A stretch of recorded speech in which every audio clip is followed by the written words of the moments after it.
Mystery Theater.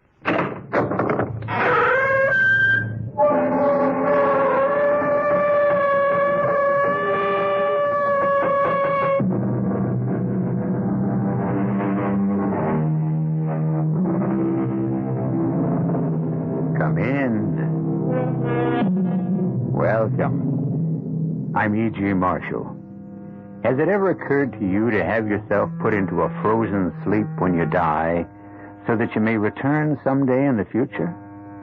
This is a bone-chilling tale, if you'll excuse the pun, that concerns the science of cryogenics, that branch of physics which deals with low temperatures, the hypothermic range in which more and more people are having their bodies frozen after death in the hope of reincarnation someday in the future. All right. Close the casket. No, please, one moment. Mr. Richard, I don't want to lose any more refrigeration than we have already lost. All right. All right, Doctor, do what you must. Very well. That's it, Mr. Richard. We have done all that human hands can do. From now on, the computer takes over.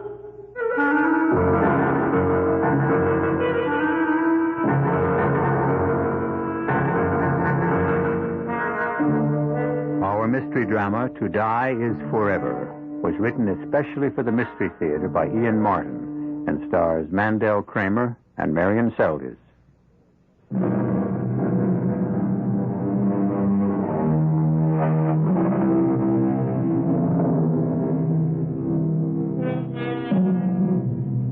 The island looms high out of the sea like a mailed fist.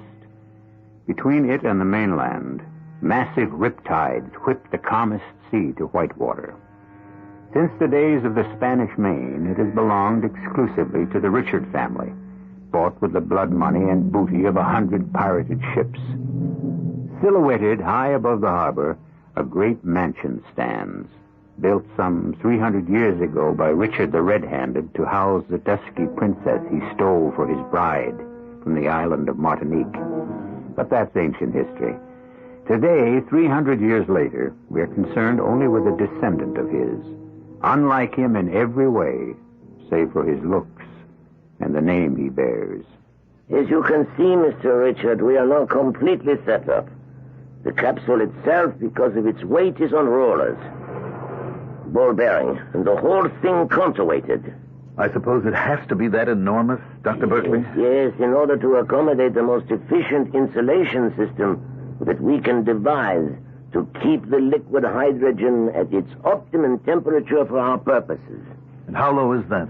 In the range of minus 250 to 70 degrees. That is centigrade, of course. Doctor, isn't hydrogen dangerous? Highly explosive? Oh, in this case, all precautions have been taken. There is an outer layer of helium, which is a noble gas. Noble? The scientist's term for inert.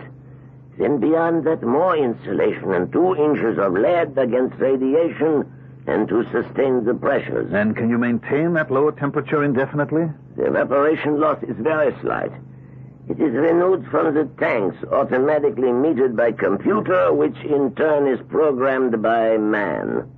Also, there are manual controls as standby. The inside of the capsule, as you can see, is not much larger than an ordinary burial casket. The lid is also counterweighted, otherwise it would take 4 men to lift it. Of course, when it is closed, there are these lug pressure locks all around, which, form a vacuum seal. And mine is exactly the same? Yes. You would like to see it? No, not necessary. I take your word for it, Doctor. What about the compressor? Also backed up. 2 others in case of any mechanical failure. That also is programmed in the computer. Doctor, running like that, how many years could one last? Excuse me, please. I was only testing the system, and since we are nowhere near the desired temperature, the compressor runs constantly. Once minus 250 has been reached, the compressor would automatically cut out like an ordinary air conditioner, and would not cut in again till the temperature rose to a thermostatically determined level. I see. Actually, it would run very little. A machine like this might operate anywhere from 100 to 1,000 years. Any more questions, Mr. Richard? No. I'm no physicist or physician, Dr. Berkeley. I leave all that up to you. Well, I can promise you, from the moment your wife is dead, she could be no safer anywhere else in the world. When my wife is dead, what a price to pay for total safety. Oh, do not think of the price now. Remember, you, with my help, are going to make her immortal. Doctor, they say I have most of the money in the world. It's an overstatement. But I have enough. If immortality can be bought, I will spend it all.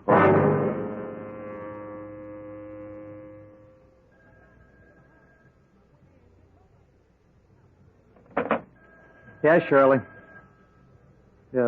Shirley? What that? Oh, the boss's hotline. Hello, Bill Porter, Mr. Richard. You alone, Bill? Yes, sir. All right, listen carefully. I want you to drop everything and come straight down to the island by helicopter. Red light all the way. I got you, Mr. Richard. The chopper will pick you up at the usual place. No one is to know that you're going or that you're missing. Roger. I'm going to give you the safe file combination. Are you ready? Ready, sir. Don't write it down. No, I'll remember it. 25 left, 8 right, 1 full rev plus 10 left, 6 left, 3 right. Now repeat it. 25 left, 8 right, 1 full rev, plus 10 left, 6 left, 3 right. Okay, bring all the contents. All. Can do. One more thing. I want you to bring someone with you. Who? Dr. Fleming. Maggie. Hey, has anything gone wrong with Mrs. Richards having the baby or something? Please, don't ask questions. Can you bring her? Well, I don't know, I guess, if it's important enough, but it's at short notice. Important enough. Are you two still going to be married? Well, that's the general notion. Well, maybe we can have the wedding down here. Bring enough clothes for the week. Look, Mr. Richards, me you've got. I'm committed to you all the way. Not only because you're my bread and butter, but because, well, I'm committed. Now, Maggie, I don't control unless there's something seriously wrong with the sister. Bill, tell Maggie that Felicia needs her. And tell her that this all has to be undercover. I'll explain when you get here. And for heaven's sake, do all that I've asked you to.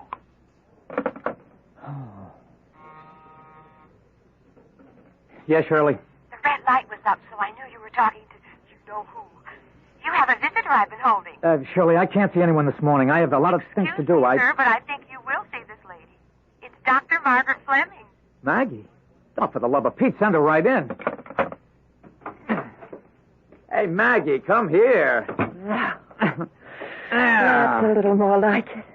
I'm not used to cooling my heels when... Oh, darling, watch my rib cage. Gracious. Oh.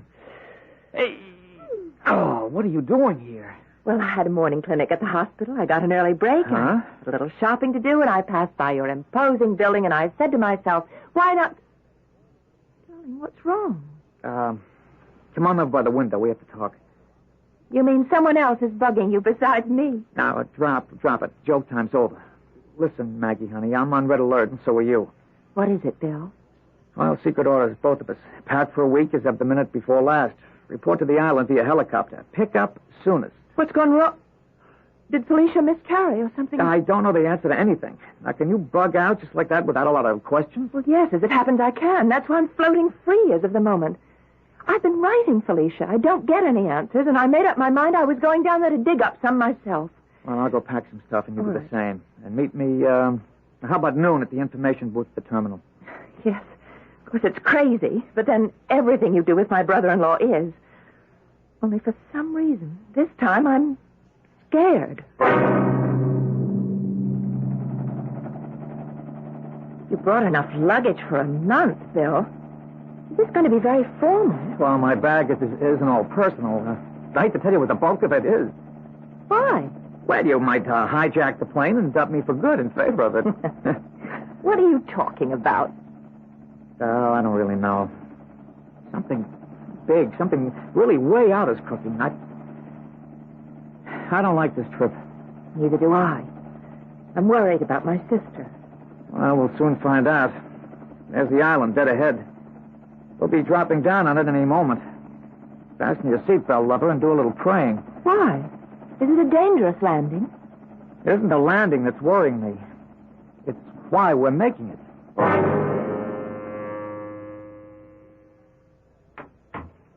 How is it, madame, monsieur? No better, Tante Marie. Oh, but no worse. At least there is no pain that we can't control as yet. If there were a God in heaven... Hush, monsieur. For you to say a thing that is blasphemy. And of all places, not in front of him. What? My inestimable ancestor, Richard the Red-Handed. Why do you keep his portrait hanging? This murderer, thief, robber. I don't know, Tante. He's a part of the family line, and to take it down would leave a gap in the succession. Besides, ever since I grew up on my occasional visits to the island, he was a valuable object lesson to me. Because he is your opposite. Well, certainly not in looks, especially since I grew this beard. But in his soul. This man was all depravity. A product of his times, perhaps. Did you want me for something? Oui, monsieur. The bird with the great wing approaches. It should be landing by now. Yes, I know. The pilot short waved me he was on approach. Did you send Michael to meet them at the pad? With Pierre to bring the bags. Where will they sleep? Put Maggie, Dr. Fleming, next to Mrs. Richards. And Mr. Porter next to the bedroom that I'm using now. I must go downstairs and talk to them immediately. I'm going to be blunt and waste no time. Partly because, in my view, there is none to waste, and mainly because a surgeon's knife has to be swift and sure. First, Felicia is not having a baby. What? Miscarriage? Oh, I was afraid. No, when Maggie. She didn't... There never was any baby. That was just a general cover so we could disappear from view. The truth is, you must know that it is as hard for me to tell you as for you to hear. Behind the optic nerve is a melanemic tumor. A cancer that is neither operable or reversible. Oh, Lord, no. Chief, No. does that mean... She'll be blind in a matter of days. She isn't dead before that. In either case, death is inevitable. I want to see her. Of course you will. But first I must ask you to understand and to help us. We have only been waiting for this, for you to get here. This will be the last time you see your sister. What do you mean? I mean that once you have said your goodbyes, and I have said mine, Felicia and I have agreed that she will be placed under radical hypothermia in suspended animation. Before she's dead? The greater her chance for recovery when she is revived in the future. By the time a cure for her condition can have been perfected, and she can be returned to life. I won't permit it. I'll have you stopped. How? Everything is ready. You're isolated on this island until I arrange to have you taken off. I warn you. If you do this, Richard, I'll have you arrested for murder. That will be rather hard to do, since once Felicia is successfully put to sleep, I shall follow her. If we die together. But if she is to wake someday, she wants as much as I do for me to be there. Now, wait a minute, Chief. You're as good as committing suicide. Not if you believe as I do. I'm only using all of my money for something worthwhile. I am buying the woman I love a piece of the future, and my right to share it with her.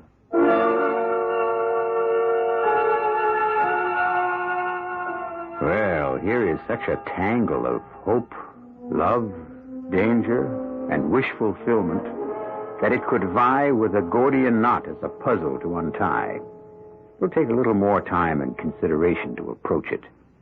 I'll return shortly with Act 2.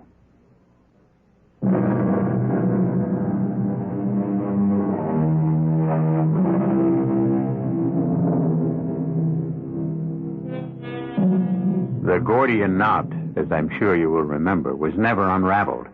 Alexander the Great solved the problem by simply taking his sword and slicing the knot in twain. A quick and easy remedy to a tantalizing and difficult problem. But Can this one be solved as easily? I still think you must be mad, Ross. I'm sorry to hear that, Maggie, since your specialty is psychiatry. But I can assure you that you are mistaken. Even admitting some techniques have been perfected to preserve the body, there's no way to return it to full life. Not now. But within the next 50, 100 years, who knows what techniques will be devised? Say even 1,000. If those techniques are developed, they cannot be used on a body that has decomposed to dust. Maggie, please, let me take you down and show you the lab that we have built, the preparation and precautions that have been taken. Have you met Dr. Berkeley? No. What's the difference? It's all impossible, as Bill can tell you. Under the circumstances, no doctor would issue a death certificate. There may be no need for death certificates. I give up for the moment. I want to see Lisha. That's all I care about now. You may on one condition. What? That you discuss none of this with her. Now, wait a minute. Bill, stay out of this. No, I can't, Ross. Damn it, Maggie and I are going to be married. This is all in the family. Exactly, which is where I want it to stay. Maggie, please, for Felicia's sake, she's under sedation, barely avoiding excruciating pain, and she has no illusions how hopeless her case is. This is her decision more than mine. And I have to ask you, for God's sake, as you believe in him, not to tell her that I plan to join her. You know she'd rather die in hopeless agony than think her illness would stop my present life. You don't ask much, do you? All right, if I can have a quid pro quo. What? I will say nothing of our conversation together here today. If you promise to take no action until we've discussed this again. Granted. One moment. I'll have Tante Marie show you up. Oh, that old lady who greeted us when we came in? Yes. How old is she? Where does she come from? She's from Martinique. She's been in the family employ since before I was born. We used to have large holdings in the Caribbean centuries ago. I suppose Tante Marie is descended from some of the servants who came back with my original ancestor who bought this island. Oh, she looks at least 100. I wouldn't be surprised if she were. Entree, Tante Marie. This is my wife's sister, Dr. Margaret Fleming. Will you take her up to see Mrs. Richard? Grand plaisir. Madame le docteur, if you will come with me. Thank you. Remember our agreement. I won't forget. After you. You've been with Mr. Richard's family a long time, Tante Marie. Ever since I first came to this house. And you stay here always? I stand guard. Stand guard? Over what? Over the past, the present, and the future. Here I make my home. If Madame le Docteur would go up the stairs. Of course. It must be very lonely in this great, huge, old house. There are others who watch with me. Michel, Pierre, Jean. We are needed here. To the left, if you please. Oh, this gallery, how magnificent. Are these all portraits of the family? From the first to the present, Monsieur Richard.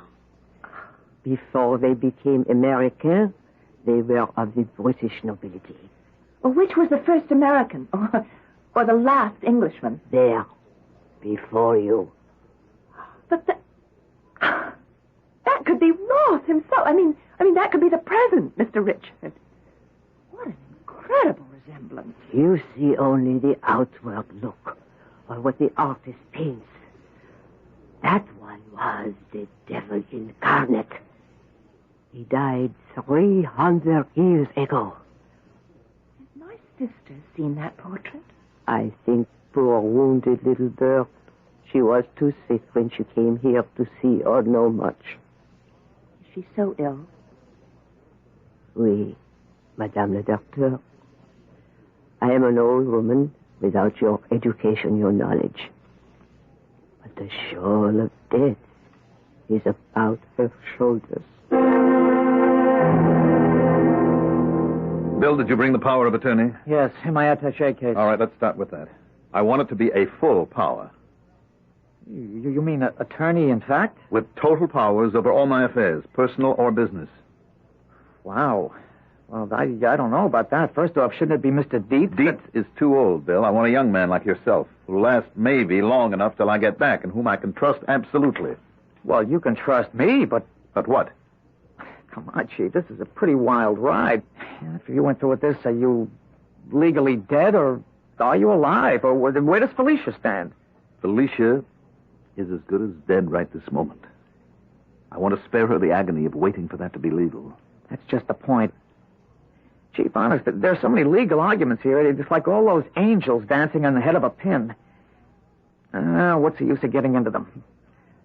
Cryogenics, freezing someone after they're legally dead, that's one thing. There's no law against it. But what you're trying to suggest or contemplate, there's just no way Bill, that... please don't fight me. Help me. You know how much I love Felicia, and nothing else matters. I'd give my life for hers. All I'm asking you to do in friendship and in the name of love is to help me protect her and give her the only last chance I know to live. Chief, Monsieur Richard, excuse me. Where is the little madame? You go quick. I think... Get Dr. Berkeley. Get him up there fast. Call from here. Yes, master. what is it, Tante Marie? The beautiful one. I am afraid she is dead.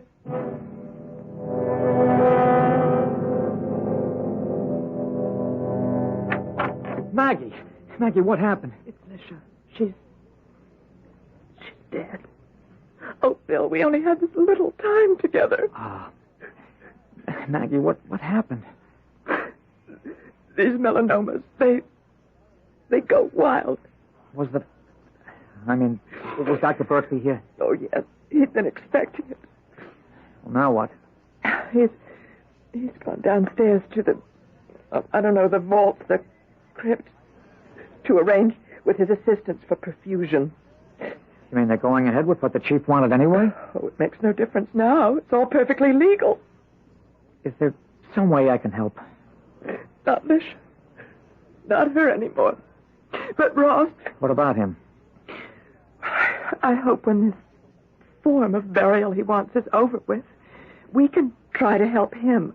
I don't know. Well, what do you mean? He's like a wild man. He chased all of us out of the bedroom to be alone with Lish. I tell you, darling, the only thing that's keeping me from going completely to pieces is my concern about him. You think he's blown his... I mean that he's not sane? I think that Ross has always walked the tight edge of being schizoid. I just hope he hasn't slipped over and become paranoid. Where is he now? Alone with Lish. I'd better go up there. No. No, leave him alone. He has the right to vent his own sorrow in his own way, alone with his wife. Hold me tight, Bill. Oh, darling. Because of Lisha. And because I hope and pray, if Ross is left alone, he can find his own release.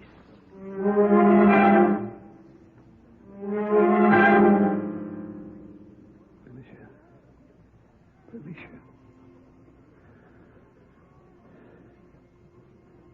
All right, darling. The doctor says it doesn't make all that difference, dead or alive. I'll take you downstairs myself. Oh, how little you weigh. How wasted you are. Darling, wherever you are, don't be afraid. You won't be alone long. And you will be back here again someday with me. Soon as I get you downstairs, we'll save you. We'll make you immortal. God. There is no God if he can take someone like you for no reason. I renounce him. On this island, I alone am God. That's better. Released at last from the chains of centuries. A fellow reprobate and recanter. Good welcome, nephew. Who is that? Who spoke? Look on your likeness in the portrait. The one whose name you bear. See the life in me eyes. I must be going mad. I have no time for delusions. Quite right. No time to spare on me now. See to your wife. But once you have commended her to the physician's care, I will make a pact with you. A pact? Yes. Find me where I lie in the tomb, and in return for my rebirth, my life again, I will give you the secret of all life.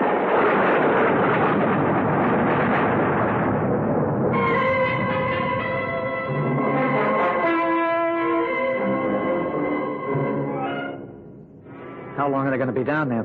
It's a long process. I don't understand. The blood has to be removed and stored. The body perfused with glycerol or some such substance. The only thing is, Ross, I'm so worried about... Now, look, forget it, dear.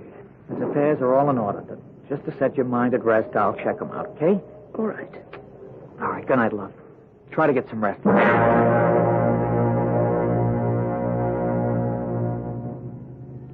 All right.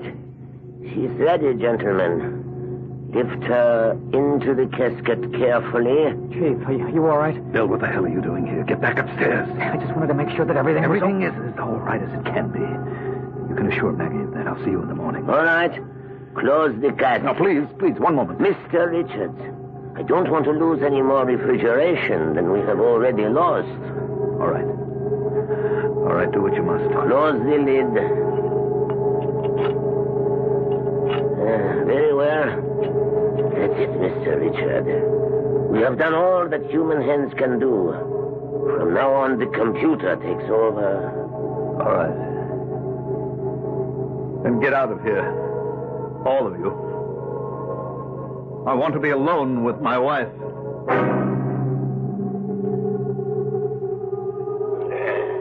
5 o'clock of the morning, just before dawn. An excellent time for our business. So before you wake, my 10th generation nephew, let us make our bargain. I, too, once loved a woman, a princess I stole from Martinique, bringing her here to the chateau I built along with a faithful serving woman. The aged crown you now call Tante Marie. But I tired of my Marguerite and not being cursed with a conscience as you are, I threw her into the sea. My stupidity was in not realizing that having trafficked with heathens, I had made myself vulnerable to them. The woman, Tante Marie, is a Vaudin, high priestess of voodoo. And she killed me even as your wife was killed. Stabbed through the eye in a waxen image by a golden nail driven into my brain. Find me where I lie in my tomb in this same crypt and remove the golden spike. Then I shall return and in reward offer you the secret of all life.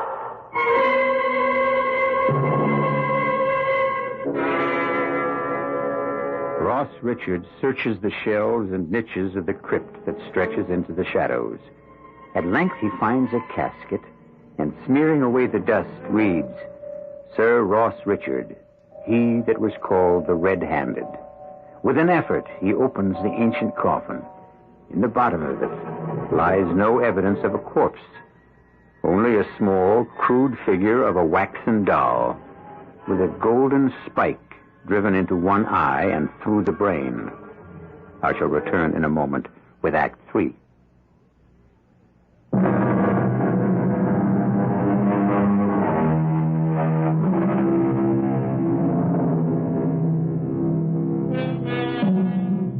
For a long moment, Ross Richard looks down on the ludicrous sight of that primitive doll transfixed through the brain.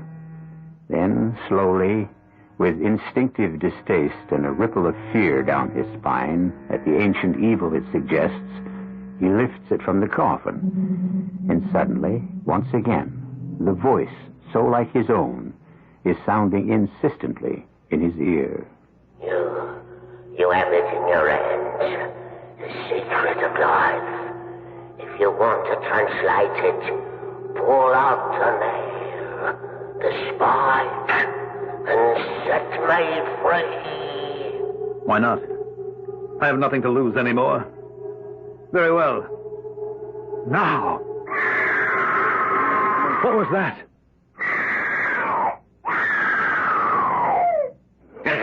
The voodoo woman. In despair that I have triumphed at last. Hey, put her aside. I will take care of her later. Now there is our pact. You have freed me. I must be going mad. I can see your shape standing before me, doublet, sword, a ghost out of the past. Reborn, but no longer ghost. You promised me the secret of all life. Yes. The more fool you to trust me. For I shall have it, not you. What do you mean? Can you see me anymore? No. Because I have already occupied your body and cast you out. How could you have trusted me, poltroon, idiot, sentimentalist? The secret of life is to own a body, as I now own yours, leaving you to wander as I have between heaven and hell. No! God help me! You renounced God and turned yourself over to the devil. As his advocate, I claim title to your body by right. No, never! Never! Too late. This body is mine. No, I won't let you. You can't stop me. Bit of strength that I have. Chief, what is it? What's wrong? Let him alone, Bill. He's some kind of seizure. I'll handle it. I need a hypo. Darling, look there. The first cabinet, the autoclave's just beyond... Okay. What is it, darling? It's some kind of a seizure. Help me now. Okay. Roll back that right sleeve. All right, sure, Maggie. Here's the hypo. Now help me hold I'm it. holding, okay. Now. Okay. There. Should take hold in a minute. Well, what happened to him, Maggie? It's just what I was afraid of. He's gone over the edge. The question is, into what?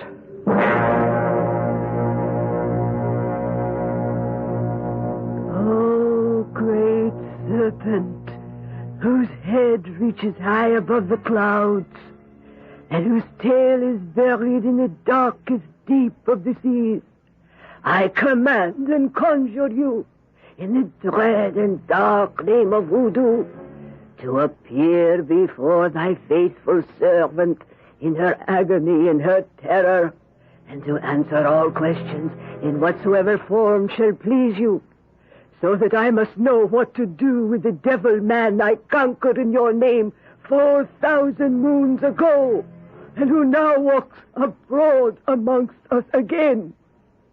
Hear me, I beg you, and tell me if my time is come at last. And if not, what is my task? Tante Marie! Tante Marie! Tante Marie! The master. Master Quitcher. Can you hear me? I hear you. Where are you? I do not know. In space. Nowhere. Blankness. I am cast out. Cast out from my own body. By the red-handed one. Your ancestor. Yes. He tricked me. I found the voodoo doll in his coffin, and I pulled the pin from his head. Ah! Ah! I knew it. I could feel it. As though it was torn from my own brain. So I cried aloud in pain and fear and to warn you. I heard your cry, but it was too late. Where did you leave the doll, master? And the golden nail? I don't know. In the coffin. By the coffin when his form appeared. If they are still there, I can return your soul to your body to cast out his. Find the doll before he does. Find the doll. Find the doll. Find the doll.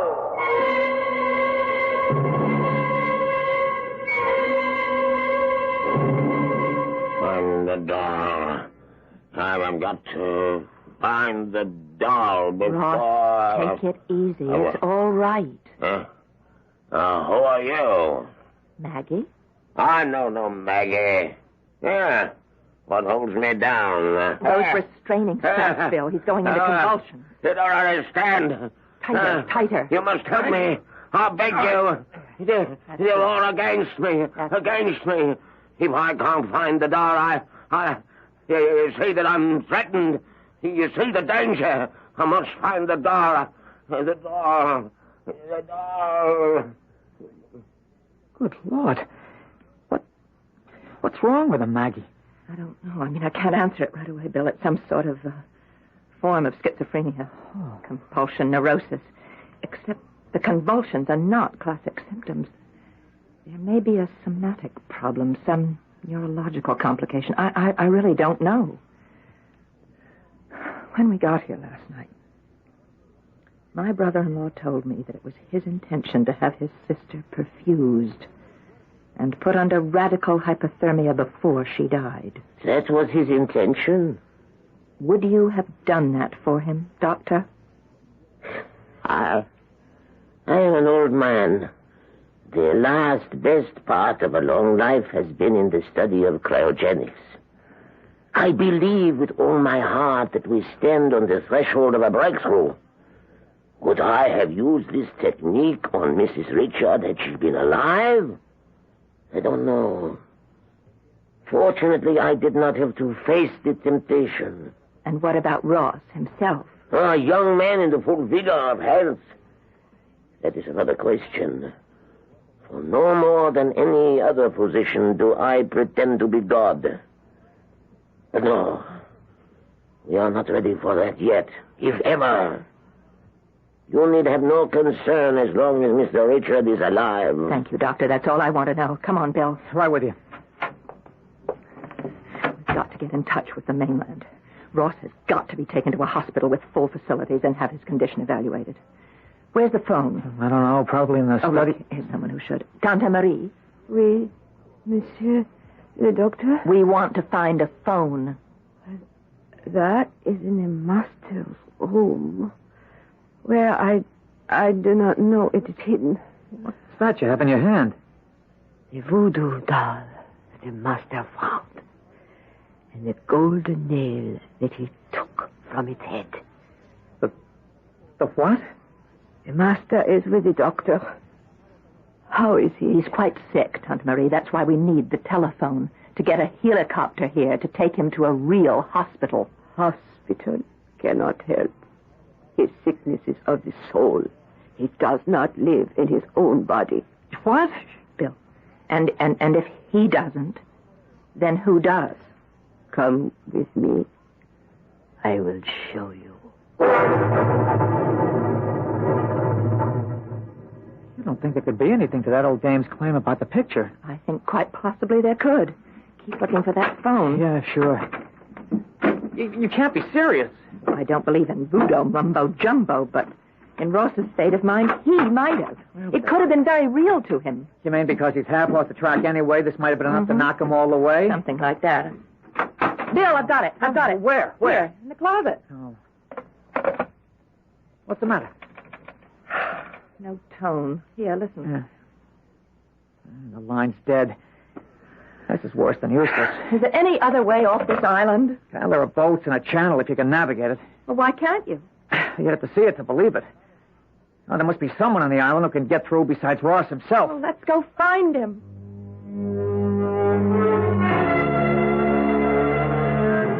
Oh, great and living serpent, I offer up to you this waxen candle as the light of your eyes to see the obedience I offer in your name.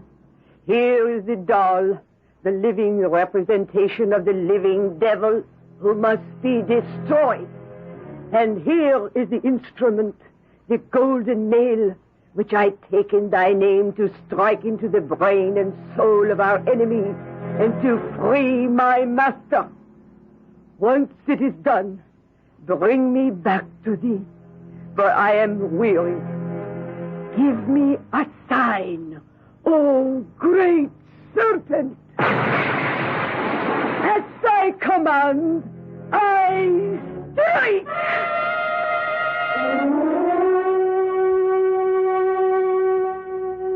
Dr. Fleming. Yes, Dr. Berkeley, what is it? I have been looking for you. Where were you? We were down at the harbor. We're trying to make arrangements to get off the island.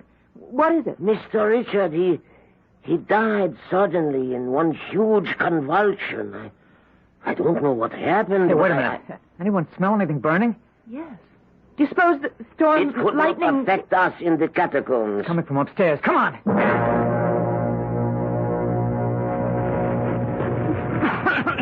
What is it, Bill? Tante Marie, she's dead. There was a lighted candle in the whole room. There's a fire. Can't we put it out? I'll take a full armor and a fire post. We got to get out of here before this whole place goes up like a bonfire. Chateau is mostly wood. It was dry as tinder. Good Lord, perhaps I am being punished.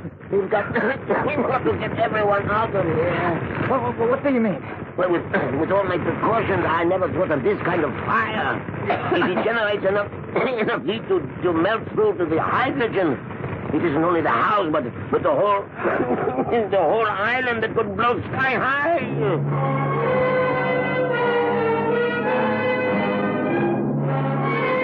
Did we get everyone off, Bill? Well, except Tante Marie and Lisha.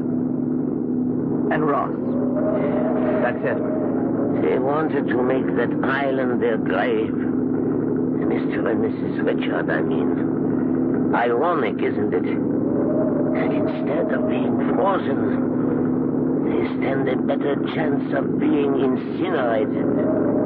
You mean you think the hydrogen tanks would...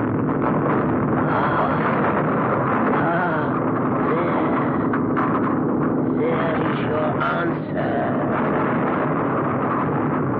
Or maybe it is the answer that those who fly in the face of God only court destruction. But at least, wherever Ross and Lisha are, they can be together now. What more could any of us ask from the future than to share it with those we love?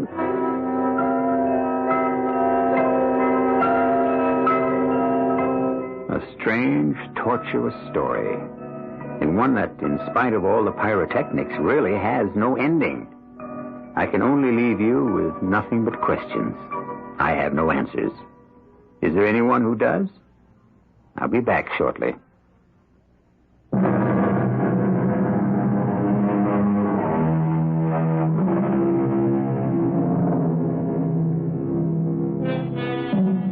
When the fire backdrafted to the ground floor, the whole blazing inferno suddenly collapsed to make a grate out of the catacombs. The lead coffins were fused to tangled lumps of metal, and Ross and his bride had no more future than you or I, wherever we go, when death finds us at last. Our cast included Marion Seldes, Mandel Kramer, Jack Grimes, Ann Petoniak, and Leon Janney. The entire production was under the direction of Hyman Brown. This is E.G. Marshall inviting you to return to our Mystery Theater for another adventure in the macabre. Until next time, pleasant dreams.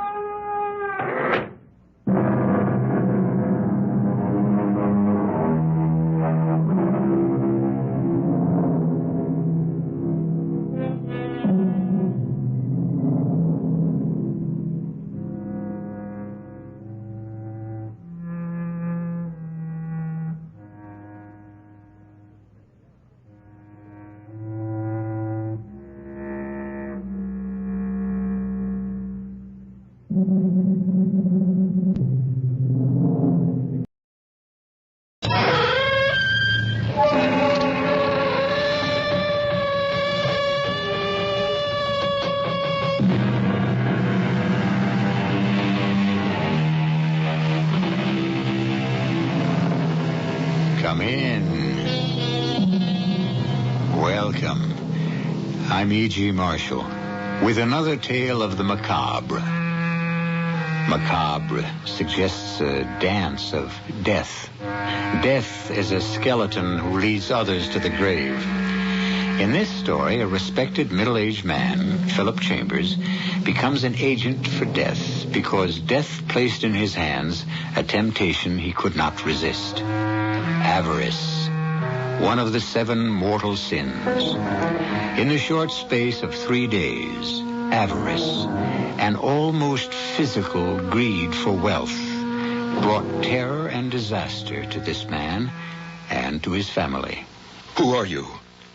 Where is it, Mr. Chambers? What are you doing in my basement? How did you get in here? Let's have it, Mr. Chambers. You don't want to get hurt, do you? This is a real gun. I've used it before.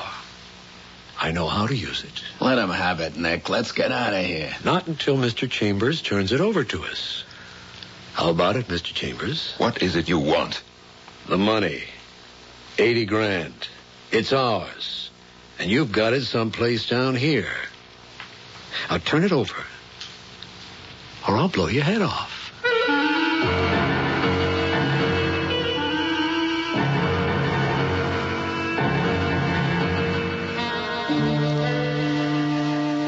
Our mystery drama, The Root of All Evil, was written especially for the Mystery Theater by Roy Windsor and stars Norman Rose and Anne Shepard.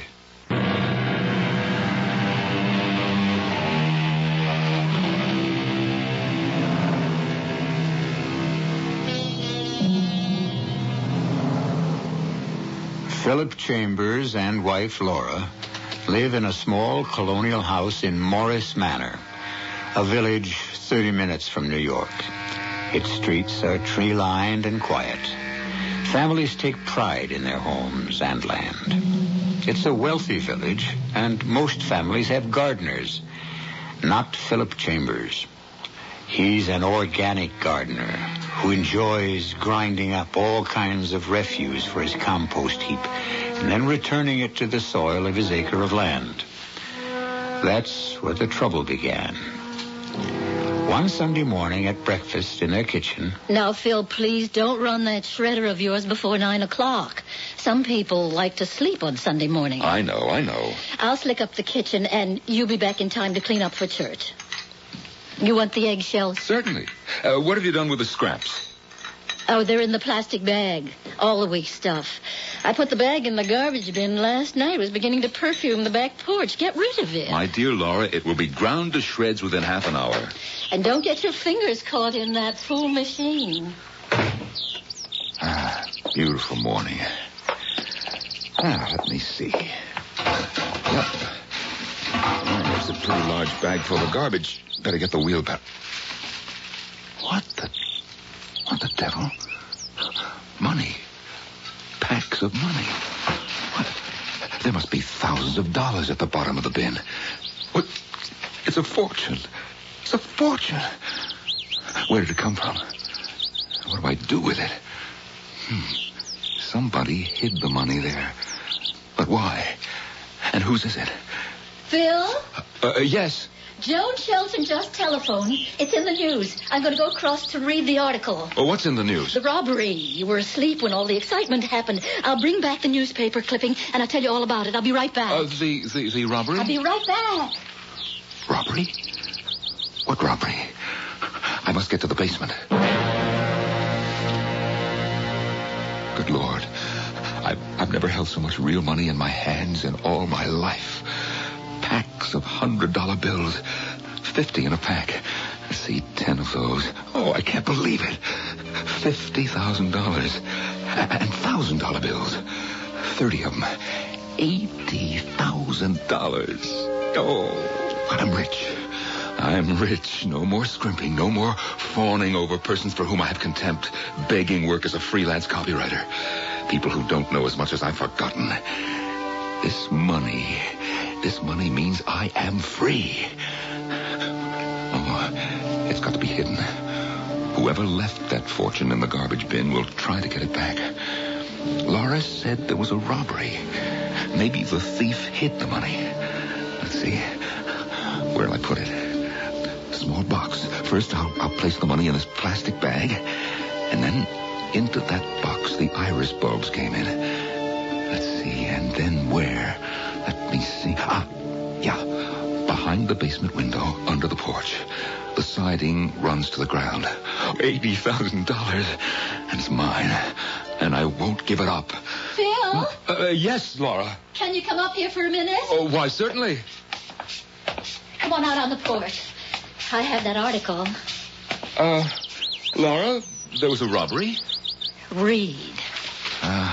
2 a.m., Grove City Police.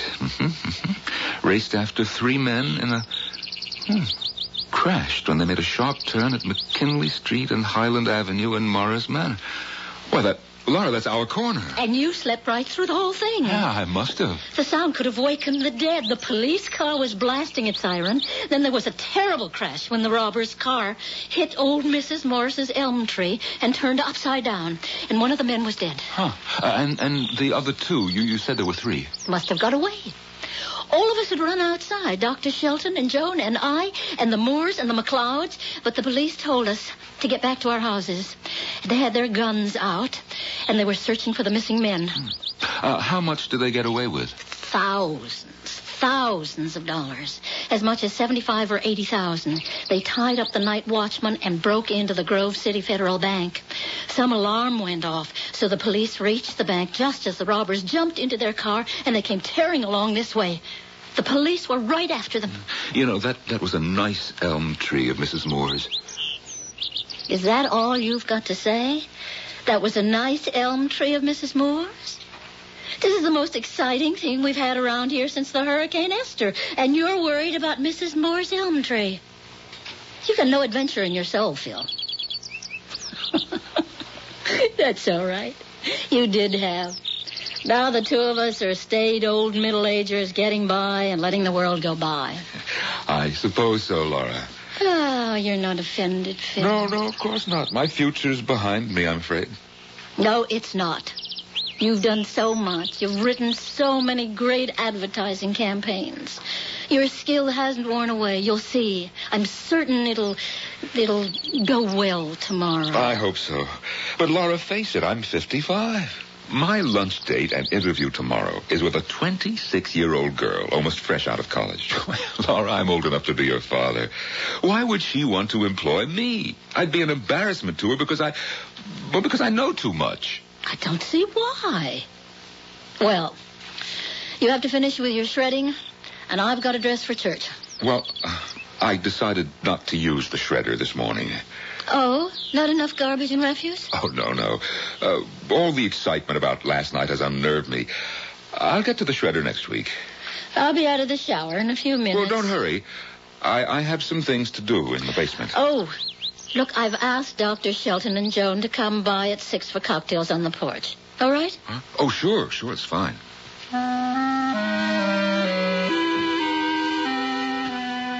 Look a gift horse in the face. There's an old chestnut. When someone makes you a present, don't look too minutely into its intrinsic value. $80,000.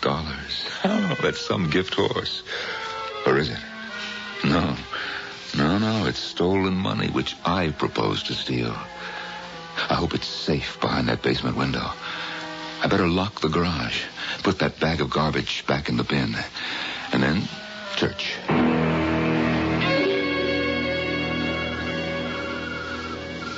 Paul, your glass is empty, Doctor. Oh, 2 is my limit on a Sunday night, Laura.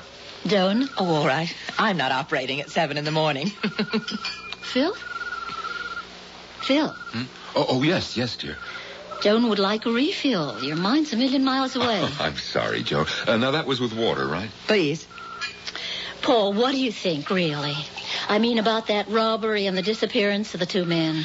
Well, after looking at the car, Laura, I wonder how they came out of the accident alive. But they did. It's remarkable. And they disappeared with all that money. Almost $100,000. Oh, not quite that much, but a small fortune. How could they have escaped the police? Maybe they're still hiding right in this neighborhood. Here's your drink, Joan. Thank you. They could be in hiding. Don't you think so, Paul? I can't imagine where. Someone's basement or attic. The Waynes are away for the month. Yes, they're at Candlestick Lake for a month. Well, surely they notified the police that they'd be away. Are there other vacant houses in the neighborhood, do you know? Yeah. The Murrays went away for the weekend to visit their son at camp. So it's possible that the thieves could be hiding right around here. Well, my guess is that they stole somebody's car and got themselves lost in the city. With $80,000 of hard-earned money. Well, insurance will cover the bank's loss. Joan, my dear, I'm afraid it's time for the doctor to get to bed. What time? Oh, my dear, it's late. It's 10 o'clock. We came over here for cocktails. We stayed for salad and rolls. I'm delighted you did. Phil's been fidgety all day long. Your visit took his mind off his problems, didn't it, Phil? Oh, yes. Very happy that you came over. Don't work so hard, Phil. You have seemed preoccupied. Relax. Or has the chatter about the mysterious robbers upset you? No. Oh, heavens, no.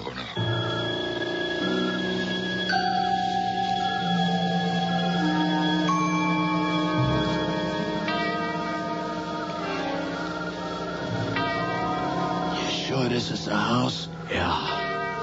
Hold the light. When I get the cover off, stick the light inside the can, way in. And then turn it on. Okay. Creepy out here. Flash the light in the bottom of the can. See anything? No. Scrounge around. It's not there. It's gotta be there. Somebody beat us to it. What dirty... Shut up. Mike dead and 80 grand gone. Someone's got it. Maybe the garbage... Don't be stupid. There's no garbage pickup on Sunday. Well, maybe the people in the house seen it and called the fuzz. Maybe. Or maybe they kept it. You get kind of a surprise. You open a garbage can and find 80 grand. Right on. I wonder who lives here. We gotta find out. If he's got the money, we'll sweat it out of him. But if he gave it to the cops? That we find out first. You crazy? We walk in and ask if they found the money, we'd be in the can in 5 seconds. You ever heard of the telephone? That's how we find out. And when we know, we come back. Now put the light away. I'll put the cover back on the can. Right. Then let's get out of here. Them bugs that go croak give me the shakes. Phil? Phil, is that you? What is it, Laura?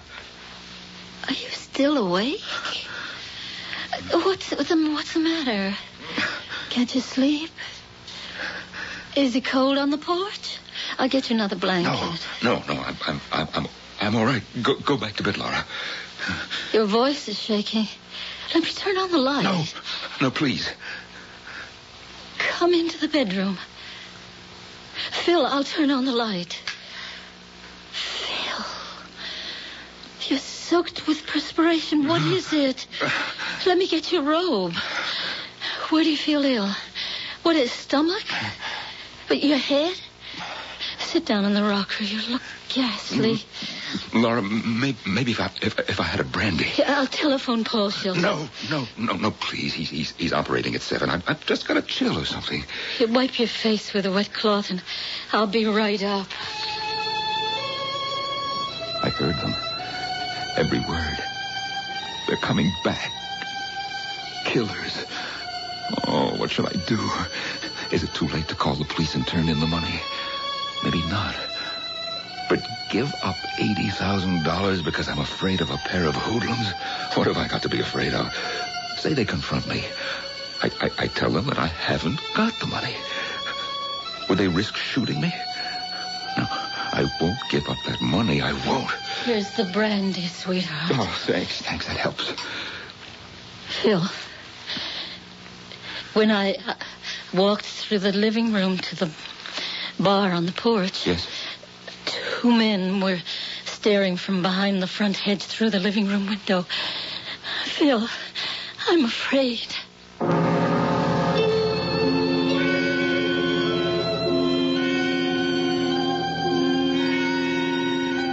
Long after all other sins are old, avarice remains young. A very old French proverb. Chance has allowed avarice to place temptation before Philip Chambers. He is already a harried man. Will his sense of moral values be strong enough to overcome temptation? Or will he persist in holding on to the stolen money? We'll find out when I return with Act 2.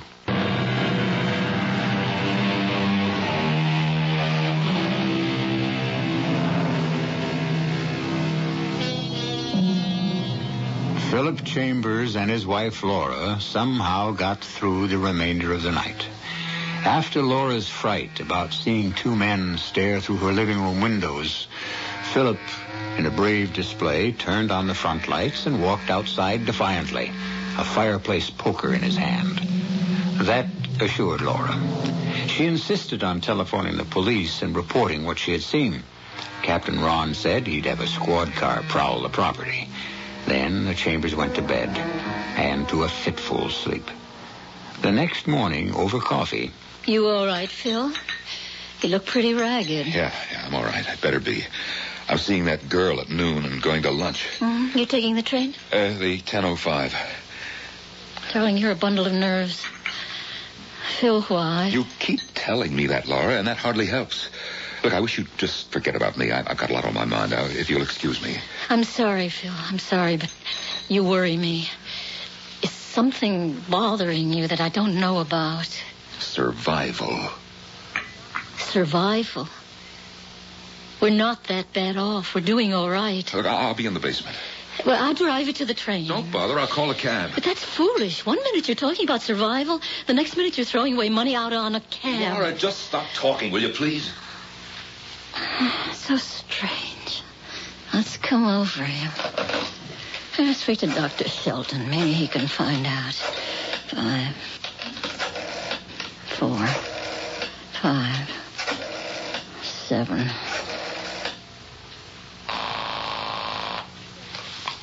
Dr. Shelton's residence.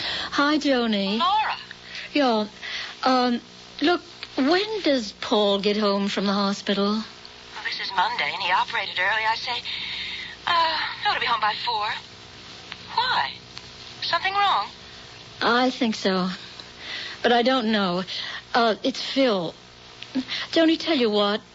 He's taking the 10:05 to the city. Can you come over at 10:30? I'll be back then, and I've got to talk this out. Of course. You sound serious. I am. Will you come over? Of course. I'll see you at 10:30.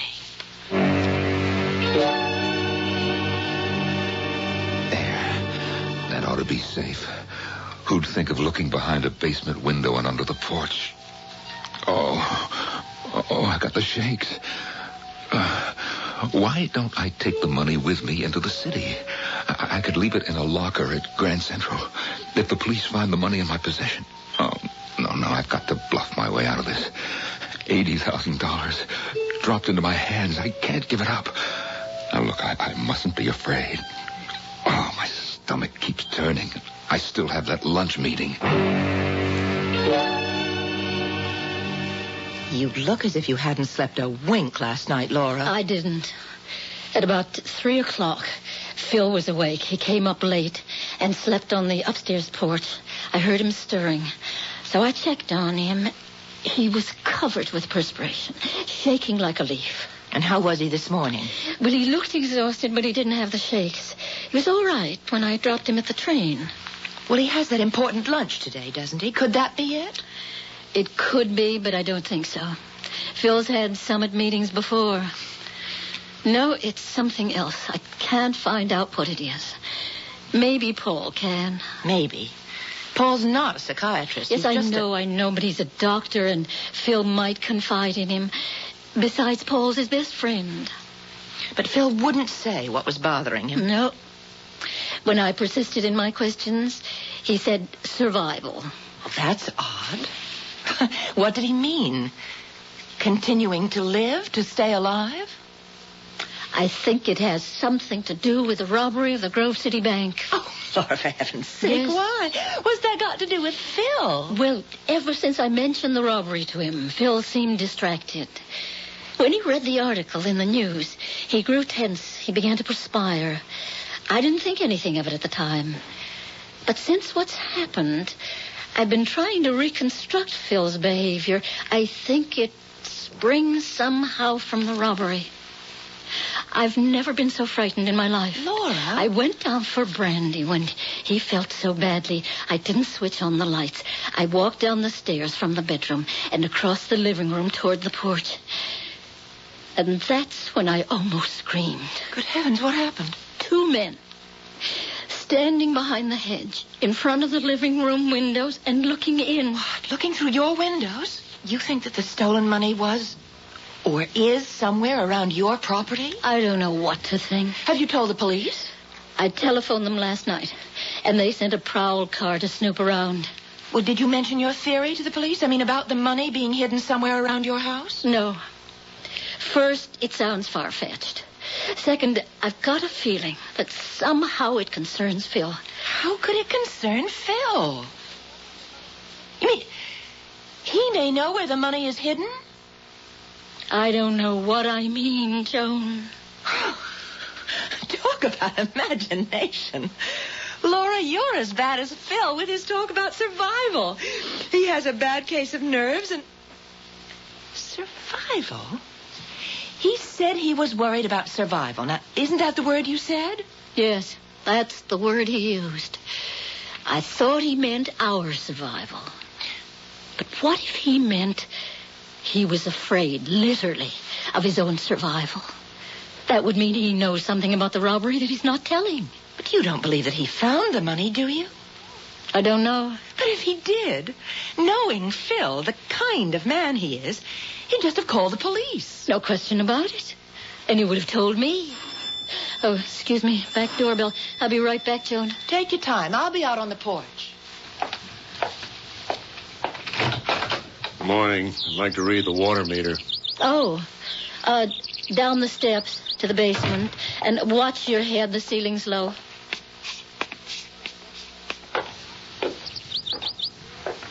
The garden looks wonderful, Laura. Yes, it does. Phil takes such great pride in it. Laura, if Phil meant he's afraid about his own survival, and I think he knows something. Either he saw the men who stole the money and can identify them, or he knows where the money is hidden. That I can't believe. If Phil knew that, I'd know it. And you just said Phil, being the kind of man he's always been, would return it. Yes. Well, maybe Paul can drag it out of him. Whatever it might be. I'm worried sick. I have a premonition of danger or tragedy. Something in the air. A sense of impending evil.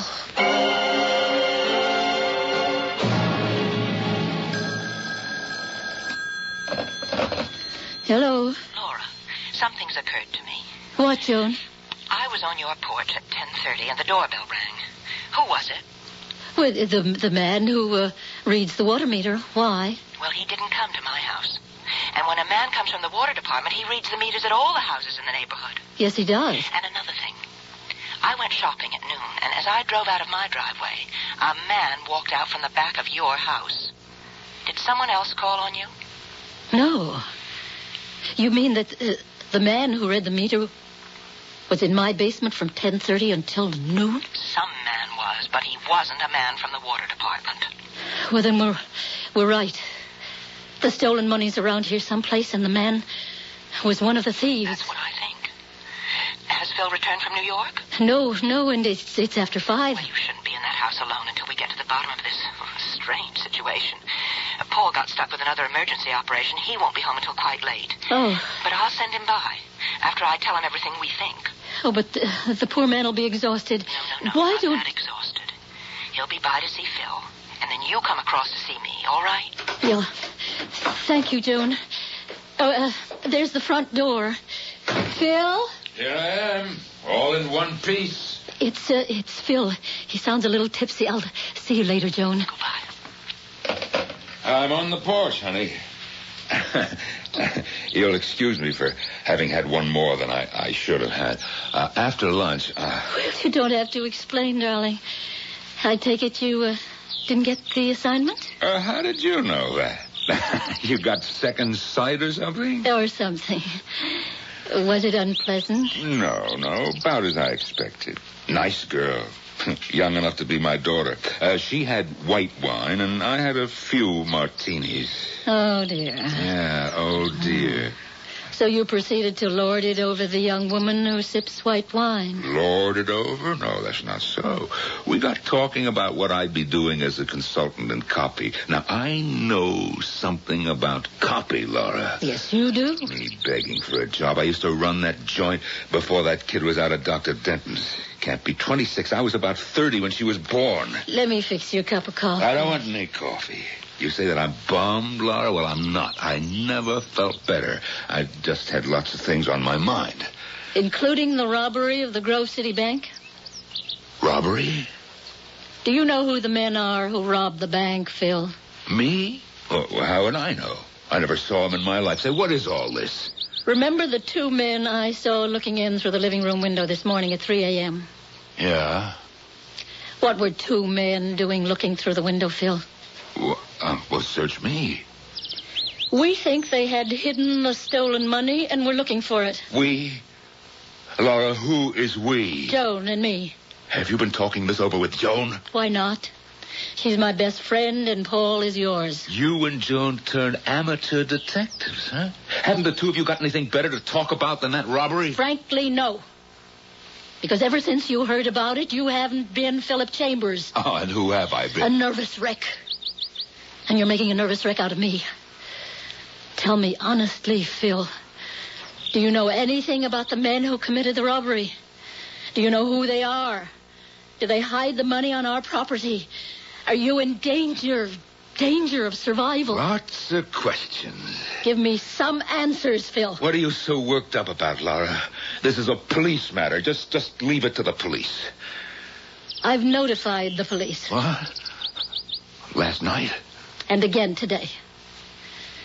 A man came to the house and said he wanted to read the water meter. He wasn't from the water company. He was in our basement for almost an hour and a half. Oh, I see. What? What do you see? Laura, maybe you're right. I don't know anything about any of this, but you just might be right. Maybe the thieves did hide that money around here. I better check. Let's have the police do the checking. Now, don't you worry about me. I'll just look around.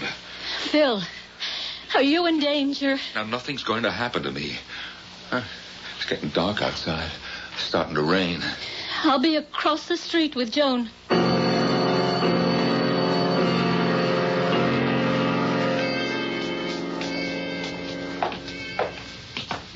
Hello, Mr. Chambers. Who are you? Where have you got it, Mr. Chambers? What are you doing in my basement? How did you get in here? Let's have it, Mr. Chambers. You don't want to get hurt, do you? It's a real gun. I've used it before. I know how to use it. Let him have it, Nick. Let's get out of here. Not until he turns it over to us. Now, how about it, Mr. Chambers? What is it you want? The money, 80 grand. It's ours, and you have it someplace down here. Now, turn it over, or I'll blow your head off.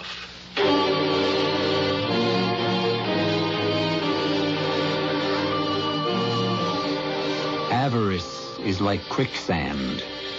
Once you've taken the first risky step, you cannot save yourself from its grasp. Philip Chambers may lose his life unless he gives up what is not rightly his. He has everything to lose, nothing to gain. Or has greed so infected his mind that he will look down the barrel of a revolver and believe that he can stop a bullet with his beautiful dream of a fortune and the security it will give him. I'll return shortly with Act 3.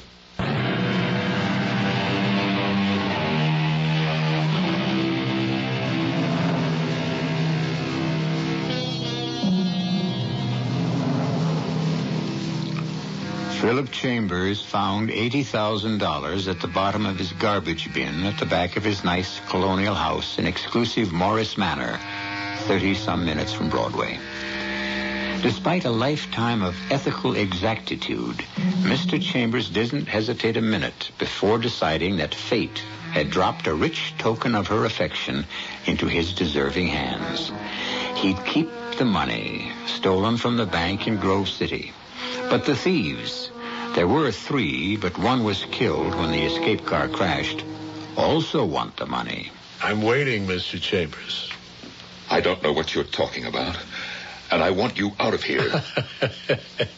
He's going to be tough, Stud. You want me to soften him up? Not yet. Stud here is pretty good at making a guy talk, Mr. Chambers. Now, we don't want to hurt you, so just turn over the money and we'll run along. I haven't got your money. We're wasting time, Nick. You got it, all right. We hid it in the garbage can last Saturday night. You found it Sunday morning and hid it, because when we came back for it, it was gone. Now, where have you got it? If you think that there's money down here, you're crazy. If there were, why didn't you find it? You were down here for an hour and a half this morning. I'm getting impatient, Mr. Chambers. If you don't turn over that money in 1 minute, Stud will go to work on you. You wouldn't get away with it. You think I'm going to stand here and do nothing while that gorilla comes at me? Now, look, I've got a pair of pretty good fists, and I'll yell my head off. Oh, let me get at this guy, Hold it, Nick. hold it. I have a better idea. We'll kill his wife. How'd you like that, Mr. Chambers? Are you dirty? I wouldn't mind killing you. We don't care about you, but we care about the money. And with you dead, we still haven't got it. But we intend to get it because you're going to give it to us. Now, you have it for us by midnight. You leave it next to the garbage bin. We'll pick it up, and then Mrs. Chambers will be all right, and you'll be all right. Otherwise, you'll have only yourself to blame. Uh-huh. Well, what's to prevent me from calling the police? You won't do that, Mr. Chambers. If you don't have the money outside by midnight, I'll tell the police you have the money. You think they'd believe you? Your tip against my word and my reputation? We got confidence in the police, ain't we, Nick? That's right. Well, they'll break you down, Mr. Chambers. We have our way, they have theirs, and you'll slip up. Maybe not right away, but soon. But it won't get to the police. You know why? Because if the money isn't there tonight, we take care of your wife tomorrow. He ain't kidding, mister. So why don't you give us the money now and save all the sweat? If I had the money that you're talking about, I would see you in hell before I gave it to you. Stud. You're still pretty fast, Stud, my boy. He was wide open. Now, let's get out of here. And we'll watch the house. It might be an interesting few hours. Good night, Mr. Chambers.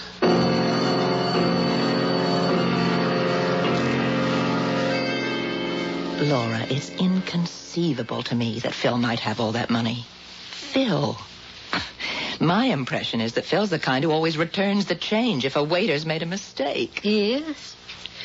But, Joan, imagine having not change, but $80,000 in your hands. No, Phil's always been scrupulously honest, but he thinks about money all the time. The expenses. Where's the money coming from to pay them? He reviews our situation almost every day. Well, that's fear. Sure, of course it is. But he's only 55. We have money. Not much, but enough to get by on. So once in a while, Phil manages to relax. Not for long. There's always an unexpected expense. It throws his calculations out the window, and then he starts to fret. And when he frets, he begins to feel sorry for himself. I never realized he was that upset. Well, he'd never show it to his friends. He's too proud for that. Imagine what he must have felt when a fortune drops into his hands. You've convinced yourself that Phil does have that money, haven't you? But it's the only explanation I can give for his weird behavior. If anything happened to Phil... I know. Wait a minute. I think I hear the car. If it's Paul, we'll send him across the street to Phil right away. Oh, give the poor doctor a few minutes to relax. He can relax after he questions Phil. Then maybe all of us will be able to relax.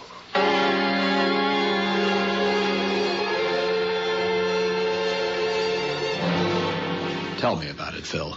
I'd rather not, Paul. I find your front door open. I walk in and call hello. No answer. I find you in the basement, sitting with your head in your hands, covered with perspiration, shaking as if you had a fever, and you won't tell me about it. After all, I am a doctor, Phil. I just can't. Your face is swollen. You've been crying. But that doesn't entirely account for the swollen face, does it? No. Did you fall down? Or walk into something? Paul, I got knocked out. Ah. Interesting. Ready to spill the beans? I don't know how I can bring myself to it, Paul. I'm a good listener. Mind if I fix myself a drink? No, of course not. Forgive me for not offering you one. You want one? Yeah, a small one. I had enough at lunch and this afternoon to shrivel my liver to the size of a raisin. Mm-hmm. And what was your excuse? Well, I didn't get that consultant's job. Here you are. Yeah, thanks. Well, that's hardly the end of the world, Phil. No, it isn't. Imagine being interviewed or approved of by a 26-year-old girl with stringy hair and no brassiere. Gee, I felt like a captive of the youth army. So it wasn't the lunch and the unpleasant interview that put you into a stew? Oh, no, it wasn't unpleasant, just stupid. So your annoyance drove you from lunch. Where? Biltmore Bar? Your club? Yeah, the club. I sat at the bar, and the bartender listened. Ha, poor man. Here's to all bartenders, the unlicensed psychiatrists or priests to an unending line of confessors. All right, my friend. Stop beating around the bush. Do you have that stolen money? Yes. We thought so. I found it. Sunday morning in the garbage bin. I was going to use my shredder, so I went to the garbage bin and... Well, there it was. And you decided to keep it? $80,000. Paul, you don't know what that could mean to me and Laura. Sure I do. Fear, guilt, self-destruction. Look what's happened to you, Paul, in just 24 hours. You're a bundle of nerves. You lost the possibility of a good job, and you've been knocked on your can by a hoodlum who probably wouldn't hesitate to shoot you down like a mad dog. Oh, they mean business, Paul. I don't doubt it. Where is the money? Well, it's in a box, wrapped in a plastic bag, behind that basement window that opens out onto the porch. Get it for me. What? Bring me the box of money. You? Me. I want it, and I want it now. I'll get my car and turn the money into the police. Oh, but Paul, what'll they think? You see, I've held out on them. Laura will be disgraced. I can't face my friends after they hear that I held the money for 2 days. I'm your friend, and you faced me. The others don't need to know. I found the money in my garage. Oh, I don't know, Paul. These are tough guys. They may try something on you. You mean mug me? Or worse. They said they'd be back for the money at midnight. If it wasn't outside by the garbage bin, they'd get Laura. Dirty thugs. Oh, look, maybe I should do what they asked. And let vermin like that get away with an $80,000 theft? Never. That money belongs in the hands of the police and then the bank. You get the box. I'll get my car. And don't dawdle.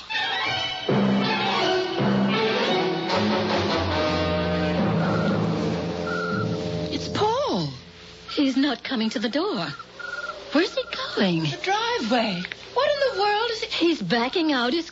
What's going on? He's parking in front of the house and walking to the door. Laura, you don't suppose... I don't know what's going on. If Phil has the money, maybe he'll give it to Paul and... Don't look. Phil's handing Paul some kind of package.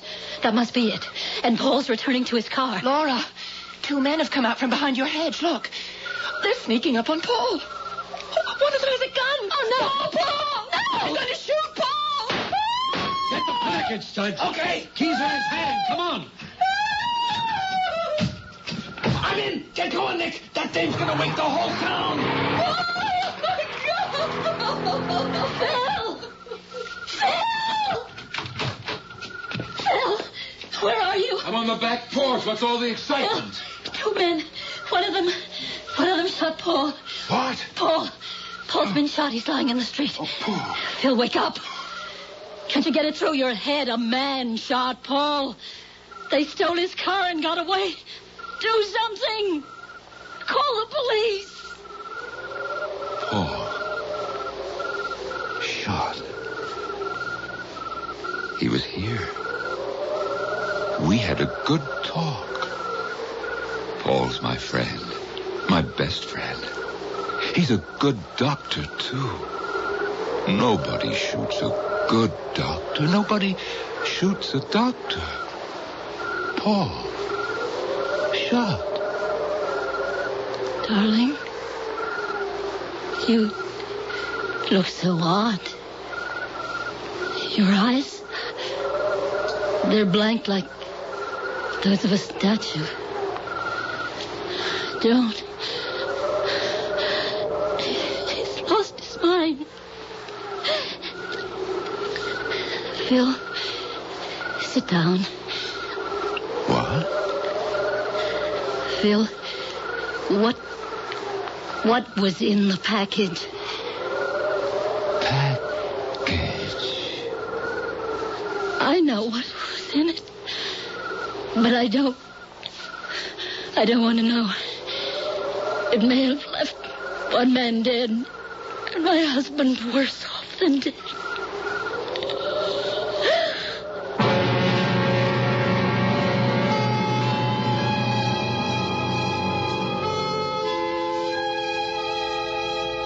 In 1732, Thomas Fuller wrote that there is no vice like avarice. Honesty, no matter how shop-worn the old adage, really is the best policy. It may not lead you to untold riches, but it's a safeguard for a respectable and safe life. What finally happened to these four friends? I'll tell you when I return shortly. Teledisc is proud to present over 3 hours of the world's best-loved music. The Classical Collection, an exquisite 4-album library of music by the masters: Beethoven, Mozart, Tchaikovsky, Chopin.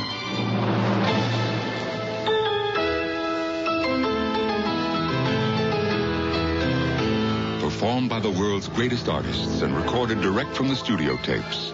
The Classical Collection comes wrapped in its own gift box with a special program guide and is available only from Teledisc and not in any store. 3 hours of beautiful music on 4 records or 2 extra long play cassettes. Yours for only $19.95 plus shipping.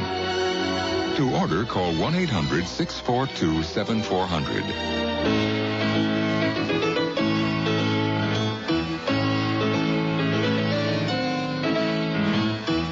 The Classical Collection, your musical treasure for years to come. Call 1-800-642-7400. Operators are standing by. Credit cards accepted and satisfaction is guaranteed or your money back. Call 1-800-642-7400 to order your copy of The Classical Collection today.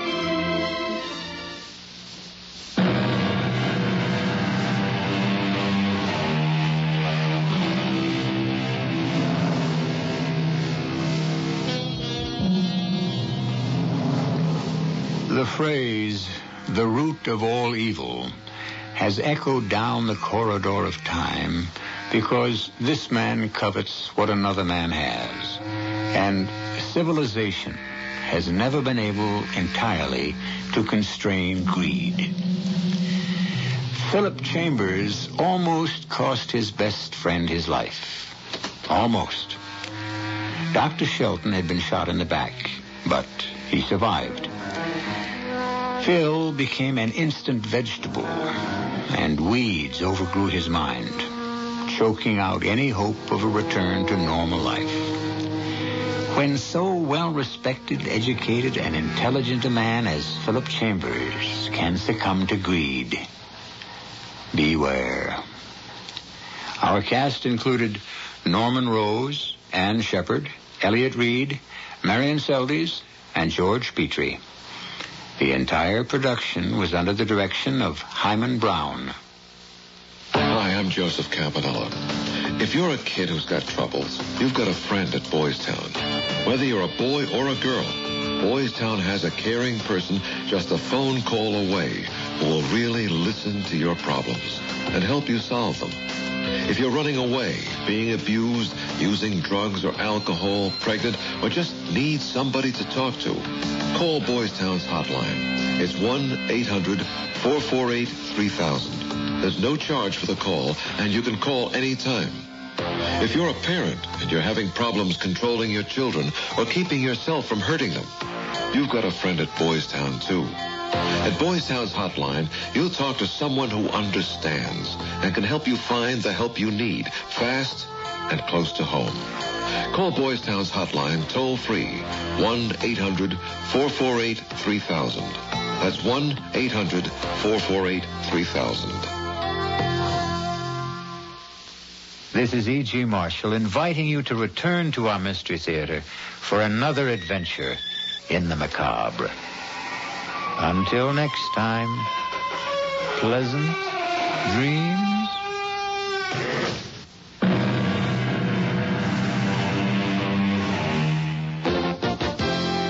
to WWJ News Radio 95. Good morning, I'm Brad Bianchi. In the next few minutes, we'll have complete details on these stories. Michigan Super Lotto jackpot was good to a couple ticket holders who will split a $5 million jackpot. Another ethics charge has been raised against Michigan U.S. Senator Donald Regal. Detroit and some of its suburbs could be in line for a rail line.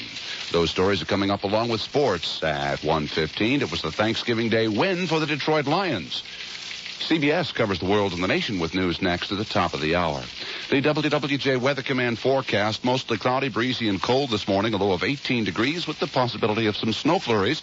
Sunshine Friday, not quite as cold. We'll get to about 34 degrees. Right now in Detroit, partly cloudy, 24 is the temperature. All news, all the time. News Radio 95. WWJ, Detroit. CBS News. I'm Jim Shenevy. Venezuelan President Carlos Andres Perez says he will meet with Salvadoran rebel leaders in the morning and may end up serving as a mediator for any peace talks with the country's government. Guerrilla leaders have offered to honor a United Nations verified ceasefire.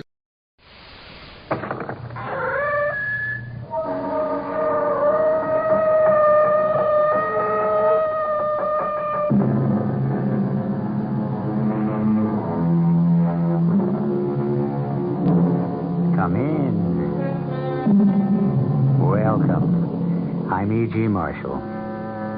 Could you suppose that suddenly one of the most simple functions in the world was denied you?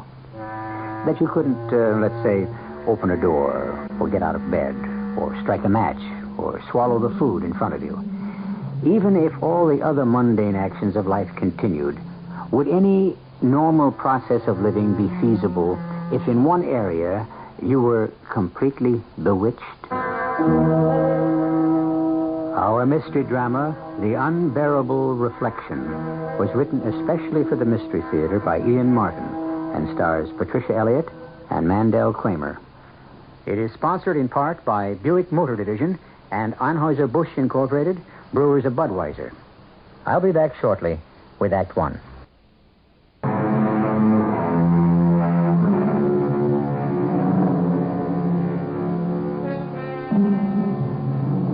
We are a nation that looks for idols to worship. And one of our fetishes is beauty. Along with that goes another, success. By any measure, Deborah Denton qualifies. Miss America in a not-too-distant year, sometime movie star, and now wife of one of our biggest state's governors, a man who is of presidential timber. That's Debbie. She is everything to hold up to America, man and woman, as an example. A strict religious upbringing, beauty, success in many fields, a press agent's dream, except for one thing. What we see on the surface is exactly the opposite of the real Deborah Denton. Zip me up, will you, darling? I hate to. It makes it so final. Ah, Nick, I'm already late. I'm going to have to burn up the parkway to get back in time for dinner. You could have it with me. Zip first, talk later. Ah, soon, Nicholas, my love. First, I have to get rid of my husband. Divorce him? Not while he's still a possible candidate. You don't want to be named as a co-respondent in a divorce suit that hits every headline, do you? Let me buy your husband off, huh? Unfortunately, that is the one thing you can't do. I worship at your feet. How can I own you? Oh, you are a marvelous lover, darling. Not only poetic, but so rich. And I must run. I'll see you to the door. Better not. Let's not take any chance of being seen together. Since the day I took my first step, I've known just where I wanted to go. From the beginning, men have been the central influence in my life. The first, my father. Hard, bigoted, blindly devoted to a barren, demanding religious fervor that he tried to force on everyone. My only way out was to run, which I did with the first man I could persuade I was old enough to take me across the state line. Fortunately, my father was drowned in a flood shortly after, so my little mouse of a mother came to stay with me and eventually provided me with enough wholesomeness to run for my first beauty contest. The rest of my story has been told in every newspaper across the country and around the world. But the true story will only be told here as my last confession.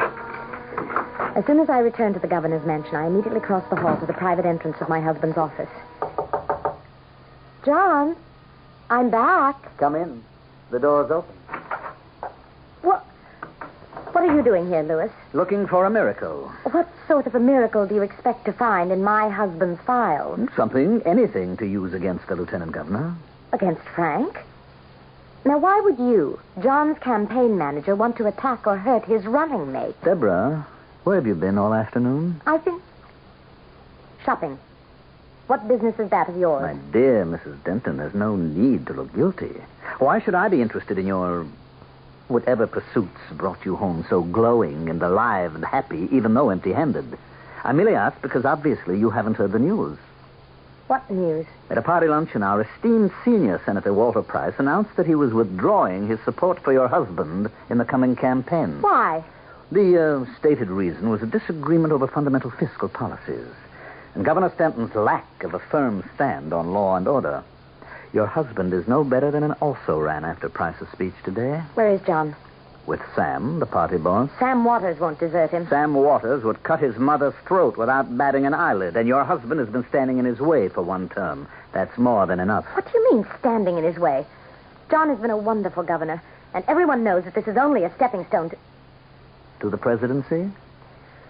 That was your dream, wasn't it? I don't intend to discuss that with you. What do you mean about John standing in Sam Waters' way? Patronage, my dear lady, the name of the political game. There's been precious little of it since John took over the State House. Because my husband happens to prize his honesty. We've hitched our wagon to the wrong star. We'd both better begin to break out the parachutes and start looking for a nice soft landing. Oh, so you're going to run out on John? No.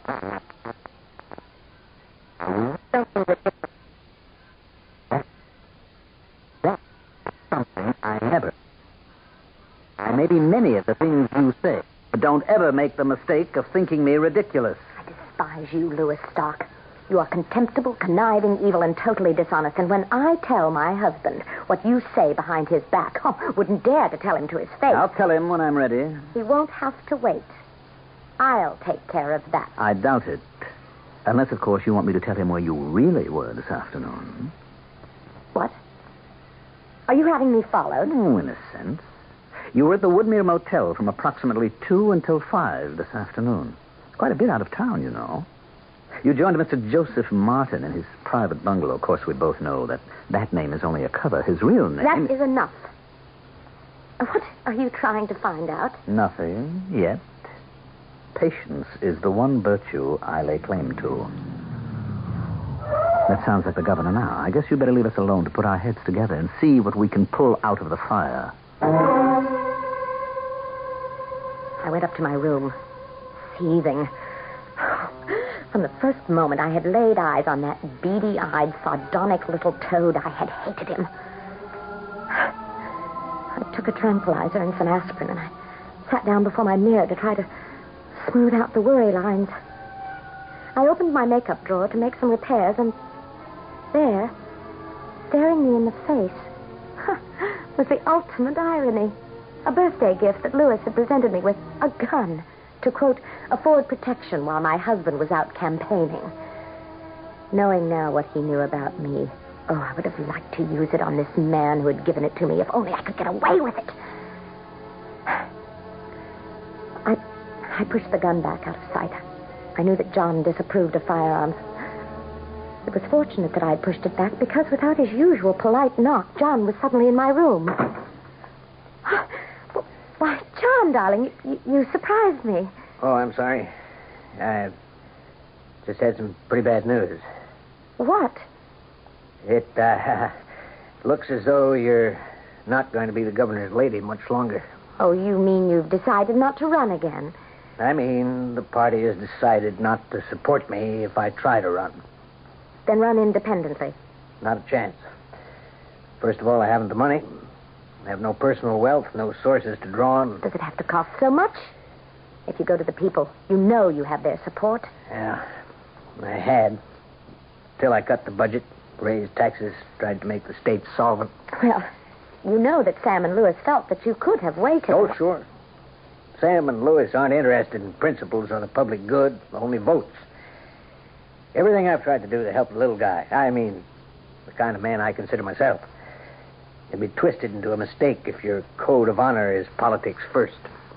Well, perhaps it was a mistake to veto the death penalty when you knew everyone was up in arms at the appalling crime rate. I would always veto that. In my opinion, it's against the morality of both man and God. All right, my darling. We won't argue about it. Now, here. Let me sit with you for a minute. Oh, Debbie, darling, I really don't care for myself. As a matter of fact, in a way, I'm relieved. Relieved? Yes. We can live our own lives now. Start having the first of those children we should have had already. Enjoy and get the most out of life for ourselves. What will you be doing for a living? Oh, go back to the law. Oh, at that same pokey little firm? I imagine they'd be glad to have me back.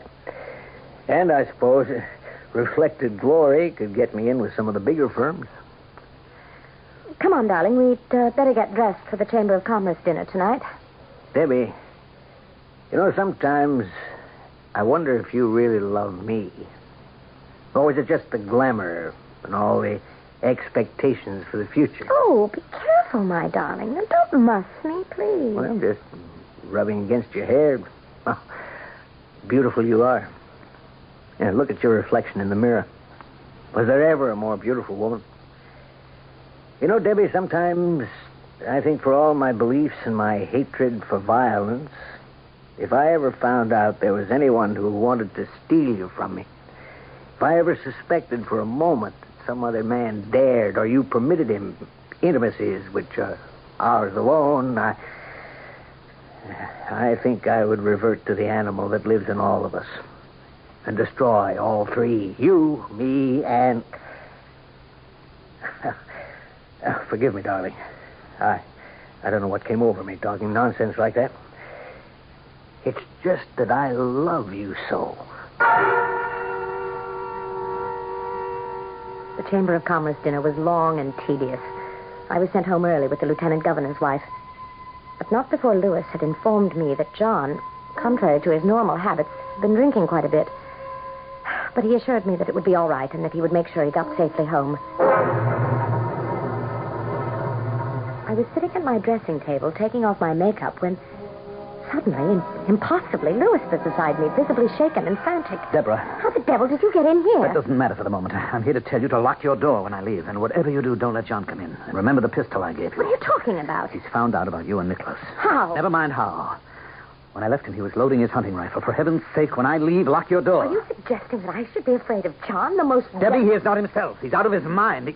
Good Lord, here he comes. Defend yourself, Deborah. Get your gun. He's out for blood. Debbie, tell me it isn't true. For God's sake, not now. Not you deserting me. John, put down that gun. What gun? Tell me it isn't true about you and Nicholas and Juggalo or by heaven, I... No! God! Oh! Oh, John! It's all right, Deborah. He's dead. Quite dead. How do you know? Call a doctor. Get someone here. How do you know? Because this is exactly how I arranged it. Arranged it? Certainly. What better way to get you in my power?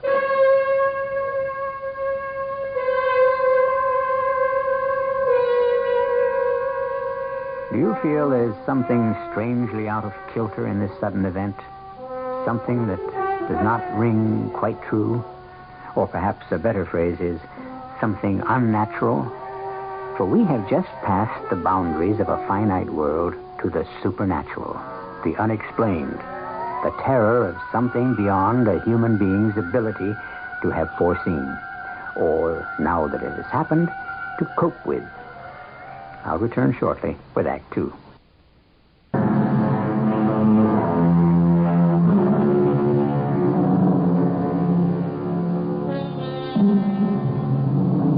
Very, very seldom in life has Deborah Denton committed an act not motivated by her own volition.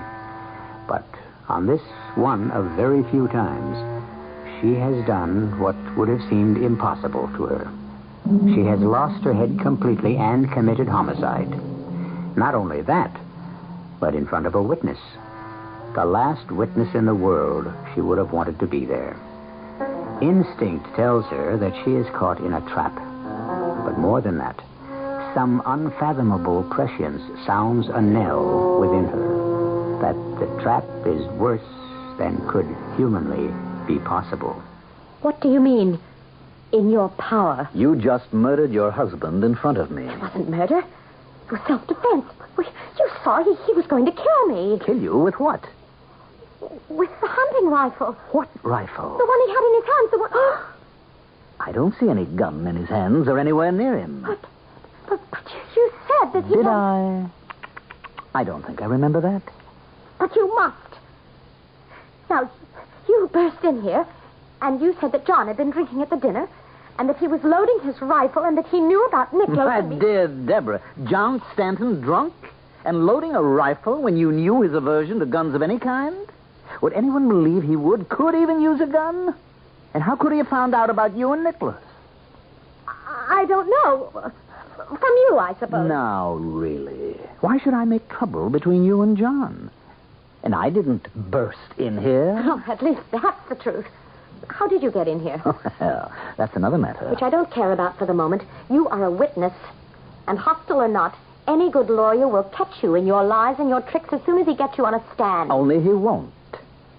Why not? Because I'm not here. The servants have heard the shots and sent for the police. When they come, they'll find you and the dead man alone. You can't get out of this house without being seen. Can't I? Watch. Louis, where are you? Here I am, Deborah. I don't know what's happening. I must be going crazy. It's a dream. That's all, a dream. Oh, no, it isn't. Not at all. But it can be. How? I'm quite aware how you feel about me. But have you ever wondered how I feel about you? Of course you haven't. I'm dirt under your feet. I warned you not to underestimate me.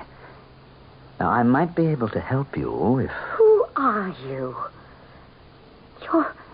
You're inhuman. I think perhaps that's a fair statement. It was really amusing when you first saw me in your room that you should have chosen to say, "What the devil are you doing here?" Is that who you are? Satan himself? Oh, no, my dear. Nothing quite so grandiose. Just a minor demon, a faithful henchman of the anti-faith. Oh, it has to be a dream. There can be no changing the fact that John is dead. That's a fait accompli. But the manner of his death, the place where it happened, and the time can be arranged to suit our convenience, or rather yours, in such a way that you will appear to have had nothing to do with it. And in return, I sign a paper in blood selling you my soul. Oh, now really, Deborah. Surely you don't subscribe to that old-fashioned medieval nonsense. This is the 20th century. Why would I want your soul? I don't know. I mean, isn't that what is always required when you... Traffic with the devil? I wouldn't know. I told you I'm only minor league. Besides, your soul is committed to hell already, my dear. Then what do you ask in exchange? Your body, my beautiful one. Your soul has no interest for me. You must be mad. All right. We'll play it your way. We'll pretend this farce is real. Now, what could you do about John? Set the clock back. John did have a couple of drinks. He left the hotel alone in his car. On the way home, he lost control and smashed into a wall. The car was totaled, and he was instantly killed. And me? You were already at home. You were having a long talk with the housekeeper when it happened about getting a new maid. How could you know that? I put the idea in your head. Why? For reasons of my own, which you will discover later. You can arrange all this? In exchange for you. No. I was afraid of that. You are loathsome and disgusting to me. I don't need your help, and I can get through this by myself. I wouldn't put it past you. It'd be hard to find a jury to convict you, or at least condemn you to death. John does have a rifle. It'll be beside him by the time the police get here. Then you'd better hurry. No. I might as well be dead or in hell if I belong to you. Very well. I'll make you one last offer. What? If I can't have you yourself, I'll settle for the vicarious. Sell me your reflection. My reflection? That other self who looks back at you from the mirror. All right. Yes. Yes. It's almost too late. Quickly. Here, quickly. Sign here. There. And the pact is made.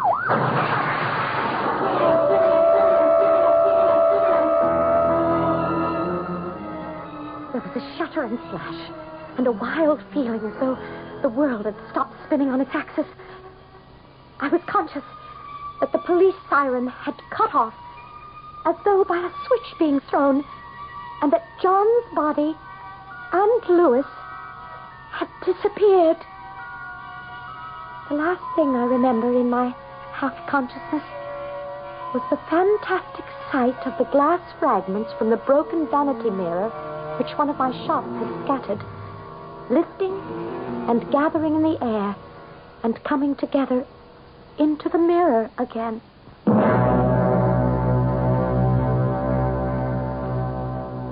And then I must have fainted. I was awakened by a soft but insisting knocking at my door. Just a minute. Who is it? It's Elspeth, Mrs. Denton, ma'am. Who? Mr. Louis Stark said you'd be needing me. Louis Stark? Just a moment. I'll unlock the door and let you in. Oh, that won't be necessary. Here, let me help you up. No, don't touch me. Who are you? Why, Mr. Stark told me you and your housekeeper had been discussing your needing a lady's maid, so I came to apply. At this time of night? He said it might be sort of urgent, and that you might be needing someone with my special sort of references. And what are those? You should sit down, ma'am. Here, by your vanity table.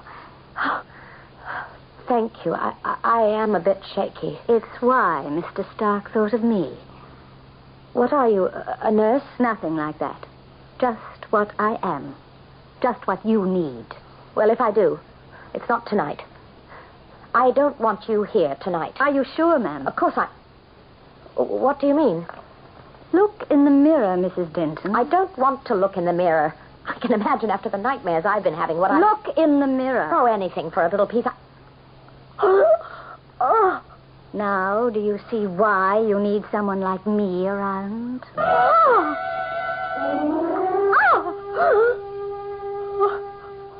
What else showed me in the mirror was nothing. Reflected in the background were all the normal things I expected to see.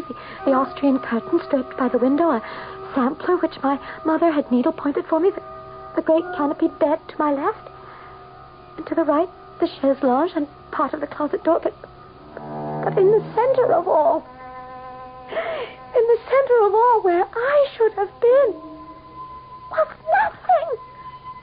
I don't mean a blank or the outline of a shape, just nothing at all. As though the mirror reflected only an empty room. You see? But it can't be. Oh, give me my hand glass. Here, madam. Well? Nothing. The same. Oh, what am I going to do? That's why Mr. Louis Stark thought you might have need of me. How can you help? Can you bring my likeness back? No, but I can protect you. How? First, by keeping people away from you. Or more important, you away from them. But if John is dead, I can't just hide. No. But you could have need for a nurse, someone to take care of you.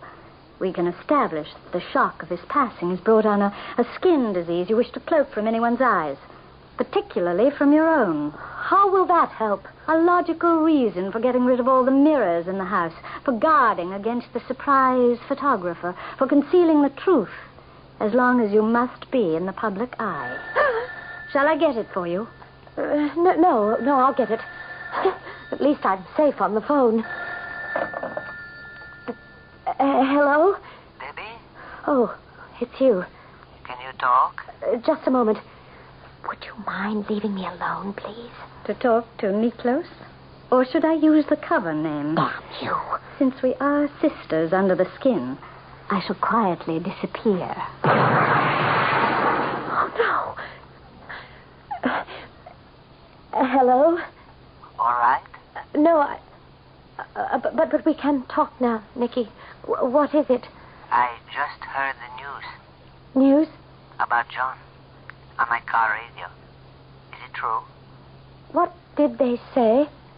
Just that he apparently lost control of his car on the parkway and smashed into the wall of an underpass, and that he must have been killed instantly. Oh, thanks, Peter. What did you say? Oh, Debbie, you know, don't you? I mean... It's all right. I know. Oh, for a moment there I thought I'd made... well, I don't mean to be ghoulish, but... I have a wonderful idea for us. What?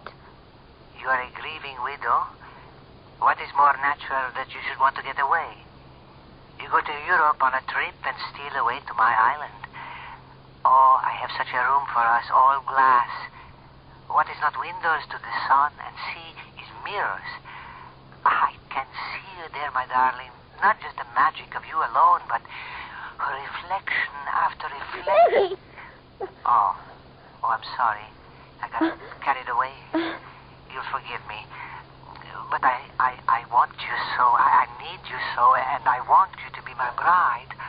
Once you are, I will buy you the world. Oh, my darling, I want that too. I just... Give me time to think. I'll call you tomorrow. What am I going to do? You see what I meant? Especially if... What? Especially if you have a lover or wish to take another husband. How do you explain you have no reflection in the mirror or in a still pond or a store window passing by or even no shadow in the brightest sunlight? You don't have to keep reminding me. I know how I've been cheated. Not cheated, ma'am, just outmaneuvered. How could you expect to win when the devil held the dice?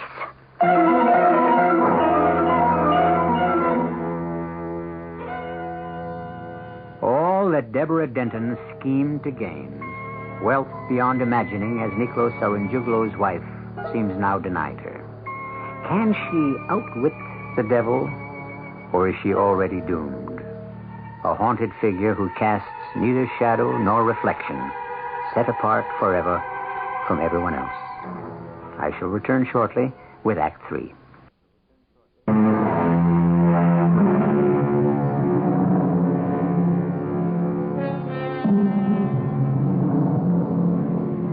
The next 3 days were the most difficult of Deborah Denton's life. Heavily veiled, even though it was summer, constantly on the lookout for a revealing mirror or the flash of a camera before she had a chance to hide behind someone. She was physically exhausted by the time the body was at last interred. And of all the interviews, the most unsettling and frightening to her was the stolen few minutes with Niklos. My deepest condolences, Mrs. Denton. Thank you, Niklos.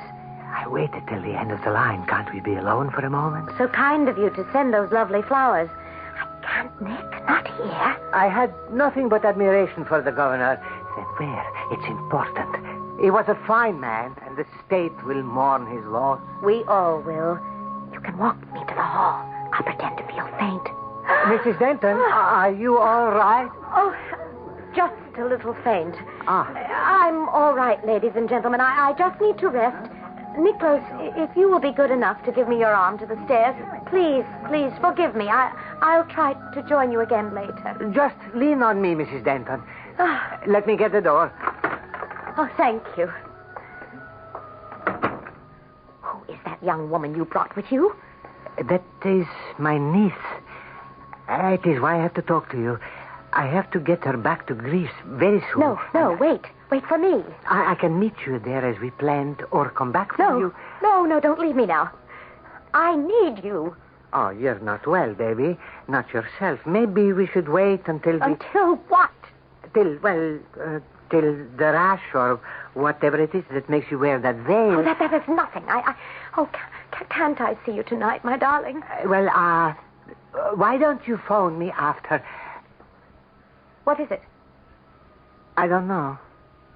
Crazy, but I happened to be looking at that mirror as we passed, and I could swear... What mirror? That one. Hanging over the chest. Who put that back? I don't know. But it was so strange. I could swear, looking in it, that I was all alone. Oh, don't be silly. No, come back just a moment. I have got to lie down. Are you trying to change the subject? No, Well, what about tonight? Call me later and check. You know where. I doubt if many men could appreciate, but I'm sure every woman can, the agonizing frustration of being deprived of the use of a mirror, or anything in which one can view oneself. The terror of feeling that you are alive no longer, that you only exist for yourself. Furtively, I found a small mirror from an old pocketbook and checked. Oh, no matter what the angle, there was still no answering image of my face. And I could not rid myself of the sight of the beautiful young woman that Niklos called his niece. I doubted her, hated her, was sick with jealousy for her. Oh, not for Nick himself, but for the wealth and power he meant to me. Now that John was gone, I was ready to crawl, to beg, to plead for any small chance from the vile thing that had become my master. You wanted to see me, Deborah? Yes, Louis. Someone hung a mirror in the hall. Do you know about it? Why, yes. I had it replaced. Why? Hundreds of people have come to pay their respects to the late governor. Half of them women. The mirror may not be a necessity, but the total absence of any is missed. I don't believe you. You had it hung to torture me. Oh, just to remind you. I want my reflection back. Are you sure? Sure. I am sure of nothing, thanks to you. Oh, I know I made some kind of pact with you, and I don't expect any mercy, but I hope, I beg that there is some life left for me. If I am to be dragged at last into a hell that is as eternal and is as devastatingly destructive as the last days have been, I am asking you for some last fling at life before you and yours swallow me up forever. You're worried about Niklos and his niece. Yes. And quite right. The relationship is close, but not familial. Do you mean that she... Oh, that's... Of course she's not his niece. But then, in spite of her desires, she's not yet been able to capture his entirely. You are a master at this, aren't you? To turn a person slowly on the spit, never burning, only scorching. We're two of a kind. How many men have you turned on the spit, hopelessly bound and tied by your beauty and promise, only to abandon them after their purpose had served yours? Supposing I admit it, will that gain me any comradeship with you? What is it you want? So little. My mirror image back again. You're sure that's all? That is all I dare to ask, isn't it? And how will it serve you? Even at the simplest level. A woman cannot live without a reflection. She needs it to begin, live, end her day. And for your sort of woman to reaffirm your strength. For what are you without beauty? Oh, you knew so well when you took it from me I would be back on my knees to beg for it. I was damned the day I agreed. I can't live as ordinary people do. I need Nicky's money, position, power. Neither can the rest of us.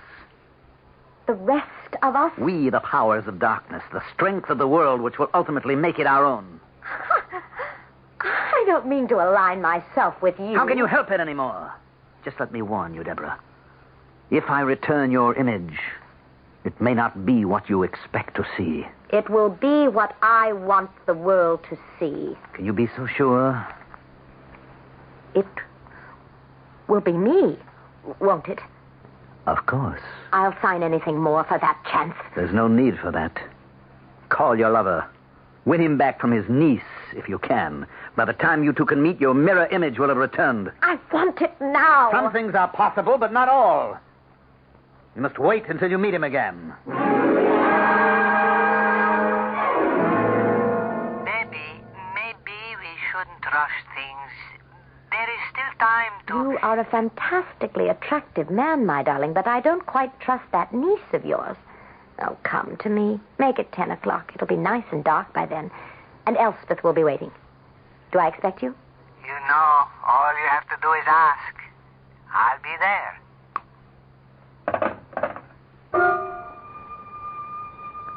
I hung up the phone and sat for a long time thinking. I couldn't rest. So I called Elspeth and made arrangements for Nicholas to be admitted to the house. If you're sure you want me to, Mrs. Denton. What are you talking about, Elspeth? I told you I did. Why wouldn't I want you to? Well, I'm sure it's none of my business, but if I were you, I might talk it over with Mr. Stark. Why? Oh, he's the only one who could answer that, ma'am. Something about that long-set, grim face troubled me. I realized suddenly that it was the almost imperceptibly twisted, evil smile breaking the tight line of her mouth. I could feel my heart drop like a stone into a dark and bottomless pit. And suddenly, Louis Stark, whoever or whatever he was standing before me. Louis. It's 9 o'clock. I thought you should have time to think things over. What are you doing here? Oh, don't worry. I shall be gone long before your lover appears. If you're sure you want him to. Why don't you leave me alone? Haven't you done enough to me? This time I thought I would do a kindness. You wanted your reflection back. You promised me. As you are. I thought perhaps you'd better look at it before your lover comes. Look. I promise you it is a perfect mirror image of you. For some reason, I am afraid to look. What you see, everyone else will see. Remember, it is your true reflection, and you live or die by it. What does that mean? See for yourself. I will. But by myself. This time, the gun is loaded. I want you out of here. Look on yourself, Deborah. I had no will of my own for that moment. Standing with the gun in my hand, I turned to the mirror which Elspeth had restored to the vanity.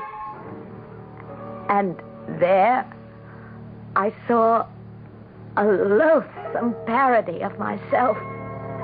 The hair twisting and writhing about my face like black snakes. The iris of my eyes dull, muddy brown with great dark bruises beneath them. My nose hooked as fiercely as an eagle. My lips drawn in a snarl, their purple color stretched to a death white over two great canine teeth leering back at me as lasciviously as any vampires. Is that what you want your lover to see? No, that isn't me. The real you. No, I'll kill it. If you do, you kill yourself. Then to hell with both of us. Oh, God, no. John! No, John! It's all right, Deborah. He's dead. Just as dead as always. Only one difference. What? It will take time. The trial, the headlines, jail, and then the long wait for the death sentence to be carried out. Everything your husband fought against. How do you know? How can you be so sure? Because we're right back where we started. This is exactly how I arranged it. Arranged it?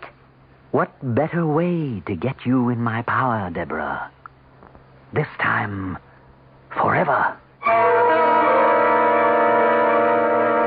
No need to dwell on a sensational trial, and the most ironical of circumstance, that a governor who was forced to sign a bill reestablishing the death sentence in his state made his wife the first victim, as he himself was the first victimized. I'll be back in a moment.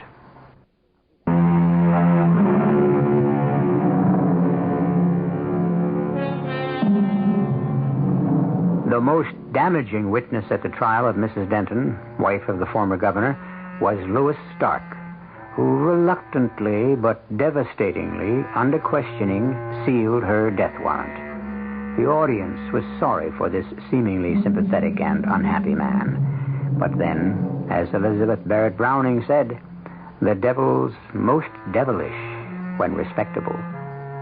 Our cast included Patricia Elliott, Mandel Kramer, Robert Dryden, and Carol Teitel. The entire production was under the direction of Hyman Brown. Radio Mystery Theater was sponsored in part by Anheuser-Busch Incorporated, Brewers of Budweiser, and Buick Motor Division. This is E.G. Marshall inviting you to return to our Mystery Theater for another adventure in the macabre. Until next time, pleasant dreams.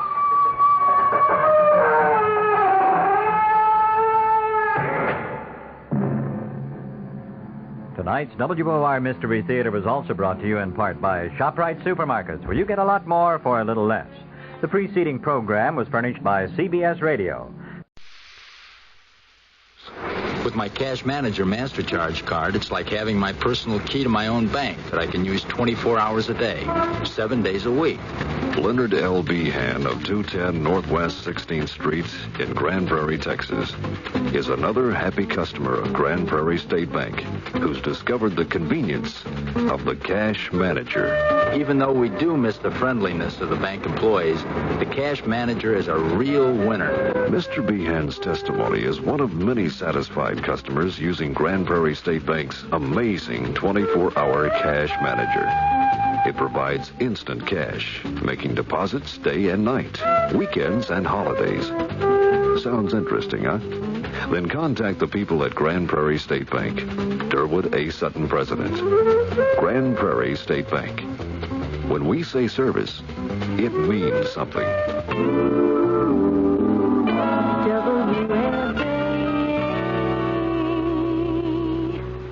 The CBS Radio Mystery Theater presents...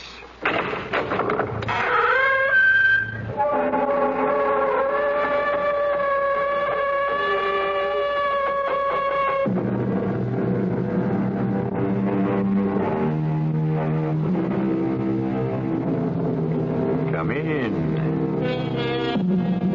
Welcome. I'm E.G. Marshall. How are you? Happy? Depressed? Something in between? Well, whatever your mood, listen to a story of success. What does a man want? Wealth? Fame? The love of women? Let's be honest. He wants all these things. Wants them. Dreams of them. Lusts after them. For these three things, he will fight to the death. Or be killed in battle. Well, you know what Mr. Mom said. No. What did Mr. Mon say? Not Mon. Mom. Mr. Somerset Mom. Good grief. Don't you know anything? I know a lot. Now tell me, what did he say? He said money is a sixth sense without which one cannot make proper use of the other five.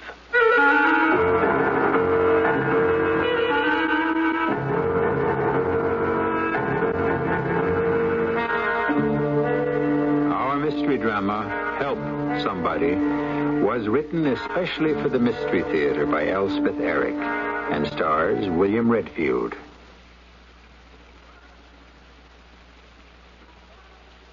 The God belongs to the many who could use a helping hand.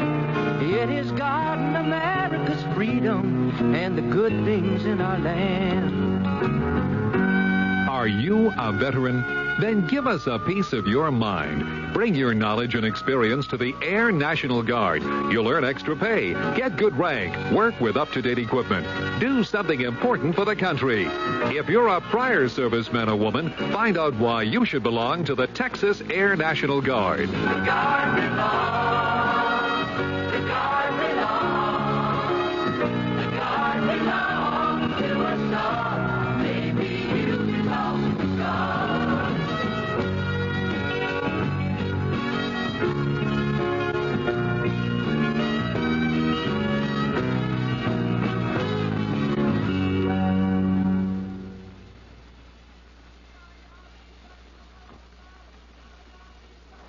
Your Lung Association takes great pride in preventing the half a dirty dozen. They call me tuberculosis. TB for short, but not for long, right? Wrong. I'm chronic bronchitis. That's my trademark. Don't dismiss it lightly unless you'd like to meet my friend here. Emphysema, that's me. The kind of guy who'd steal your last breath.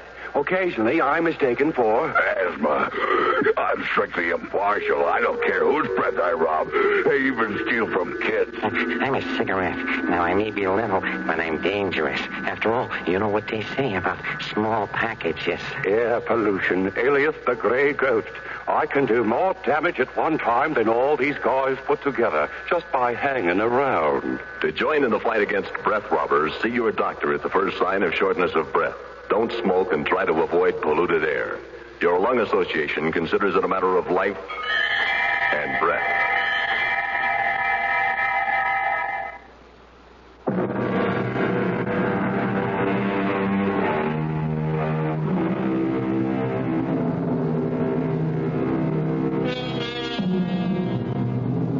Our story concerns a writer, and his name is Anthony Price. Nobody's much interested in writers.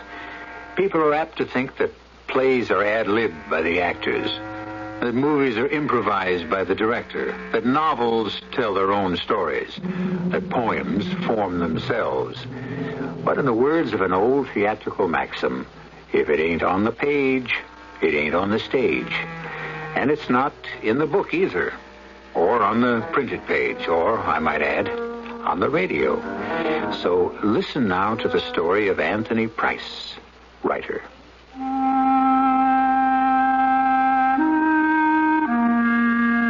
It was incredible, absolutely incredible, and I, more than anyone, couldn't believe it. But before I try to tell you about it, let me go back a little and hope that will explain, at least in part, why I could not comprehend what came later. It began in Italy, in Rome. Pronto? Si. Anthony Price, aquí. Anthony? Si, yes. Clark McKay, Anthony, your father's lawyer. You remember me? Oh, very well, Mr. McKay. How's every little thing in New York? Anthony, your father asked me to call you. Oh? Couldn't he have picked up the phone himself? Anthony, he asked me to tell you the answer is no. Look, hasn't he heard there's inflation in Italy, too? That pitiful allowance he granted me 10 years ago is positively pathetic by now. Well, he thinks you should be able to supplement it with your writing. Mr. McKay, I've written 4 books and made a grand total of $914. Perhaps you should try something else. I don't know anything else. Well, there must be something. There isn't. Thanks for calling, Mr. McKay. I was living in Rome in the Thieves' Quarter, though no accomplished thief would have deigned to live there, in a room smaller than Savonarola's cell, eating pasta and frutta and more pasta than frutta, obstinately trying to earn the right to call myself a novelist. Pronto? Si, Anthony Price. Yes, hello? Tony. You there, Tony? Can you hear me? I'm here, I hear you. This is Leon, Tony. I got your manuscript. I read part of it. It's not bad so far. Oh, I love your wild enthusiasm. I'll call you again when I finished it. Well, don't throw your money around, Leon. Send it over here. Of course, a couple of other editors will have to see it. Why did you bother to call, Leon? Listen, they may like it a lot. How do I know? You don't. So, cheer up. So long, Leon. Tony, Each day, when I finished writing, I walked to the piazza for coffee and the feeling of people around me. A film company was shooting a picture there, and a young actress named Claudia Crisi had a minor role. I was attracted to her from the start, and then finally filled to the brim with a desire to go to bed with her. Pronto? Antonio, it's Claudia. How are you? All right. What about tonight? Oh, I can't. That's why I'm calling you. You couldn't last night either. Tomorrow night, is it possible? Oh, Claudia, you're driving me crazy. Oh, they're shooting a new scene for the picture. All a different words. I have to learn the new ones. And I have to talk to the director about the changes. I see. Oh, boy, do I see. Now, Antonio... Thanks for making everything so Antonio. clear. I was 33 years old and succeeding at nothing but growing older. Then the cablegram arrived. Your father gravely ill, come at once. Sufficient money for the plane fare accompanied the cable. I thought wildly of pocketing the money and staying rooted in Rome, but some puritanical shred still clung to my conscience. And 2 hours later, I was on the plane, bound for the metropolis I had not seen for 10 years. I beg your pardon. Yes? Who? I wasn't sure I recognized you. You are Anthony Price, aren't you? Yes. Are you? Oh, you're Clark McKay, right? Right. Well, it's very nice of you to meet the plane. I didn't expect it. Well, down to the circumstances. Come on, let's get your luggage. Oh, I've got my luggage right here. Just that one small bag? That's all. Oh. Well, then, let's get a cab.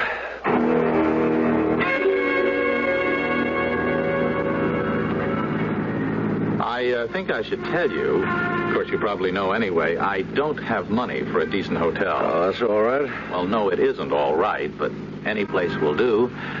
How is my father? You can stay in his apartment if you like. I'm not sure he'd like. It's very large. 13-room penthouse overlooking the park. Your father bought it last year. I suppose he's in a hospital. Which one? He's not in a hospital, no. Oh, then he must be better. Anthony, he's dead. He's dead? Yes, about an hour ago. I was 30,000 feet in the air an hour ago. I'm sorry. I wish I were. Mr. McKay, we weren't on the best of terms. You know that. I wish I could feel something. It's terrible not to feel anything at all. Well, it's the shock. Maybe. Well, now, perhaps I can give you some news that will... that penthouse I was telling you about. Yes, 13 rooms overlooking the park. Yes, he left it to you, Anthony. He what? It's in your name. But that's a riot. Oh, that's the funniest thing I ever heard. How am I supposed to support a penthouse when I can't even support myself? Yes, well, of course, there'll be a formal reading of the will, but I see no reason not to tell you since you're... Anthony, you are the sole heir. I'm what? He left all his money to you. To me? All of it? It's over $1 million. $1 million? Well, it's closer to 2. And he left it all to me? All of it. What's the catch? There's no catch. He simply left me the money? That's right. Oh, I can't get over it. Now, I'm the executor. I can't turn it over to you till the will goes through probate, but... I'm rich. How do you like that? I'm actually rich. Yes, you are. I never dreamed. Well, all right. Now, what's the best hotel in town? I want to go there. Take it easy. Look, Mr. McKay, when I left Rome, I gave them your address and phone number just in case. You see, I didn't know where I'd be staying. Now, if anybody calls, will you tell them where I am? Yes, of course. Now, let's go to some elegant hotel. I mean, the best. I proceeded to go crazy. Room service. Even when I wasn't hungry or thirsty, I called room service. I bought clothes and charged them to this person named Anthony Price, whom I scarcely knew. I bought a watch and a pair of solid gold cufflinks before I had shirts they'd even go into. I walked through the 13 rooms of the penthouse overlooking the park and then called a decorator and told him what I wanted. Lots of space, empty corners, soft things to sit and lie on, plenty of white and lots of yellow and a few touches of red. It was in the middle of one of these prodigious conferences when the phone rang. Hello. This is Leon, Tony. Oh, how are you, Leon? You haven't forgotten your book's gone to press, have you? Huh? When? When did you decide that? Well, we pushed the publication date up a bit. I told you that. Oh, I must have forgotten. It's not in the bookstores yet, but the review should be coming out in a day or so. The most I've ever gotten before was 3 inches in the back of the Sunday book section. 3 lukewarm inches, I might add. I just thought I'd tell you. Thanks a lot, but don't hold your breath. So long, Leon. So long.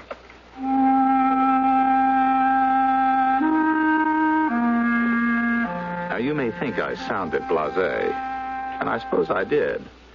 But in the pit of my stomach, there was the old familiar stirring, the bubble of excitement, the fervid silent prayer. This time, let them like what I've written. I stayed up every night waiting for the morning editions to hit the stands, and finally, shortly after midnight, I don't believe it.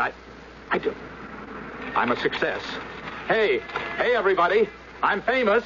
It's happened. I'm a success.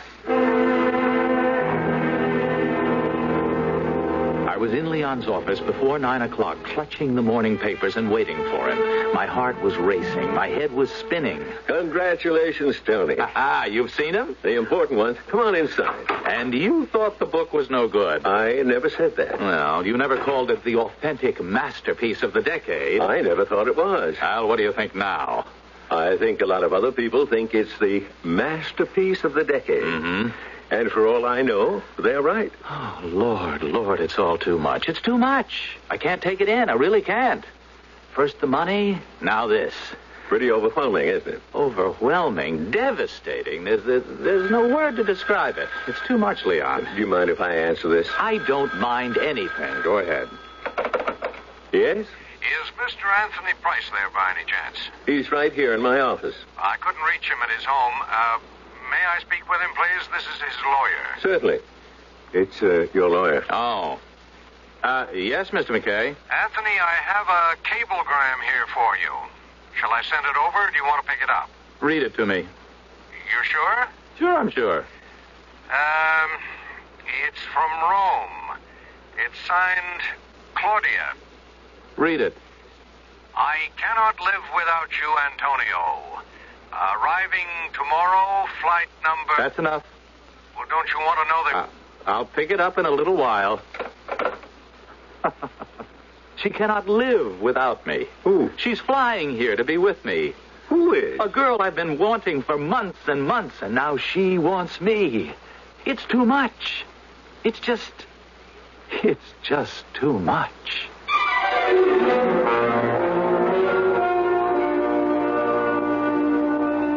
How very far our hero has advanced in the short time we've been on the air.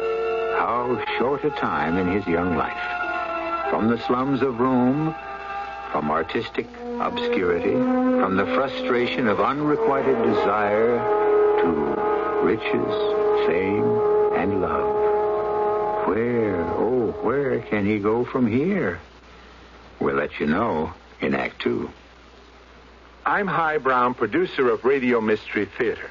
As you may know, we've drawn the name of the first lucky winner in the contest we're having with Walt Disney World. Grand prize this week to 11-year-old Michael Honick of Fort Madison, Iowa.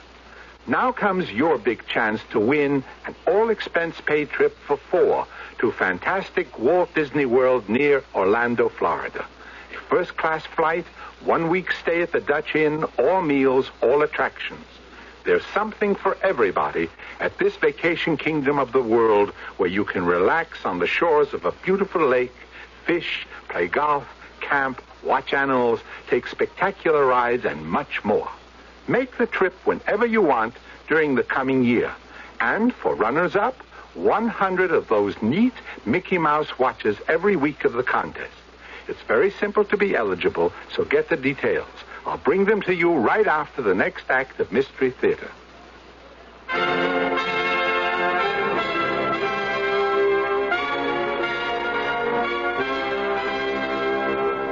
In God we trust. America speaks.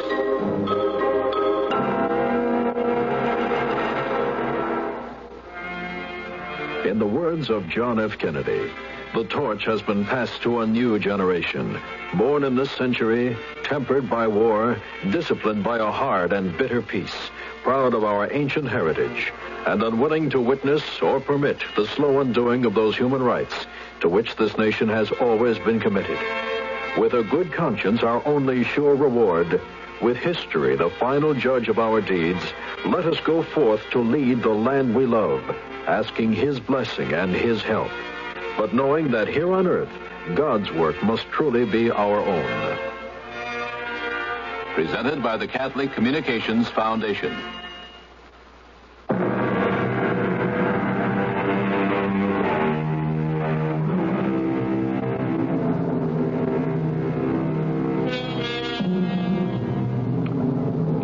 father of Anthony Price died suddenly and left his son almost $2 million and a penthouse overlooking the park.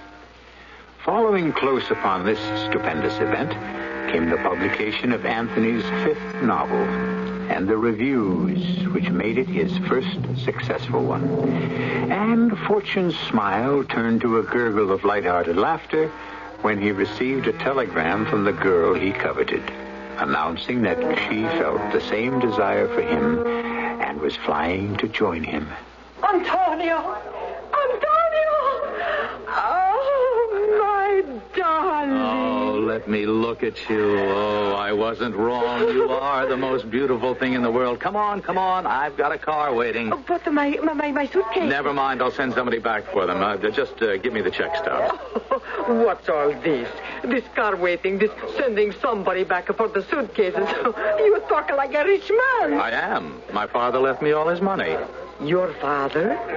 Who was so stingy? Well, he got generous toward the end. He also left me a 13-room penthouse. A penthouse? With a terrace. Overlooks Central Park. I've had it all done over. I thought we'd be staying in some cheap pensione.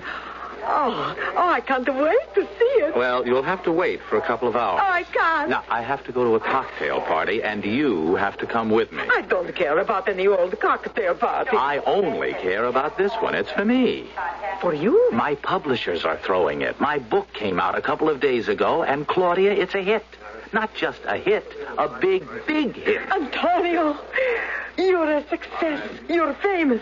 How wonderful. And you're beautiful. Lord, but you're beautiful.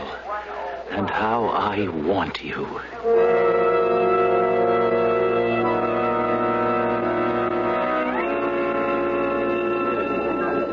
This is so exciting. Is it? Who are all of these people? I don't know. Publishers, editors, writers. I don't know any of them. Then how am I going to meet anybody? Well, why don't you just go mingle with the crowd? The way you look, you'll meet everybody inside half an hour. This isn't a movie crowd. Oh, come on. You just can't stand in the corner. Yes, I can. Oh, you look as though you hadn't even been invited. That's how I feel. Well, if that's the way you're going to behave, Antonio, we might as well leave. Let's. Only I don't want to. Oh, wait a second. There's my editor. Leon. You see, you do know somebody. Yes. Over here, Leon. Oh, well, finally. How long have you been here? Forever. Not long. Claudia, this is Leon Long, my editor. Signorina Claudia Creasy, actress.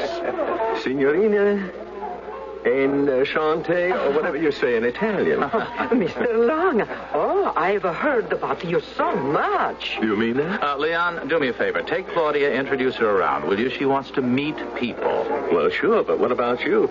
You're supposed to meet people. This is your part. Later I will, I promise. I don't know. I'm just not used to this kind of thing. Signorina Creasy, permesso. How's that for speaking the language? Oh, perfetto. And call me Claudia, please. I stood there, like a wallflower. I can't tell you why. This great gathering of people, all there to meet the man who had written the authentic masterpiece of the decade. 10 years of trying to reach the very spot where I now stood, and I couldn't take the next step. Anthony? What? Oh, Mr. McKay. Hello. I didn't know you'd be here. I asked your publishers to invite me. They were kind enough. Well, I'm glad you're here. Shouldn't you be out there in the middle of the crowd receiving plaudits? Yes, I guess I should. Well, then? Oh, I will later. Yes. Anthony, what do you plan to do with your money? I think we ought to begin to think about that, don't you? Well, what do you mean, do with it? Well, there are various ways of handling it. Well, what did my father do with it? I'll do whatever he did, I guess. Well, your father used it to make more money. Oh, I see. Well, no, I don't think I'd care to do that. Actually, I wouldn't know how. I mean, can't we just put it in the bank and I'll buy things with it, I guess. Uh-huh. A car? Oh, I already bought one of those. Oh, what kind? Maserati. Oh, that's a good car. Yes. I wanted one for 10 years. Now I've got one. You like it? What? I said, do you like it? Oh, look at Claudia. She's having a ball, isn't she? Which is Claudia? The most beautiful girl in the room. Oh, she's the one from Italy.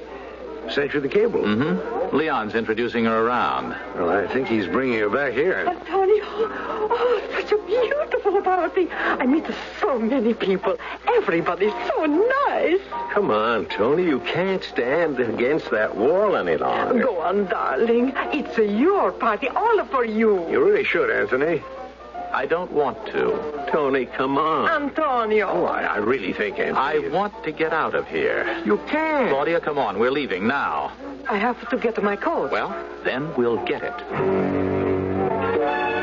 I started to move away with her, but I stopped before I'd gone very far. The voices of Leon and McKay reached me where I stood. Is he all right, do you think? I don't know. I was talking to him before about his inheritance. He didn't seem interested. Well, he certainly isn't interested in anything here. I think perhaps all he's interested in is the young girl from Italy. That must be it. That must be it. I said the words over to myself. That must be it. Claudia was here. Claudia was with me. She had flown the ocean to be with me. I was waiting for her to collect her coat.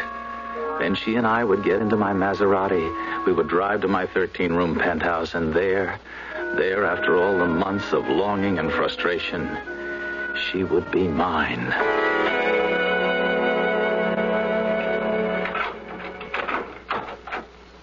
Here we are. Yes. Oh, Antonio. Oh, Dio mio, magnifico. Oh, che bello, che bello. Ah, you like it, huh? Oh, never have I seen. Oh, how lucky you are, Antonio. Oh, exquisito. And so gay, so light, so Italiano. You think so? You don't like it? I don't know. Why don't you like it? It looks gray. Gray? With the white walls, the yellow shutters, the beautiful white carpet? Oh, what are you talking about? I don't know. I just think it looks gray. Oh, and the beautiful red couch. Oh, is it velvet? I don't know what it is. Oh, and look down there. Antonio, come to the window, look. Oh, how beautiful. Look there. That's the park. Yes, I know it's the park. Look. You can see the people with the dogs. Mm-hmm. Hundreds of people. Hundreds of dogs. Ah, how sweet. Come, I want to show you the bedroom. One of the bedrooms. Your bedroom? Yes. It's mine.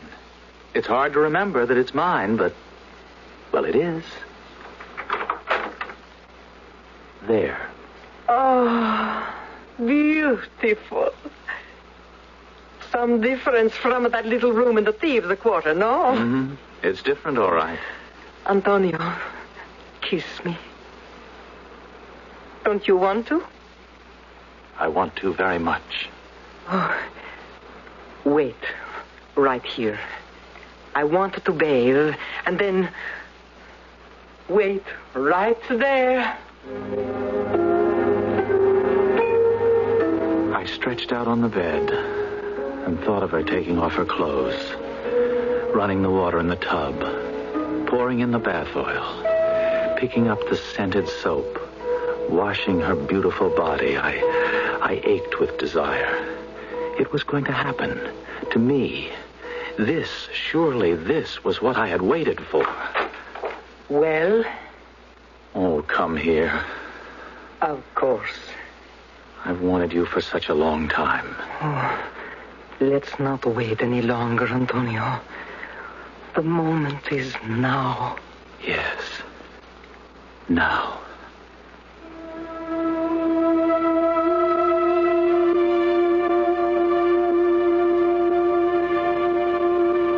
What is a man supposed to feel when he first possesses a woman he has desired? Triumph, ecstasy, fulfillment? I don't really know. All I know is that I felt nothing. I could have been an actor in a motion picture. I could have been reading about myself. This man, this Anthony Price, this This character, this hero. Oh, what a man. Rich, famous, and beloved. I marveled at him, and I felt nothing. Antonio, say something, please. You don't like me? I disappoint you? It was very good. Then why... Antonio, look at me. Oh, Dio mio, you look so sad. I never saw a man who looked so sad. What is it? Is it me? Did I do wrong? You did everything right. Then why do you look so unhappy? I don't know. Oh, I was not good for you. Oh, no, it's not that. Please, I don't want you to think that. But what else can I think? You're beautiful. You're desirable.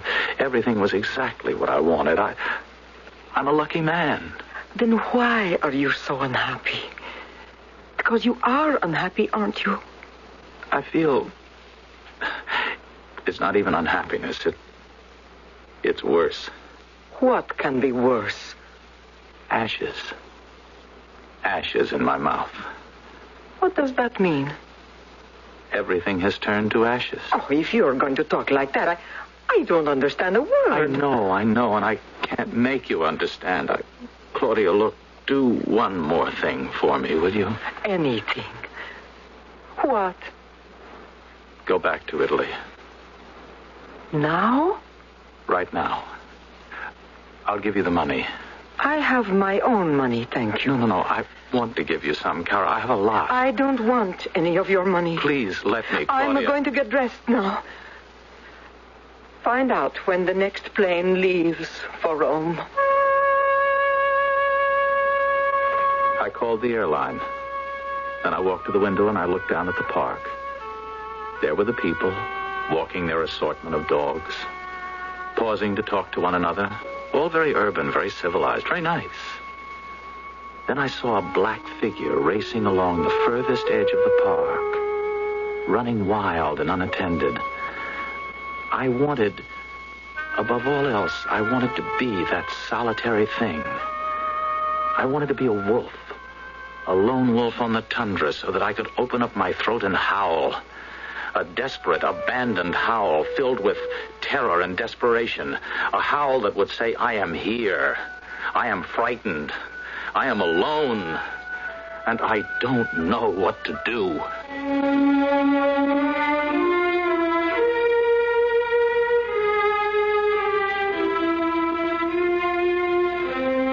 Consider the predicament of the tiny baby whose mother has turned off the light, left the room, and shut the door, leaving the helpless infant not knowing that she will ever come back. What can the child do but cry? And what does the cry say but, I am here, I am frightened, I am alone, and I don't know what to do.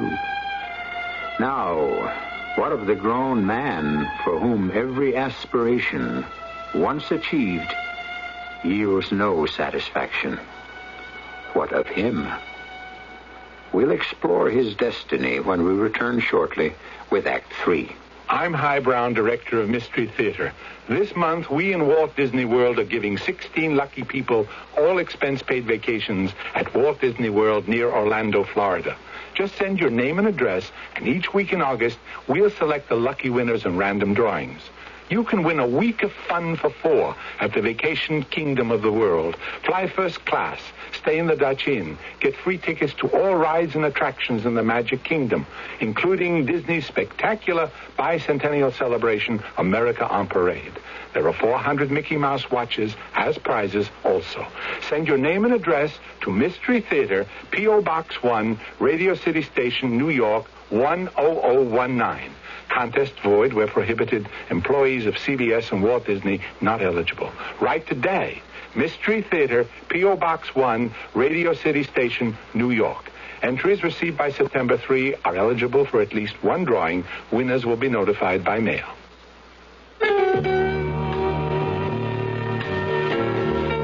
I like the way the forest sounds. The way the leaves rustle in the wind and fall to the ground and crunch under your feet. The way the birds sing and the chipmunks chatter. The way a squirrel squirrel scrambles up a tree. I like the way the forest smells, too. The air's fresh. And you can tell the difference between one kind of tree and another just by smelling them. But did you know we can destroy all that beauty in just one careless second? That's why I'm asking you to please be careful with fire. Because when we lose a forest, we lose a lot more than meets the eye. I ought to know. I'm Ray Charles.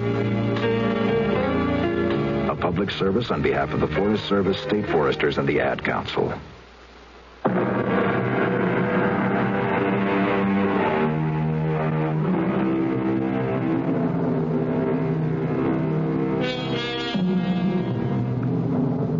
Anthony Price, writer, with his new wealth, his sudden fame, both turned to ashes in his mouth. His capacity to enjoy them evaporated.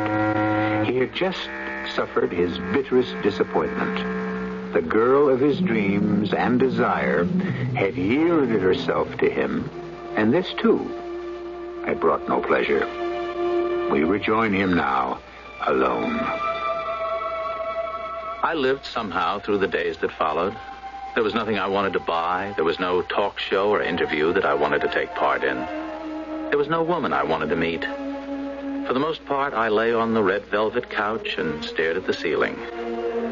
Now and again, I would get up and walk to the window and stare down at the park with its myriad of people and dogs.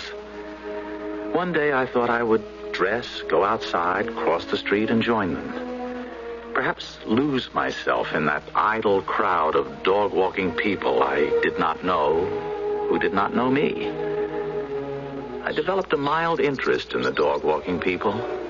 They usually formed little groups, and when I eavesdropped on their conversations, I found they were almost always talking about their dogs, almost never about themselves. And another funny thing, they almost never knew one another's names, but they always knew the names of one another's dogs. So it was, hello, Beauregard, hi there, Colonel, well, how's Mingus today? Greetings like that. It was as though this brief, dutiful period in the park had been given over to the dogs, and the pets had become the people, and the people, the pets. Then one day, I saw a young girl sitting on a bench. A stringy, scrawny sort of a girl, not distinctive in any way, save one. She had no dog. Hello. Hello. Mind if I sit down? No. Thank you. I don't have a dog either. Makes me feel out of place here. Why don't you get a dog? Why don't you? Well, my landlady won't let me keep one. Oh. Anyway, I have one. Sort of. Where do you keep it? Oh, he keeps himself. Really? Where? Oh, I don't know. Well, why do you say he's yours? Well, I feed him. I'm waiting for him now. I have some steak with me. I saved it from dinner last night. I was taken out to a restaurant. Are you sure he'll show up? Well, he always does. Oh. What's his name? I haven't given him a name. It's not up to me. On the other hand, I suppose I ought to call him something. Well, that's a good name. What is? Something. You think so? Well, if I were a stray dog, I'd like to think someone was looking for me. And everybody's looking for something. Don't you think so? Is that supposed to be a joke? I don't think so. Well, oh, here he comes. That's him? He's just a mongrel, but he's very beautiful, don't you think? I've seen him before. Oh, he comes around every day. No, not here. I saw him from my window once, running, just the way he's running now. It was a day when I thought the world had ended. Oh, obviously, it didn't end. Not quite. Come on, good dog. Come on over here. Here's something. Oh, good dog.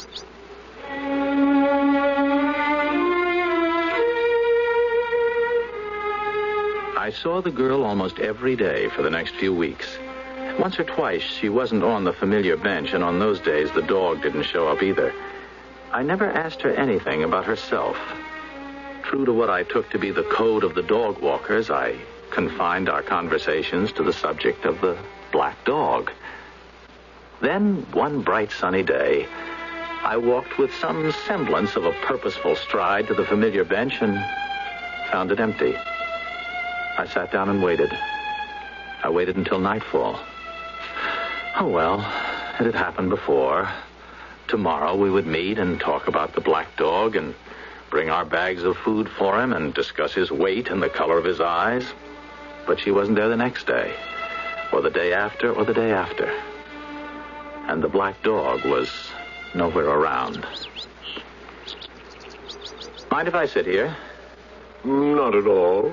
Oh. Nice dogs you've got there. Poodles? Can't you tell? I'm looking for someone, a girl. She usually sits on this bench. She has this dog. I mean, he's not hers, but she feeds him. I mean, he's black, long hair, very glossy, shiny hair, wavy tail, amber eyes. What's his name? His name? Well, she never gave him a name. She said she supposed she ought to call him something, and I said, well, that's a good name, something, but we really never decided exactly. Then the dog doesn't belong to you? Oh, no. Then he's a feral dog. A what? A feral dog. Wild, untamed. Oh, no, he's not wild. No, and he's very tame. He's a very nice dog. Feral dogs don't last long. They don't? I read somewhere 2 years is the average life for a feral dog. Never have I hated a man so much. I left without another word. By the time I got back to the apartment, I was trembling with rage. But what had he said to anger me so? 2 years is the average time for a feral dog. Though he'd read that somewhere, he'd simply repeated it to me, but in a voice and with a manner so indifferent, so callous, so uncaring. I wanted to kill him.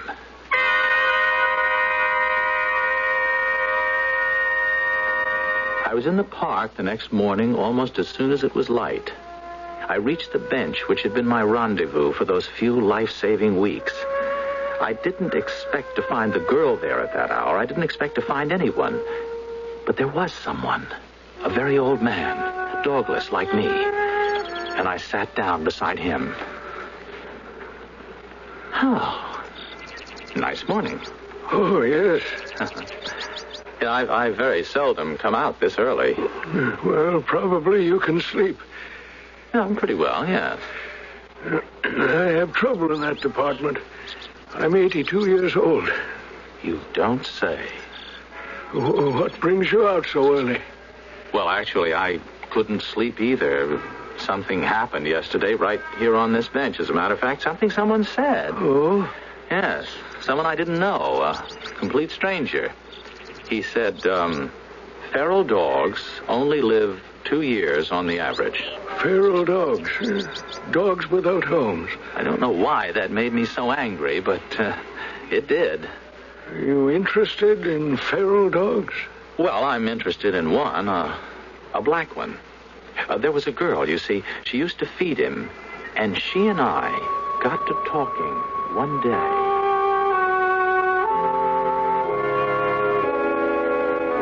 I told him the whole thing, the whole trivial story. He didn't seem bored. He seemed quite interested, even concerned. Well, I know that girl. You do? Oh, what happened to her? Why doesn't she come around anymore? She got married. She got married? I think they moved upstate somewhere. He got a job up there. Oh. Well, I don't know why I'm surprised. There's no reason in the world why she shouldn't get married, only... Well, I guess I got into the habit of meeting her and feeding the dog. I guess I thought it would go on forever. That was silly of me. It got to be a habit. Well, sort of. No, it was more than that. You see, I met her, and through her I met the dog at a kind of crucial time in my life. Mm-hmm. Something happened to me. Well, a lot of things happened to me, all at once when I least expected it. Least expected them, any of them, and, well, certainly not all of them. And then it happened, and That was the worst of all. I'm sorry. I must sound all mixed up. I must sound crazy. That's all right. I'll try to straighten it out. That is, if you're interested. Oh, I've got all day if it takes that long. Well, I don't think it'll... On the other hand, I don't know. It might. Well, it's a nice day. It all started when I was in Rome, and I got a cable that my father was very ill. By the time I got here, he was dead. It all came spilling out. He'd nod once in a while and say, "Oh, yes," or, "Mm-hmm." Never anything more than that. And I went on and on. I'm not sure I was coherent all the time, or any of the time, but I didn't care. I talked on and on. You see, these were all the things I'd wanted, things I'd craved, things I thought would make my life happy and complete and everything like that. And here I had them. And not just had them, but the promise of more to come. More money, more books, more women, more fame. I don't know, more everything. I see. And I didn't want it. I mean, I didn't not want it. That's not what I'm trying to say. I don't mean I wanted to give it all up and go live in a cave like some old monk. But you did go and live in a cave. What? A 13-room cave. You're dead. And you're in hell. Didn't you know people could die before their deaths and go to hell? Well, I must say, No, I didn't know that. Oh, yes. Happens all the time. It's what religions are all about. All of them. And all philosophies and all faiths. They're all defenses against dying before your death and going to hell. Nowadays, some people call it depression and go to psychiatrists. Has it happened to you? Well, of course. Or how could I know all about it? There's a way out, though. You can work your way back, though it's difficult. How? How? Tell me. Well, in everything you've said, something seems to be missing. Now, that part about your father's death, you told me you didn't feel anything. I think you felt a lot. Only it wasn't what you wanted to feel, or thought you should feel. But I felt nothing. Oh, you felt so much you couldn't sort it out and let it come clear. No matter what your father was to you at age 33, there was a time when your father was God. Strong, brilliant, kind and compassionate. Everything God is said to be. And then, little by little, he didn't seem to be God anymore. He became just a man with limitations. But I don't think you've ever forgiven him for changing into something else.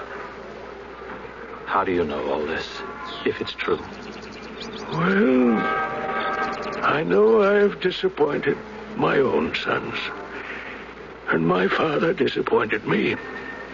Excuse me, will you? Oh, certainly. I think I just saw something. And I had a black body streaking across the hill. I wanted to call to him. I wanted him to join me. I started to run after him. I was so desperate for his company. I ran and ran, trying to emulate his free and easy stride. And in the back of my throat, the word was forming. Something, something. And finally, I shouted it out loud. Something, something.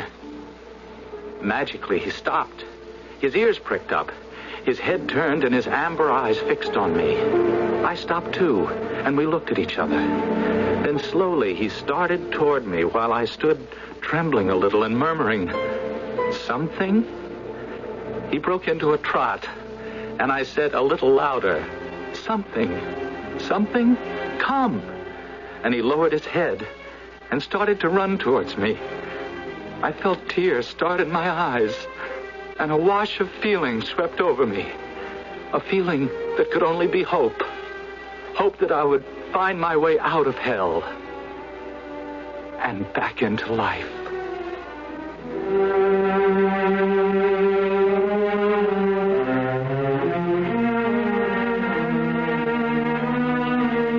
noticed, perhaps, that at first Anthony ran frantically after the dog something. Then, when their eyes had met, he stood stark still, and something began to run joyously to him. There's a moral to be drawn here, or a lesson to be learned. Not wishing to be didactic, I leave it up to you. I'll be back shortly. The following fable is presented to make you want to buy a Buick. From Mom, I got my practical side. Christmas? Oh, just get me a nice mop, son. From Dad, I got my fun-loving side. Go fly a kite, kid. So, being practical and fun-loving, naturally, I got a Buick Skylark. Being the only V6-powered American compact, it's very practical. And being a Buick, it's a lot of fun to drive. As Mom says... A wise decision, son. Or, as my father would say... Nice car, kid. Let's go shoot some pool. Buick, dedicated to the free spirit in just about everyone. You probably have a friend who drinks too much, but you can't talk to him about it because, why? Because it's not polite. Nonsense. Friends are supposed to get involved, so don't be polite. Help him. Talk to him and write to us. We'll send information that can help you help him. Write Alcohol Box 2345, Rockville, Maryland 20852. This message is a public service by this station and the National Institute on Alcohol Abuse and Alcoholism.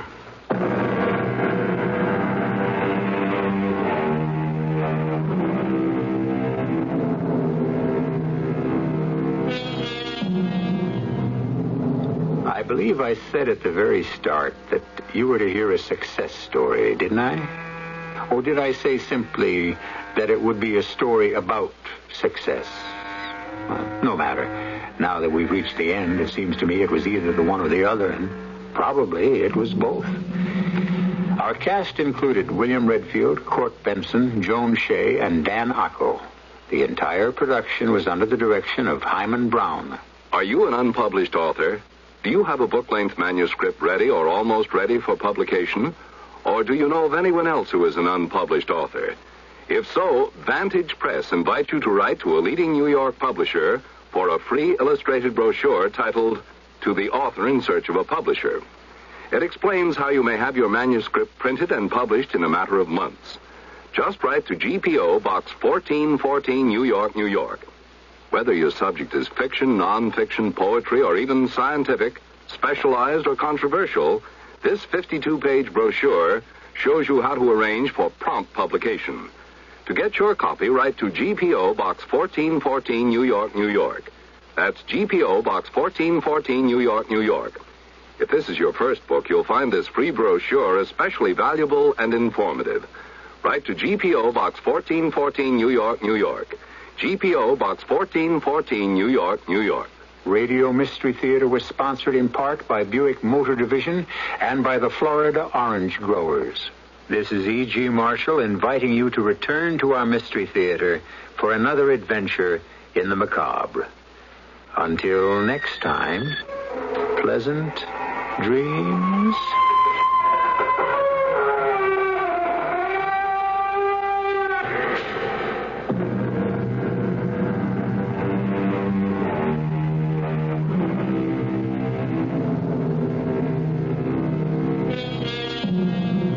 What can you do in just one day?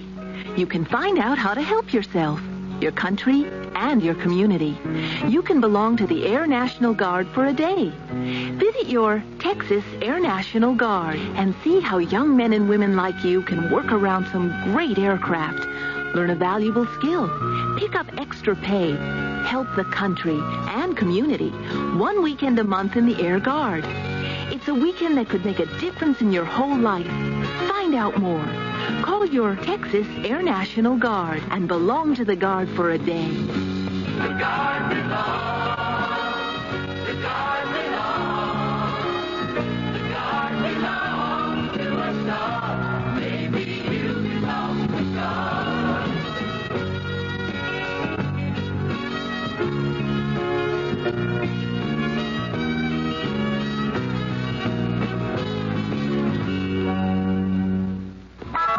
WFAA, Dallas, Fort Worth. CBS News.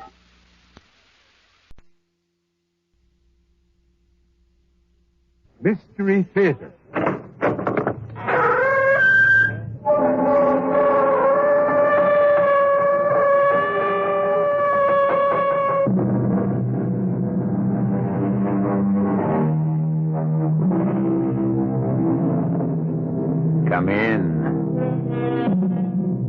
Welcome. I'm E.G. Marshall. Welcome. It's such a nice, evocative word, isn't it? Makes one think of love, of friendship, and kindness, of joyful reunions. But I'm sorry to say that our little theater doesn't usually deal with such pleasant topics. We prefer murder, mayhem, and mischief of all kinds. So that's why this story is called Welcome for a Dead Man. It's about a reunion and a man named Harry Beggs, a very special man with a very special problem. Go away, kid. Go away and leave me alone. Everybody knows what you did, Harry. You killed that factory cop and you got life for it. Only you made yourself a model prisoner. I gotta go now, kid.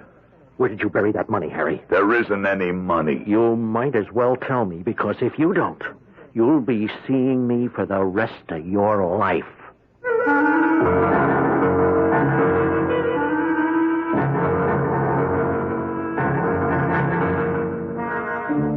Our mystery drama, Welcome for a Dead Man, was written especially for the Mystery Theater by Henry Slessor and stars Howard Da Silva.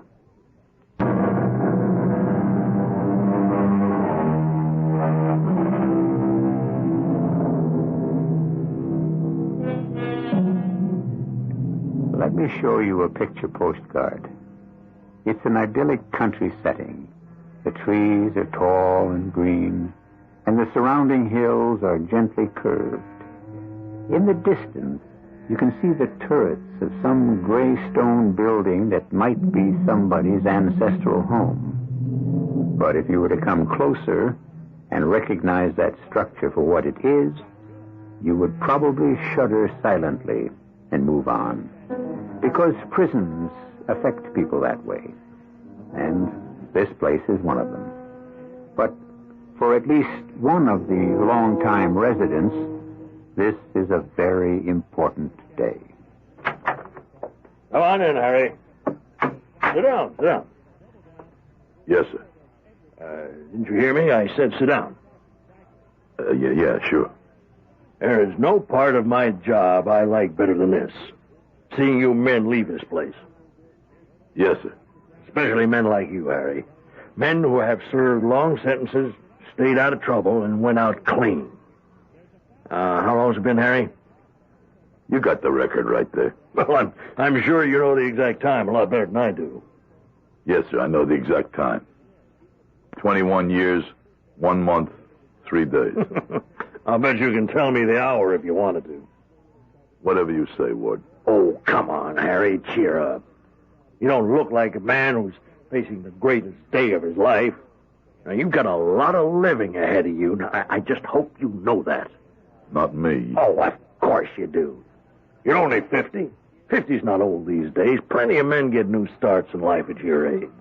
It's too late for that, Ward. What? I'm a dead man. Oh, nonsense, Harry. I died in the joint 10 years ago. You just forgot to bury me. I don't like that kind of talk. Yeah, but it's the truth. I'm dead. I'm a corpse. In a brand new suit and $20 in my pocket. Just enough for a cheap coffin, maybe. I don't like that. I don't like it at all. Whatever you say, Ward. You've got a family, haven't you? No. Oh, don't talk bull to me, my friend. Now, I've got the records right here. Just as you said, you've got a wife and a child. You're wrong. Oh, all right. All right, now, I know she wasn't much on visiting. But she will be out there now waiting for you. No, nobody's waiting for me. Except maybe the elephants. The what? Nothing. You said something about elephants. What did you mean? Nothing, Warden. Just a little joke. Well, I've got a joke for you, Beggs. Now, you walk out of this place feeling the way you do, acting this way, and you know what's going to happen to you?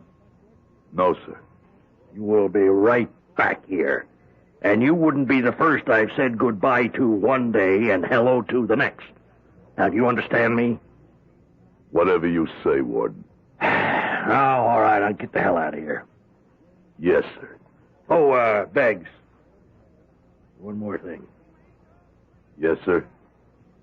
If you are going to pull another robbery, steal something smaller the next time, and don't shoot anybody doing it.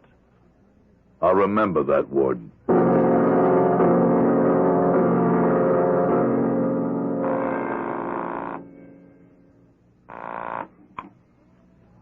Hello?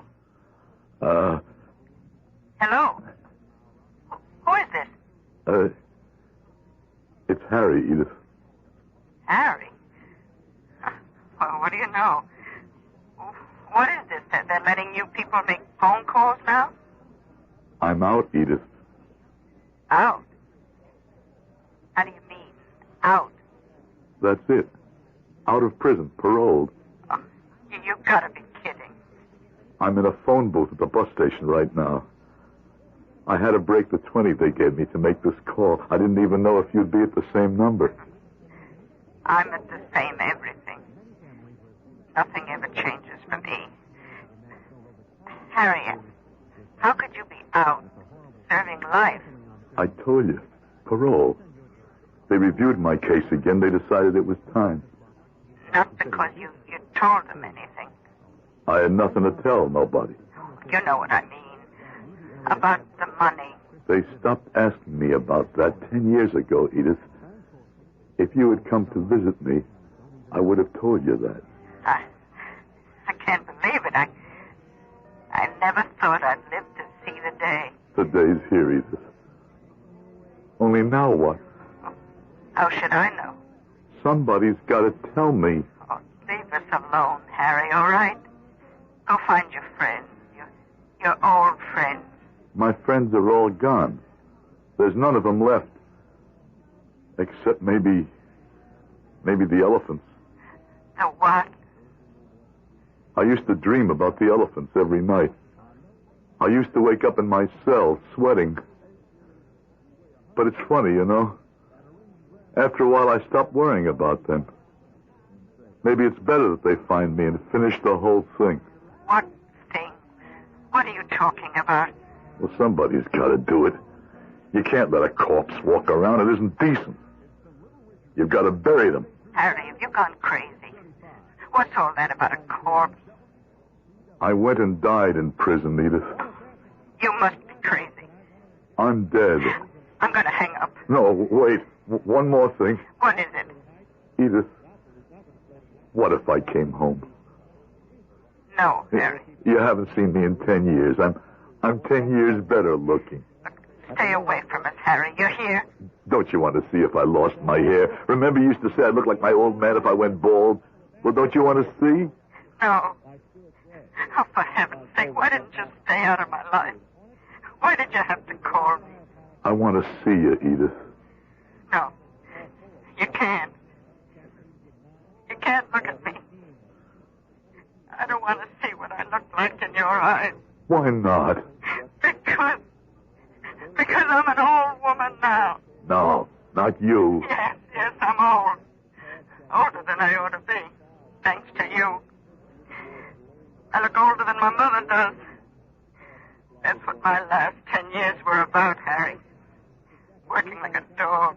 No money, just getting poor and old. Let me come up, Edith, just for a while. We could talk. No, stay away from here.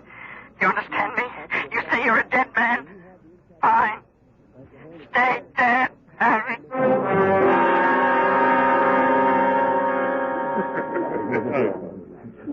Here's your change, Mac. Price of beer has gone up, huh? Everything goes up. Inflation. Yeah, we heard about it. Even inside. Want something else? I got all I can handle. Okay, pal. Just yell if you want anything. Can I buy a drink? Huh? I said, can I buy you a drink?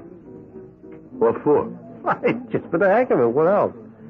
No, I seen you sitting around there all alone, looking like you could use a friendly word, so here I am.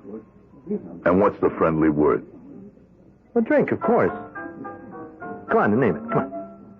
Now, what makes a guy like you want to buy somebody like me a drink?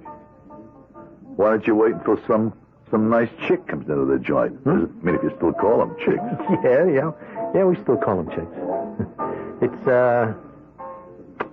It's what you said, the bartender. What did I say? Well, I heard you say to him about being inside. Now, look, he's a nice, clean guy, and maybe he doesn't know from that kind of talk. But me, I know a few things. Tell me just one. Inside means the joint. Am I right? Could be. You sitting there with that suit on? Look at the creases in that suit. They're like broken cardboard. You ever wear a suit like this? Oh, no, not me. The only time they had me in a slammer, I walked out 2 days later in my own hard Schaffner and Marx. And that's all, huh? You must be lucky. Well, I like to think I'm smart. Okay, so you're smart. Only now I'll be smart, too, and get out of here. I'm not used to alcohol. One drink, huh? All right. One more beer. Okay. Hey, Max, 2 beers, and we'll take them over here to the table. What's wrong with the bar? The table's more private. Come on. Okay, since you're buying.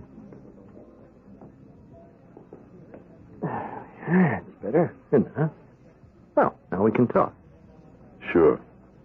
Only about what? Well, let's talk about you. Now, how long you been on the street? This is the first day. Oh, are you kidding me? First day. Well, ain't that something, huh? Well, this really is a day to celebrate. You know, we ought to be having some champagne. No beer. Thanks. Hey, listen, I didn't get your name. Mine's Roy. My name's Harry. Well, here's good luck to you, Harry. Thanks. Sure. And here's hoping you get everything you want out of life. Oh, boy, you deserve it after all those years. I didn't say how long I was in stir. No, you didn't say. How long was it, Harry? How old are you, Roy? Me? 23. You were still eating baby food when I went in. No, kid. Well, that's a real shame. All those years wasted. Yeah. I bet you thought about this day a lot, huh? I used to think about it. Then I stopped. Oh, come on. Don't kid me. I bet you made plans. I mean big plans. No. Well, what about women? Bet you thought plenty about women, huh? Like I said, I was locked up only a few days, and that was all I could think about. Even that stops. Everything stops when you die. Huh? What's said about dying? Nothing. Oh. Well, here's to you, Harry. Here's to your future. Hey, you're not drinking. I'm not thirsty anymore, I guess. Boy, if I had spent 20 years in the joint, I'd be mopping up every bar in town, eating every steak I could get my fork on. Yeah. You got a 23-year-old stomach, Roy. Come on, you look in pretty good shape to me. I'll bet you mopped up a few bars in your time, huh? No, just one of them. There was just one place I used to hang out. Looked a lot like this one. Where was it? Over on Clinton Street, right across the way from the building where I lived. It was called Lucky's. Lucky's. No, I don't know the places. Any kind of action there? It was just a neighborhood place. My wife and I used to go there a couple of nights a week. So you're married, huh? Well, why don't you say so? I'm not married. Look, Roy. I'm feeling a little woozy. Like I said, I'm not used to alcohol. Hey, please, one more minute, huh? Oh, come on, I want to talk to you, Harry. No kidding. About what you're going to do. Why should you care about that? Because I want to help you. What are you talking about? No, I mean it, Harry. I want to help you. Well, you look like you could use some help. I mean like a partner. Hey, are you stoned or something? What would I need a partner for? Oh, you know, Harry. No, tell me. The money, Harry. What? Get the 50 grand. Well, you're going to need help getting it. You know that. Good Lord. Don't look at me like that, Harry. You're an elephant. What? I never would have figured you for one of them. I've been waiting for one of you to show up, but I never figured a 23-year-old kid. What do you mean, elephant? The ones that wouldn't forget me.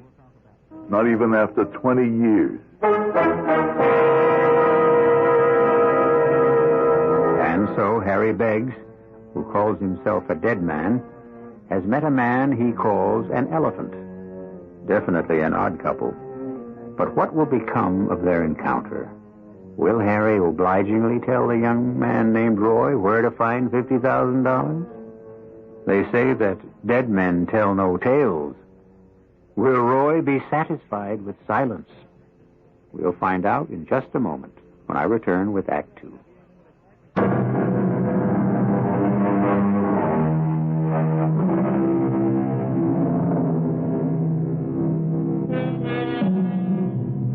Harry Beggs is a free man. He has just put 21 years behind him and walked out into the future.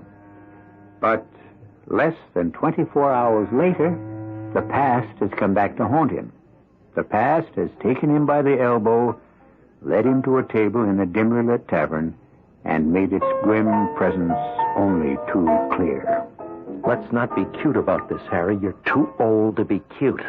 I'm telling you, I don't know what you're talking about. I'm talking about 50 big ones. The money you walked off with from the Reed Hammer job. You got the wrong guy. Okay, your name is Harry, isn't it, Harry Beggs?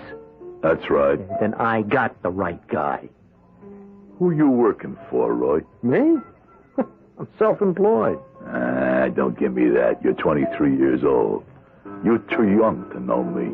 You're a famous man, Harry. You were in diapers when that Reed Hammer job was pulled. So what? I wasn't around for the American Revolution neither. But I heard about it. Go away, Roy. You're starting to bother me. Oh, come on. Then that's no way to talk. I bought you beer, didn't I? I see. And now you want 50 grand in return, huh? No, I didn't say that. You look, I just want a taste. Now, I wouldn't take the whole bundle. You put in a bit of time earning that money. There isn't any money. Oh, everybody knows it wasn't recovered. Now, you must have hidden it someplace, right? Well, that's what everybody says. All right, for the last time. What you heard about me, about that payroll money, is all a phony. I pulled a heist and I shot that guard and killed him, but all I got for my trouble was 21 years in a tin can. What happened to the money? I don't know. Don't give me that baloney, dead man. Now, you had it in your hand. Now, what did you do with it? I had to dump it. Where? I don't know. I just dumped it.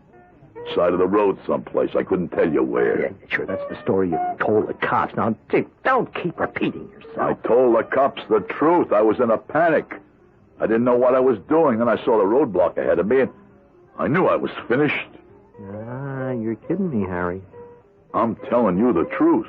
You make it sound like the cops grabbed you 10 minutes after the heist. Now, it was a good 6 hours before you were arrested. You really did your homework, Roy, huh? Uh-huh. Okay. I was driving a long time. I was almost at the state border before the cops threw up that blockade, and then... The money, where was it? I told you. When I knew that I was going to be caught with a meat in my mouth, I did the only smart thing. I tossed it out of the car window. Oh, the hell you did. It's the truth. You buried it someplace. Everybody knows you buried it. People like to think that. They like to think there's buried treasure all over the place, just waiting to be picked up by any guy with a lucky shovel. Oh, come on, you buried that money. Now, you figured you might get out of stir and come back for it one day. Oh, forget it, kid, huh? I'm telling you, the money's gone. It's gone for as long as you've been alive. The cops searched that whole road for the money bag, and so did 9 million other people. Only it never turned up.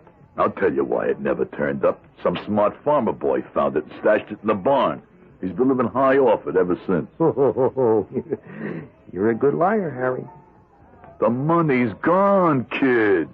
You think I'd be sitting in this bar drinking beer if I knew where it was? No, you're too smart to rush it. You figured there'd be some elephants around who might be watching you, huh? Yeah, that's right. I was looking for some old elephants. Instead, I get a kid. Okay, mister. You stick to your story. But now, listen to my proposition, huh? What for? Now, just shut up and listen. Okay, now let's say you did bury that money. Look, I told you... This is just a for instance, okay? Now, let's say you buried that money. Now, that's what the cops think. That's what the Reed Hammer's insurance company thinks. And for all you know, They've been tailing you ever since you left the joint. Tailing me? What are you talking about? Oh, come on. You can't be that dumb, Harry. Now, didn't you figure they'd be watching you? No, you're wrong. Nobody's tailing me. How do you know? Because it's crazy. Because it's 21 years. The money is still good. All right.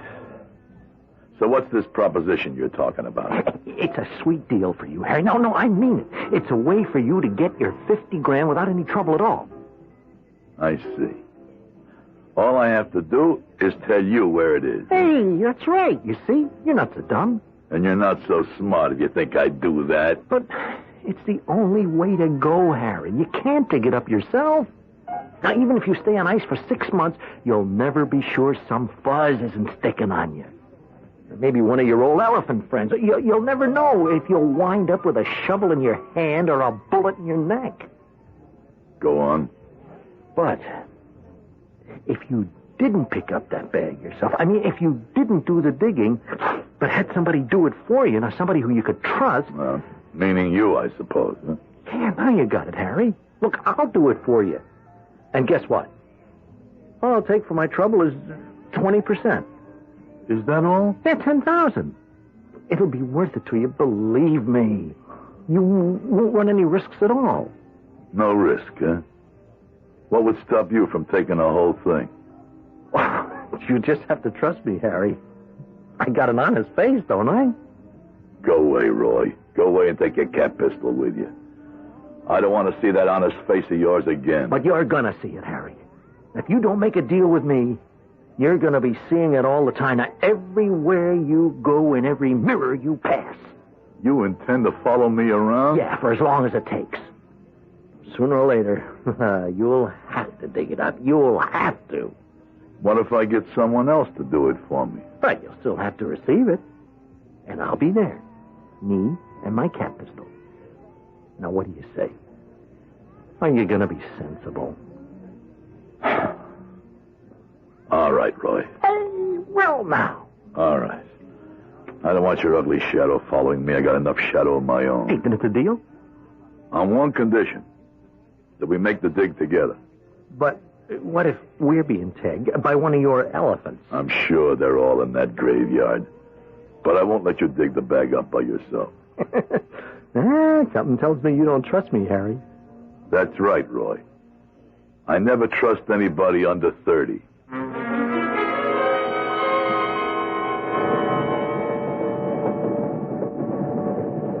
Hey, where is this place, anyway? I've never been so far out of the city. Called Purdy's Landing. Real country stuff, huh? I didn't know you were a country boy, Harry. When I was a kid. Is that what gave you the idea? I mean, the stash, you know what out here? You talk too much, Roy. I know where the bag is, but it's 21 years ago. Someone else might know, too. Well, how do we get to this place? We get off the train, then we get a taxi.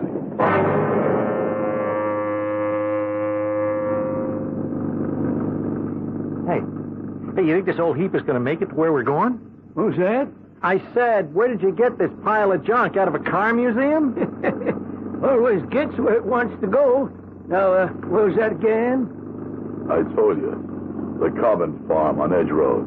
Never heard of Cobbin Farm. Heard of Edge Road, but never heard of any Cobbin around here. Well, just take us to the road.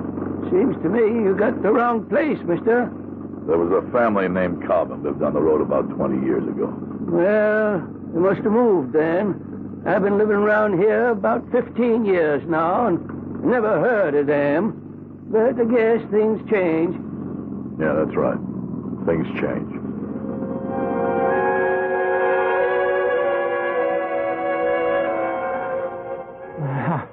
How much further? Not much. Well, you said that 20 minutes ago. When we first got into these dumb woods. We'll come to the clearing soon. How do you know we're in the right place, huh? You think I could forget it? You think I could put a suitcase with 50 grand in the ground and forget where? Well, let's go then. Let's go. There. There's the embankment. I remember that. I remember I could see the top of the silo from this spot. It was painted red then. I guess the color got worn off. Yeah, and I'm getting worn out, so come on, hurry up. Keep looking for the stone I told you about. Okay. The big black stone. If the sun was shining, you'd see it all sparkle like diamonds. I don't see anything like that. It's here someplace. Even 20 years wouldn't touch that old stone. Look like a fist coming out of the earth. Hey, is that it? Over there. Yeah, that's it. That's the stone. Where's the money? 3 paces from it. 3 paces to the nearest tree. Damn. What is it? The tree's gone. What? The tree, I remember. It must have fallen or something. Yeah, but this is the spot. It has to be the one. What do we have to do? Dig up the whole clearing? No. We won't have to dig it all because there's the other rock, the one I put over the payroll bag. Where? By that stump. That must have been the old tree. Yeah, I remember rubbing my hand on that old tree and telling it I'd be back. I didn't know it would take me 21 years. Let's go. All we gotta do is move that smaller rock, Roy. If she's still there, that's where she is. Got it. Stuck in the ground. I'll help you. Come on. Push. I'm pushing. She's coming. I think she's coming loose. There it goes. Hey, it's over. You see anything? There. There's something over there under the leaves. It looks like canvas. Yeah, that's what it was. The bag was canvas. Harry, Right? we found it. Harry, we found the money. Looks like we did. It's here. It's just like you said. Now look. I can see the name on the bag. The Reed Hammer Company. That's the one, Roy. Oh my God. What is it? Oh, there's nothing in the bag. What? There's nothing in the bag. It's just leaves and dirt and rocks. There's no money. There's no money. There's not a dime. Let me see. It's all gone. Gone? Somebody swiped it. Somebody took all the money out. Some farmer boy. I warned you, kids. Some farmer boy searched this spot and found the money. He took it all and threw away the bag. It's not fair. It's just not fair. How do you think I feel, Roy? I waited 21 years for this. For this handful of dirt.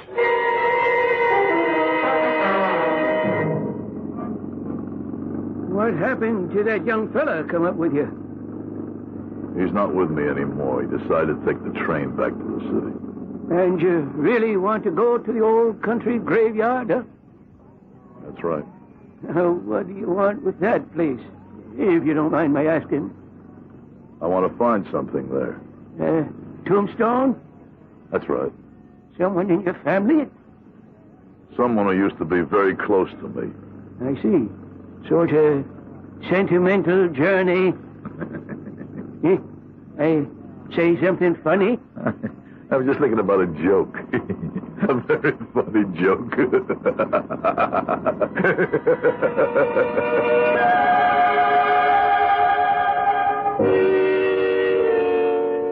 So Harry Beggs, the dead man, is going to pay a visit to the home of the dead. But obviously he has something more in mind than a sentimental journey. Obviously, Harry Beggs is interested in the old county graveyard for reasons that have to do with the living. 50,000 reasons. I'll be back shortly with Act 3. Monsieur.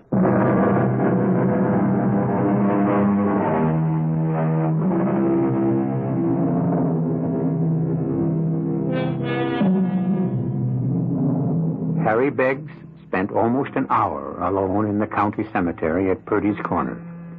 His taxi driver waited patiently at the foot of the hill, gently dozing in rehearsal for the night that was rapidly approaching. And when he saw his customer again, he seemed suddenly transformed. You might almost say that the dead man had come to life. Hello? Edith, it's Harry again. Oh, for heaven's sake, what are you bothering me for? I've got to talk to you, Edith. It's important. Are you alone? Of course I'm alone. I'm always alone. Edith, listen carefully. I've got big news. I'm a rich man. What? I got $50,000 in a paper bag. Are you crazy? I got it with me right here in this phone booth. It's got a funny smell to it. It smells like dirt and dead leaves and maybe corpses for all I know. I swear you went crazy in the jail. I thought I died. I told you that, only now. Maybe I can come alive again. When I touch this bag full full of money. It makes me feel like maybe I can live. Harry, are you telling me the truth? I wouldn't lie to you, Edith. You see, I did hide that money just like they said I did. I hid it in the graveyard. Oh, Harry. I buried it where they bury people. I thought that it would be safe there, and I was right. Only at first I took it out of the bag that it was in. I hid that bag in the woods. I'm glad I remembered where I hid the bag, too. That came in very handy. I don't want to hear about this. What? Edith, you don't understand me. Of course I understand you. From the minute we got married, I realized you were a cheap crook. I wasn't cheap. I was just no good. But now, Edith, I've got $50,000. Don't you know what that can mean to us? We can be a family. You can move out of that dump. We could buy ourselves a house in the country, just like we had when we were kids. Oh, leave me alone. You sound just like you did then, when we first got married 25 years ago.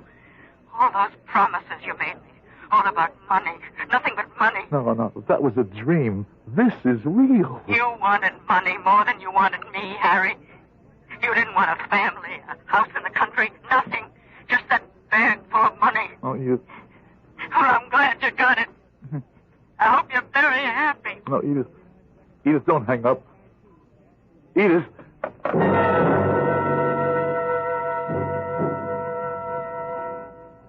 What can I get you, mister? I'll have a beer. One beer coming up. No. Wait a minute. Make a whiskey. Okay. One whiskey. How do you want it? Neat with a soda on the side. Here you go. Thanks. Hey, can I ask you something? Sure. I used to know this bar. I mean, I used to live right across the street. No kidding. Yeah. What I wanted to ask you was, whatever happened to Lucky Rossiter? Rossiter? 6 feet down. No kid. 12 years ago. His wife gave him a set of golf clubs. Goes out on the course, drops dead on the first tee. You wonder why they called him Lucky? And what do they call you? They call me Lucky, too. For me, I don't play golf. Hey, take it easy. Sorry. Maybe you should have stuck to beer. I'm just not used to whiskey. It's been a long time. You been sick or something? Yeah, something. Give me another one. I'll mix it with soda this time. Suits yourself. Hey, this place looks different now. Yeah, I spiffed it up. Yeah, used to be just plain. No jukebox or stuff like that. Well, you gotta keep up with the times. We even got a machine here that plays electronic ping pong. How about that? Hey, that's progress, I guess. And women. You hardly ever saw women in the old Luckies. You said you came in with your wife. No, I mean women like that. You're looking at her like you never saw any kind of woman before. Well, enjoy the drink. I got things to do. Yeah. What's the matter, Pop? What? You got a cold or something? It's the drink. I'm not used to this stuff anymore. Oh, well, you need practice, that's all. No, maybe I better just quit while I'm ahead. Oh, you can't fly on one wing. This is my second wing. Yeah, but you're still not flying, are you? Oh, why don't you have one more? No, I don't think so. I tell you what, you buy one more and try it. If you don't like it, I'll finish it for you. It's like a money-back guarantee, only you don't get your money back. Yeah. Okay, I'll try one more. Maybe you'd like one of your own. Oh, hey, that's a nice idea. I mean, I like mine with ginger ale. And, maybe we could have it at a table, huh? I hate these stools, don't you? Yeah, sure. Yeah, we could do that. You're cute, you know what? Cute? Yeah. I love men with gray hair. And by the way, everybody calls me Honey.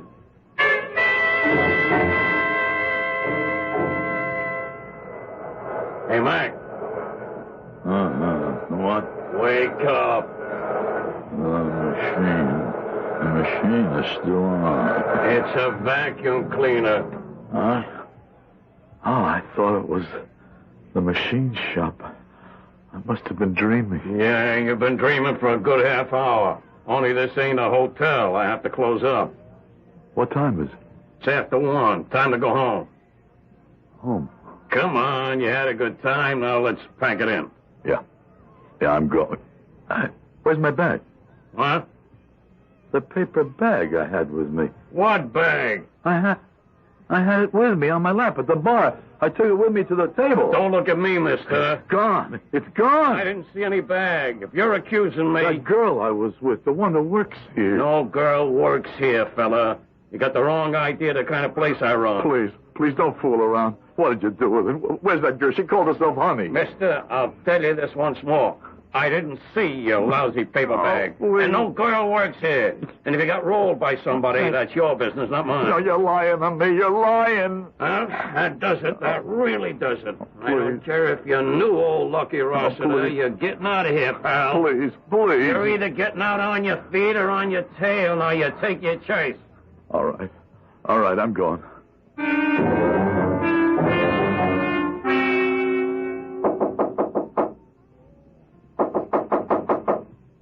Who is it? It's me. Who? It's Harry, Edith. Oh, no. Please open the door, please. 1 second. Edith. Oh, I was afraid you'd do this. I was afraid you'd just show up. Let me come in, please. Oh, you look terrible. You look sick, Harry. I never would have recognized you. Can I come in? You're not even looking at me. Why don't you, Harry? Why don't you see the mess I am? Oh, all right. Come inside. Oh, so you didn't go bald. No, just gray. Edith, I'm in trouble. Trouble? You? A rich man like you? Something happened to the money. The cops weren't following you. Harry, you didn't let the cops know you were digging it up. No, nobody followed me. There was this one kid I told you about, but I got rid of him. I fooled him. He won't bother me again. But the money, the $50,000, it's gone. What do you mean, gone? I got drunk. 21 years I was sober, Edith. Sober and dead. And then I go to Lucky's, and I get drunk, and now the money's all gone. Well, how did it happen? Doesn't matter. Doesn't matter, Edith. I should have realized it wouldn't matter. A dead man can't spend money. Oh, please stop saying that. Stop talking that way about you being dead. No, but I am. And you know what killed me, Edith? It wasn't the prison. It was you. Me? When you gave up on me 10 years ago, when you decided to think of me as dead, that's when I died. Oh, Harry. You were the only thing keeping me alive. You and our kid. The thought of you. But when I knew you stopped thinking about me, that was it. Oh, don't you? You're hurting me so much, Harry. I just wanted to see you one last time, Edith, and you know something? You don't look as bad as you said. You still look beautiful to me. Harry? Yeah? Where are you going? I don't know. Anywhere. It's late. Where will you sleep? Park bench, bus station. What does it matter? You could stay here. What? I couldn't turn you out without a place to go. I couldn't do that to a dog. You could sleep on the couch if you wanted to. Do you want to do that? This couch? I'd rather sleep on this couch than in the palace. Oh, Harry. Harry. Edith, I missed you so much. It wasn't the money I thought about all the time in prison. Oh, hush. Don't talk now. It was you, Edith. You and all the things I could do for you with that money. Oh, don't. It's all right now. Everything's all right. We're together again. That's all that matters. You mean it? You mean that together? Oh, I felt dead too, Harry.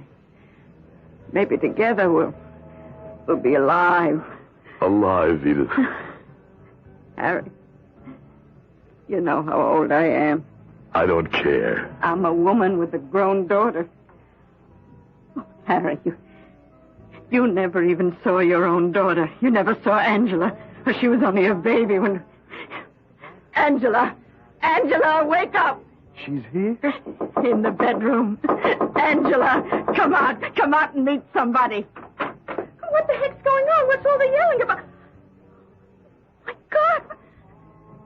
What's he doing here? Just wait till you hear who he is, honey. Honey. Harry, tell her who you are. I'm nobody, honey. Just a dead man.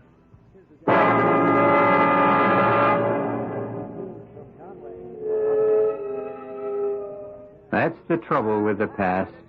It seems to be sleeping peacefully, and then sometimes it wakes up and stares us in the face, filling the present with horror.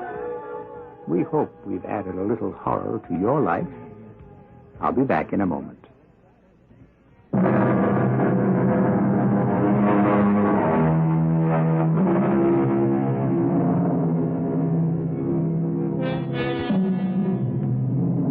It's been said that the past is history, but isn't it also true that the future is mystery?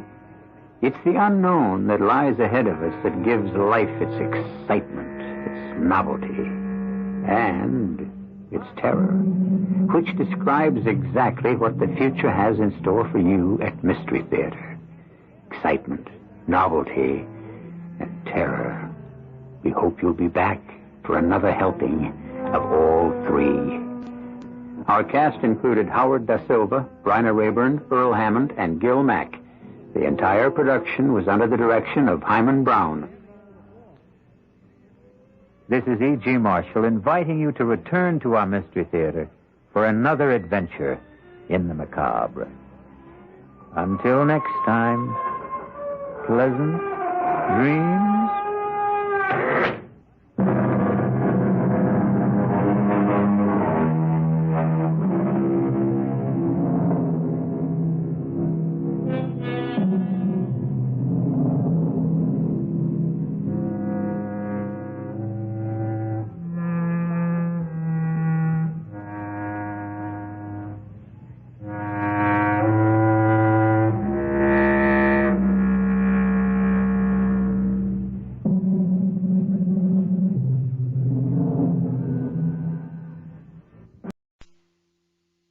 Mystery Theater.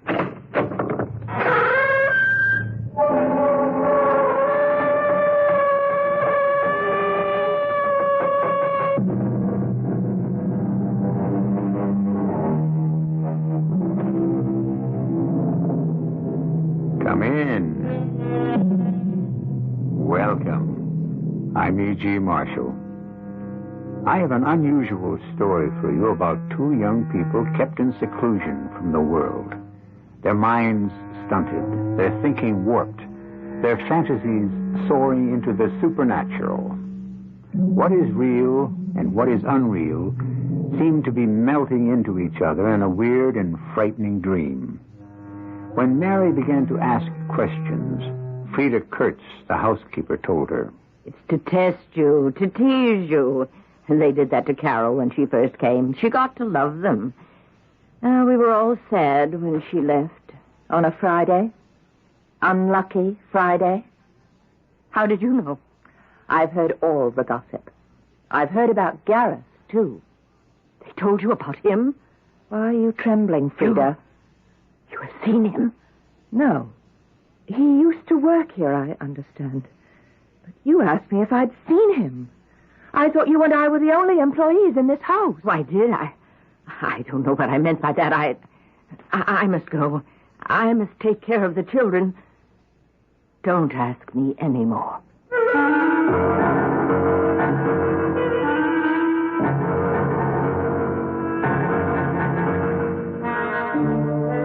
Our mystery drama, Circle of Evil, was written especially for Mystery Theater by Sidney Sloan and stars Marion Seldes and Christopher Tabori.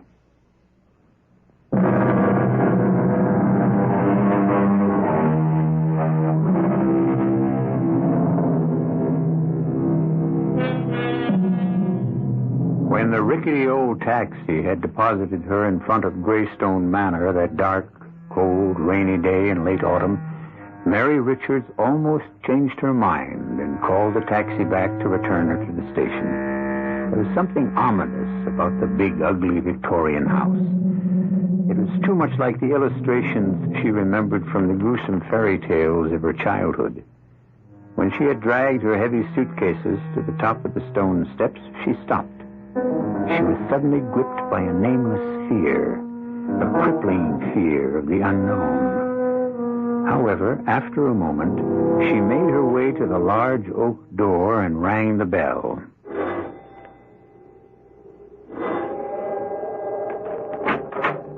Yes? I'm Mary Richards. Oh, yes, of course. You must be the new governess. I'm Frida Kurtz. I'm the housekeeper. Oh, come in out of the rain. Here, let me take your suitcase. Oh, thank you. I can manage. Now, follow me. Your room is back here, down this hall. See, the children's quarters are on the second floor. All the help have their quarters down here. Oh, are there many servants? Oh, funny the way I said that. Help. You and I are the only help in this old house. Really? But the house is so large. Oh, we only use a small part of it. The rest is closed off. Used to be a big family living here. Big. 10 people all the time. Sometimes as many as 15, 16. Oh, they're all away? They're all dead. At least, most of them. What? All the grown-ups except Mr. Dykeman, William Dykeman. And then there are the 2 children, Andrea and Alex. You have to take care of them. Oh, yes. Mr. Dykeman interviewed me at the agency in New York for the job. He's Andrea and Alex's guardian. He's their uncle. Didn't he say anything about this place? What you were to do?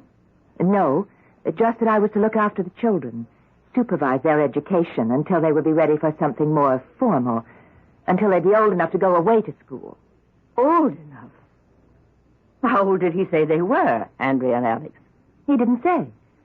I gather they must be quite young, 5, 6. Oh, dear. You're in for a surprise. Surprise? Andrea is 18. Alex is 20.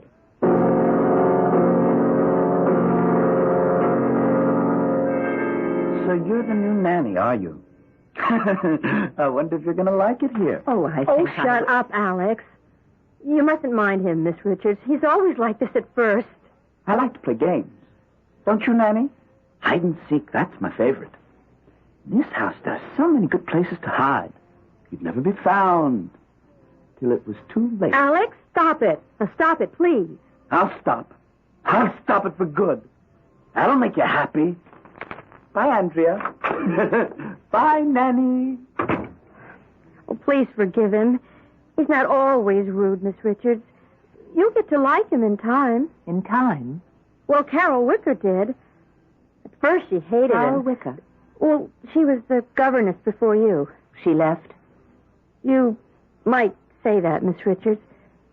Look, may I call you Mary? It sounds so formal to call you Miss Richards. Oh, of course. Now, this Miss Wicker, how long did she stay? Oh, nearly 2 years. 1 year and 11 months. She left on a Friday. I always feel Fridays are unlucky, don't you, Mary? No, not necessarily. Oh, Carol hated them. She would weep in her room on Fridays. What? Oh, not for the first few months. But later, she would weep in her room. She was in love. And he... Andrea, I wonder if you would mind changing the subject. Oh, of course, Mary. I didn't know. I didn't think that... Didn't think what? That you had met him. I don't know what you're talking about. Gareth. Gareth Nordway. Oh, he's very handsome. And she was very much in love with him. He has a way with the ladies. Andrea, I do not wish to continue this. Oh? So you've met him, too? No, I haven't met him, and I don't wish to discuss this further. You'll meet him, Mary. You'll meet him.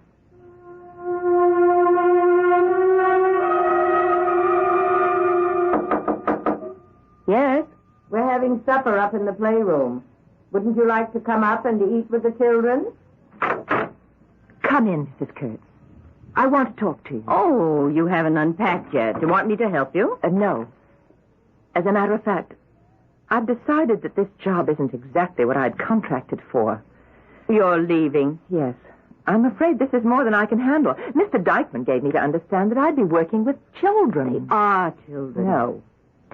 They are two young people who need attention, who seem to need psychiatric help, and I'm not qualified for the job. I've placed a call to Mr. Dykeman in New York. Oh, yes, I know. It's that crazy act they're putting on for you. Act? Sure. It's to test you, to tease you. It's only a joke. They did that to Carol when she first came, and she got to love them. We were all sad when she left. On a Friday? Unlucky Friday? Well, yes, how did you know? I've had all the gossip. I've heard about Gareth, too. They told you about him? Yes. Why are you trembling? Have you seen him? No. Does he work here? He used to. He was the chauffeur. Used to work here. But you asked me if I'd seen him. Oh, did I? I don't know what I meant by that. I must go and have my supper now. They're waiting. Mrs. Kurtz, wait. Hello.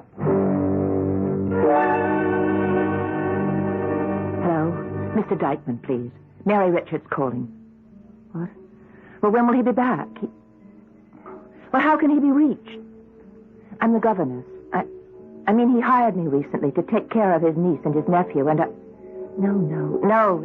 It's nothing to do with the salary. That's quite satisfactory. It's just that... When may I expect to hear from him?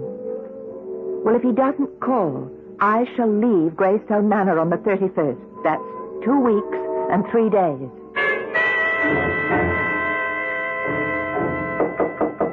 Who's there? It's Alex Merritt.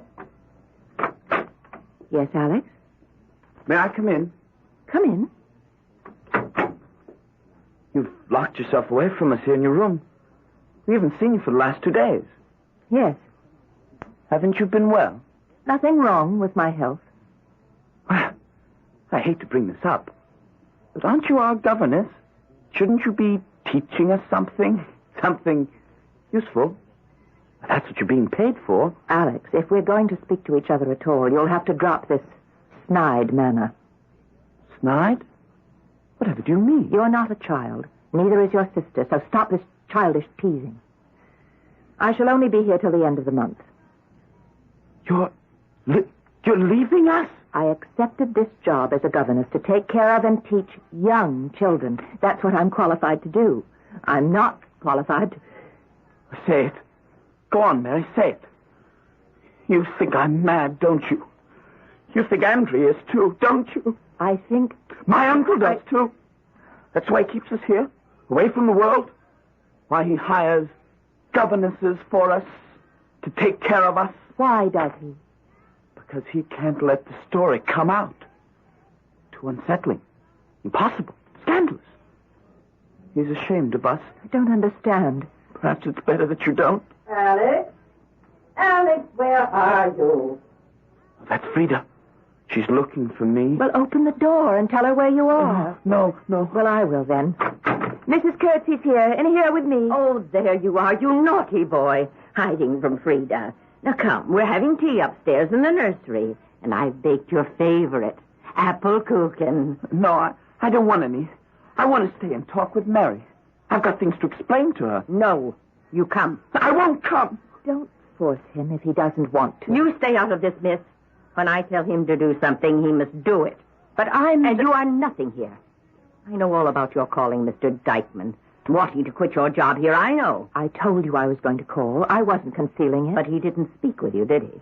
Mr. Dykeman called me. Told me what to do. Well, why didn't he answer my call to him? Because he wanted to talk to you in person. He's coming here to talk. And you will stay here until he comes.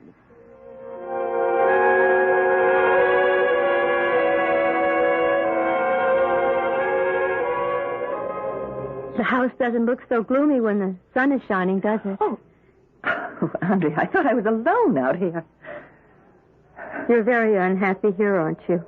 Oh, uncomfortable is closer to it. It's just that everything is so strange, so uncertain. Like living in a dream? Yes. Yes, like a dream, but not a very pleasant one. You'll be going soon. 10 days. I'm sorry. You can help us. Help you? Oh, Alex knows that, too. We want you to stay. Oh, that's very flattering, Andrea, but I can't possibly help you. I don't even know what kind of help you need. We can tell you. Show you. We need your strength. Please say you'll stay. I'm only staying till the end of the month. End of the month.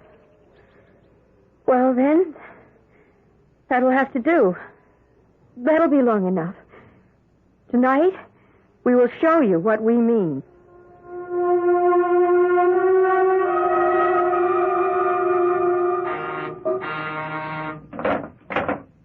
Hello? Yes? Did I wake you, Mary? No, I was reading. I wasn't asleep. Please come to the large drawing room on the 3rd floor as soon as you can. What is it? I can't tell you over the house phone, please. Very well. It'll take me a few minutes to dress. No, just put on your robe. Come now, please. I'll come right up.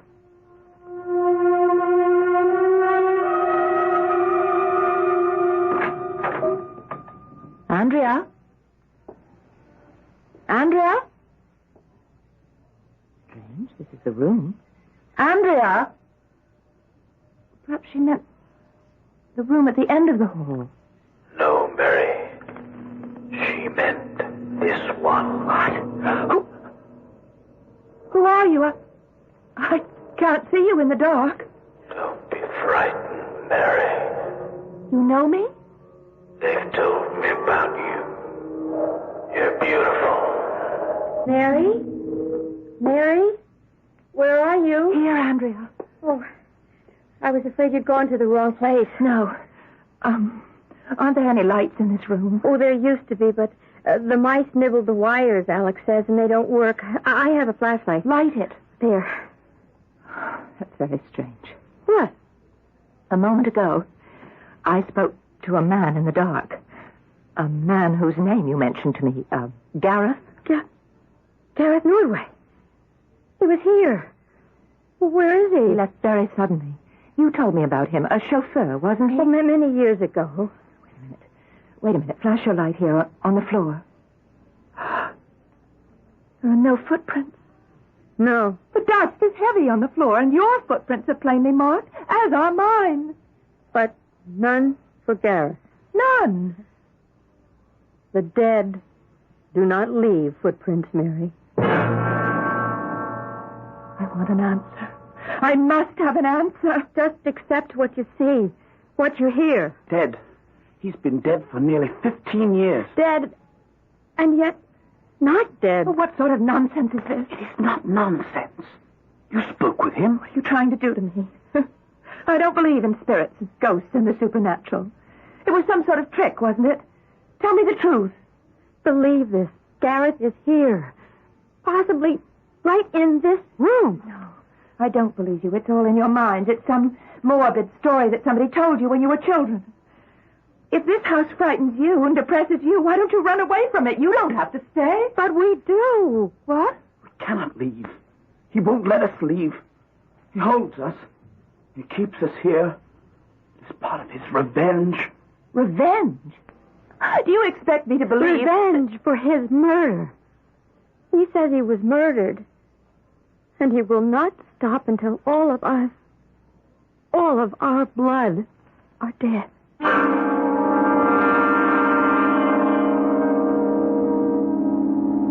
Already Mary Richards had fallen under the spell of the old house. She was beginning to believe the unbelievable. Had she really spoken to the spirit of Gareth Nordway? Or was this just a frightening thought conjured up by the strange young people who inhabit Greystone Manor? Perhaps we will find some of the answers in Act 2.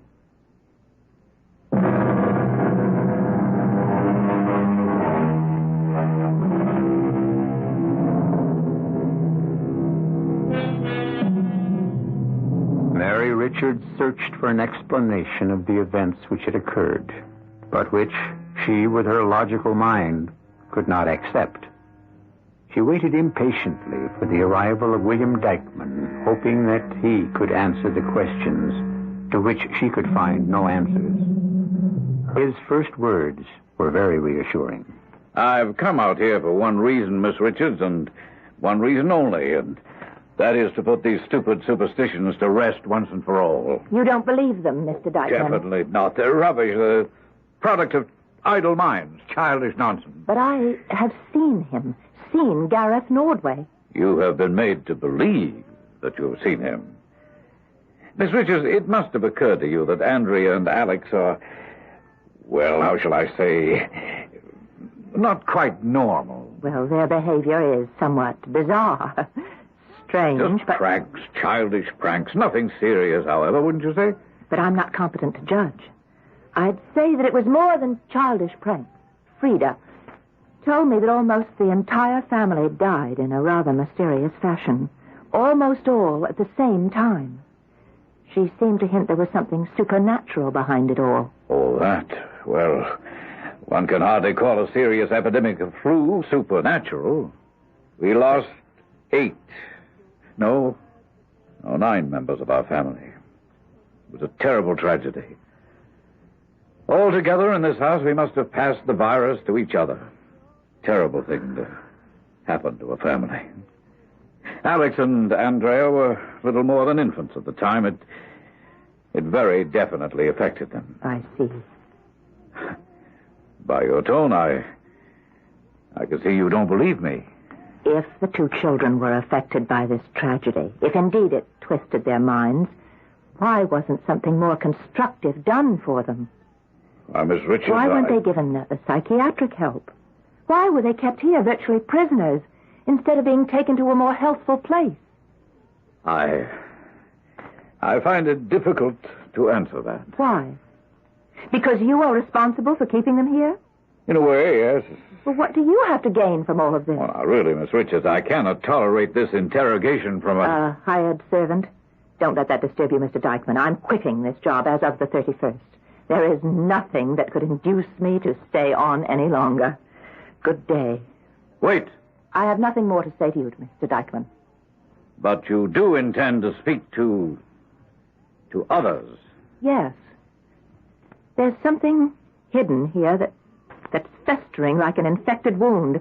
Something that needs the light of day. If you mean that you intend to go to the police or force some sort of investigation... I shall certainly do something of that sort. Well, then let me warn you, you can be stopped very effectively. Are you threatening me? Threatening? Oh, no, I wouldn't think of it. But I must, in your own interest, prevent you from causing yourself hardship. Yes, and perhaps even injury.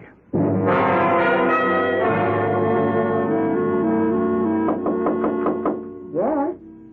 It's Andrea. May I come in? Yes, of course. I don't want to bother you. Come in. I was just reading. Is something troubling you? You look upset. I am. My uncle called earlier and spoke to Frida. He's hired another governor. That was to be expected, since I am leaving at the end of the month. No. You are leaving Friday. You haven't been told yet. That's the day she's arriving. Oh, if only Alex and I could go with you. Well, why can't you? You know why. No, I don't. Andrea, who does all this belong to? You mean this house? All, the house, the grounds, the money, the entire estate. Well, to Alex and me. And your uncle? Well, he's our guardian. Oh, he manages the estate. Until we're of age. 21 specifically.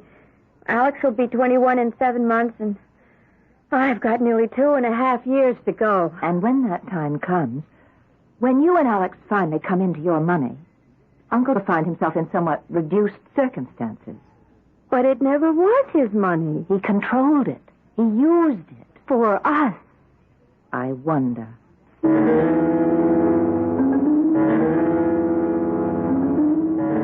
Mary, listen to me. I must speak to you, Mary. Who? Mary,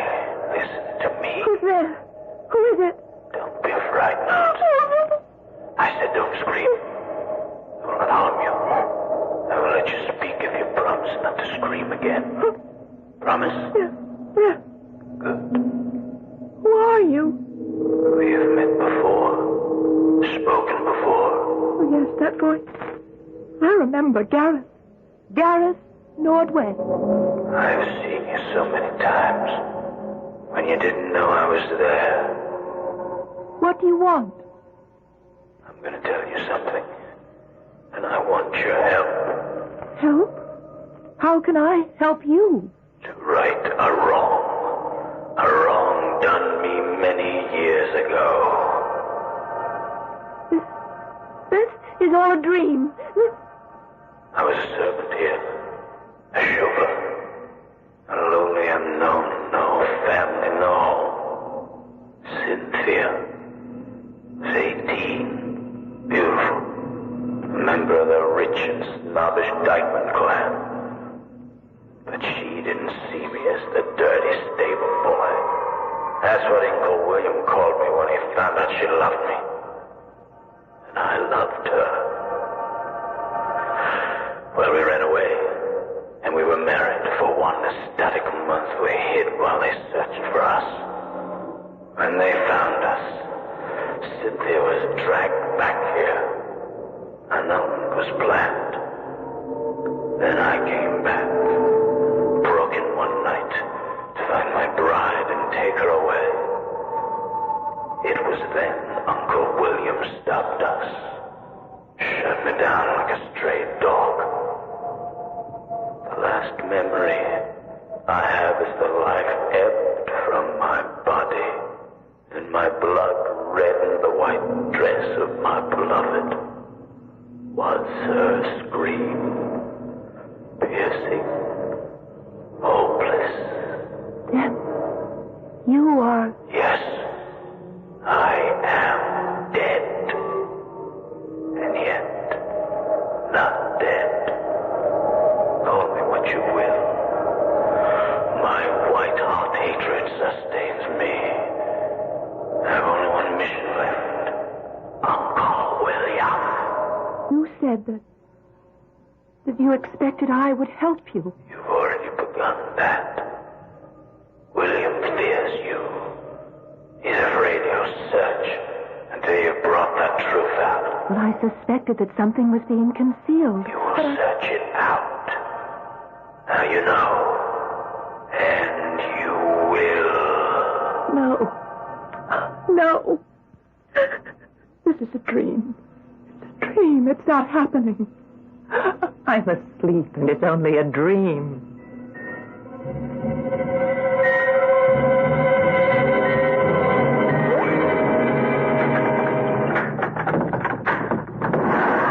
Going cycling again, Mary? Oh, Alex, what are you doing in the garage? I hope you don't mind if I use your bike. Not at all, since it's not mine. I've got another bike. Mind if I come along? Well, I wasn't exactly going just for a ride. Going into the village, then? Alex, I had a strange dream last night. It was Gareth, wasn't it? However did you know? It's his way. He's working on you. He told you a story, didn't he? Yes, tragic. I almost wept for him. Oh, he's won you over, Mary. The way he won Carol over. He wants your help. He'll try to use you. Listen to me, Mary. Gareth can be very persuasive when he wants to be. He can make you believe the most ridiculous things. I don't want to hear any more about Gareth. Let me tell you the true story. Or at least the official version of the tragedy. I don't want to hear it. You better listen. Cynthia was attracted to Gareth Norway. Everyone knows that. She flirted with him, some say. Whatever it wasn't love. Not on her part. Gareth kept after her, and finally... They ran away together? They married? No. He tried to get her to go away with him. She refused. He got angry, wild. He kidnapped her. Uncle William chased them, found them. Gareth drew his knife. Uncle William shot him. That's how it was? That's the way the police got the story. It was called self-defense. Case was dismissed. And Cynthia? He killed her. Whereas the story goes, the first shot wounded him. But he was able to stab her with his knife. Uncle William fired at him again. I believed him. I believed Gareth. Carol Wicker believed him. And committed suicide. No. But I heard... She did not kill herself. She was murdered. Deeper and deeper, Mary Richards plunges into the morass of claims and counterclaims. The circle of evil that surrounds the old gray house is being drawn tighter and tighter around the lives of all who dwell there. As though fighting up to the surface of a stagnant pool that threatens to suffocate her with its vile and rotting weeds, Mary reaches out for help. I'll be back in a moment with Act 3.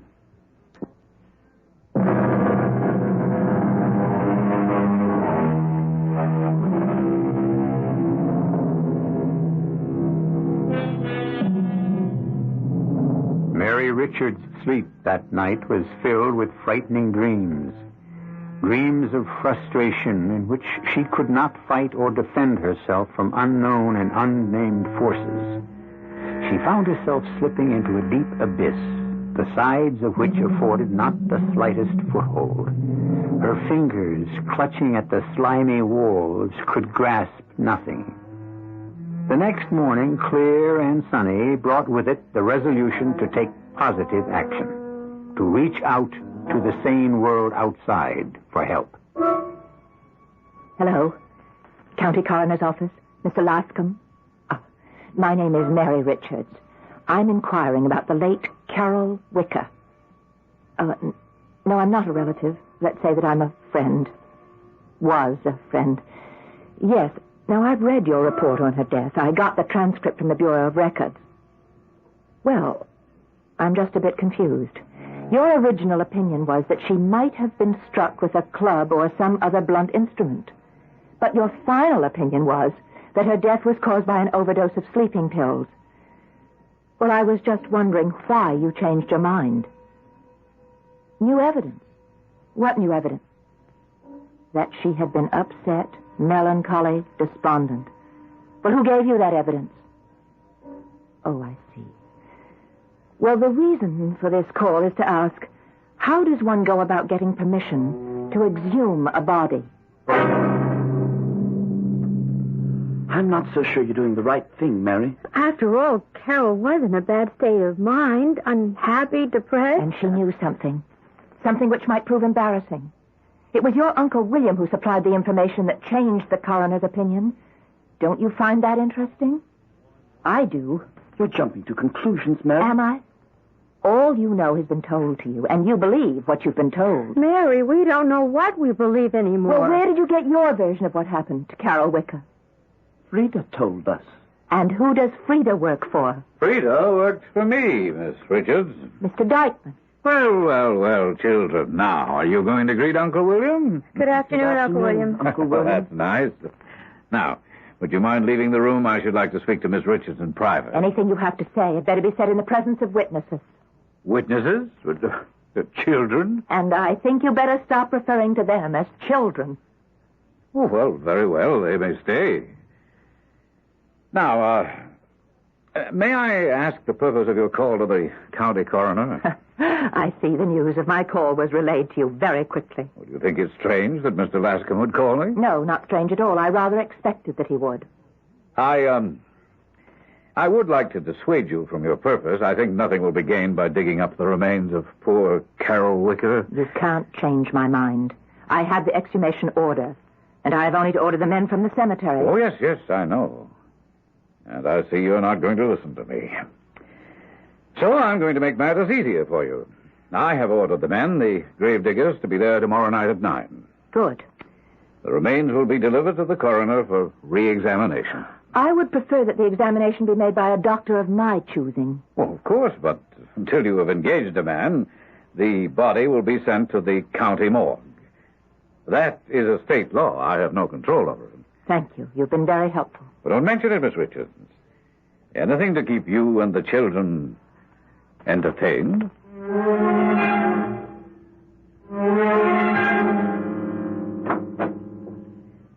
Is that you, Alex? Yes, Andrea. Where have you been? Upstairs, in the old part of the house. Looking for him? I thought he would want to speak to us. Are you certain that he can? That he... Are you beginning to have doubts? I don't know. Uncle William is going to have us committed. I heard him speaking with Frida. He said he'd had enough trouble. He doesn't care if the entire matter comes out. We're going to be locked up. Treated as though we're insane. Isn't it possible, Alex, that we are? No, we're just frightened, afraid. Don't tell me that Gareth is just something I imagined. You've seen him, too. Spoke with him as I have. Yes, Alex. Carol saw him. Spoke with him. Mary, too. Isn't it possible that we, you and I, have conjured him up? Perhaps he's nowhere but in our minds. No, I'm not that mad. I'll not believe that. They can't lock me up. What is this? Still up? It's long past your bedtime. Now go to your room at once, children, or I will punish you both. Yes, Frida. We're going right now. Aren't we, Andrea?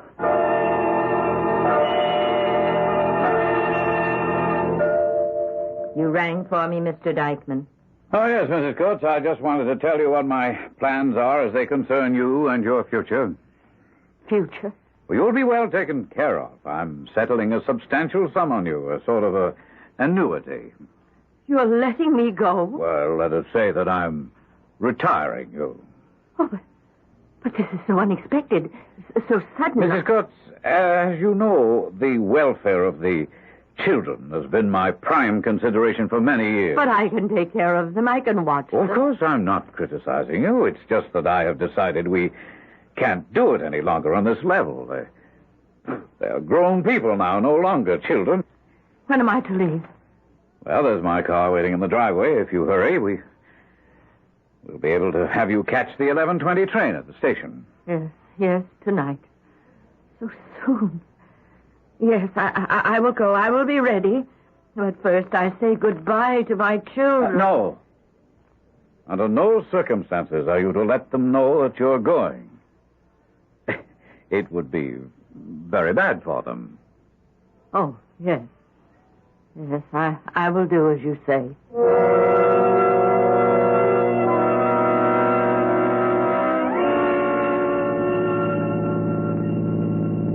What time is it? A little after 9, I think. 20 after 9. I checked my watch before we left. Andrea, do you know the man driving? No. But Uncle William said he would send a car for us. Probably some man from the village. I tried to speak to him. He didn't give me much of an answer. Just mumbled something about driving us to the cemetery. Is it very far from the house? That's it, just up ahead. Oh, this is it.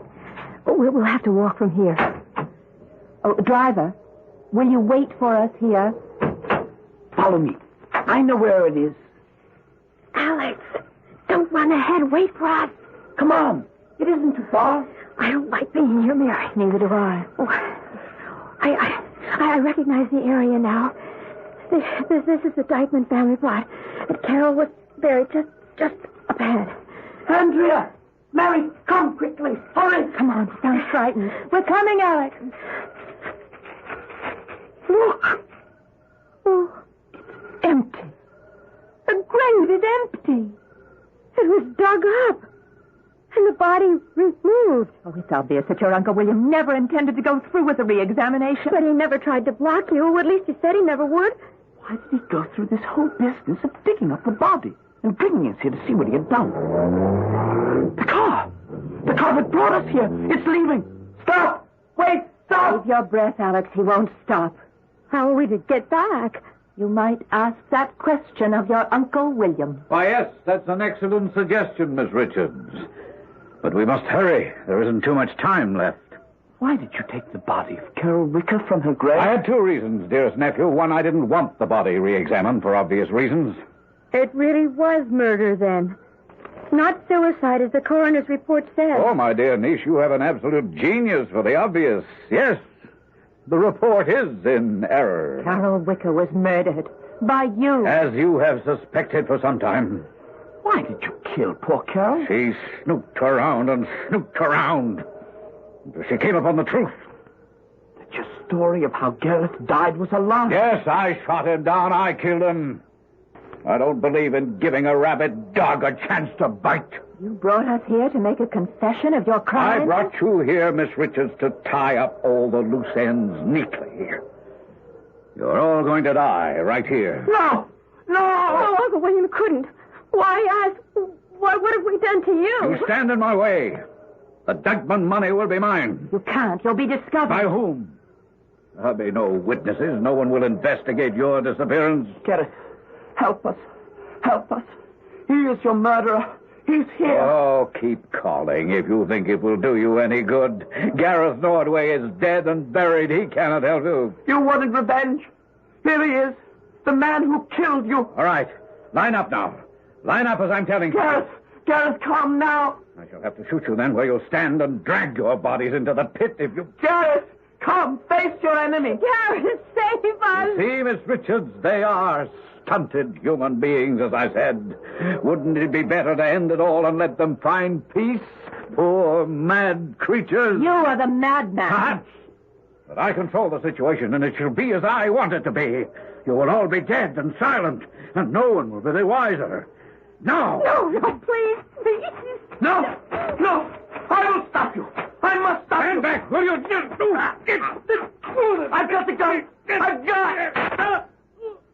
Oh, you shot here. I'm quick. Oh, he's fallen. He's shot. Alex. Did I stop him? Yes, Alex. He's dead. Gareth, why didn't you help me? I did it. I was able to do it. I had to let you become a man, Alex.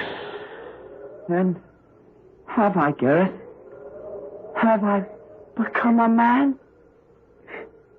Why doesn't he answer me?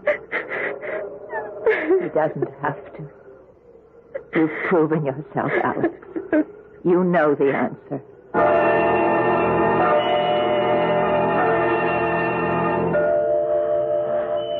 I just checked with the ticket agent. The train's on time. I'm almost sorry. I hate to see you leaving. I must. And you'll be all right now, Andrea. Oh, are you sure you won't reconsider and come back to the city with me? No. I've definitely decided to stay in the old house. So many memories. Well, if you ever change your mind, you know where and how to reach me. I know. The old house will be different now. It feels different. The gloom seems to have lifted, and everything seems brighter. If only Alex... Ah, you promised not to dwell on that. Yes, I'll keep my promise. But I wanted to say that I'm so proud. Yes, that's the word. So proud of him. He worried that he was weak and ineffectual. But when the time came to be strong, he met the test. I have a feeling. I know that if I stay in Greystone, I will see him again. He'll be there always.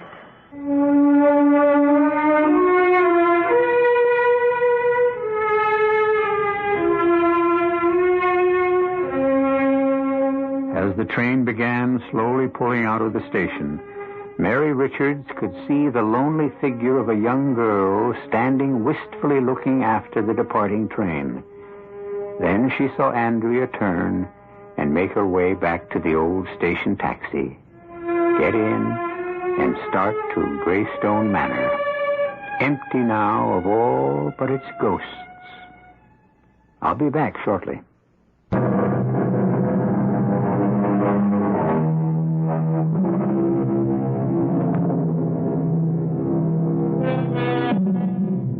What is real and what is unreal? It's a question which has troubled man since he began to reason. Some say the answer can be found in our primeval fear of the dark, a carryover from our early days on this earth. There are others who believe that there are forces beyond our comprehension, forces which control us, guide us into good or evil. What do you think? Our cast included Marion Seldes, Christopher Tabori, Mary Jane Higby, Rosemary Rice, and Ian Martin. The entire production was under the direction of Hyman Brown. This is E.G. Marshall inviting you to return to our Mystery Theater for another adventure in the macabre. Until next time, pleasant dreams.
Sonic Drive-In in Lancaster, because Sonic and summertime go together.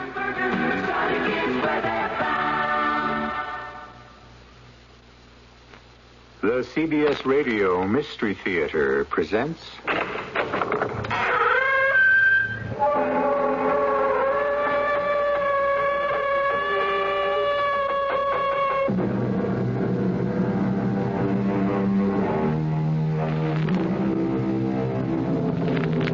Come in. Welcome. I'm E.G. Marshall.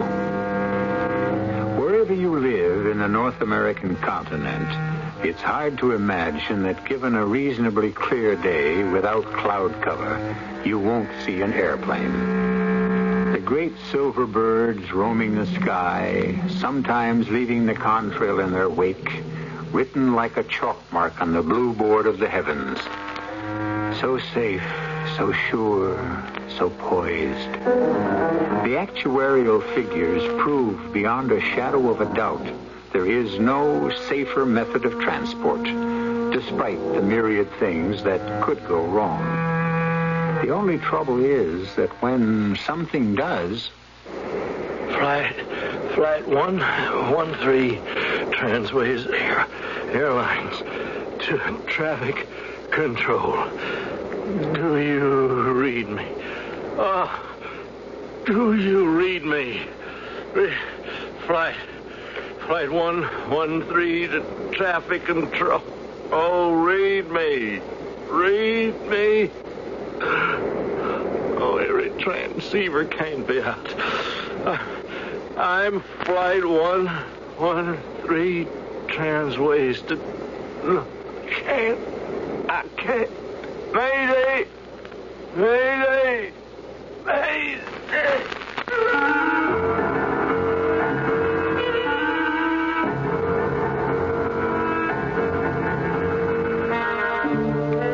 Our mystery drama, Terror in the Air, was written especially for the Mystery Theater by Ian Martin and stars Robert Dryden and Jennifer Harmon.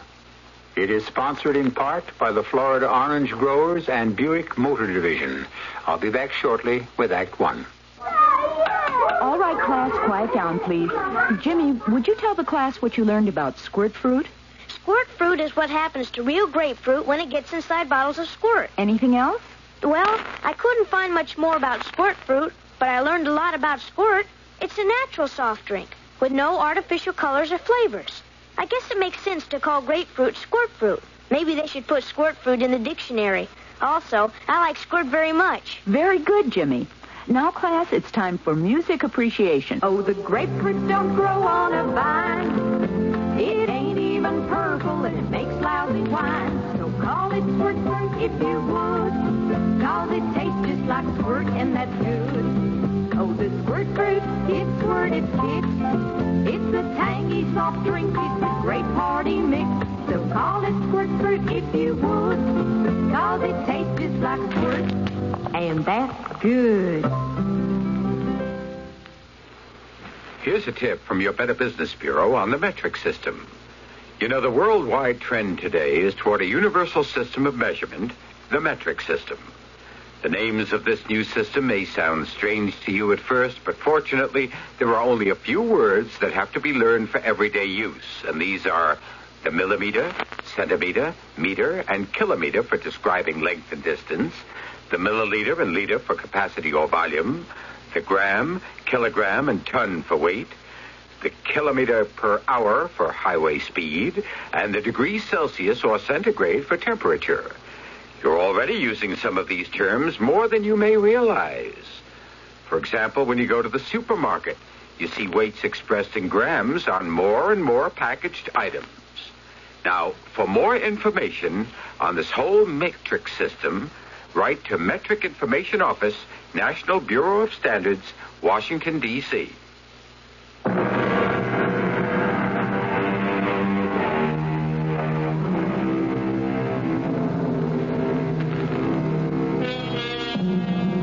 Flight 113, Transways Airlines, took off from Miami, a sleek DC-9 four-engine jet bound for Seattle, Washington, with one set down at Kansas City. The bulk of her manifest was a large charter of meat packers returning from a convention to be dropped off at Kansas City.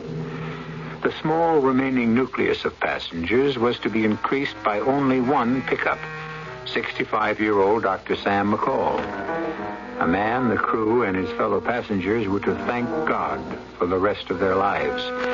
For Flight 113 was a jinx ship, doomed to a nightmare that is shared by anyone who flies, and against which every precaution is taken so that it won't come true. This is the story of the 1,000,000-to-1 chance when it did, and which began before the Florida takeoff. This is Flight 113, Transways Airline, Post K2. I'm ready to roll as soon as you get me someone to hold my hand. He's on his way right now from reserve. Hey, what happened to Dave? Yeah, his father had a coronary. He's pretty hairy, I guess, second time around. Dave took off for the hospital like he was fired from a gun. We're all checked out. I'll get back as soon as Dave's relief gets here. Come. Hi, Franny. Well, what the Sam Hill is that? Just a moment, Captain. That's our jolly little cargo. 115 slap-happy meat packers on their way home from the convention. Oh, brother. Oh, just be glad you don't have to move among them. It's worse than being in Rome. I probably won't be able to sit down for a week. Well, I'll give them a blast on the horn to tone them down. Oh, no, they're all right. I can handle them. Just wanted you to know we're loaded and your relief co-pilot is on the way. Who'd I draw, do you know? Your lucky day, Captain Thomas. Look what you got. Oh, Doug Fletcher, not you? Well, now I know we're jinxed. Sticks and stones will break my bones, but a few breaths coming through that crowd out there, and I'm already as high as a kite. Oh, now, come on, let's cut the comedy. We're 10 minutes late already. Fran, did Charlie check you out on the manifest? Yes, Captain. Is he off the plane yet? We're all buttoned up. Okay. I'll go get that bunch quieted down out there, huh? Hit the no smoke and seat belts. Right. Well, nice to have you aboard. Let's earn our pay. This is K Flight 113 Transways, Port K2 to ground control. Request permission to start engines. You have permission, Captain. Hit 'em, Doug.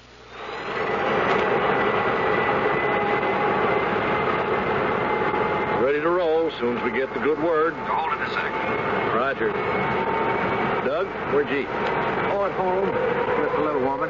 You? And Bibby's. I never can pass up that chiffon pumpkin pie. Hey, that's funny. You know, on my way down, Still on the pipe, Transways 113? Yeah, waiting to roll. Okay. You're cleared to taxi to runway 5 via Hobo. Roger. We still have CAVU for the flight? As far as Kansas City. Ceiling and visibility unlimited. Thanks. We're on our way. Have a nice flight. We aim to please. With the load we're carrying, we can't lose. Most of them can make it under their own power. Otherwise, it looks like a milk run all the way. A milk run. The flight where nothing happens. Where everything goes according to the book. And so it did, as far as Kansas City.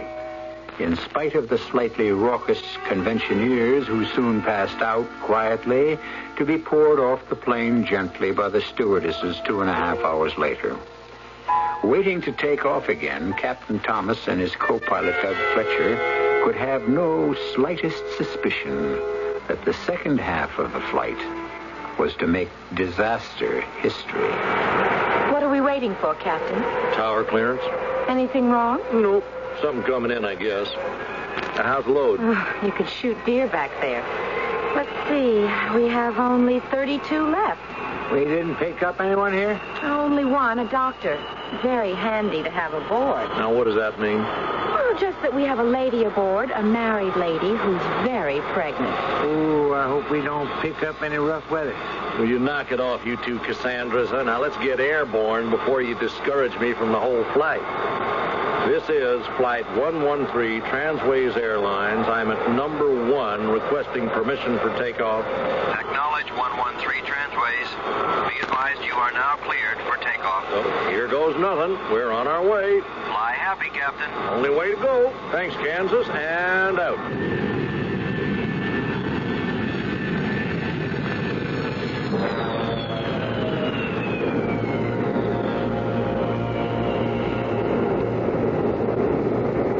Any takers, Inez? Yes, but not enough to get the drink cart out. 2 scotches, 1 bourbon, a stinger for the lady in first. We got that, a stinger? No, I'll take that one to her personally, crabby old biddy. I can manage. Oh, I'm going up front anyway, Inez. Maybe the boys want some coffee. Shall I call them? No, I need a little exercise. I want to check on our little mother-to-be anyway. She's pretty near her time, I think. Oh, not too, I hope. Ever been a midwife? Of what? Did you ever deliver a baby? Oh, no, not me. Either for myself or anyone. I think I would freak out. Oh, that makes 2 of us. I hope we don't have to find out.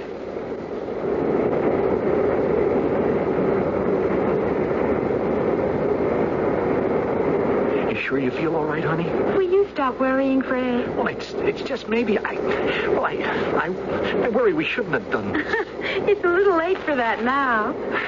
I didn't mean the baby. I mean flying to Seattle. It's still too late. Everything okay with you 2 lovebirds? Oh, sure. Oh, everything's just fine, stewardess. Make it Fran. We're a small enough group to be a family. Anything I can get you? No, thanks, Fran. How about you, Mr. Pierce? Oh, no. I'm just fine. It's only Jackie. The worry wart of the world. About everything. It's just his nature. Well, this time I really have something to worry about. Well, not much longer. Only about an hour and a half to Seattle. I wouldn't want anyone to be embarrassed. I'll hold on until then. Oh, Jackie. She's putting you on. He bought a stopwatch so he can time the pains when they start. But don't get me wrong. I love him. That's my exit cue. I've got to deliver this drink to someone. Excuse me. Dr. McCall, isn't it? What? Oh, yes. I just delivered a drink to your only companion, the lady in the back. Is there anything I can get for you? For me? No, there's nothing. Fasten your seatbelt, Doctor. It is fastened. Mind if I sit beside you for a moment? No, not at all. What is it? Freak storm. We weren't expecting it, or the seatbelt lights would have been up before now. Are you feeling okay? Me? Oh, yes. Why? Well, it's just air pockets. In general turbulence. We should be through it in a moment. I just wanted to make sure you didn't feel sick. I feel sick, all right. But not from this. I'm sorry. What can I say? Nothing. What can anyone say? Pete would have been 30 next week. From my angle, that's where life begins. But his ended. Pete? My son. first time I ever flew first class in my life. Thanks to the Air Force. They're flying Pete's body and the rest of his crew back from Guam. That's where they crashed. His mother is buried in Winoochka, you see, where I used to practice. I wanted him to lie with her. Oh, I'm sorry. I misunderstood about the way you were looking. That's all right, Nick. If it weren't for the rest of you aboard, I'd just soon cash in my chips right here. But it won't be that bad. It's just a pee-wee squall. We're coming out of it. You can go on about your business and forget me. I guess we did blow right through it. Maybe I should get up and see if the captain and the co-pilot want some coffee. You get traffic control yet, Doug? I'm on my third frequency. No response. Where the devil are they now? Couldn't they have picked up what we just came through on the radar? Search me. This Flight 113 transways to Control Tower. Do you read me? Negative. The breaker's out? No, Captain. I checked. Well, what do you want, Fran? What happened? No warning on the fireworks. Came out of nowhere. No advance from control? Yeah, we can't dig them up. Now, do you want anything? No, just as long as we're off the bumps, though. I thought you might like some coffee. Yeah, heavy on the cream, easy on the sugar. Doug? No, skip the coffee. I'm feeling a little off my feet. Hold it. This is Flight 113, Transways Traffic Control. Do you read me? Anything serious, Doug? It will be if we don't make contact. 113, Transways. Oh, forget it. There are so many backup systems beyond the regular frequencies. Emergency, Army, Navy, sea rescue, relayed through another plane. Don't sweat, baby. I'm worried about you. You don't look so hot. You should feel my stomach. This is Look, bring me a cola with lots of ice, huh? Wait a minute. We read you loud and clear. Where the hell have you been? We've been trying to raise you. Ditto here. Now, where the devil have you been? I'm on emergency backup now, and we are 27,000, cruising speed 485 knots, holding steady, heading 290. You didn't get anything from us on the regular channels. Negative. Well, we just came through a freak electrical storm. Didn't you pick that up on radar? That's why we were trying to reach you. It came in from nowhere. It's a whole front by now. Now, maybe that's what knocked the radio out. I was thinking of turning back, but maybe I'm better off as we go. What's up ahead? CAVU on present course. A little storm to the north over the Rockies, but you should bypass it. Yeah, we better. We got a pregnant lady aboard. I'd like to avoid any more turbulence. Just in case, you want to send us up top? Stand by till I clear you. Standing by. Well, looks okay now, except for you, Doug. What's the matter with me? You're a little green around the gills. It's at home cooking, or did a few bumps make you air sick? Oh, no. I don't know what it is. I got the cold sweats, seeing double. But it wasn't anything I got from Helen. Maybe I should have bypassed Aunt Bibby's. What do you mean, Aunt Bibby's? I was trying to tell you before we took off at Florida. I couldn't resist stopping off and having some chiffon pumpkin pie for dessert. Damn it! That's what I had. So, you're lucky. It wasn't too rich for you. I don't know.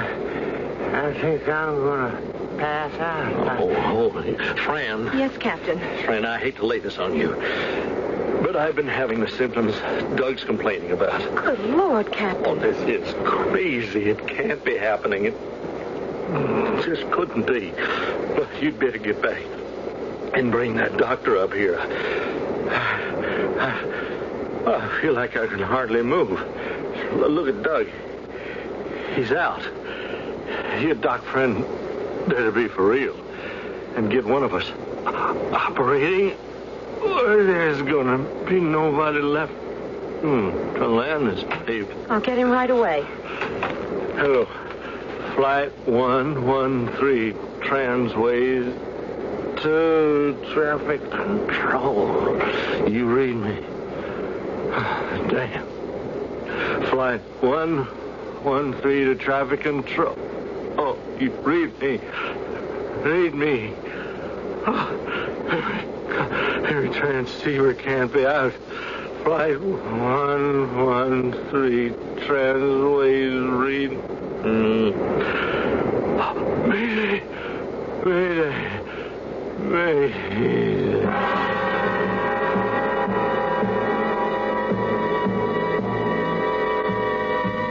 Mayday, the final and ultimate cry for help when an aircraft is disabled or out of control. The last word air traffic control ever wants to hear. For once that dread alert is sounded, everything moves with controlled pandemonium. I'll return shortly with Act Two.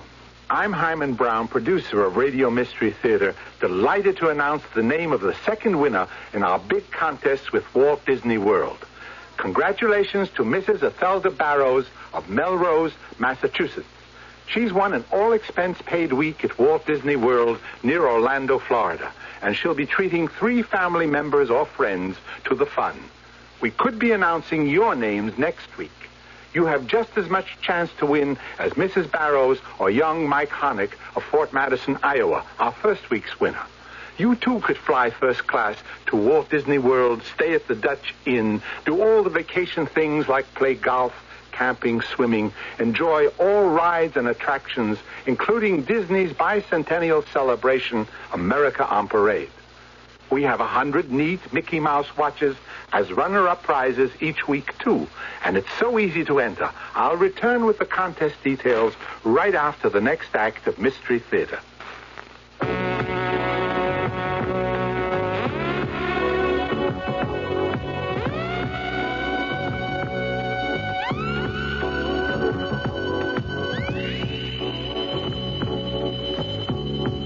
Hello, everybody.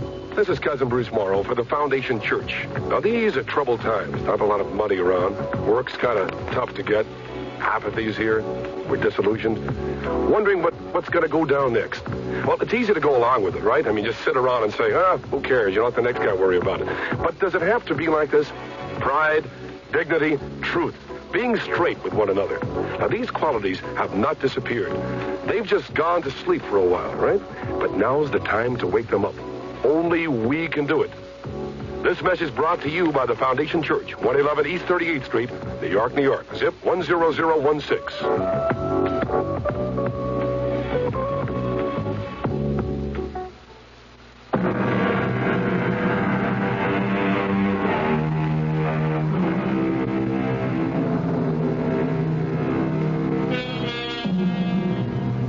In the air, secure on automatic pilot, the big DC-9 is a symbol of man's ability to conquer a hostile medium, to make it his own as safely and sure as any bird. Inside this big bird, from the cockpit aft, the passengers have no notion of what lies ahead, as yet. But on the ground, if the Mayday alert has gotten through, Control Tower will be in charge. His voice calm but precise, but underlying it, the ragged edge of knowledge he shares with every pilot who receives, that man may conquer the elements, but never wholly subdue them. Excuse me, Dr. McCall. Oh, yes, stewardess. I'm sitting down beside you because I have no wish to alarm the rest of the plane. You are a medical doctor, aren't you? If I'm not, I've kept up the pretense successfully for more years than I'd care to say. Do you have a doctor's bag with you by any chance? Yes.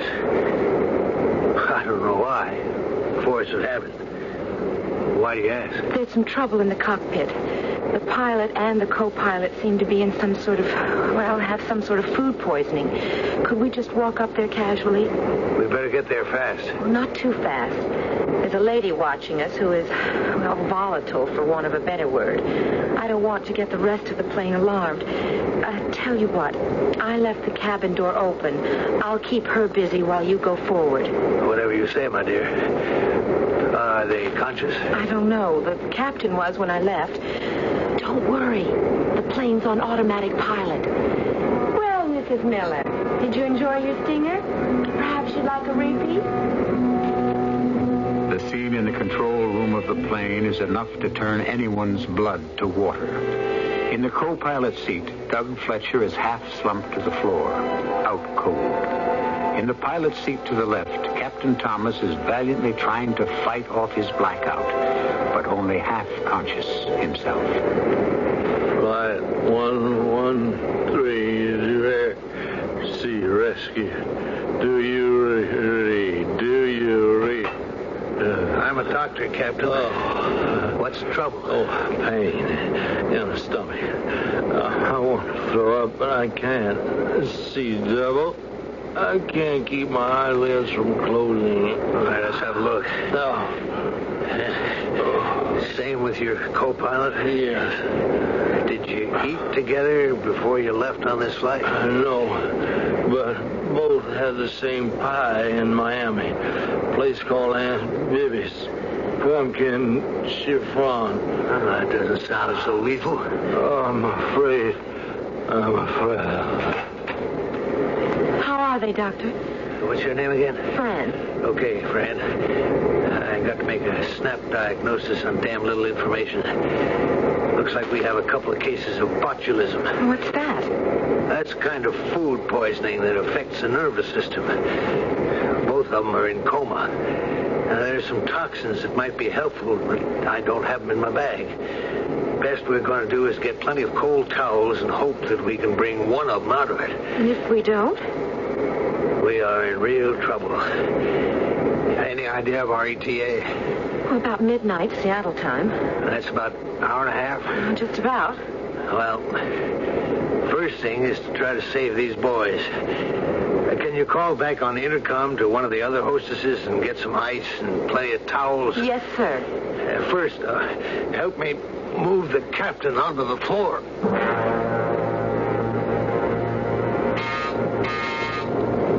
This is Inez. What you want, Control? Take a deep breath, hon. You sound like it's bad enough news for me to pass clear out. It isn't good, but I'm counting on you. You put it that way, Fran. You can count. Well, we have mucho trouble up front, but we don't want to get the passengers panicked. Sure, but, what goes? We need all the ice and towels we can get up front. Use the drink cart as a cover and come through as fast as you can. Muy bien, querida. Leave it to Inez. You all right, baby? I'm fine. Why, Fred? I don't know. You seem to be sort of squirming around. That isn't me. It's your firstborn. Here comes the hostess with the cart now. You want some milk or something? Your son and heir may be active, but he's not quite ready for that yet. What? Milk. Oh, I don't know, Jackie. I get the notion you're working me over. Maybe we shouldn't have taken this trip. Why not? Because you resent it. I just thought, a first baby and all, you'd be safer in Seattle with Mom than all alone in Kansas City. I wasn't exactly alone there. Well, you didn't have any kinfolk to help out. Did it ever occur to you I'd just like to have my baby by myself? Well, it's my baby, too. Sure it is. You've just got to excuse us uptight females at the end of the pregnancy, Ruth. We forget it's anything but just us and Junior. You're the only two that count. And you first. Cheer up, honey. Everything's going to be all right. I was thinking about something cold to drink, but we missed the boat. Or I should say cart. Inez is already all the way through to first class. Look, I could go and get us... No. It doesn't matter. So, I'll catch her on the way back. Who is it? Inez with the towels and ice. Just a minute. Let me in quick. Big Nose there is smelling trouble. Who? The lady with the stingers. Oh, she doesn't matter. Help me and the doctor get some cold towels on the captain and Doug. They are passed out? Oh, I hope that's all. Then who is flying the plane? That's a good question. It's no use, girls. They're in deep coma. Can't you bring them out of it? I doubt it. Till we get them hospitalized, if then. They are not going to die. From food poisoning? Botulism? That may be academic, though, unless we figure out some way to land this plane. Either of you pilots? No, not me. Are we deadheading any back there? No. Check the manifest? I had it right here. None of our pilots. Anyone on the list who flies? I doubt it. Oh. So that leaves me. You're a pilot? In a manner of speaking. Before my wife died, when we lived in Wenatchee, I used to share a beat-up old Cherokee one prop plane with another doctor. Only way to get to patients in outlying areas. I guess that's what got Pete all strung out on flying. Oh, that was small potatoes, though. It's over 6 years since I touched the controls. What can I do with this? Somebody's got to do something. Not only to save the captain and Doug's lives, but 34 more of us, including you. Well, what do we got to lose? You keep those cold towels on the captain on the floor. We'll leave the co-pilot in his seat to save room. Oh, this maze. Like the forest primeval. All right, give me the headphones. Now, where's radio in this mess? Right here, Doctor. But they were having trouble with the regular frequencies. What's it set on now? I don't know. Army, air rescue, emergency, maybe. So, let's see what we can raise. Hello? Hello, anyone? Can you call me? Can you hear me? We are receiving. Identify yourself, please. Oh, sure. This is Dr. Sam McCall. We are awaiting identification. I just told you this is... Oh, I guess I have to remember to press down the button on the wheel for you to hear me, huh? We can hear your reply. What did you say? Wait a minute. What'd you say? Let go of the button. Oh. To explain to you that to receive us, you must release the red button on the wheel. And to transmit, you must press it down. Over to you. I get it. Then will you identify? Sure. I'm Dr. Sam McCall. Pete McCall's father?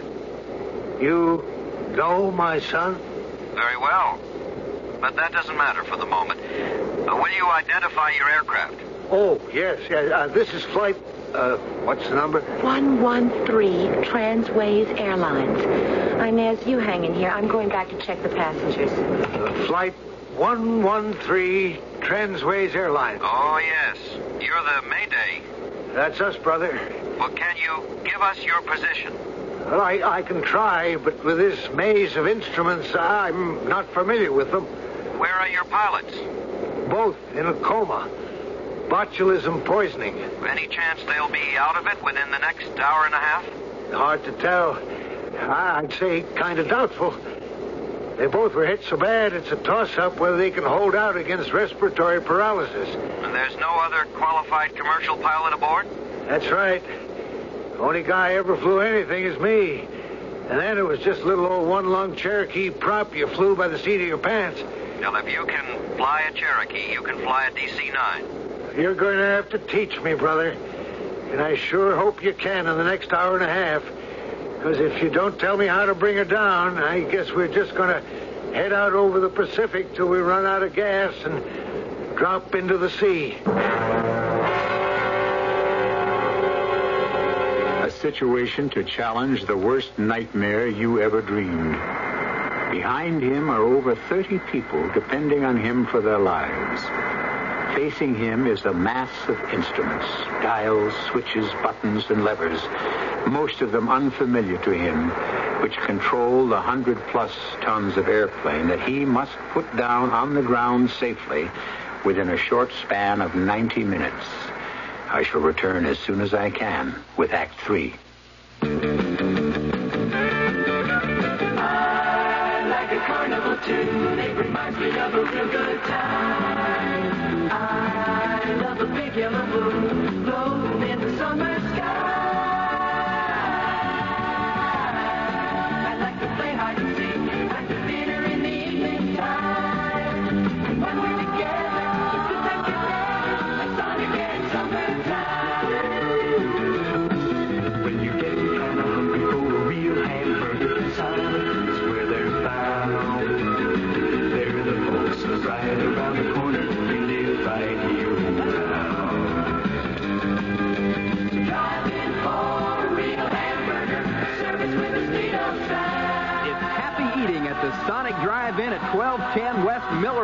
and Garland, because Sonic and Summertime go together.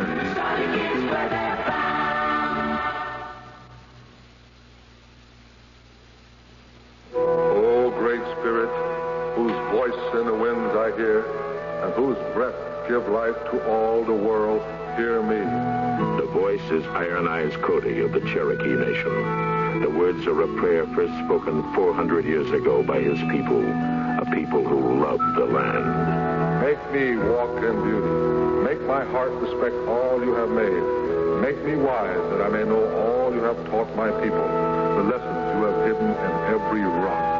In some Americans today, that spirit is reborn. Throughout the land, areas of thoughtless litter and pollution are being restored to their natural beauty. And yet we still have so far to go. So everyone must get involved. To contact the Keep America Beautiful team nearest you, write Keep America Beautiful, 99 Park Avenue, New York, New York. People start pollution. People can stop it. A public service message of this station and the Advertising Council.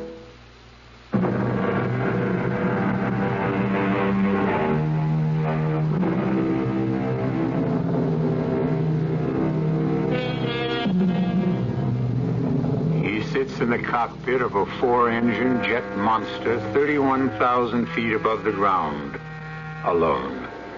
A 65-year-old man who joined this flight with nothing but death on his mind.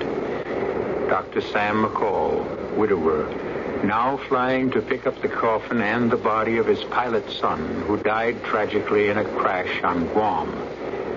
Now, suddenly, by a massive wrench of fate, he is thrown back into the stream of life because he is the only person aboard who can fly this plane. And landing it safely depends on the quiet voice in his headphones. Now, did you locate the altimeter? Yeah, I have it. What does it read? 3010. Good.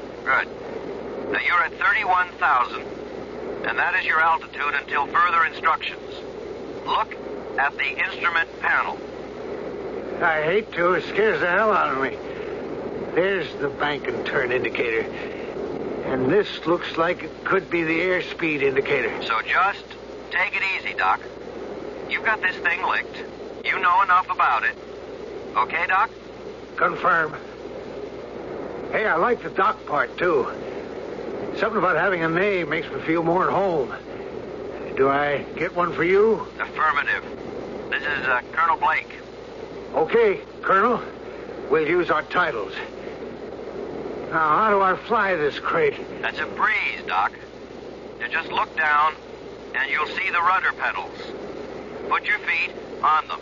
Now, look for your airspeed indicator and get familiar with it. That's the one left of the 2 circles dead ahead.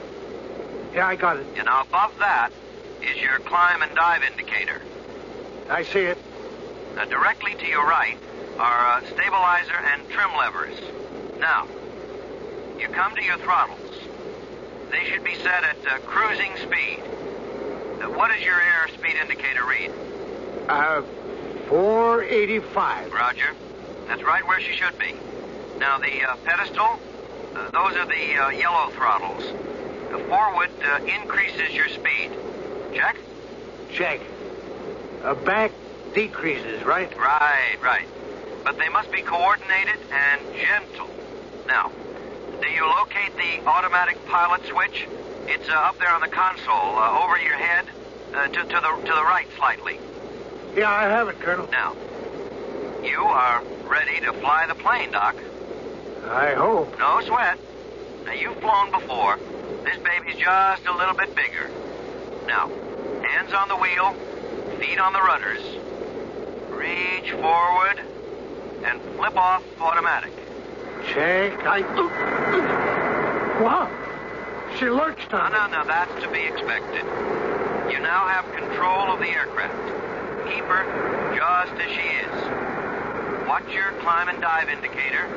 Watch your airspeed. Hold it steady. How's she coming? Brother, what a difference. I can feel every ton of her. Sluggish. Heavy. Don't let her fool you. Sure, she feels different from a Cherokee, but remember, Doc, all controls are on servo mechanism. They react, from the slightest touch. They're like power controls in a car. And we're going to let you feel that out. Very, very gently. We're going to have you descend a little. Okay, Doc? You're the boss, Colonel. Just till you take over. So, grip the 4 knobs in the center. We're going to ease up on the throttle. No, not so fast. Easy. Ease it off. You notice it's getting quiet. Now, easy. Push forward slowly on the wheel. Boy, she responds quick. Pull back. Pull back. Now, ease forward again. You notice she's going quiet? Yeah. I don't like it. That's the way she goes. Now, push forward on the wheel. Easy. Easy. Hey, she's getting away from me. Took it right out of my hand. Pull up, but slow. Yeah, I am, but she's bucking like a steer. You're overcorrecting. Easy does it. Remember, Doc, it's just a touch. The servo mechanism does all the rest. Now, bring your nose down. Wilco. That's a comforting old word. It's all scary. Real scary. I don't know if I can make it. You can cut it, Doc. As soon as we get you up top again, we're going to try banking left and right a little, just so you have the plane well in hand.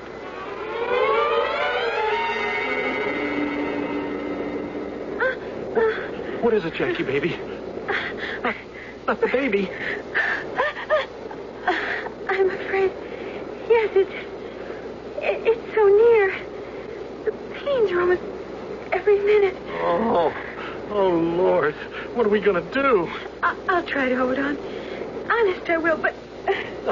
Stewardess, friend, it's Jackie, my wife. She's having the baby. Here, help me get these seat backs down in front. Stretch her out. I'll get blankets. Inez? Yes, Glenn. Get up to the cockpit and tell Doctor Mrs. Pierce's baby is coming. I'll do my best to handle it. I'll try not to bother him, but I might have to call for instructions on the intercom. Sure, Fran, sure. So get going. Ladies and gentlemen, listen to me, please. There is no reason for panic. The plane is in good hands. I want to get all of us as far back towards the tail as we can. Everyone find their life jackets and inflate them as instructed when we were taking off. We have a lady who is about to deliver her child. I'm asking you to the rear as much for her privacy as for any other reason. We are all going to be all right. If the good Lord grants us a new somebody into the world, he sure doesn't plan to take all the rest of us out of it.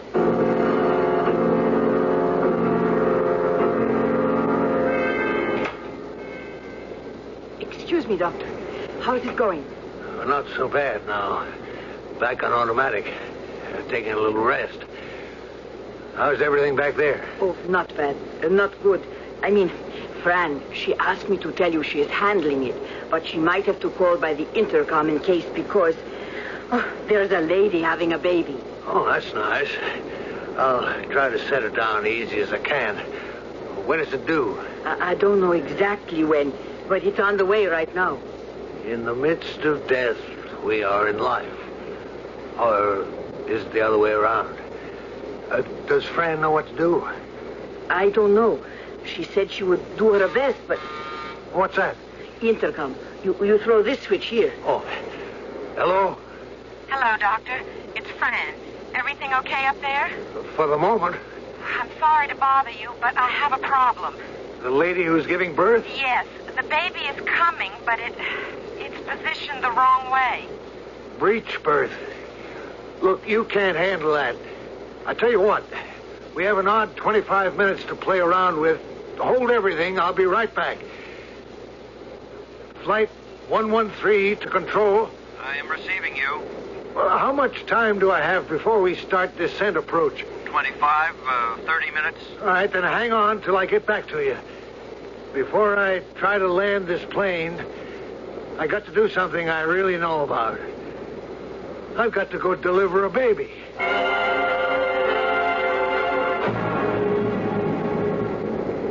This is Flight 113 of my term to control. We have you, Doc. How's the baby? A fine boy. Kind of makes up a little for my own. How do we stand? You're ready to get off automatic and commence descent. At 485 knots, you should be coming down at 1,500 feet per minute. Roger. I'm now commencing descent. Very good. Now, hold that descent rate to 1,800 feet a minute, and then we'll go into landing approach. Funny thing, Colonel. What? What's that, Doc? I just accomplished something very difficult. Bringing one life into the world. I hope I'm as successful in keeping 37 lives protected that are already here.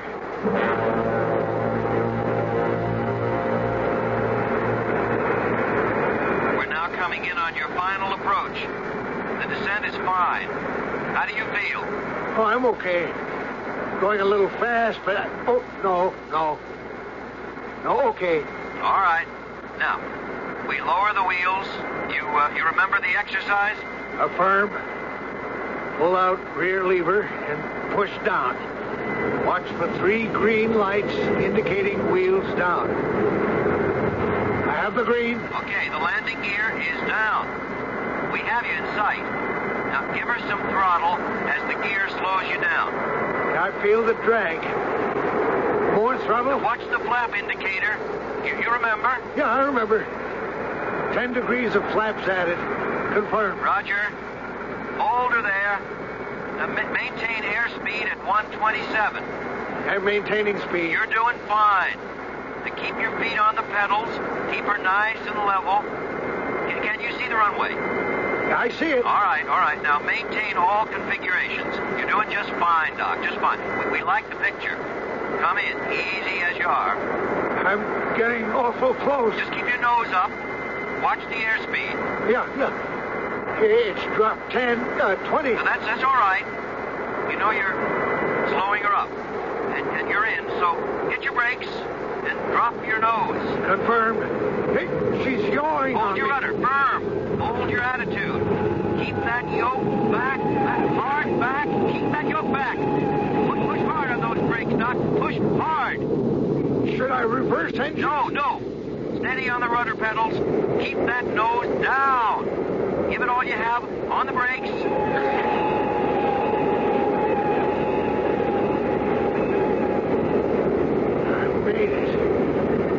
I made it. That's all your son asked for. Signing off now, Doc, and turning you over.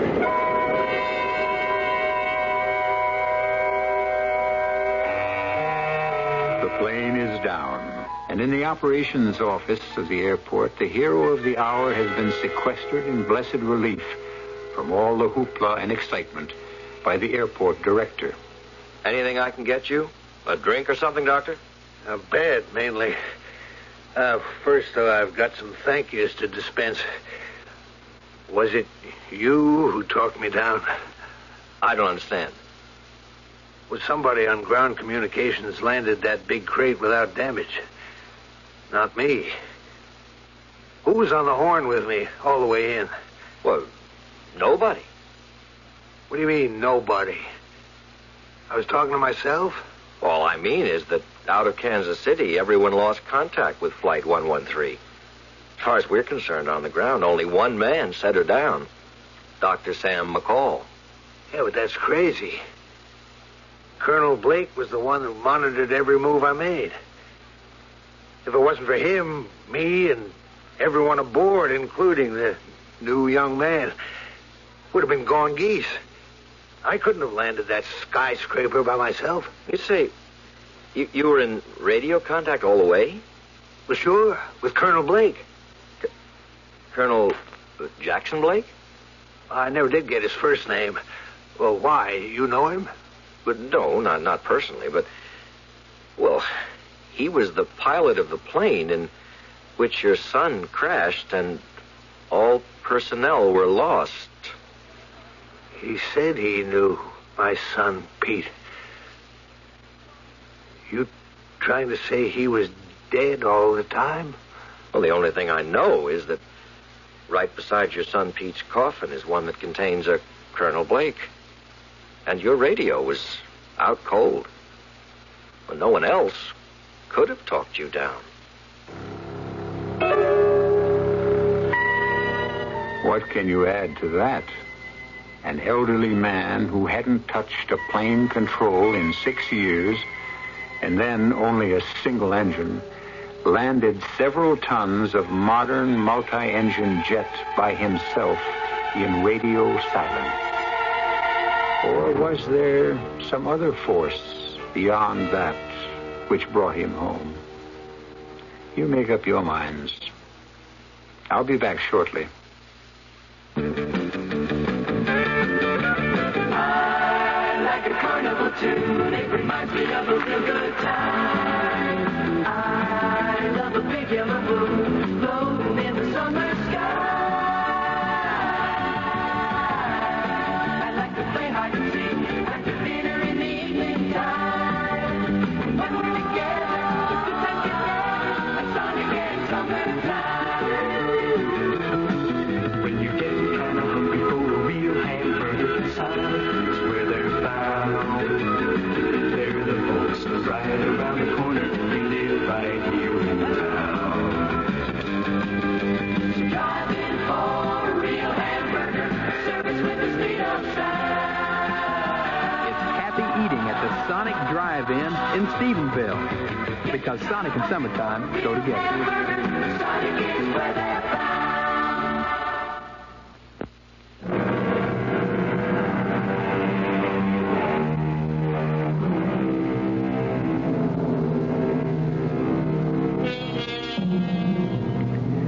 I won't vouch for the story you just heard.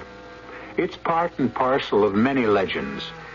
There was a whole crew who got poisoned eating key lime pie. There is a story of the radio operator of a sunken aircraft carrier who talked a plane home. Tale of a dead son who brought his father down, and so on and so on. All we ask on this program is not belief, just suspension of disbelief. Our cast included Robert Dryden, Jennifer Harmon, Earl Hammond, Richard Seff, and Hetty Galen. The entire production was under the direction of Hyman Brown.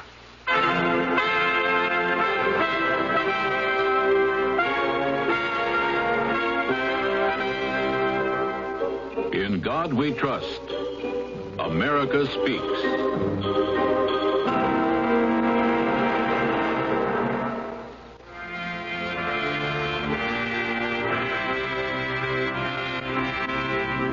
From Abraham Lincoln's Creed, I believe in God, the almighty ruler of nations, our great and good and merciful Maker, our Father in heaven, who notes the fall of a sparrow and numbers the hairs on our heads.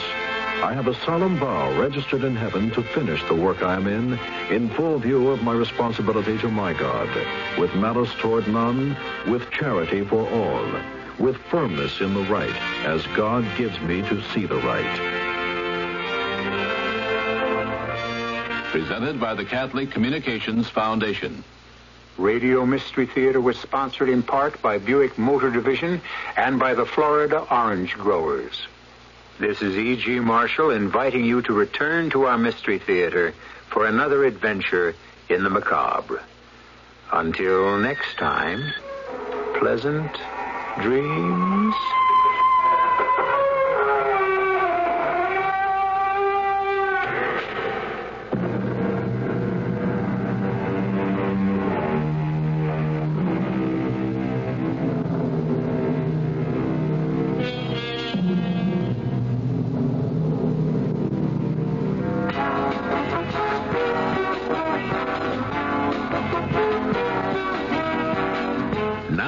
Saturday Dallas Morning News amusement section is better than good. It's fair. Wait a minute. How can fair be better than good? If it's called F-A-R-E, it can. Oh, that fair. But what makes it so good? Fair is more than an amusement section. It's a weekly entertainment guide. Does it still have the reviews I like on movies, theater, concerts, opera, and art? Sure, but now you'll have a lot more to enjoy. Like a catalog of things to do and places to go. Stories about showbiz folks and just plain folks. A look at the latest records, what to read, where to eat the hottest chili and the best beef Wellington, and what not to miss on radio and TV. That sounds great. That's fair. A week's worth of entertainment in Saturday's Dallas Morning News. For home delivery, call 745-8383. WFAA, Dallas, Fort Worth. CBS News.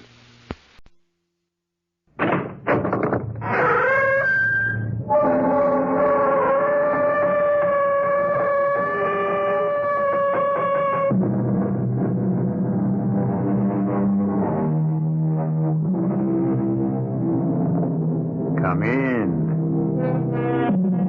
Welcome. I'm E.G. Marshall, Dean of this College of Macabre Knowledge. We are told that we should forgive our enemies, but nowhere are we told that we should forgive our friends. A pity. How easily we recognize those who would destroy us through evil motives. How difficult to perceive those who will ruin us for love. But why is this so surprising? Isn't the road to hell paved with good intentions? So you see, my dear, we're talking about at least $3 million. And that's why you hired me. So I could cheat Mr. Gillespie. Oh, no, cheat is a harsh word. But it's true. And what will you do with me afterwards? Why, we shall give you your share. Won't you just kill me the way you killed everybody else? We killed the others because they forced our hand. Give us no motive, and we'll let you live. Aren't you afraid I'll go to the police? No, because we will have evidence to show that you were the one who poisoned Mrs. Daimler. But that's a lie. Oh, I don't want any part of this. Oh, my dear Miss Watson, what are we proposing? Only to make you fabulously wealthy. Why are you being so difficult about it?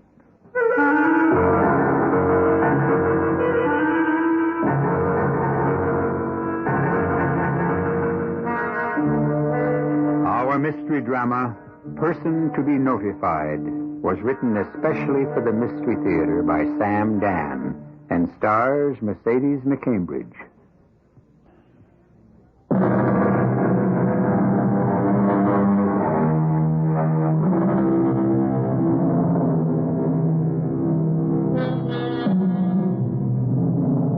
What is love? That's the oldest question in the world. And why? Because no one has ever been able to answer it to the universal satisfaction. Therefore, we keep asking and asking.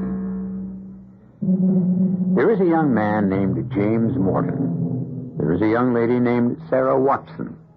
They have nothing in common. They meet by chance. And if they will fall in love in our story, they will be completely unaware of it until, well, we're still almost an hour away from the answer, so let us begin at the beginning. James Morton is the manager of an employment agency. Please sit down. Have you filled out the application, Miss... Miss Watson. Yes, I see. Sarah Watson. You were previously a secretary for Sterrett Valentine Inc. Well, why'd you leave? Oh, the company went bankrupt. Oh, yeah, well, that's, 2 years of college. That's all to the good. Well, unfortunately, there's very little stirring at this particular time. Are you saying that you have nothing for me? Well, not at the moment. Perhaps, well, you know how things are job-wise. We'll hold your application on file, and if... Thank you. Goodbye. One moment. You didn't fill out the application completely. I'm sure I did. Well, no. You see the last line where it says person to be notified? Yes. Yeah, you left that blank. I know. We have a rule at this agency, all forms must be fully filled in. Fully filled in. Almost sounds like a song. There's a state regulation to that effect. So would you mind putting down the name of someone? I can't. Why not? Because I don't have anybody. Oh, well, that's... That's what? Well, everybody has somebody to notify. Well, I don't. Are you saying you have no family? No friends? I'm saying there's no one I would care to notify in the event that something happened to me. I find that difficult to believe. I am all alone in the world. Well, no one is that alone. I am. Goodbye. But you must fill out the form. All right. What is your name? James Morton. All right, James Morton. There you are. But you can't put my name down. Why not? Well, because it has to be someone who knows you. Right now, you know more about me than anybody else. You know my name, my age, my address. But it has to be someone you know. I know you as well as I know anyone. Miss, it has to be someone who means something to you. No one means more to me than you do. Well, I really need a job, Mr. Morton. I'll take anything. I'll go anywhere. So, if anything at all comes up, please call me, huh? Goodbye. Miss Watson, just a minute. Did you say you'd go anywhere? Anywhere at all.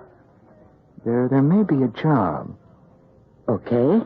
But the reason I didn't think to mention it before is you appear, to be a very attractive young lady. Yes. And so, therefore, I'd naturally assumed that you'd be unwilling to, I guess the word is bury yourself on a small private island off the coast of northern Maine. And why did you make that assumption? Well, looking at you, I would assume that you would have a very active, busy social life here in the city. And... I could leave today. One of the qualifications for this job is that the lady must have no ties or connections. I'm qualified. As I understand it, an elderly gentleman is writing a book. He requires a secretary. It would be rather dull. Most jobs are. And he wouldn't want a young lady who would be bored after a while and quit. Well, I couldn't afford to quit. Mm-hmm. Well, aren't you going to ask how much the job would pay? I would expect it to pay as much as my last one. Mm-hmm. The gentleman's attorney is here in town interviewing applicants. I must say he's having difficulty finding someone. His name is Mr. Carberry.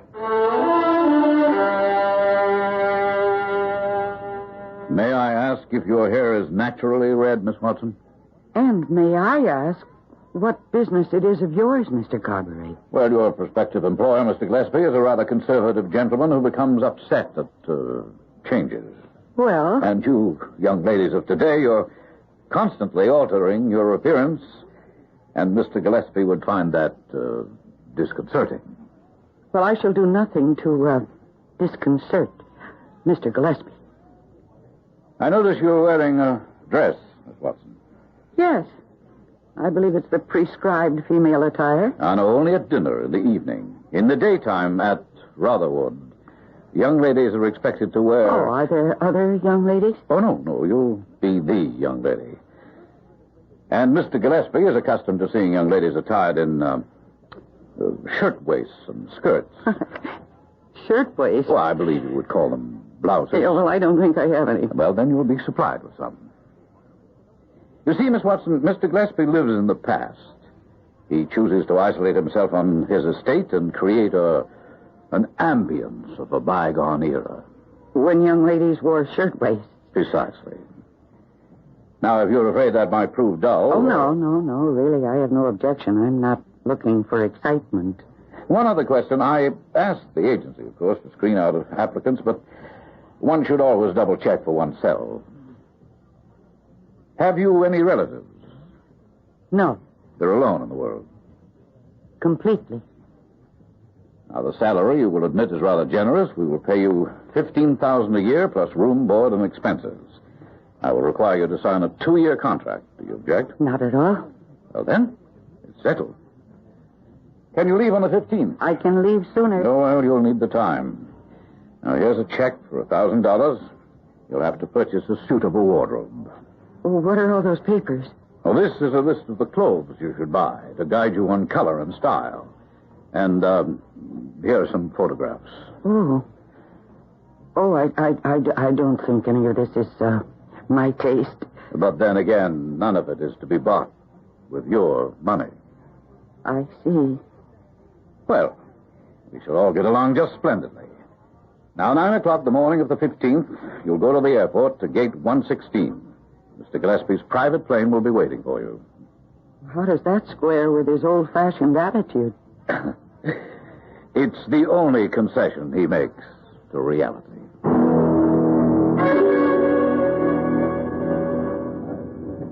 You do not like the arroz con pollo, Senor Morton? Oh, yes, it's fine. But you have not eaten a bite. I have been watching you. You seem to be a thinker tonight. Yes, young lady came into my office looking for a job today, and she filled out the usual form in the usual way, until she came to the last line. You know what the last line requires her to state? No. It asks her to list the person to be notified in case of, in case of. I know. Well, she said she had no one to notify. I couldn't believe it. Why is it so difficult to believe? Well, because everybody has someone, a relative, a close friend. Everyone? Well, of course, everyone. Do you, Senor Morton? Do you? How do you ask such a question? How do you answer it? You come in here almost every night for dinner. Also, on many a Sunday afternoon, you come alone. So, you do not live with a family. You are not married. It is obvious you are not keeping company with a young lady. So, who is there for you to notify? Well, my partner. Why do you say, well, didn't you say my partner? Well, because outside of the business, we don't know each other. We don't see each other. He's a much older man. We have nothing in common except the fact we seem to be able to, run a profitable business. If, and I pray it shall never come to pass, you should meet with a misfortune, who would grieve for you? Who would miss you? Well, now that I think of it, Senor Spinola, if I had to fill out that form, I would put down your name. Tell me about the young lady. Whose name did she finally put down? Well, she insisted she didn't know anyone. I said we had to have someone, so she wrote down my name. Ah, and she fell in love with you. That's ridiculous. Why else would she write your name down? Well, because she had to write down something, and I was sitting there. No, Senor Morton, no. She looked at you, and suddenly her heart was lost. Oh, come on. She may not know this yet, but that is why she wrote your name.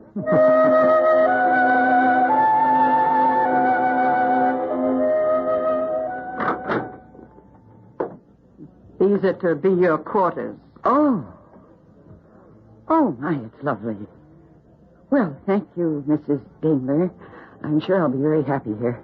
Are you? Of course. I expected a room, but this is the whole suite. Now, don't let it go to your head. Well, I Did they say you were to have dinner in the main hall tonight? Well, frankly, No, don't be frank with me.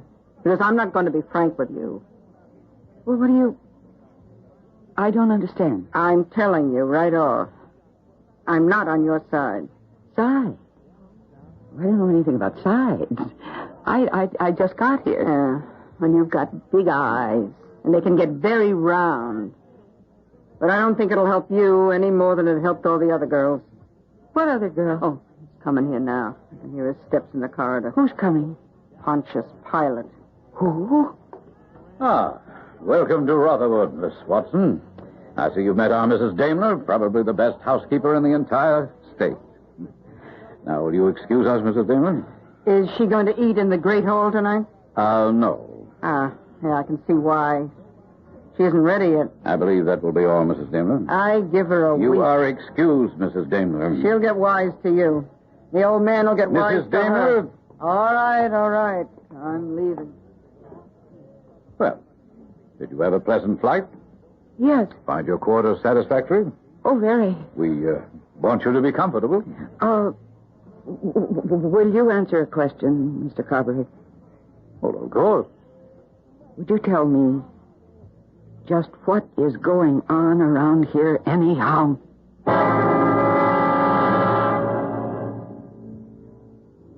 What indeed?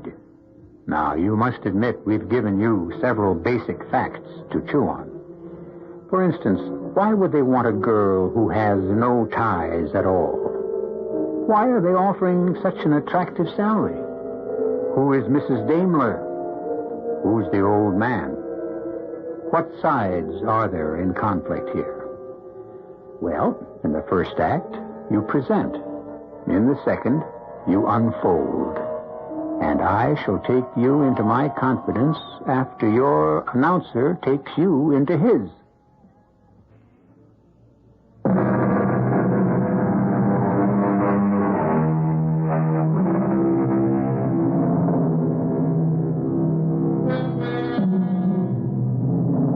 Why would a girl, an attractive, desirable girl, cut herself off from all social opportunities and take a job in a mansion on an island off the coast of Maine? Why would her employer insist on a girl whose absence would, in effect, cause no concern to anyone? Well, that's how jobs are filled, no? By employers and employees who fill each other's needs. Mr. Carberry, tell me, what is going on around here? Why did Mrs. Daimler say I wasn't ready? Ready for what? Oh, you mustn't listen to what Mrs. Daimler says. Mrs. Daimler implied that there was a whole series of girls hired before me. Ah, yes. Unfortunately, none of them proved satisfactory. Why? The job will require infinite delicacy and tact. Describe the job. You're to help Mr. Gillespie with his book. When do I meet Mr. Gillespie? Miss Watson, Mr. Gillespie must be humored at all times. Well, I'm not sure I'm willing to. It's part of your job. Now, when you are introduced to him, he will call you Regina. Why? Because that's who he will think you are. Again, why? Because you look like Regina. Regina who? Miss Regina Trumbull. Tell me, Mr. Carberry, is that why I was hired? Yes. Well, I think I should like to leave at once. You signed a contract. I can't be held to that contract. I wasn't aware of all the facts. You signed a contract to be Mr. Gillespie's secretary. That's the only fact. Then why must I pose as Miss Regina Trumbull? To make it possible to perform your duties. You see, Mr. Gillespie could only feel comfortable with Miss Regina Trumbull. Well, then why not hire Miss Trumbull? She, died many years ago. Then how can you make Mr. Gillespie believe... Mr. Gillespie has never been able to accept the fact of her death. You're not up to anything illegal here, are you?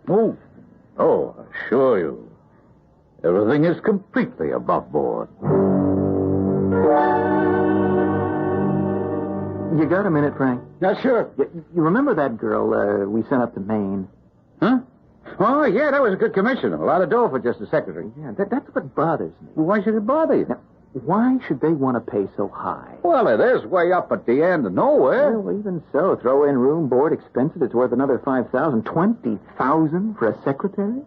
Well, why is that our business? Yeah, and why did they insist on a girl who's all alone in the world? The man's got a right to set up the requirements if he's willing to pay the prices. Frank, if that girl were to disappear, who would know about it? Why would she disappear? I'm only speculating. Well, why? The girl's gone, isn't she? We're through with her. That's hardly the way to put it. Now, what other way is there? Look, you and me, we've been partners close to 10 years. And we've been pretty successful. Why? We have nothing to do with each other outside of the office. But for the first time, I'm going to say something personal to you. Get married. Get married? You don't have anything against women, do you? No. Well, then get married. It's economical. It's practical. And you won't have to make up fantasy stories about every good-looking dame who walks in here.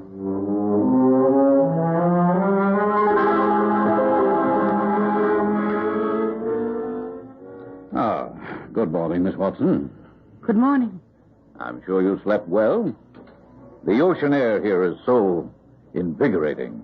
As a matter of fact, I slept poorly. Oh, no, I'm sorry. Why? This morning, before breakfast, I went for a walk. Now, that's an excellent practice. We're on an island. Completely out of sight of the coast. Of course. Privacy is essential for Mr. Gillespie. And the only way off is by boat. There are several boats tied up to a dock, and a man is there. And he has a gun. Oh, yes, that's our Mr. Spencer. And I told him that I wanted to take a boat out for a while. Why did he refuse me? Those are his orders. Why? You'll understand him in time.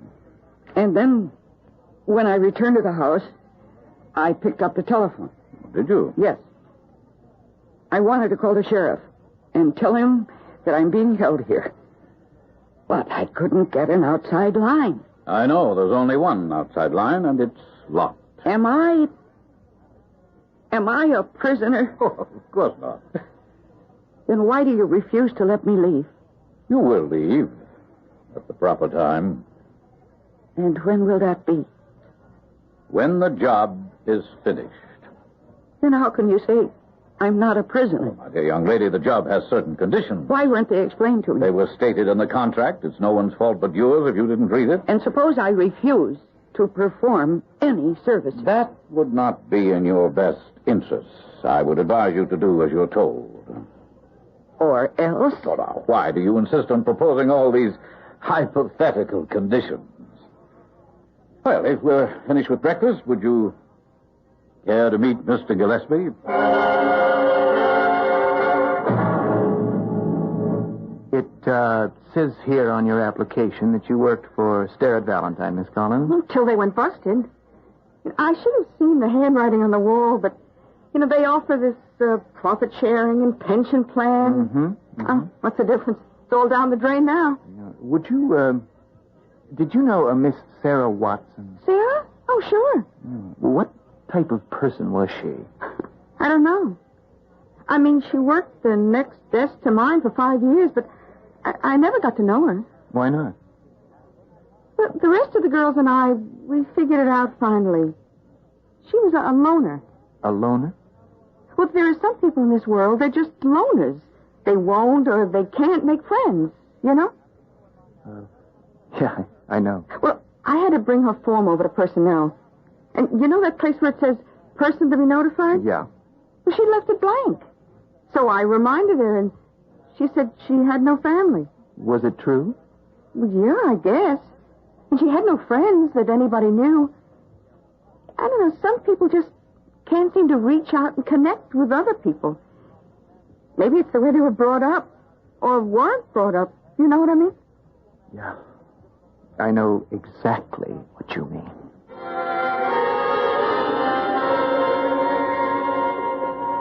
And now, Miss Watson, you're to agree with everything Mr. Gillespie says. Do you understand? Good morning, sir. Good morning. Look who's here. Regina. You always say you found Regina. You're always wrong. Oh, no, this time it is Regina, Mr. Gillespie. Look, you see, she's come back. Is it finally Regina? At last? Can there be any doubt of it? Can you mistake that brilliant red hair? Regina. Regina, speak to me. Oh, sir. You mustn't call me sir. Sir, listen. I realize you're angry with me, and you had reason to be. Sir, something is going on here, and I don't know what it is. Regina, you know you mustn't make Mr. Gillespie angry. I'm not Regina. Sir, this man here is trying to do something to you, which I know must be illegal. Oh, yes. Yes. That's my Regina, all right. A pretty head filled with all kinds of romantic nonsense. Sit. We'll talk for a moment. But don't you understand? I understand everything. Now, you will not leave me again. Promise? Even if I should be mean to you. Promise. Now, you must promise. Well, go ahead, Regina. Promise. Regina, I shall be very much displeased. And perhaps I shall not let you have the diamonds after all. Now, you must promise. Well, You shall sit here until you promise. I'll stay here until you finish the book. The book? Oh, the book. Well, I know you. You know, I'll never write that book. I delude myself. Well, I caught you. If you stay here till I finish the book, then you'll stay here forever.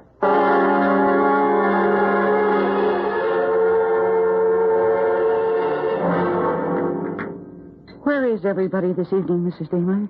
Do you miss them? No. Mr. Carberry's got some business to tend to, and the old man's tired, so we aren't going to have a big formal dinner. Listen, I was wrong about you. Oh? I heard how you spoke to the old man this afternoon. I didn't notice it. Oh, I get to hear everything. You're all right. You aren't in on it. In on what? Whatever it is, Carberry's got in mind. And the other girls who came here, they must have been willing to go along. What do you mean by going along? Look, I've been working here 30 years. Now, maybe, 10 years ago, Mr. Carberry gets to be the old man's lawyer. Suddenly, the old man goes crazy. You see him, he's off the deep end. Well, he's senile, isn't he? He must be well over 80. He was a young man the day I came to work here. He was no older than me. He can't even be 60 yet. Oh, but that's hard to believe. Oh, I figured it out. Carberry's got him on some kind of a drug. Oh. Well, what are we going to do? We'll have to get out of here. And how? The boats are locked up. I have a key. Here, you take it. What are we going to do? And we'll go to the town, try to talk to the sheriff. Will he believe us? I got a bottle of the drugs that Carberry's been using. He'll have to believe us. Why did you wait so long? I wasn't sure until just now. Now, look, we'll wait till, about midnight. Then you come by my room, and we'll head for the dock.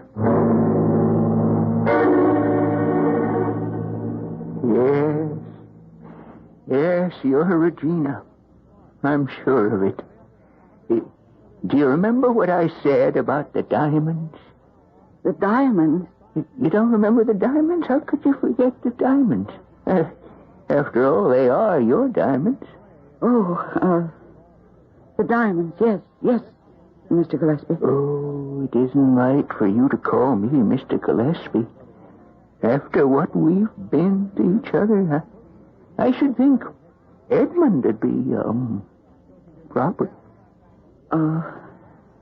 Edmund? I was wrong about the diamonds. He said $1 million invested in diamonds would be dead money. Put it in the market. Well, as it happened, the diamonds have tripled in value. Just the times, I suppose. Regina, will you breakfast with me tomorrow, and I'll explain more about the diamonds. I'm so tired now. I just want to get to sleep.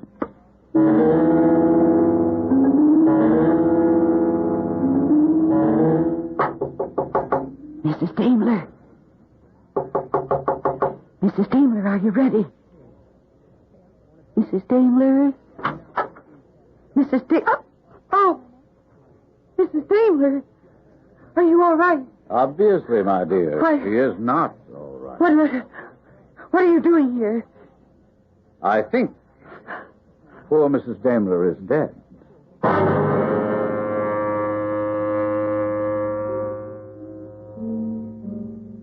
I think poor Mrs. Daimler is dead. Notice how Mr. Carberry phrases these things. Well, obviously she's dead. The question is how and by whose hand.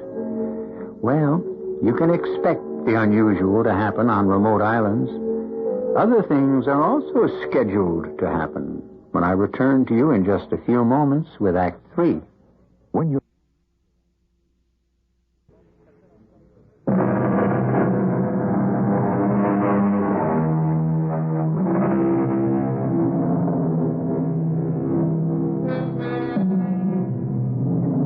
our Miss Sarah Watson finds herself virtually alone on a small island off the lonely coast of northern Maine. And the truth, she feels like an island, isolated and alone. But wait, isn't it written that no man is an island? That there is a tie that binds all of us together? Yes, it's written. However, how about those people like Sarah Watson, who have no ties at all, no bonds to anyone? Well, that's what she thinks. But you never know. She's dead. Mrs. Daimler is dead. I was talking to her earlier this evening. How could she... It must have been the heart attack. How could a woman with a cardiac condition perform all her duties as a housekeeper? Ah, then, she didn't die of a heart attack.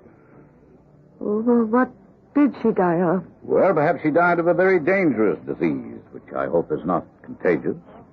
What disease? Indiscretion. Well, if it was murder, I'm sure that you killed her. Are you?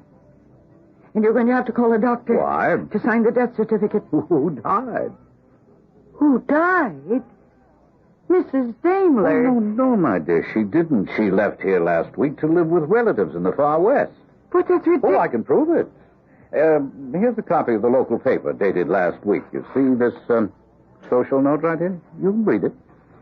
Mrs. Augusta Daimler, for many years housekeeper to Mr. Edmund Gillespie on Rotherwood Island, has announced her retirement. She is leaving to live with relatives in Oregon. But It had become obvious a little while ago that Mrs. Daimler might become a problem. So last week we took the precaution of, well, should we say, being prepared. Oh, you won't get away with this. Get away with what? Now, why don't you get some rest, Miss Watson? You have a busy day tomorrow, and... Oh, yes, by the by, may I have the key? What key? To the book chain.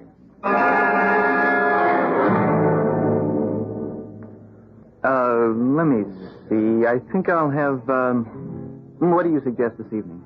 Nothing. Nothing? It is a sin to waste good food. For the past weeks, you order, I serve. You do not touch. You are in love. I have a feeling that she's in danger. If you have a feeling, then it is true. But I don't even know what to do about it. You have no choice. You must save her. You have grounds for suspicion? Yes. And you sit here while your loved one is in peril. Who says she's my loved one? Why do you keep thinking about her? Now, I shall feed you enough to arm you for your journey.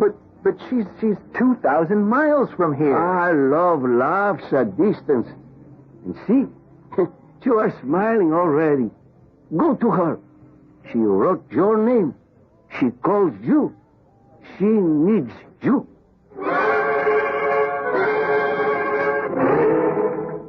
A dazzling morning, isn't it, Miss Watson? I watched you and Mr. Spencer and those other men. And I saw you bury Mrs. Daimler. At the risk of telling an old joke at a serious moment, we had to. Dead, you know. Now, what are your plans for me? Oh, that depends on you. What am I supposed to do? Just have Mr. Gillespie go on thinking you're Regina. And what about the diamonds? The diamonds. Well, you see, Mr. Gillespie was Regina Trumbull's guardian. Her father had entrusted him with $1 million worth of diamonds to be held for her until her 25th birthday. He fell in love with her, but she died in an accident. He went to pieces after that.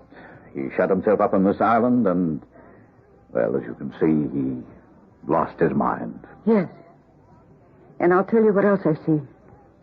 I see that after a while, he started to get his mind back. But then you came into the picture.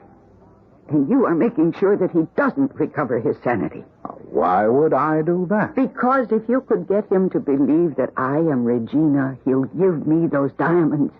And then you can get your hands on them. I must say, Miss Watson, you have an incisive mind. The diamonds are hidden here somewhere. He won't tell you. And you can't force it out of him. So that's why you need me. Oh, yes, you are vital. Vital. Meaning alive. How do you know you can trust me? We would make it worth your while. We would give you a considerable sum of money. Why should you do that? Why not just kill me? Miss Watson, I am not in the murder business. I only will commit a crime when I have absolutely no alternative. And how do I know that I can trust you? You have no other route to travel.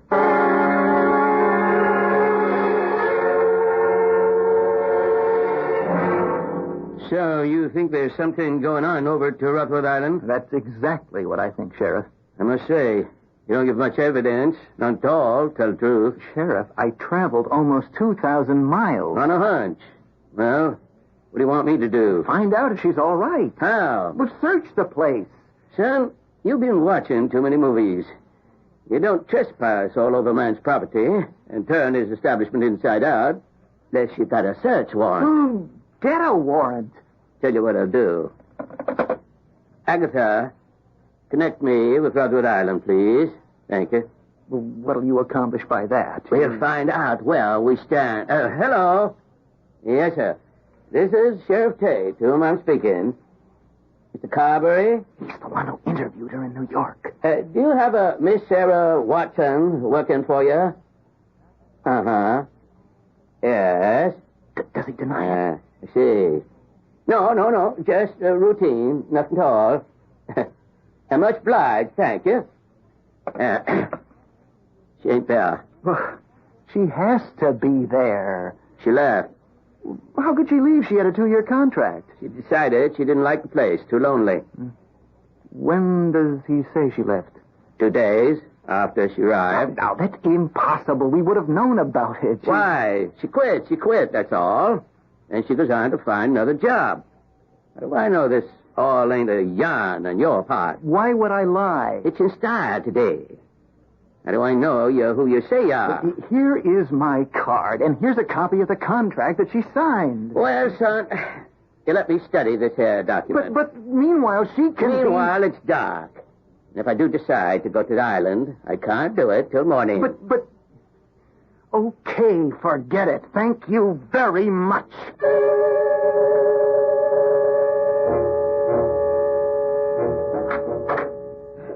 Who is it? Shh. No, don't turn on the light. Who is this? It's me, James Morton. James Morton? The person you notified in case of trouble. Well, you're in trouble, aren't you?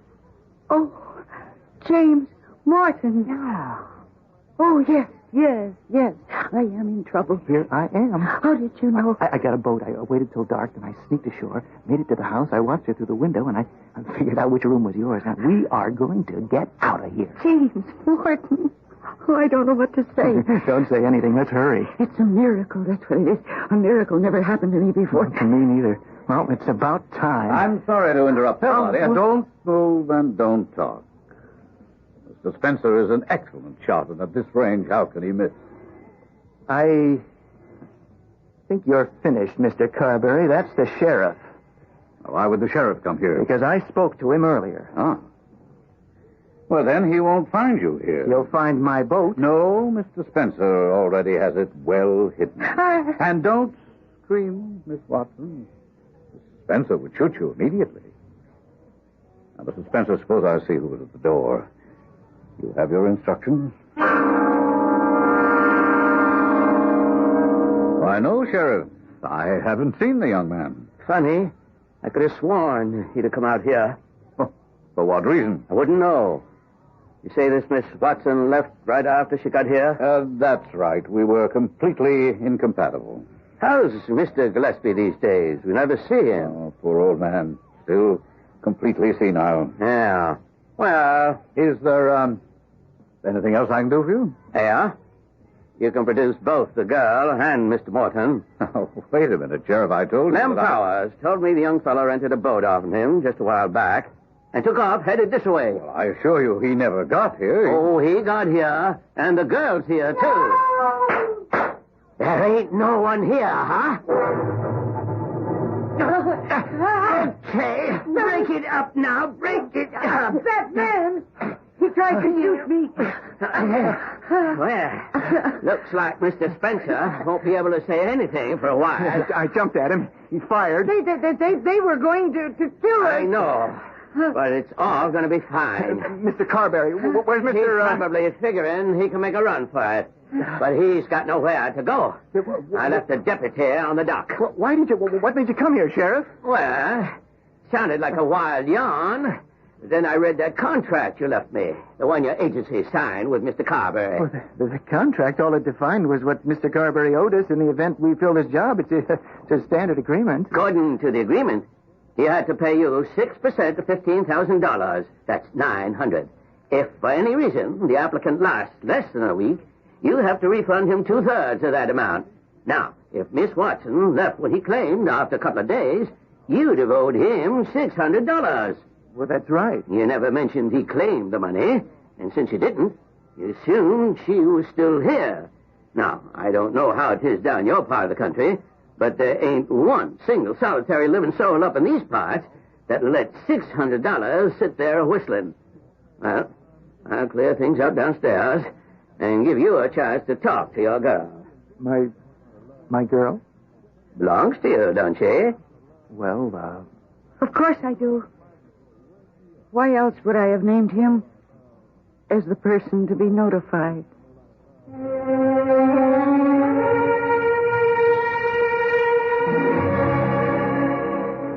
Department of Loose Ends. An autopsy was performed on Mrs. Damer. It was established that she was poisoned. Mr. Carberry and Company will stand trial for that one. Mr. Gillespie was placed in a hospital where, with good care and treatment, he has a chance to recover all his faculties. At this writing, he still cannot remember where the diamonds are hidden. If I have to tell you what happened to Sarah and James, then you don't have an ounce of romance in your soul, and I give up. But only for a few moments.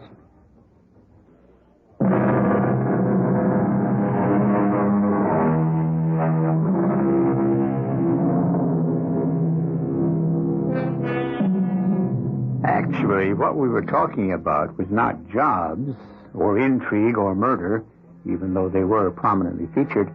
Our theme was loneliness, and it was a tale of so many people who really have no anchor to love and security in our world. And if you are one of the fortunates, if you can fill the space that says person to be notified, then you have the best of this world.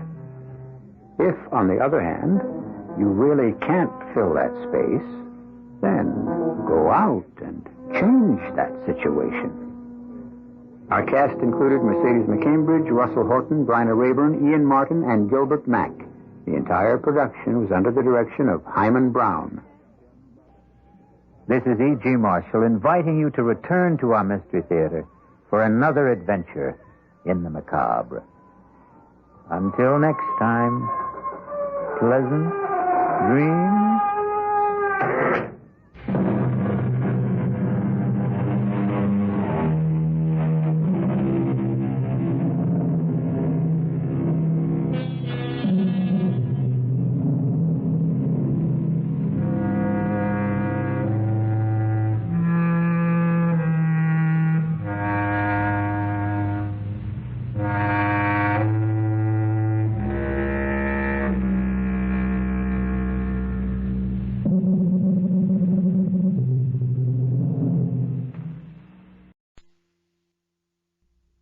Mystery Theater.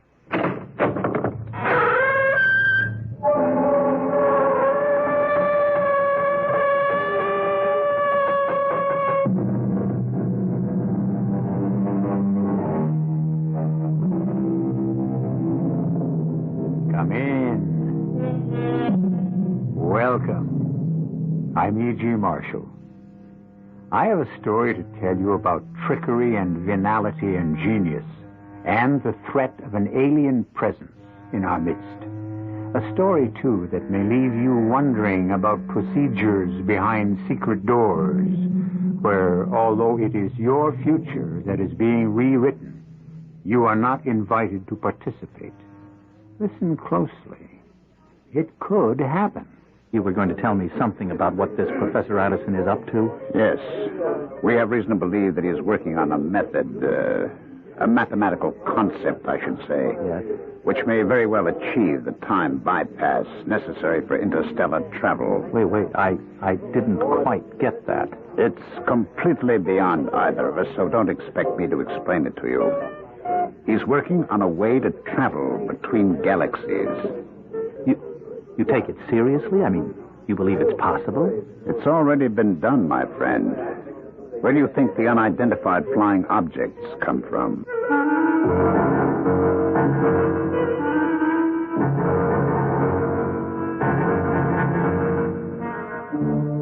Our mystery drama, The Eavesdroppers, was written especially for the Mystery Theater by Field and Farrington and stars Arnold Moss.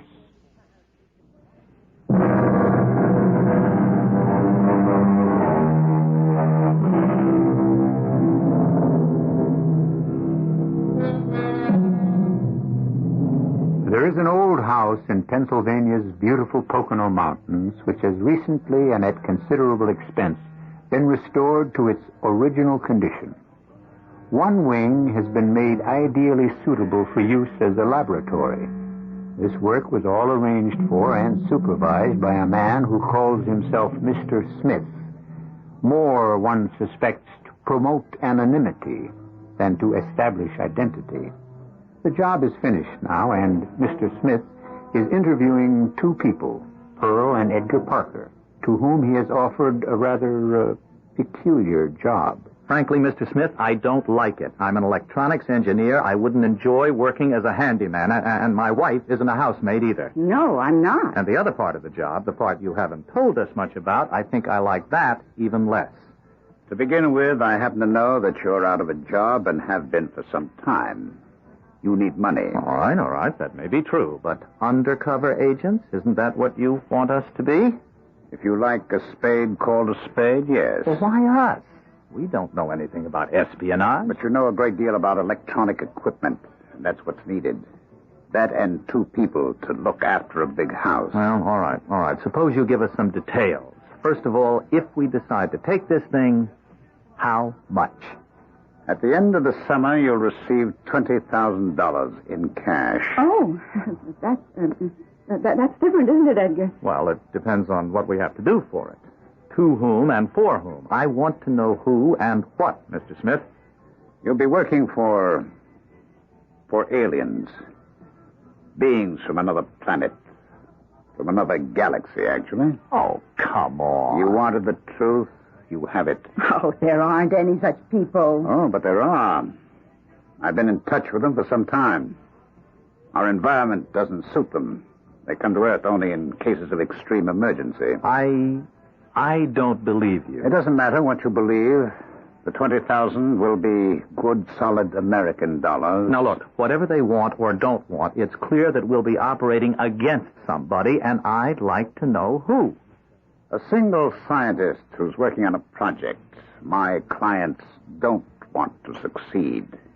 It would be against their best interest. All right, what's his name? We hope to rent the house to a Professor Dwight Addison. You may have heard the name. He's a very highly rated physicist. One of the top few. A physicist? Oh, if it's going to be bombs. No bombs. He's into something entirely different. All right, I've heard of Dwight Addison. What would you expect us to do, Mr. Smith? Edgar, if it isn't bombs and it's 20,000... Wait a minute. What do you want us to do, Mr. Smith?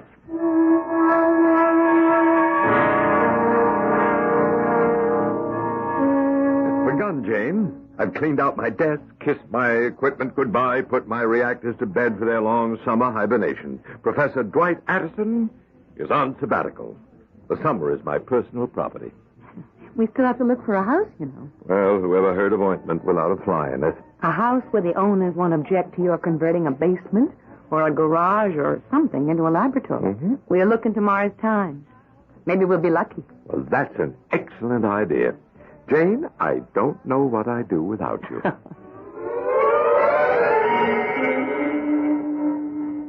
Well, time to make the phone call, I guess. To them? That's right. The aliens themselves, Edgar? No. Smith said he'd be our control. Oh, where is he? Where do you have to crawl? Someplace in New York, that's all I know. I wouldn't know that even, except for the area codes. All the same, even if it's not them, it makes me feel creepy. $20,000. That's the thing to keep in mind, Pearl. The money. Okay, here goes. I always wanted to go to Europe. Could we go afterwards, or maybe take a cruise somewhere? Yes? This is... No names. No names ever. Have you carried out your instructions? To the letter. Everything as ordered. Very well. Now let me hear your story again. Well, we've been through it a lot, Mr. Smith, and I really know more, please? All right. The owner of the house is James Ellis. He's in Wall Street. He and his wife are taking the summer off and touring Europe. He's an amateur scientist. That's why he's got the lab set up. Pearl and I have worked for them for years and are almost like family. I assist him in the lab sometimes, and, let me see, Your privacy. Oh, yes. It's been a rule for years that nobody ever comes into our wing of the house. That's like part of our pay. We have complete privacy. Don't forget it. All right. We'll put the ad in tomorrow morning's Times. You should hear from the tenant sometime tomorrow. Try to make an appointment to show him the house for tomorrow afternoon. We're in a hurry. Well, what if somebody else sees the ad and calls first? No one else will see the advertisement. It will be placed only in the tenant's copy of the Times. Well, how can you do that? Just do as you're told. Don't worry about things that don't concern you. I don't like that man. $20,000, Edgar. It's going to be a strain at any price. Dwight? Dwight, I found it. It's here. It sounds absolutely perfect. Oh, that's wonderful. Sugar Heights, Pennsylvania, heart of the Poconos. 12-room Victorian home, recently restored, all in excellent condition. Housekeeper and chauffeur groundskeeper included or no deal. West wing occupied by health. East wing suitable for use as workshop, studio, or laboratory. What? Immediate occupancy for season only. Season ending on September 30th. Sort of big for us, but otherwise doesn't it sound perfect, right? Yes, it does. Almost too perfect, don't you think? Oh, how can a thing be too perfect? Well, my work is classified, Jane, most secret. I don't know, it almost sounds as though someone knew I wanted a place to work this summer and has made this one to order for me. Oh, now really, Dwight. Well, that's the trouble, you know, with doing this sort of work. It makes you suspicious. All right, we won't worry about it. Shall we call and make an appointment to see the house? Well, there's no harm in looking. Maybe the roof leaks or something. Oh, what do you mean? Well, the way the ad reads, it just sounds too good to be true.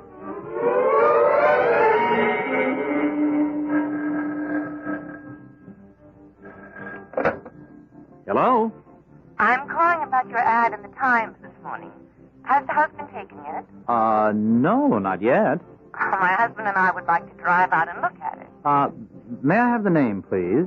Professor and Mrs. Dwight Addison. We live in New York City and we're looking for a summer house. Yes. I'm Edgar Parker. My wife and I look after the place. I think the ad said something about that. Oh, yes, that part's fine. When may we see the house? Any time, Mrs. Addison. This afternoon would be fine. This afternoon, say around 2? Very good, and I'm sure you'll like the place, Mrs. Addison. Yes. My husband says it sounds made to order. Well, that's just about everything, Mrs. Addison. You do like the place, don't you, Dwight? Oh, yes, very much indeed. You're sure now that the owners won't mind my moving my own equipment into the lab? Oh, no. Mr. Ellis will be glad to have it used. As I told you, he's a kind of amateur at science himself. Dabbling, he calls it.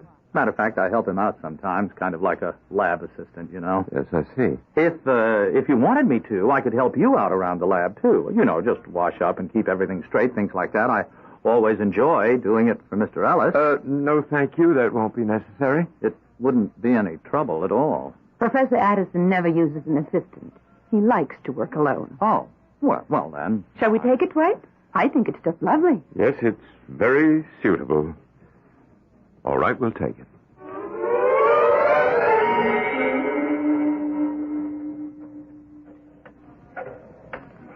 You have to report every night, Edgar? Yes, that's Smith's main reason for giving us a private wing in the house, so we can have our own telephone.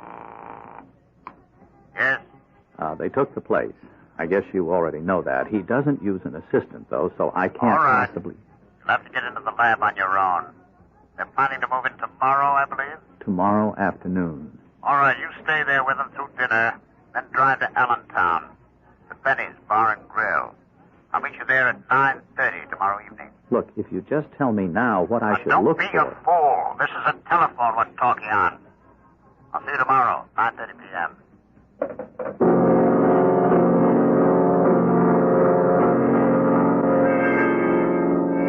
Dwight, you have to admit that Pearl and Edgar were a big help.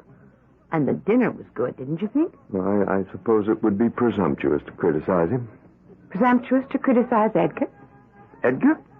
Oh, no. Einstein. I didn't know we were talking about him. No, he might very well have decided not to go on. Except he didn't hold back on the other equation. If you're going to wander away, dear, try not to get lost. It's a strange house, you know?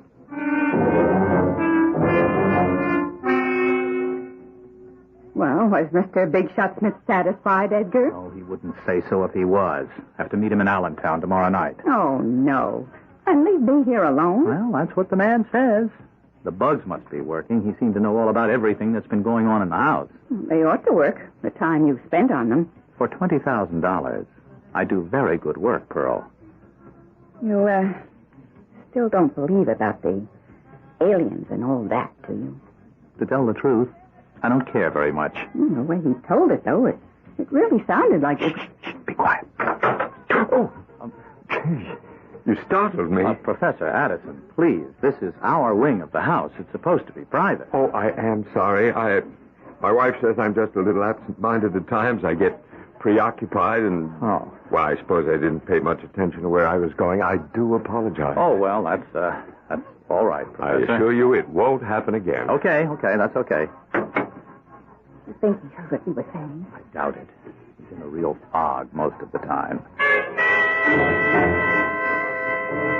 Jane, we're going into the city tomorrow. Into the city?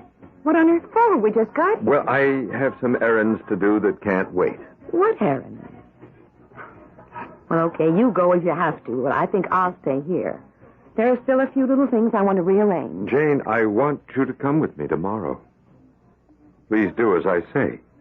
Why, Dwight? And don't argue with me. Oh, well, of course, if you feel that strongly about it. I do. I'm going into the lab now. I'll probably be working most of the night, so don't wait up for me. Are there actually creatures from another galaxy capable of exerting an influence on the people of our Earth? We have only a Mr. Smith's word for it. And if he has chosen to use an assumed name, as we suspect, then perhaps this more fantastic statement of his is also suspect. The doubt makes you a little uncomfortable, though, doesn't it? I'll return shortly with Act Two.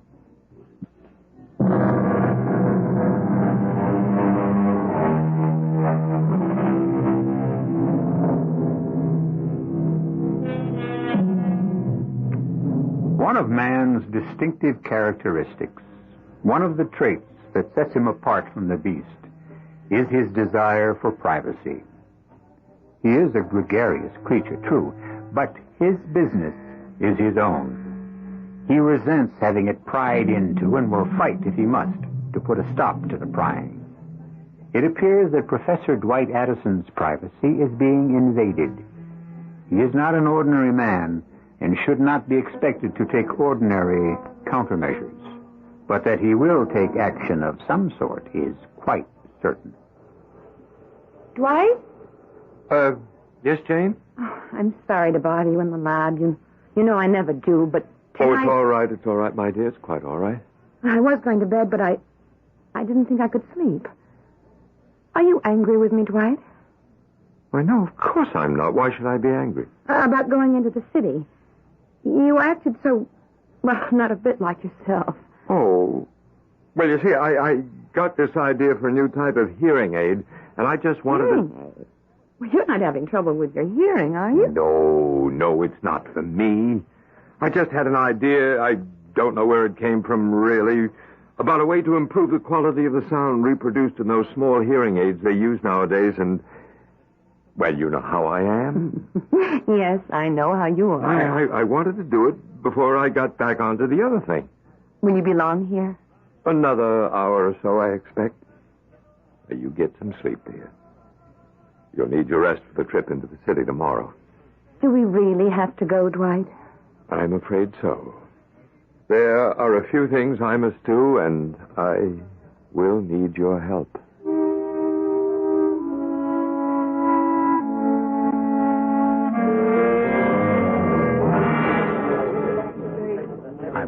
You weren't coming, Mr. Smith. I've been here almost an hour. I was detained. Your wife didn't come with you? I thought it would be better for one of us to stay at the house. Commendable. Thank you. You were going to tell me something about what this Professor Addison is up to? Yes. We have reason to believe that he's working on a method, a mathematical concept, I should say, which may very well achieve the time bypass necessary for interstellar travel. I didn't quite get that. It's completely beyond either of us. Don't expect me to explain it to you. He's working on a way to travel between stars, between galaxies. You take it seriously? You believe it's possible? It's already been done, my friend. Where do you think the unidentified flying objects come from? Well, I've always thought they were optical illusions or something like that. A great many people do. It's a belief my clients have always encouraged. You and I know better. I guess so. And you think Professor Addison can do it? I don't know anything about it myself. My clients seem to believe that he's very close. It's our job to help them find out how close. And then what? They want him stopped. That's all I know. Now, look, if they plan to get rid of him somehow, I don't want any part of it at any price. And I still don't know what to look for if I get into his lab. Not if. When. Look for anything that he's jotted down. Every word, every number, everything. Here, I brought you this. A cigarette lighter? It's made to look like one. Actually, it's a camera, and a very good one. Oh, no kidding. But I'll show you how it works later. Does the professor have a good desk lamp? Well, it's three-way. I think it goes up to 150 watts. Pretty bright. Well, that's all you need. I want every scrap of paper you find in that lab photographed. It doesn't have to look important. You're not the one who decides. I don't have keys to his desk, you know. I'm not concerned with how you get at his papers. Just do it. Oh, okay, I'll think of something. Are the bugs working all right? You'd have heard about it if they weren't. You don't work very hard at making friends, do you, Mr. Smith? I don't make friends. I buy accomplices.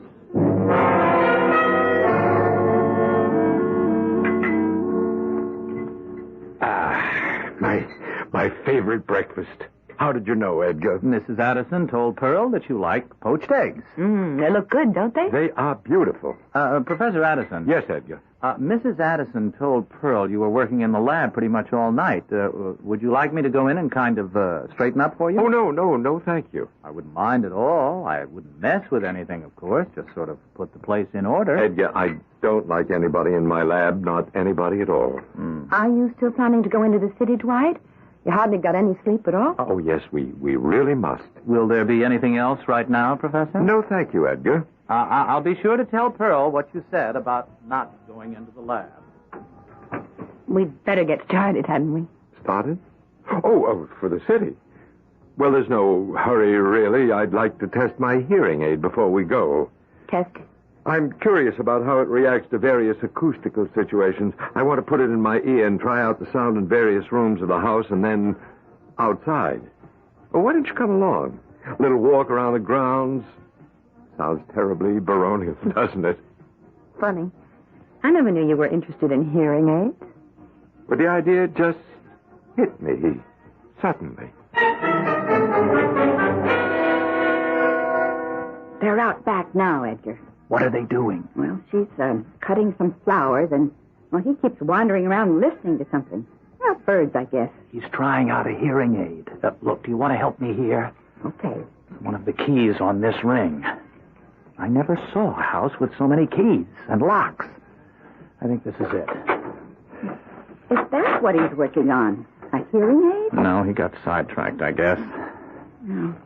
What are you going to do in the lab? I have to take pictures of any papers I can find. Now leave the door open so we can hear them if they come in. Take pictures? Just help me look for papers, will you? Any kind. Anything with something written on it. Well, he must have emptied the wastepaper basket himself. Oh, well, the desk is locked. I knew it would be. This filing cabinet's locked, too. Mm-hmm. Oh, here's some stuff. Under the desk blotter. Oh, good. Let me see. Uh-huh. Gibberish. I guess that's a good sign. A good sign? Listen, Pearl. Go out and watch them through the window, will you? I've got to get pictures of this stuff. Now, just let me know if they start back toward the house. Well, why is it a good sign if there's just, well, you know, whatever you said, gibberish on the papers? Just watch, will you?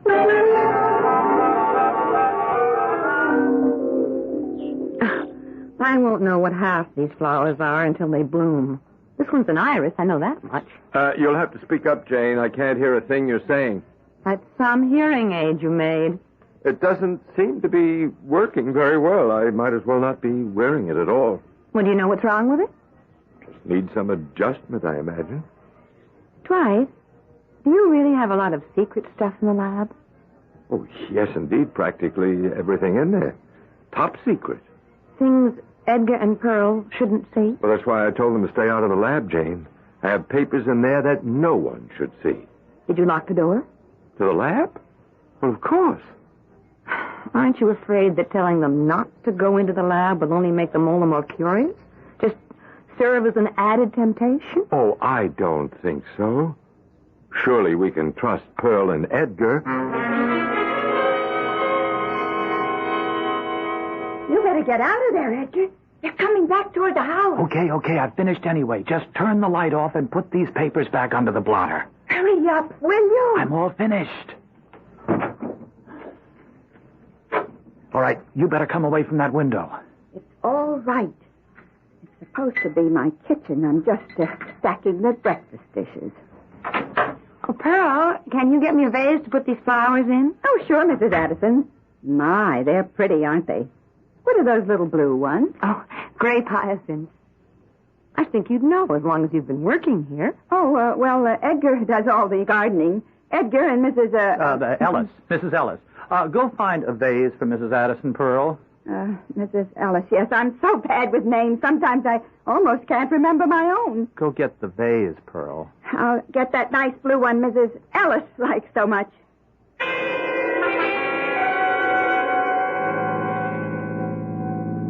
Are you sure we're on the right road, Dwight? Well, I'm taking a slightly different route this time. I'd like us to enjoy the natural beauty of these mountains, and somehow 4 lanes with a minimum speed of 40 miles an hour doesn't give you much of a chance. You know, it's funny about Pearl. What's funny about her? Well, she's been living in that house for a long time. Years, the way they tell it. And she doesn't know a grape hyacinth when she sees one. They're perennials, you know.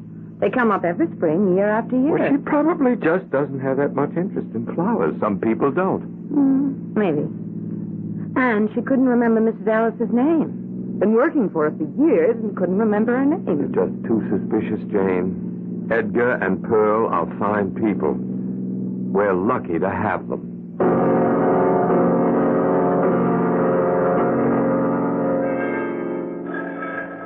Well, either the professor got lost or Mr. Smith Almighty's unhappy about something again.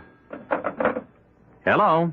In future, we'd prefer that Professor and Mrs. Addison not leave the house. Well, now, just how do you expect me to stop them? It may be necessary to tamper with their car. That isn't why I called, however. Then why did you? Impertinence doesn't become you. I called to suggest that you advise your wife not to be an idiot if she can possibly avoid it. I don't know what you mean. The thing about the flowers. Well, Pearl didn't know what the flowers were. She wasn't thinking. Yes, that was obvious. Also, is it too much to ask that she remember the name of the woman she's been working for all these years? Well, she covered that up fine. They didn't suspect a thing. Mrs. Addison did. They've been monitoring them in the car. A good agent memorizes every detail of his cover. That's the first rule. Look, if you wanted spies, you should have hired spies. Yes. That has occurred to me, too. Sooner or later, I'm going to have to punch that guy in the nose.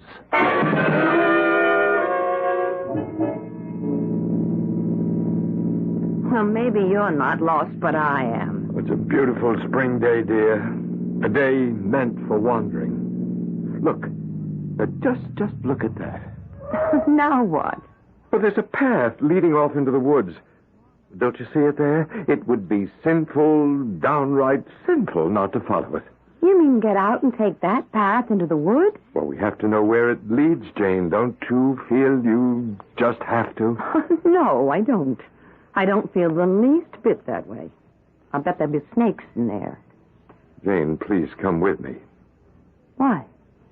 Because I ask you to. Well, if you put it that way. Here, let me help you. Those aren't very good shoes for walking in the woods. Well, I thought I was going to the city. Takes me back to my childhood. Watch those branches, dear. Let me hold them for you. Oh, it's muddy. No. That's leaf mold. Oh. It's quite a different thing. All right. I guess this is far enough. Far enough for what? Now, listen carefully, Jane. We can't stay out of the car too long. Why not if we want to? That house is bugged. The lawn is bugged. Even our car is bugged. Bugged? Eavesdropping devices. Every word we've said since we moved into that house has been overheard.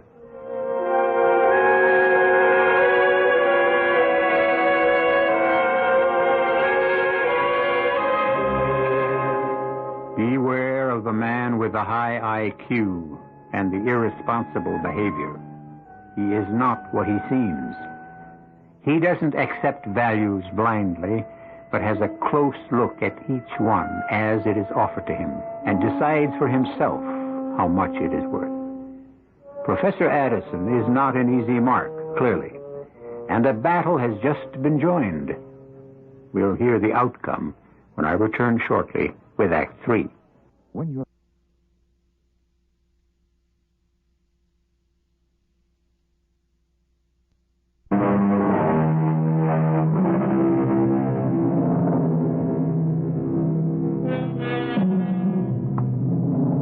Creatures of an alien culture, beings from a galaxy light years removed from our Earth, have become interested in the researches of Professor Dwight Addison.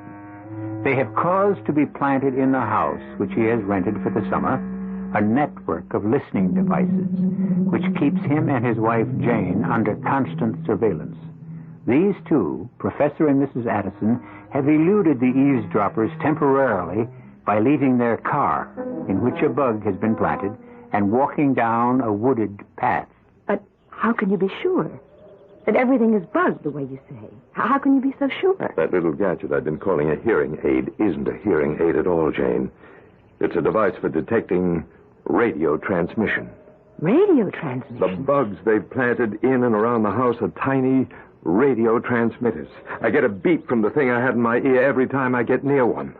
They're all over the house, 2 or 3 in several of the rooms. And they've been placed around the grounds in such a way that there's not a spot anywhere where we could talk without being overheard. In the car, too? At least one in the car. Pearl and Edgar. Oh, yes, Pearl and Edgar. They're very unlikely servants, haven't you noticed that? Would they be working for somebody else, or are they... somebody else? Oh, they're only agents. As a matter of fact, I suspect strongly that they're in the employ of intelligent beings from another world. Oh, no, really, Dwight. The project I have in hand would interest such beings.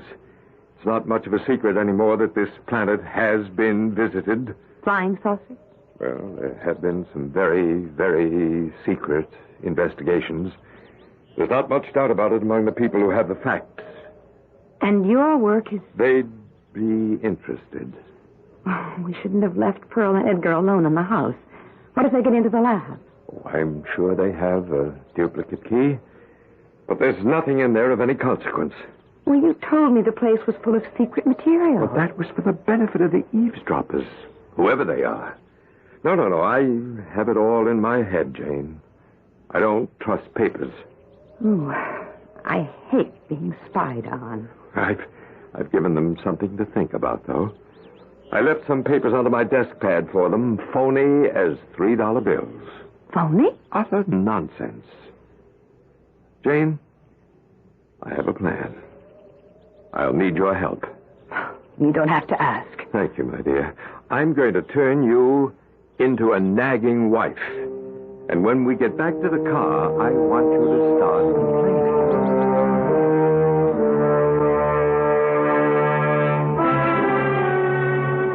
Over y to the fourth power equals...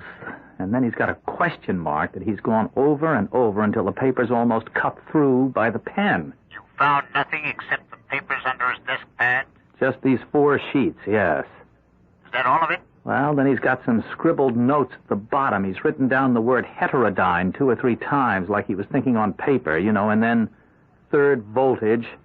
On another line, he's written light, speed, plus, then crossed out the plus and printed it in again in capital letters. Light, speed, plus. That's interesting. Any more? Well, just some figures at the bottom. Now, wait a minute. Hold on just a minute. Okay. We've been out of touch with the Edisons for almost half an hour. They've returned to their car now. But this must not happen again. Well, what do you want me to do? There's something you do to a car's carburetor to put it out of commission. You know about that? Yes, that's easy enough. Well, then do it as soon as they bring the car back. And try to do it right.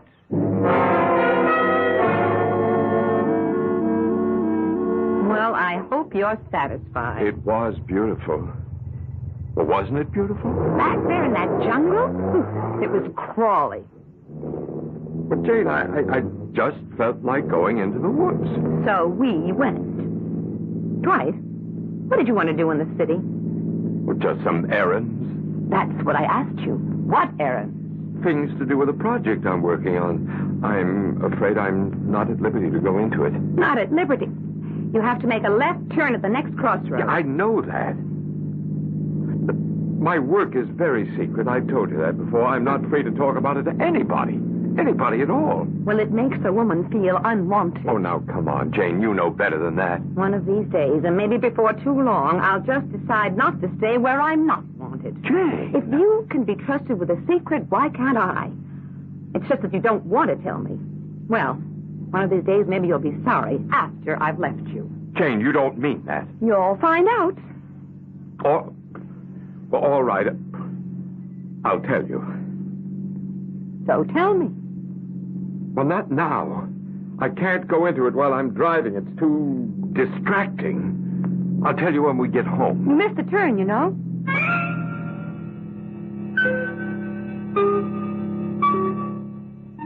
Don't tamper with the car.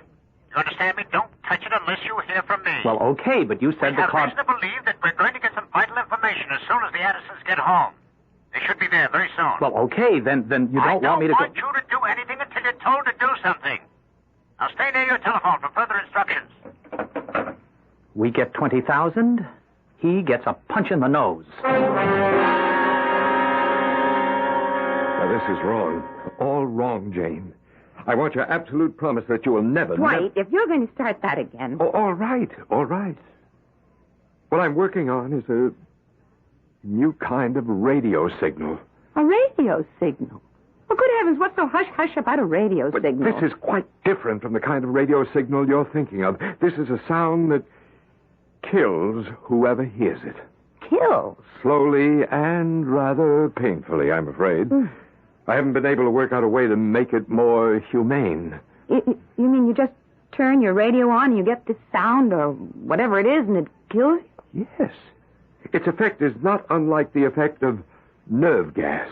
Yes, it's quite deadly, quite awful, really. But I don't see how that's possible. Just a noise that comes out of your radio. Well, there's a whole new mathematical concept involved. It works, though. It works. I don't think you ought to do it. Is it... Are you close? Oh, the device itself is finished, ready to use. There's the problem, of course, of testing it without killing anybody. I think it's absolutely dreadful. Well, yes, it is, rather. I worked out one of the problems last night, a shield to protect the sender. Your hearing aid. Well, it wasn't a hearing aid at all, of course. Used in the sender's ears, both ears, of course, it neutralizes the effect of the signal. Oh, it's worse than the atom bomb. In some ways, I suppose it is. There's no antidote. Once you've heard the signal, you're dead. There's no way to arrest it. As you say, it is rather dreadful. What do you intend to do with it? Well, the first thing I must do is to make another of the shields tonight and make sure that they work. Make sure? How? I'll feed the sound through an amplifier, not broadcast it, of course, and wear the two shields. If I'm not affected, then I know the shield works. But, Dwight, you can't. I can't think of another way. You'd better stay clear of the lab tonight. I'll have to warn Pearl and Edgar. Does it work on just any old radio? Any radio. Through any transmitter. Anything from your big commercial transmitter to one of those tiny little things they use as eavesdropping devices. Bugs, I think they're called. I wish you wouldn't do that tonight, Dwight. Now, I'll be all right, my dear. The shields will work. And there aren't any radio transmitters nearby. After all, we're not bugged. I want all listening devices removed from the house and grounds. The car, too. Every bug you've planted, I want out at once. Destroy them as you remove them. Make sure not one of them is left functional. Would you care to come with me for a walk around the grounds, Jane? All right, if you'd like to. It's a lovely afternoon.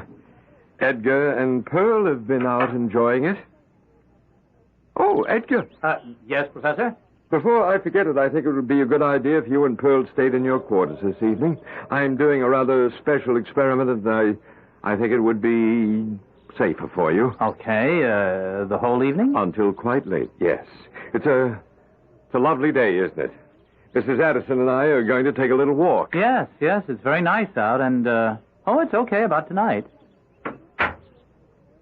We can talk now, Jane. You mean we're free of those things? Out here, they've removed all the bugs from the grounds. I've been watching them, removed and dismantled them as they went.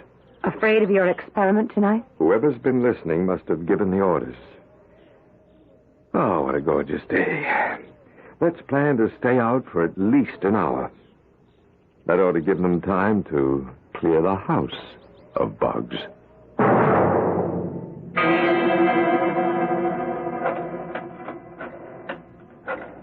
What are you doing, Edgar? I want to tell Smith all the bugs are out. I think maybe I ought to tell him what the professor said about a special experiment tonight, too. I expect he'd want to know that. I wonder why you wanted the bugs out. You think he'd tell me? Mm-hmm.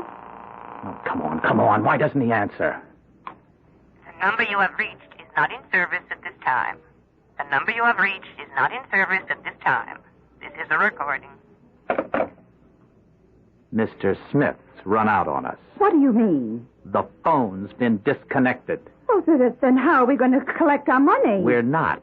This phone number is our only contact with them. A man named Smith? Even if it was his real name, and you know damn well it's not. Oh, but $20,000. If I ever find him, I won't just punch him in the nose. I'll kill him. What are we going to do? We're going to get out of this house. Right now. If they're scared, so am I. Come to the window, Jane. What's happening out there now? They're leaving. I watched them loading their car with luggage. We've seen the last of Pearl and Edgar. Maybe we should go, too. Why? We've paid our rent for the season. The bugs are gone. We'll have to run a big house without help for a while, of course, but... That's all right with me. Incidentally, how did you like my performance as the nagging wife? Much too well, my dear. I'll never cast you in a role like that again. Dwight? Yes, dear? You're not really working on that awful thing, are you? I mean, the radio signal that kills people? No. No, nothing of the kind. Actually, what I'm working on is a time bypass that will make traveling between galaxies possible. Really make it possible? If it works. It looks good in theory. Of course, I know how to make the lethal radio signal. You do? Oh, yes. Yes, there's nothing to it, really, once you understand the mathematics. Oh, Dwight, you wouldn't. Oh, no, dear. That's one secret nobody's ever going to get out of me. Not even a nagging wife.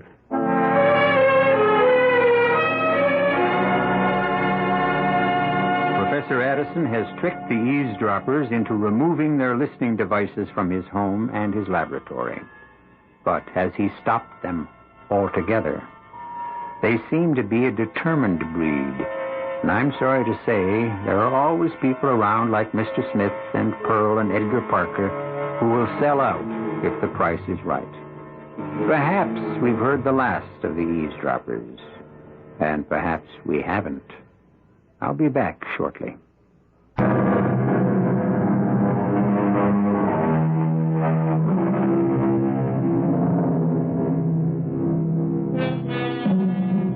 At this reading, interstellar travel has not been announced as feasible. But things move fast in this age. Don't be too surprised if you hear on a newscast that Professor Dwight Addison has found a way to make it feasible. And be with us, no matter what method of travel it requires, for our next look at some of the improbabilities that turn out to be, after all, possible. Our cast included Arnold Moss, Patricia Wheel, William Redford, Ralph Bell, and Joan Arliss. The entire production was under the direction of Hyman Brown. This is E.G. Marshall inviting you to return to our Mystery Theater for another adventure in the macabre. Until next time, pleasant dreams.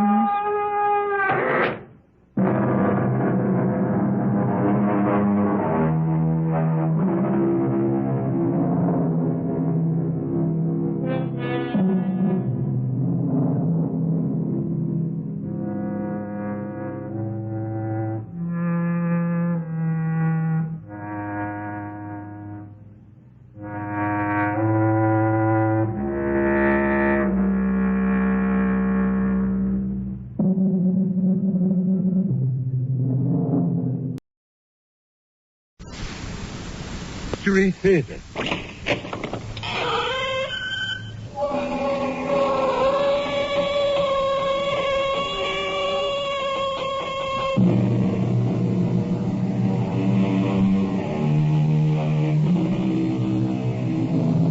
Come in.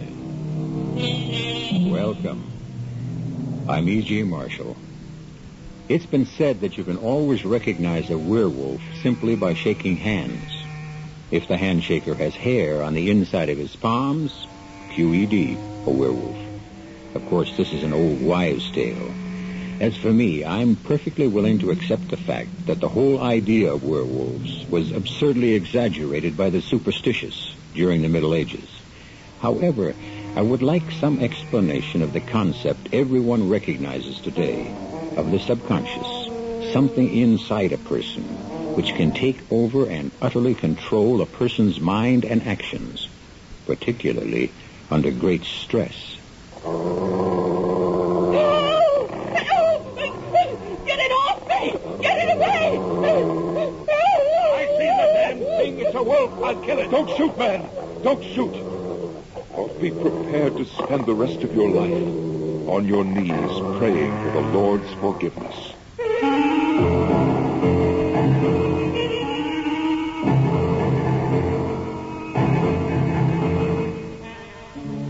Our mystery drama, Night of the Howling Dog, was especially adapted from the classic by Algernon Blackwood for the Mystery Theater by Murray Burnett and stars Mason Adams and Norman Rose. On WABC.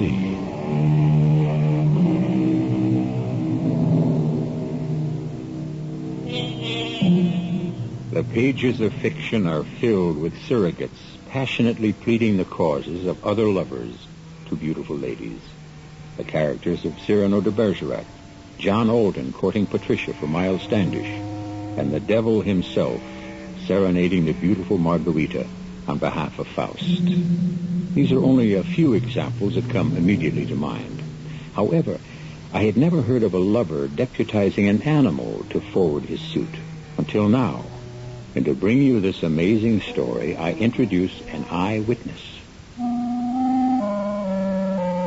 It's strange that as I approach the end of my years, I now find more people willing to believe the stories of my adventures with my employer, the famed psychologist of the occult, Duane Carter. When I was working so closely with Duane and writing down these excursions into the dark recesses of men's soul and minds, I found nothing but skeptics. Today, perhaps since we know more, we now realize there are still things we don't know. At any rate, let me start at the beginning of this incredible phenomenon. It all began when Duane and I said goodbye at London's Waterloo Station on a hot July day in 1912. Now, Ernie, we've got a full fall schedule, so you be sure and get plenty of rest. I want you to be raring to go when we meet in Stockholm on August 15th. Unless, of course, you should send for me sooner. Send for you? If I'm going to need you, Duane, then I'm hardly going to have a restful vacation. Nonsense. Both of us know the strange effects a stay in the wilderness can have on people who wear the trappings of civilization the rest of the year. Well, you were the one who prescribed getting back to nature as the prescription that straightened out Timothy Manning's life. If he hadn't come to consult you, he'd still be preaching in a pulpit, making his wife and daughter's lives miserable. But Timmy isn't the only member of your little party. Are you trying to sound a warning? If so, you'll have to be more specific. Well, I have nothing specific in mind. Just a feeling that will very probably turn out to be wrong. You go ahead and enjoy yourself, Ernie. And forget what I said. Duane must have known. The one thing I could not do was forget what he said. Duane Carter's whole reputation as a scientist was based on his uncanny sixth sense, an intuition that enabled him to handle cases too bizarre for other psychiatrists. So I was more than ordinarily alert as our boat approached the shore of the small island we'd chosen for our camp. Easy there, Ernie. Peter, lend Ernie a hand and we'll pull the cutter further up the beach. Then unload, and the ladies will see to the tents and other supplies. This is the life. Room for body and mind. Just the place for a man to refuel his soul. And how does a man go about doing that, Reverend? I'll let Peter Sangre answer that. Peter, here's a perfect opportunity for you to show Ernie how much you've learned since you started studying with me. There'll be time enough for theology lessons later, Dad. Right now, Peter could be very useful in giving Mother and me a hand with some of these supplies. Oh, I'll be happy to, any time at all. I'm always very happy to help you, Miss Manning. Peter Sangre was a young Canadian studying for the ministry under the Reverend Manning's tutelage. He'd been staying with the family back in New York, and it was obvious that he'd been smitten by the laughing eyes of Joan Manning. So obvious that it was sometimes embarrassing to watch the depth of yearning in his eyes. This was painfully evident the first night when Peter, Joan, and I joined forces exploring our island. Well, I never realized the Baltic Sea had this many small islands so close to shore. It's so beautiful. The water's so calm. I wish we had the canoe. We could paddle to the other islands while we still have the northern lights. Good idea. You and Peter wait here, and I'll go across and fetch you. No, let Peter get the canoe. You and I will wait here. Oh, you bet. I'll be back as soon as I can. Well, Joni, what was that all about? You found me rude. Well, let's say very definite about not wanting to be alone with Peter. Oh, dear. It was very obvious then. I'm sure he noticed. I wouldn't worry about him, Joan. Surely you know he's madly in love with you, and you shouldn't feel upset if you don't like him. I don't dislike him. It's just that I see his eyes on me, seeking, even demanding, and I'm afraid he might do or say something that would lead to unpleasantness. You, Joan Manning, the fearless, frightened? Listen, I'm serious. There's something about Peter that makes me feel creepy. Something I don't think he knows himself. I'll confess it draws me, attracts me, but at the same time it makes me afraid. Joan, I don't know whether you're trying to tell me you're afraid of Sangre or something in you. My heart tells me there's something in Peter Sangre. Something buried deep inside him. Something dark and perhaps even dangerous. And I'm desperately afraid and desperately curious. How long has Peter been studying for the ministry with your dad? Almost a year. This is the first time that you've had this feeling about him? Yes. It only happened since we came here, away from New York and civilization. It seems almost what he's been waiting for. What we've both been waiting for. The business of setting up camp for the first few days relegated that strange conversation to the back of my mind. But the Reverend Timmy brought it back sharply with a strange prayer one night. We give thanks to you, O Lord, for our safe arrival. We also give thanks for our excellent health and pray this may continue for all of us. And the weather be fair, the fish be plentiful, and that nothing from the kingdom of darkness nor any evil thing disturb our nighttime tranquility. Daddy, what brought that on? Just a thought, Joan. It came into my mind, and I let the Lord know of it. Reverend, I don't think we should put thoughts like that in the Lord's mind. I think I can explain, Mr. Simpson. Well, you, Peter? Yes, sir. You see, I don't know if any of the others felt it, but I know that I sense something, some presence here on the island with us. But that's impossible. Our exploration showed there were two things lacking on our little island: fresh water and animals. I didn't say anything about an animal, Joan. I said a presence. Now, come, children. Perhaps my prayer was out of place. Let's all be off to our tents and a good night's rest.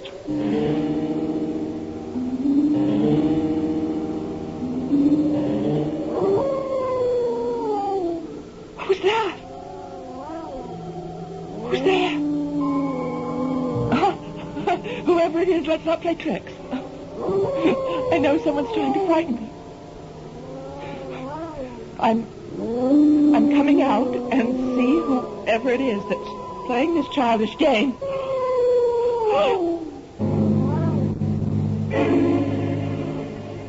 Joan, I'm really sorry about that prayer last night. It obviously upset you and made you dream about some animal or other growling around your tent. I tell you, I distinctly heard the howling of a dog. Didn't anyone else hear it? Well, of course not. No one else heard it because you dreamed it. Because of the lack of water, there's not an animal of any size on the whole island. You know we have to fetch our water from that little island across the way. I know what I heard. And it wasn't a dream. Well, there's nothing to prevent some animal from swimming over. A deer, for instance, might easily land in the night and decide to take a look around. Oh, look, Mr. Simpson, I'd like you and the other men to come along with me. Mother, you stay here. You've already seen the tracks. And I want Daddy to apologize to me and admit that I'm not having bad dreams. All right, now. There, look. Look at those marks on the outside of the tent. Are you going to tell me that they're not animal tracks? Certainly they are. These tracks appear to have been made by some type of fairly large animal. I apologize. I'm sorry I doubted you, darling. Oh, Daddy, I'm so frightened. I'm just plain scared.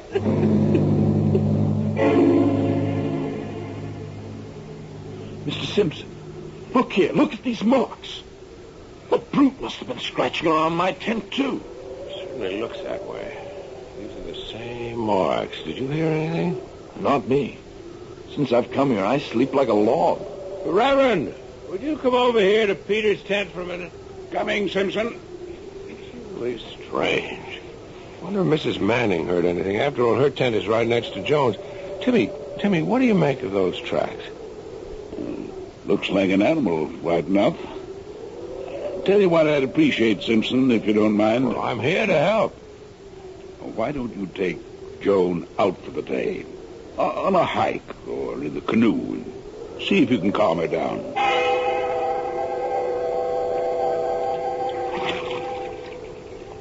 I thank you for taking me on this canoe trip today. But I know Dad suggested it. That's right. But I thank you anyway. It's kind of you. Have you noticed any change in our friend Peter Sangre? You mean his attitude towards me? Good Lord, no. If anything, his devotion has become even more obvious. What do you mean, changed? Well, he seems much more self-reliant. Almost as if I don't know how to put it, but almost as if this is where he belongs. So you sense something strange about him, too? No, not strange. It's just that he seems to fit in better here than when I first met him. He's more confident. He's surer of himself. Yes, I felt that. And the more confident he gets, the more frightened I get. For the next few days and nights, there was no excitement. And our camp life seemed to have settled into a routine. Until one night, the quiet was shattered by screams coming from Johnny! Hang on, Johnny, we're coming! Joan! Are you all right? Something touched me! Something touched me! I felt it through the tent. What's she saying, Ernest? Daddy. The same growling and scratching as before. And there was a great tearing blow, and the tent was ripped open right next to my face. Oh, your tent. No doubt about that, Reverend. You can see the gap where the thing or whatever it is ripped right through. That dog again. We must do something. First thing to do is to get over to the stockade and get a fire going. What's going on? I brought my rifle. If it's that animal again, let me handle it. Come on, Peter. Help me start a fire. What in the world do you think it is, Mr. Simpson? It surely can't be a dog. It can't be very far away.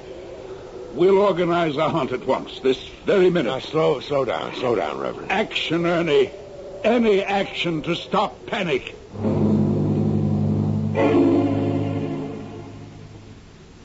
We've gone over every inch of this island, and there's no living creature on it besides ourselves. Peter's right, Reverend. Not even a squirrel could have gotten by us. All right. I know what it was.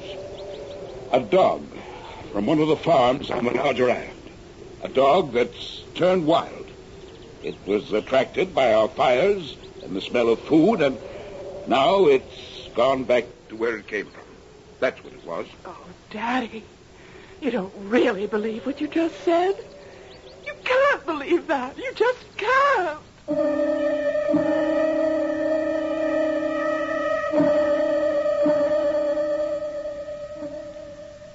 Occultists insist that events have souls. Souls given to them by the emotion and thoughts of those concerned with them. This in itself is a terrifying concept, because I can think of the souls of some events that must have shriveled with terror and agony that's indescribable.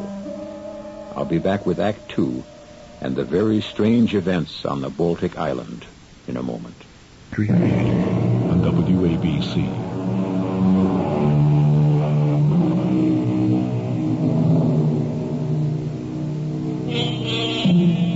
The virtues of life and vacations in the untrammeled wilderness have long been extolled in song and story.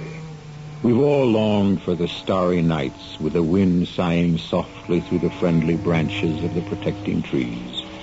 But nature also has a savage side, and sometimes a trip to the wilderness can bring out whatever primitive savage lurks within us.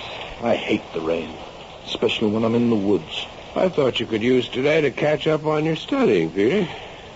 Reverend says I'll pass my exams with flying colors and become a full-fledged minister in the fall. Well, Timmy should know. He should know more about his own daughter, too. What? What does that mean? Oh, nothing.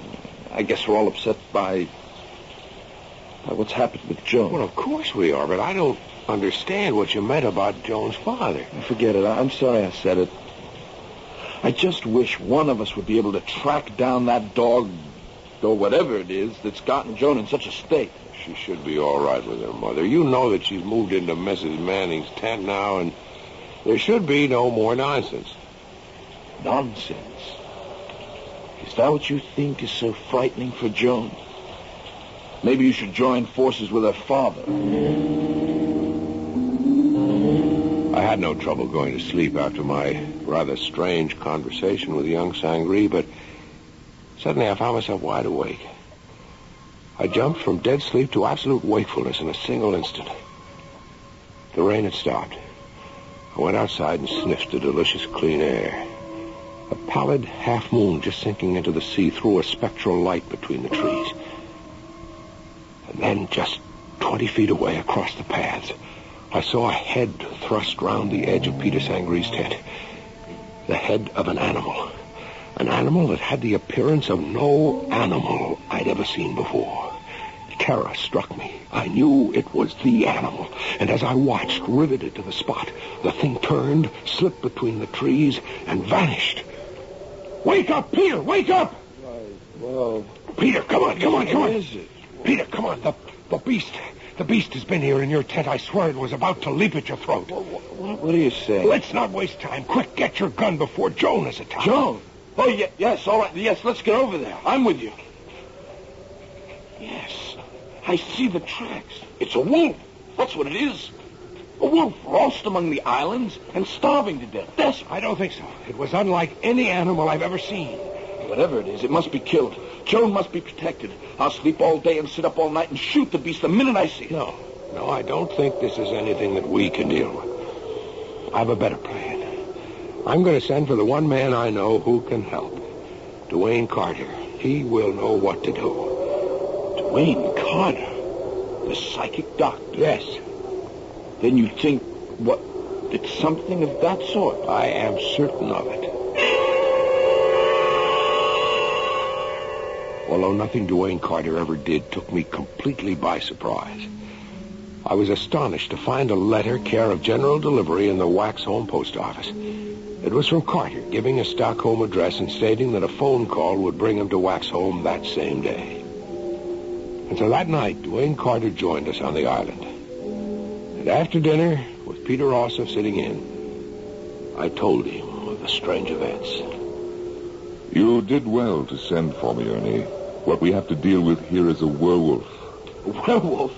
Oh, surely these things are... Rare enough, I'm happy to say, Mr. Sangree.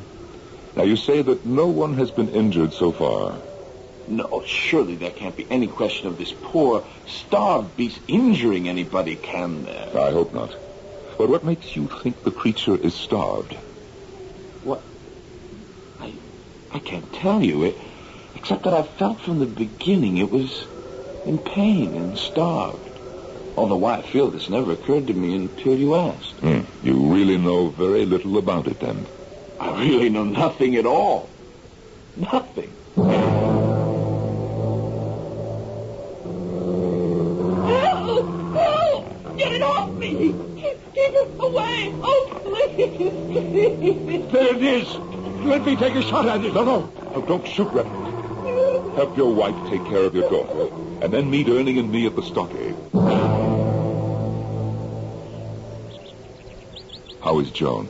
Oh, the beast tore her arm. Thank the Lord my wife woke up and the thing ran off. But it's not serious. Well, that's something to be thankful for. Here's your coffee. Thanks. This will be our last breakfast on this cursed island. We'll strike camp and get away today. I think, Reverend, for the safety of all concerned, it would be better not to leave the island just now. Both Mrs. Manning and I are grateful for your presence, Dr. Carter. But I can't help thinking that perhaps all of our problems would have been solved if you hadn't stopped me when I had the brute in my gun sights. Had you fired, and had you killed the thing, you would have committed murder. Murder? Well, now you've got me completely confounded. How can killing this thing possibly be murder? Well, this thing, as you refer to it, Reverend, is a man. One of this camping party. A man gone savage. Well, I saw the thing. That was no man. That was a dog or a wolf. Of course. You see, this is a case of modern lycanthropy. Lycanthropy? Werewolves? Those superstitions of the Middle Ages. can have no actual significance today. We are face to face with a modern example of what I believe has always been a profound fact. Fact? Oh, come now, Dr. Carter. You've heard of the astral body, or as I prefer to describe it, the fluidic body. It has the power, under certain conditions, of projecting itself and becoming visible to others. Well, aren't you talking about two different things altogether, Doctor? An astral body is something people can accept because it's a human form, not an animal. Yes, that's true. But the fluidic body can assume forms other than human. And such forms will be determined by the dominating thought and wish of the owner. You've lost me. You've never really understood the effect of this primitive camping life upon all the members of your party. Old instincts, deeply buried in the subconscious. Instincts no one ever dreamed they had, suddenly come forth in a primitive setting. Well, I'm honestly trying to follow you, Doctor, but ancient instincts and atavism are terms which hardly explain a roaming animal with teeth, claws, and a thirst for blood. That last is your term, not mine. But it's a very exact one. I would say that what we have here is an animal that's impelled to bathe in the very heart's blood of the one it desires. And if I didn't know your reputation, I'd say you have a very strange way of reassuring people. Fear is rooted in ignorance. Reverend, let's suppose that an extremely sensitive young man has fallen very deeply in love with your daughter.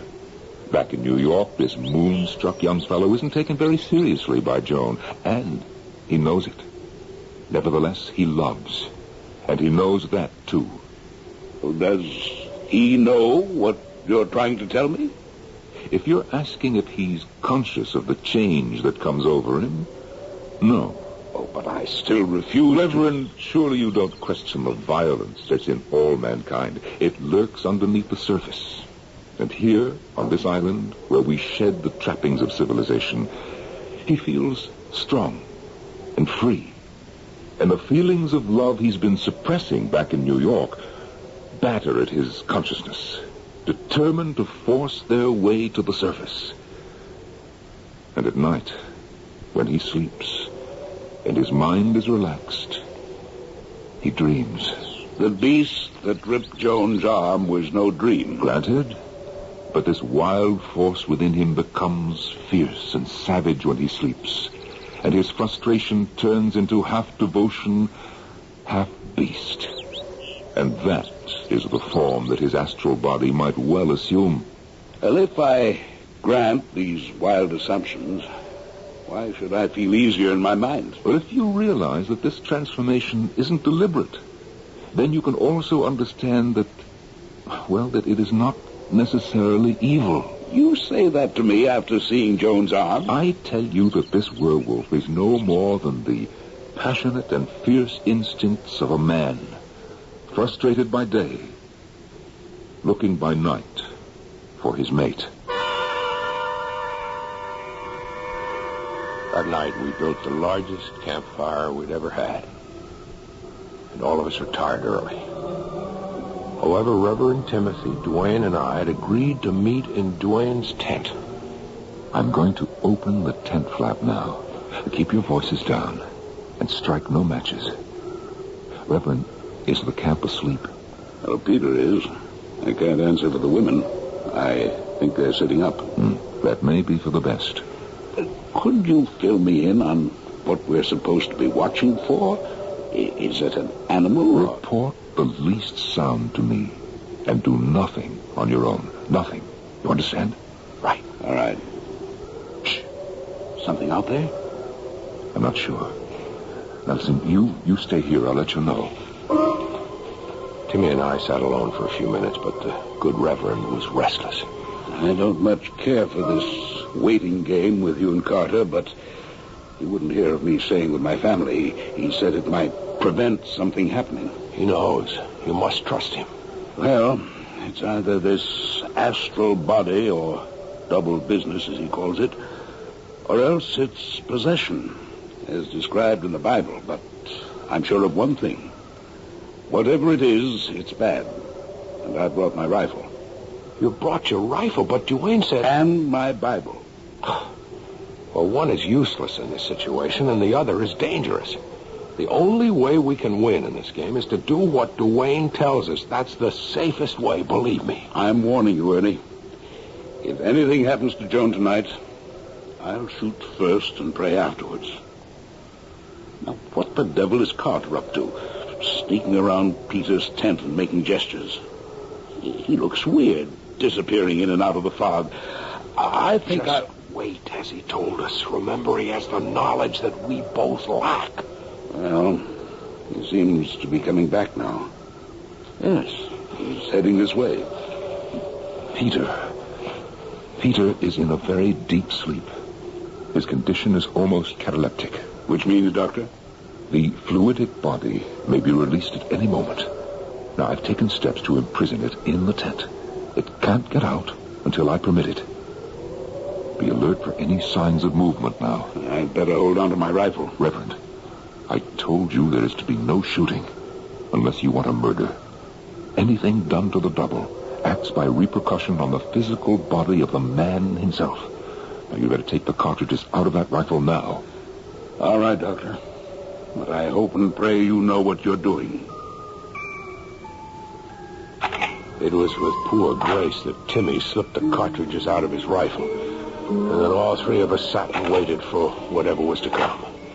It seemed hours, but in reality it was only a few minutes before we heard it. That's Peter's tent shaking like that, Doctor. It's trying to get out.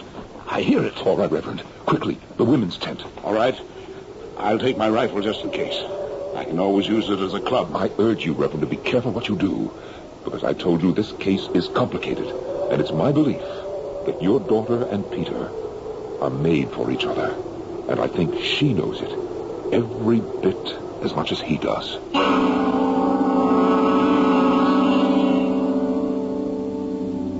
Men in love have been known to do foolish things. An English monarch gave up a throne for love. And we've heard of men who turned themselves inside out just to please their beloved. But for me, at any rate, this is the first time I've heard of a lover turning himself into a werewolf. I'll be back with Act 3 in just a moment. Theater returns on WABC.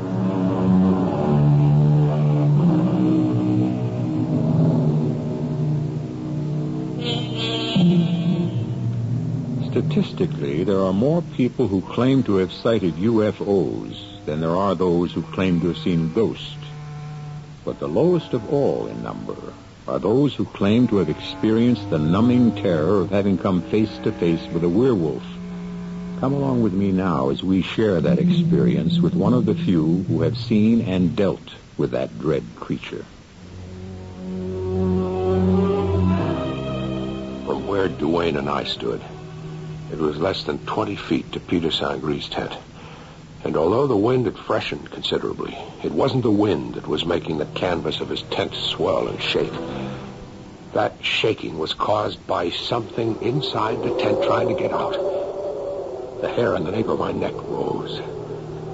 As we approached the tent, Duane held up his hand. Ernie, I want you to see it before I release it, so that if anything untoward should happen, you may be able to deal with it without me. But Duane, you reassured the Reverend. You said that if Ernie, you know that we're dealing with tremendous forces that are still only partially understood. What do you want me to do? Well, as we approach the tent, I want you to kneel down and tell me what you see when I hold the flap back. All right.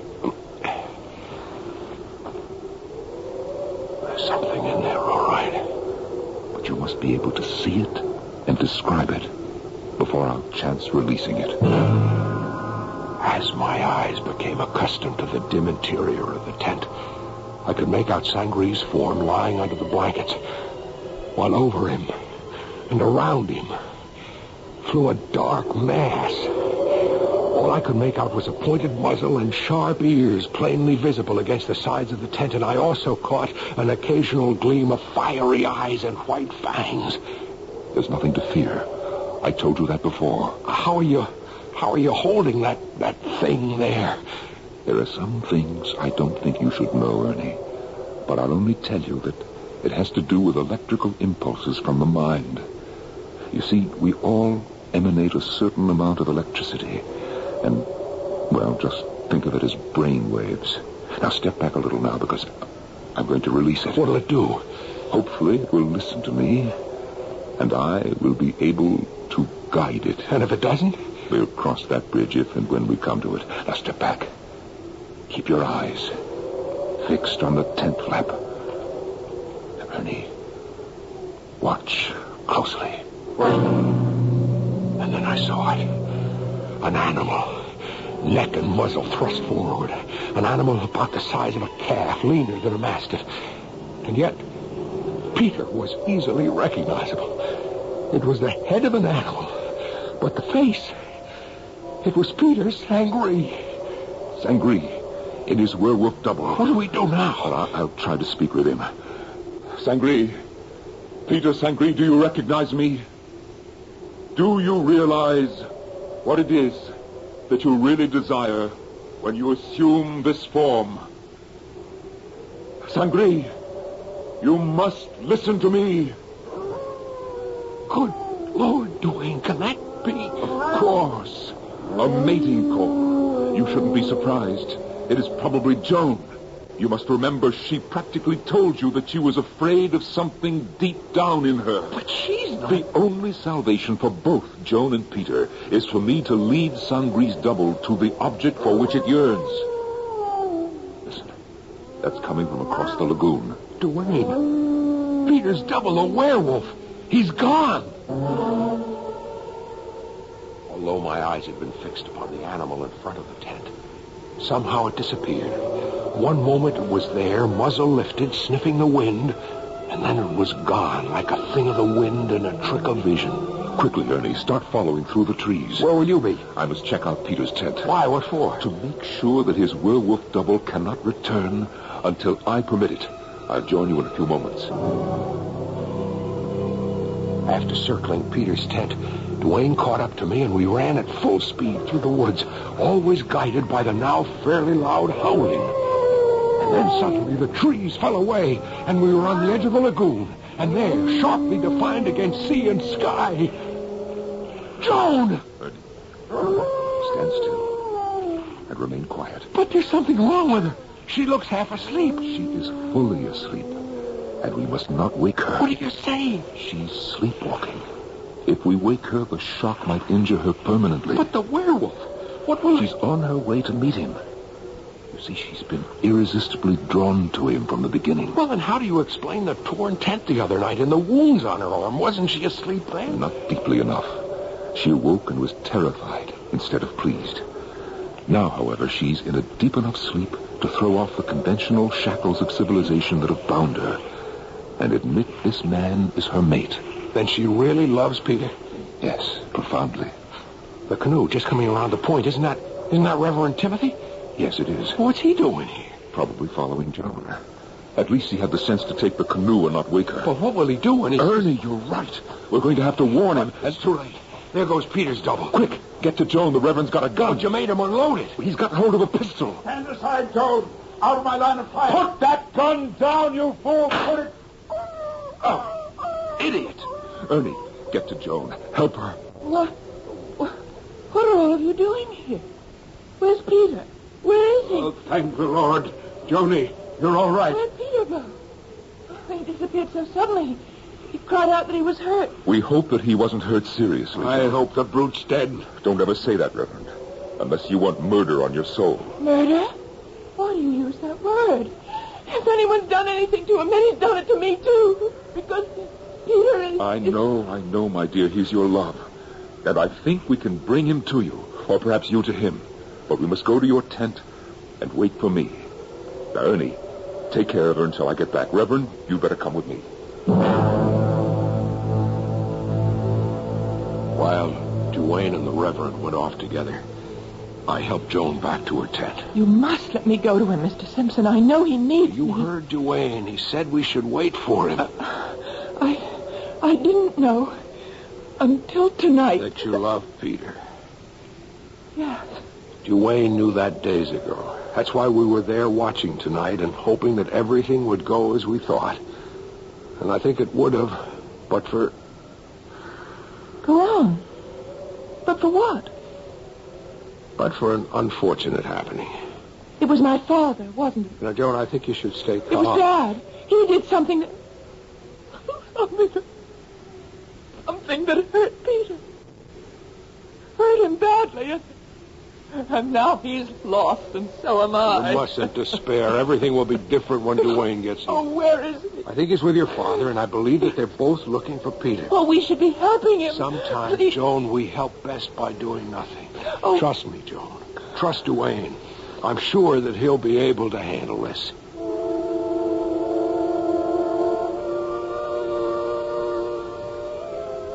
Reverend, pray that we're in time to help Peter's double return to Peter's physical body. Will that help, Joan? I think so. Now, hold it. Now what? He hasn't been back to the tent. Excuse me just a moment. What are you doing? Arranging it so that if Peter's double does make it back here, he can get into the tent and back into Peter's body. More of your mumbo-jumbo. I'm trying to save a life you almost snuffed out. I saved my daughter's life. Her life was never in danger. I saw that beast throw itself at my Joan. I hadn't fired when I did. You would have seen a miracle.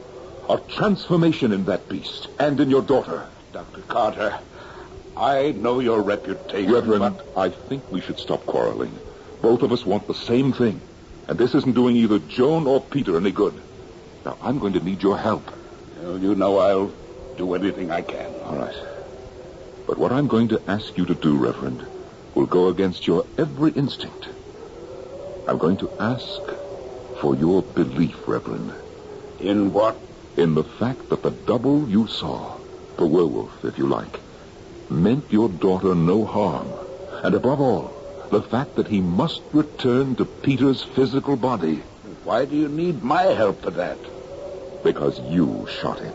And although I know he meant Joan no harm, I also know that Sangre must possess other instincts of the wolf, and those instincts will be crying for revenge. Are you telling me that I'm not telling you anything, Reverend. I'm asking you to serve as a stalking horse, to bring Peter within reach. And then, to believe that I can handle it.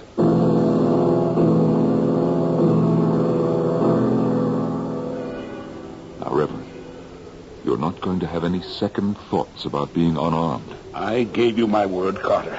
Let's get on with it. You go fetch Ernest. I'll be all right in that short time.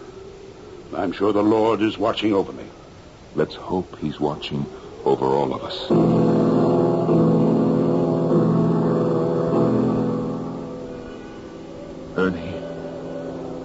Ernie, come on out. Did you find Sangre? Not yet. How is Joan? She's restless. She's unhappy, but I think under control. Oh, good. Now, I think Peter knows the Reverend fired the shot that hurt him and is trailing him to get revenge. I've got the Reverend standing on a promontory over there.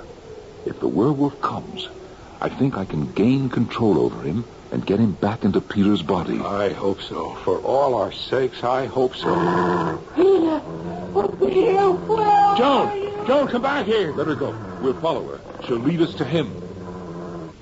Carter! Did you hear it? We're coming, Reverend. Hold on. No! Peter! Oh, Peter! Peter, I love you. I love you.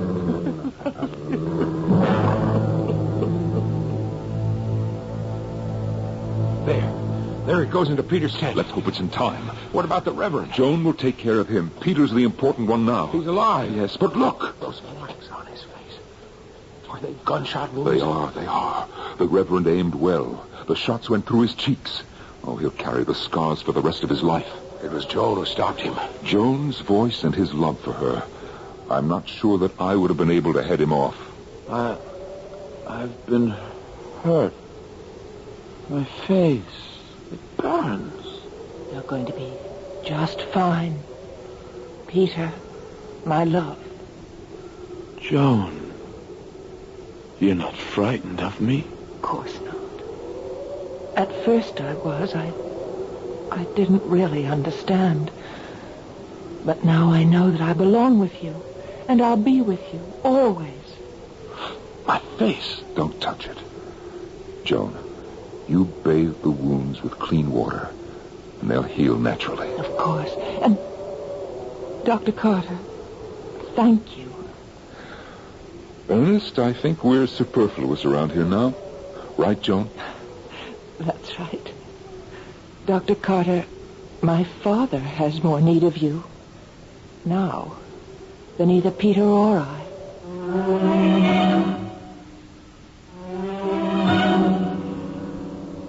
And Joan's words proved to be true and not true. As Duane and I came close to Timmy's tent, we heard a voice, the voice of a man praying fervently, praying to his God for forgiveness.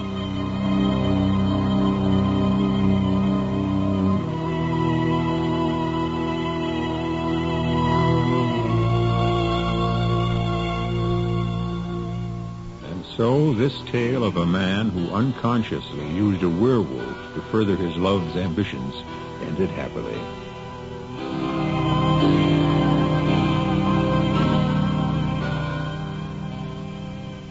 And I no longer flaunt my skepticism.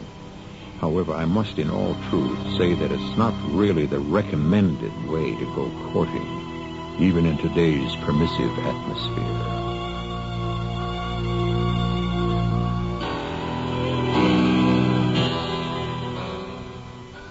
I'll be back shortly.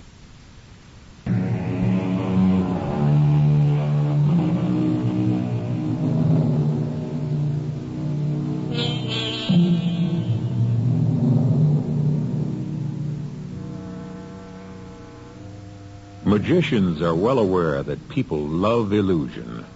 They want to be fooled. I wonder if any of the great magicians ever wondered why there's such a universal love for magical tricks that seem utterly beyond belief.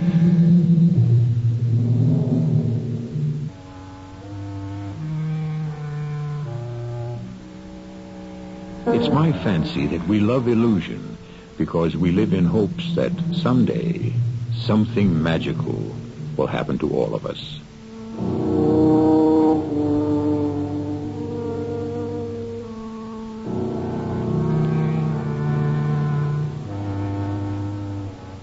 Our cast included Mason Adams, Norman Rose, Marion Seldes, Christopher Tabori, and Guy Sorrell.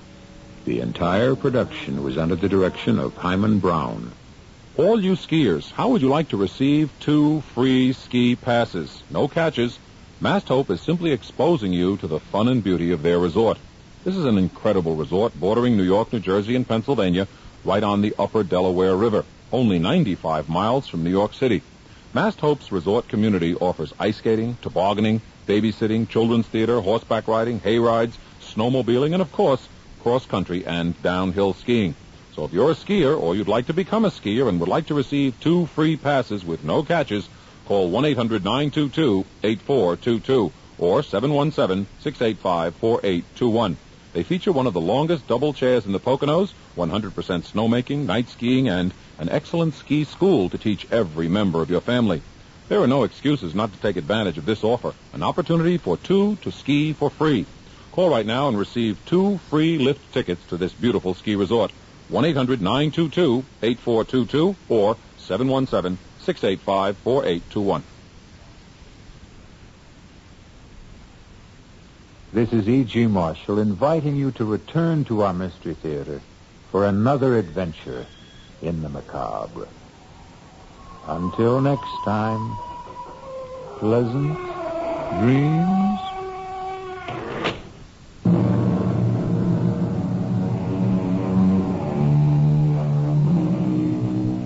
WABC, New York. It's 10 o'clock. From ABC News, I'm Ashley Martella. In just 6 short weeks, Egon Krenz made history. He was the East German leader who opened the Berlin Wall. But now the book on Krenz is closed. He quit today along with his 10-member Politburo and the 163 members of the Policy-Making Central Committee. He pledged to end government corruption, but it did not pacify the masses who demanded his ouster. More from ABC's Julie Flint in East Berlin. Krenz, who who only last week vowed not to resign, had been party leader for less than 2 months, and in that time had made almost frantic efforts to present a new face. He moved out of a luxury villa into a suburban home that resembled nothing so much as a bunker, and he took action against former party leader Erich Honecker and several other senior figures accused of corruption. But he was unable to shake off his image. I get satisfaction reading the obituary notices. Have you ever felt that way? Most of us have. We dream the supreme revenge. An enemy is alive 1 minute, dead the next. That's in a dream.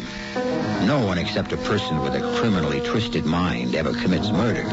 But Alex Hunter found a way. Quite ingeniously, he turned frustration and jealousy into an instrument of death and got away with it. What's wrong, Alex? Is it Phyllis again? Yes. She's all wrong. Oh, dear. Such a beautiful young woman. I thought you were devoted to her. I became infatuated with her. But that's not love. Look, I'm 55. She's 33. Proud of her beauty, tantalizing to other men, demanding and, I fear, unfaithful. Older man, beautiful younger woman, and a second marriage that for me is unbearable. I'm very sorry. And it's until death us do part. Alex. Does that shock you, gentle Abby? Then allow me to put it more bluntly. I wish that Phyllis were dead.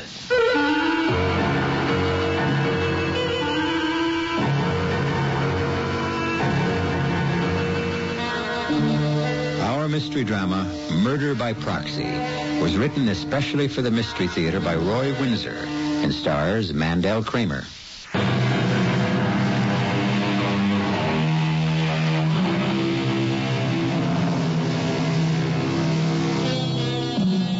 The old aphorism insists that marriage is made in heaven. Can it be unmade on a jumbo jet flying from Los Angeles to Chicago? Mr. Alexander Hunter, 55, is a prominent investment banker. He lives in Evanston, Illinois. 2 years ago, his first wife died. He married again, Phyllis Wilson, a divorcee.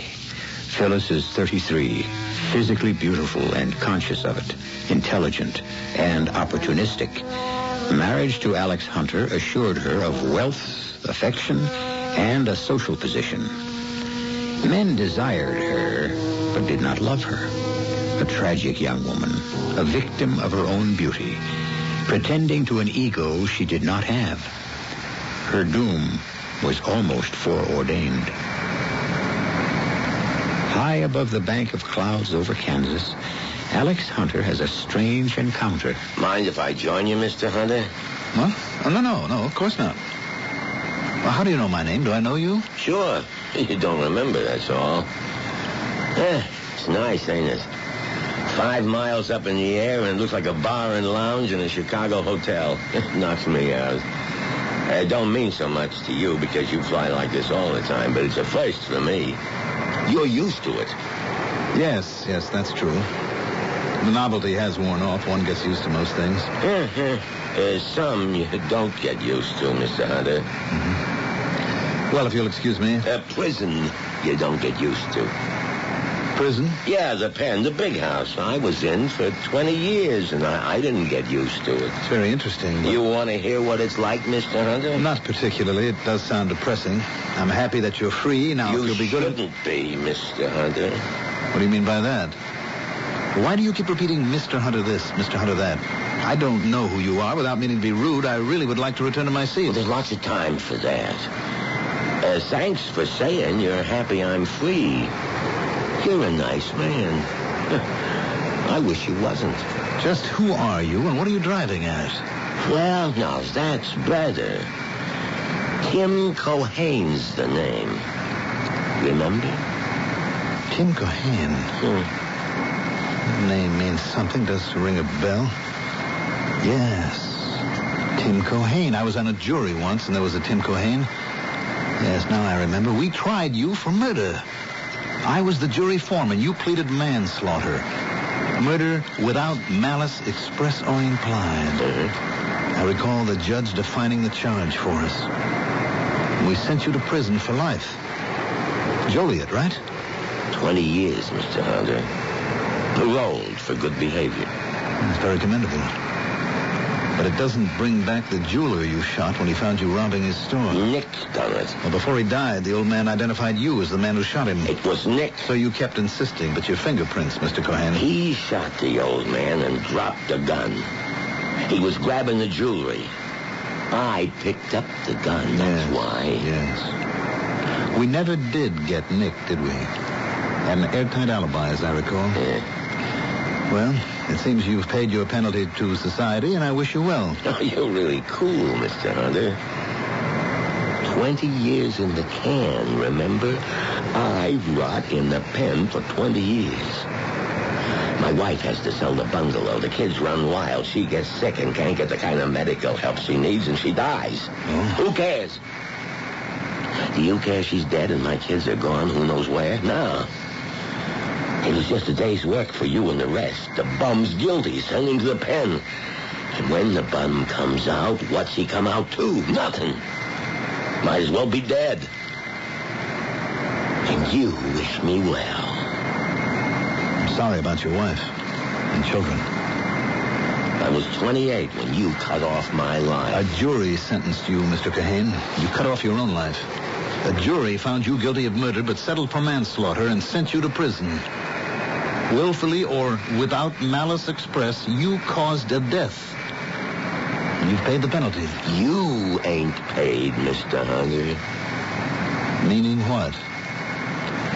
I'm gonna kill you, Mr. Hunter. You are? Mm-hmm. You amaze me, Tim. May I call you Tim? We seem to have embarked on a very close relationship, haven't we? You are cool, Mr. Hunter. I didn't know if you'd yelled for help. And if I had? I'd shoot you dead on the spot. Uh-huh. And what about you? Me too. I got nothing to live for. What's to prevent me from reporting your threat to the captain? I'm sticking close to you, Mr. Hunter. That's why I flew first class. When we land, what if I point you out to the police? I'll be gone, and they'll think you're nuts. Mm-hmm. Well, you do have a point. Well, why don't you kill me now and get it over with? It's too easy. 20 years, Mr. Hunter. That's a long time to sweat it out. Now you sweat it out. For how long? A day, a week, I don't know. In the city, in your house. You know where I live? Sure. Evanston. Some house, and Mrs. Hunter. She's some dish. Yes. A beautiful woman. I'll miss her, Tim. I missed my wife, and now she's dead. I have no choice, I suppose. You know, I am quite rich. No, no choice. You're dead, Mr. Hunter. I see. And you selected me because I was foreman of that jury, is that right? Yeah. If I get away with knocking you off, I'll get as many of the others as I can before some cop gets me. So my days are numbered. You've been following me, Tim? Yeah, to L.A. and back. I could have killed you any time the last 5 days. Why didn't you? I wanted to talk first.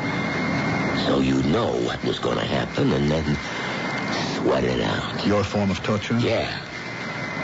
But it hasn't worked out that way. Maybe you're scared stiff, but I don't see it. You play it cool. I accept what's inevitable, Tim. You're determined to kill me. If a person's willing to die for murder, nothing can prevent him from committing it. That's right. Then let's have a drink together. A drink to the great adventure.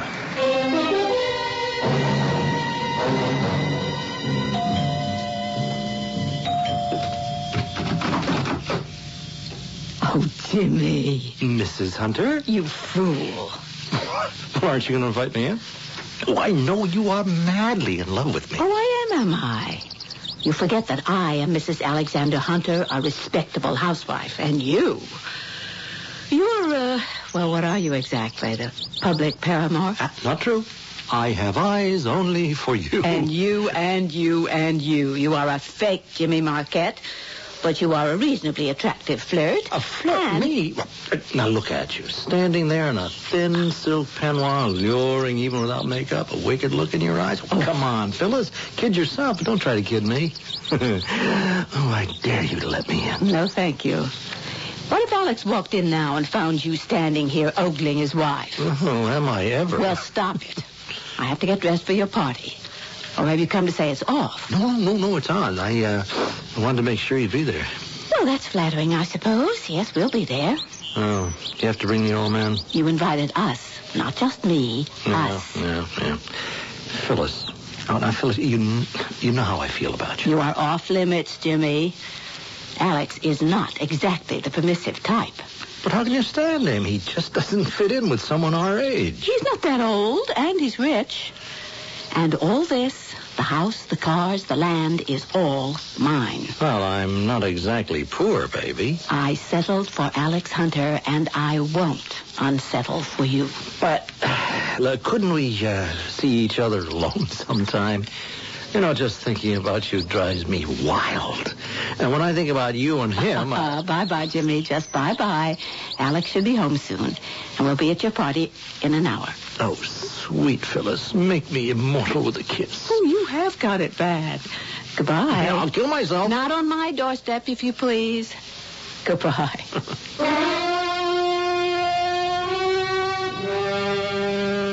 So, what do you think, Carl? You told this guy in the plane, this Mr. Hunter, you was gonna knock him off? Yeah. Oh, Tim, come on, you lost your marbles.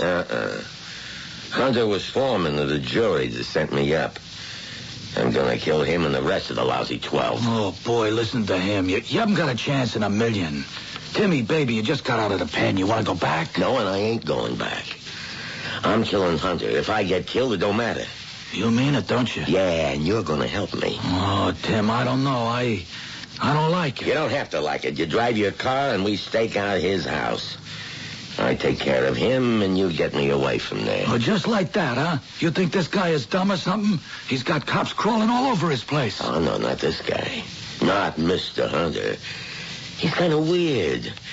He said if a guy wants to murder another guy and doesn't care if he gets hit, then the guy who's going to be murdered ain't got a chance. Now, listen to me. You knock him off, you'll be running until they get you. You don't make sense. Pick me up at 10, Carl. It's a 45-minute drive to Evanston from here. Okay. Oh, but listen, Tim. No, this is it. I want to get it over with. 20 years in the pen, I begin to get even tonight. Phyllis, darling, I just got home from the coast. I've spent a rough couple of hours in the office, and I'm to go to a party? Why not? It'll do you good to relax with friends. Oh, come on. Friends, most of them are young enough to be my... What difference does that make? They're successful and they're interesting. And they drink too much and they paw over you. Oh, you're jealous. Well, yes, I find it offensive.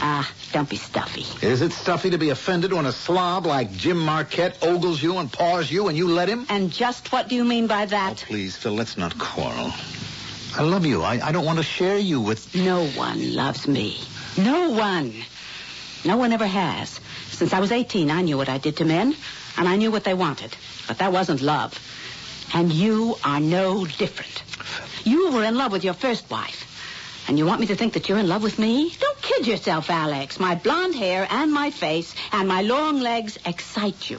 But you are not in love with me. I am. Are you coming along with me to Jimmy's party? No, I'm not. I loathe that leering ladies' man, and besides, I want to stay close to home. Phyllis, a man has threatened to kill me. What? And I expect that he will. I wanted to spend this night with you. Are you serious, Alex? A man is going to kill you? It's no joke. Now, won't you stay home with me? A man's going to kill you? Oh, don't be absurd. And don't scowl at me as if you'd like to kill me. Would you, my dear? Sometimes isn't that what you feel? Beautiful, flirtatious Phyllis. My wife with her bohemian friends. What if she were dead? End of jealousy? End of suffering? End of suspicions? Unfounded. You can say that with a straight face? You and Jimmy Marquette who... Believe what you want to, Alex. Send your imagined killer after me. You'd like that, wouldn't you? Alex? Sometimes you can almost read my thoughts, my dear.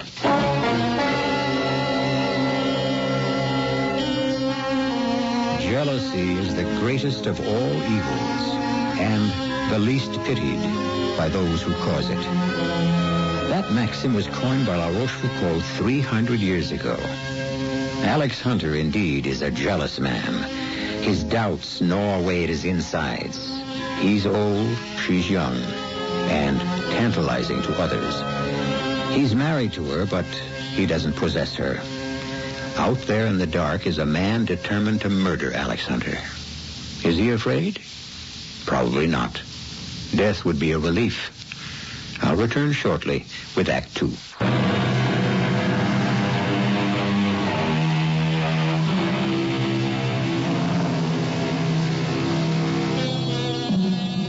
"20 years ago, Alex Hunter was foreman of a jury which sent Tim Cohane to prison for murder. During those 2 decades, Tim determined that when he was released, and he was, for good behavior, he would kill Hunter. An extraordinary vow. Impossible? Indeed not. Each of us at one time or another has said, I could kill you. We say it, but we seldom mean it literally. Phyllis, Alex Hunter's young and beautiful wife, has gone alone to Jimmy Marquette's party. It's now 8:30. Alex, I can't believe it's you speaking. You wish Phyllis dead? What's this? Alex, what nonsense have you been handing Abby? I suppose it does sound like nonsense, Len. Well, of course it is. Wishing Phyllis dead. Oh, lovers' quarrel. Blow over by morning. Tell us about your trip, Alex. He's serious, Lem. Nonsense. Which Phyllis dead? Striking girl. You're to be envied, old chap. Now, go home and make up. You know you're a tonic, Lim. I'm glad I'm good for something. Alex, you frighten me. You are serious, aren't you? If it will rub that expression of worry off your face, Abby, I assure you that I was only thinking aloud. Feeling aloud is more like it, but there are times when I would give anything not to have married Phyllis. Not to have lost friends my own age, like both of you. Not to have lost nights of sleep, not to have as my constant companion the old green-eyed monster of jealousy. It's quite a statement, Alex. You mean the marriage hasn't worked out, eh? In the last few months, it's fallen apart. Oh, I am sorry to hear that. I suppose it was to be expected. May and September marriages may work sometimes, but not for Phyllis and me. She's 22 years younger than I am, physically beautiful, but she's amoral. She really is. That's a very serious accusation, Alex. Abby, she's a hopeless flirt. Isn't that a dandy, old-fashioned word to apply to a woman? Are you sure you aren't being snuffy, Alex? Is she at home? She went to Jim Marquette's party out on Lakeshore Drive. I was invited, but I wanted to stay home. We quarreled. She drove over alone, and I stayed home, fixed a sandwich, went for a stroll. Your lights were on. Of course. I wish I could make a suggestion. Haven't got one. No, of course not. Well, my troubles will be past sooner than you expect. Divorce? No. Murder. What? Murder? Have you lost your mind? Alex, you couldn't. Oh, no, certainly not. I mean, my murder. What? What are you talking about? Now, make sense, Alex. 20 years ago, I was foreman of a jury which sent a man named Tim Cohane to prison for murder. He was released after 20 years, and he's determined to murder me and the rest of the jury, and he will. His life means nothing to him. Well, how do you know all this? We had an interesting chat on the plane from Los Angeles. Totally mad. You and this convict chatted about his plan to murder you. You didn't have him arrested? I couldn't report him. He'd have shot me then and there, and then himself. What? Did you report this to the police? No. When a man's willing to die to commit murder, the police are helpless. But they could have picked him up. And charged him with what? Threatening me? He'd deny it. And who would believe my fantastic story? You've done nothing. There's nothing for me to do. And I don't really care that much, Abby. My life is barren. I have memories, but I haven't added to them since I married Phyllis. No, it's the most outlandish story I've ever heard. I won't believe any of it. I do, Lem. You think this convict is out here in Evans? I have no idea where he is. He spoke to me tonight when I left LaSalle Street. Just like that? Mm-hmm. He was very pleasant. Soon, Mr. Hunter, he said. It's a nightmare. Lem, call the police. No, please, Abby. Look, it will happen. Nothing can stop it. It's my life, my problem, and I won't involve others in it. If he kills me and he's killed, I may have saved 11 other lives. Good night. Alex, don't go. Good night. Lem, the police. Right away.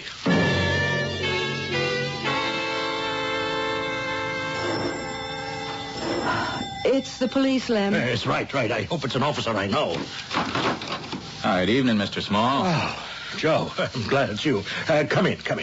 Abby, Lieutenant O'Malley. Oh, of course. How are you, Joe? I saw Francie and that handsome boy of yours the other day in Fountain Square. Oh, yeah? Oh, yeah, he's quite a boy, Mrs. Small. Yes, I appreciate your coming around, Joe. Did I sound crazy on the telephone? Well, kinda. You mean someone really is gunning for Mr. Hunter? Oh, yes, absolutely. Ex-convict named Tim Cohane. 20 years in the jug. He wants revenge on the jury, which sent him to Joliet. Oh. And he's going to kill him one by one. Oh, that's crazy. Yes, agreed. You sound crazy even talking about it, but Hunter left here half an hour ago, and he doesn't think it's crazy. He expects to be shot. He's at home now. No, maybe not. Maybe he's wandering around making himself a target. Anyway, I thought I'd better report it. Well, look, if Mr. Hunter knows a killer's after him, why would he be wandering around? Well, he's a little crazy, too, Joe. Lots of worries. This is a new one on me. Yes, me, too. He wasn't drinking. No. Cold sober. Doesn't drink much at all.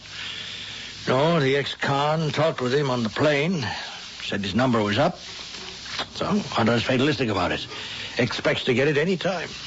Needs protection. Well, he'll get it. My partner and me in the prowl car will watch the house. And if we get a call, one of us will hang around Mr. Hunter's house. Thanks, Joe. He's my best friend. I don't want to see him hurt. Right. Good night. Good night, Joe. Oh, good night, Joe. Good night, Mrs. Small. Nice man, Joe O'Malley. Lem, I don't feel right about this. I mean, shouldn't one of us be over there with Alex? Frankly, no. Let the police handle it. It's late. It's 11 o'clock. That was a long talk. Poor man. Yep. He finally sees Phyllis as his friends have always seen her. Vain, arrogant to tease, and rather common. Now, be fair, Lem. A beautiful woman often has to become hard. So many men desire that she's forced to become distrustful. Her defense is to tantalize them, make them squirm, make fools of themselves, and then when she's emasculated them, says goodbye. I understand that. Yes, but Alex married her. He loves her. Why can't she relax and give him a decent marriage? Well, maybe because she can't. Her guard's been up so long, it's become a wall between her and trust. She really is a beautiful woman. The shell is beautiful, but not her mind and soul. He never should have married her. Guess he thinks she's unfaithful to him. You mean with Jim Marquette? No, Lem. He's just the latest she's leading through her hoops. A woman like Phyllis never succumbs. If she did, she'd be vulnerable. And she's not that.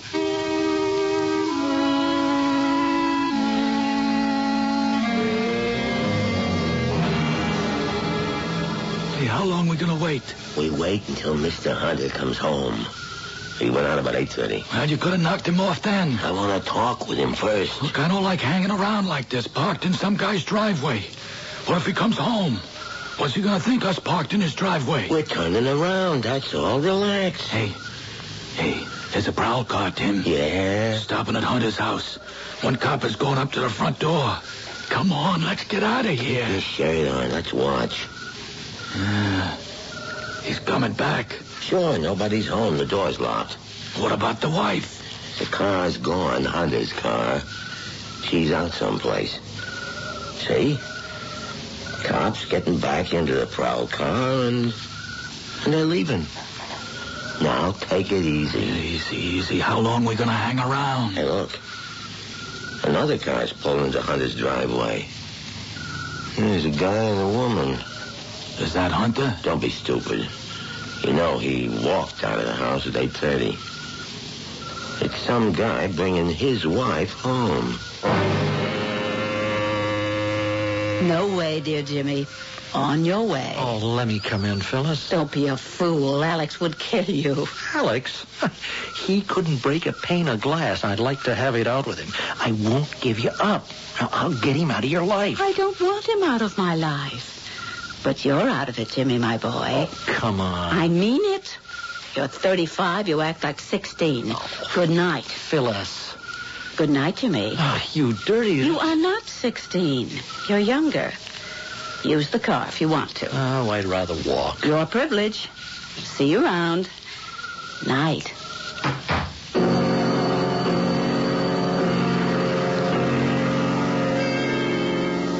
Hi, Mr. Hunter. What?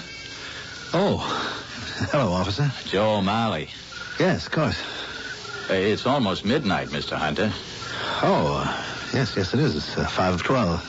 Mr. Small called. Oh, no. Yeah. Well, he said some guy is gunning for you. I told Mr. Small not to worry the police. Oh, but that's our business, Mr. Hunter. I mean, no kidding. Has some ex-con threatened you? He's going to kill me, Joe. Well, he can't get away with that, Mr. Hunter. You should have had us pick him up. No, he can get away with it. He doesn't care if you shoot him down. Oh. Well, can you describe him? We'll pick him up and just ship him out. He's clean. You couldn't charge him. Well, he said he was going to kill you. No, he'll deny that, and I can't prove it. I'll just have to work this out myself. You don't seem much worried, Mr. Hunter. Well, I don't much care what happens, Joe. Well, me and Mancuso will keep an eye on the house. Well, just don't frighten my wife. She'll be coming home from a party. Oh, she already did. Some guy dropped her off. Oh, I see. Well, thank you, Joe. Good night. Look, anyone prowls around here, we'll investigate. Good night.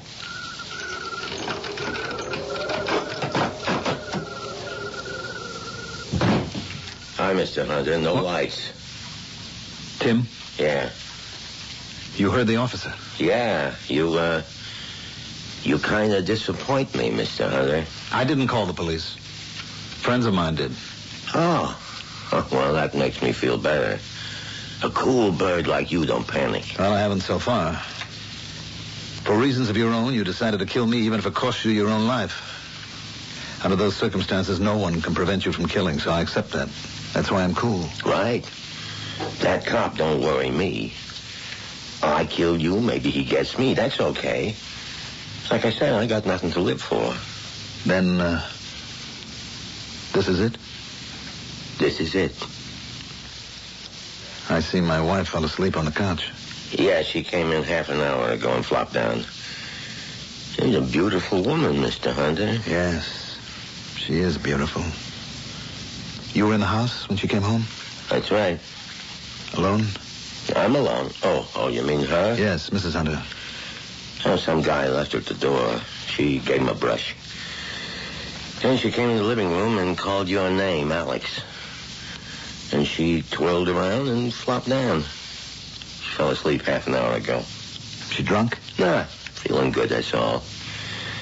I did get that Jimmy out of your life, Mr. Hunter. What life? You said this is it, right? You're the first, Mr. Hunter. There's 12 of you. I'll get as many of you as I can. There won't be much noise. I'm sorry I've disappointed you, Tim. Like you, I don't care if I die. My only regret is leaving my beautiful wife. Now promise me that you won't harm her. She means more to me than life itself. Even if she wakes up and screams, promise me, Tim, that you won't hurt her. There's no finer woman on earth. You understand? You lost your own wife.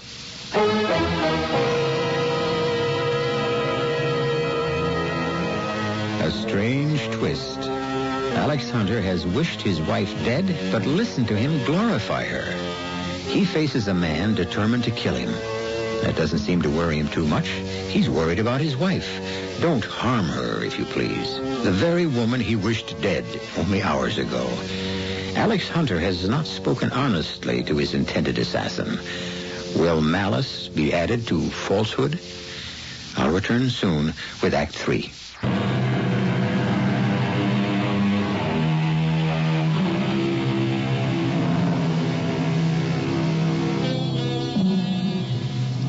Alex Hunter faces a gun in the hand of ex-convict Tim Cohane. The scene is the living room of Hunter's house in Evanston, Illinois. Mrs. Hunter is asleep on the couch.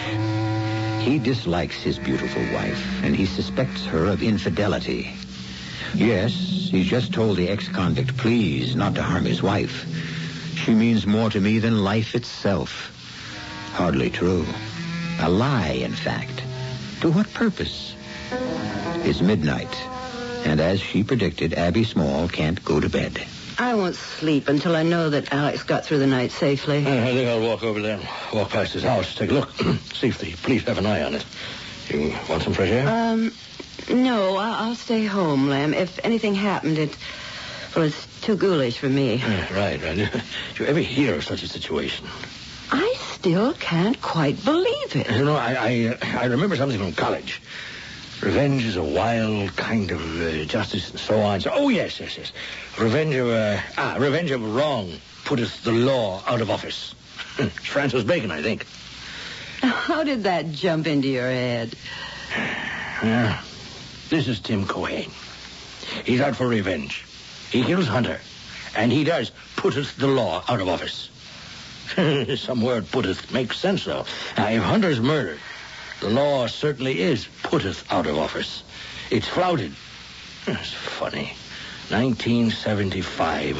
We think we're civilized, and a maniac gets loose and takes the law into his own hands and kills. And there is nothing the law can do about it. The man's arrested. No, not Cohane. Hunter told us Cohane is ready to die like a cobra going after a man. He kills a man. He doesn't think of being killed himself. He doesn't care. He'll strike without any thought of the consequences. He doesn't mind dying if he gets his revenge. Hunter's right. There is no defense against an assassin who is ready to die. Poor Alex. He's got a death wish. He could wring that woman's throat. What a fool he was to marry her. Do you remember Laura? Now, don't, Lem. She's gone. She was a splendid woman. Alex and Laura. Ideal couple. Dead now 3 years. Yes, I often think of her. And now, Phyllis. I'll walk over, Abby. I'll wait up. I'll boil some water for tea. Yes, good idea. I'll be home soon.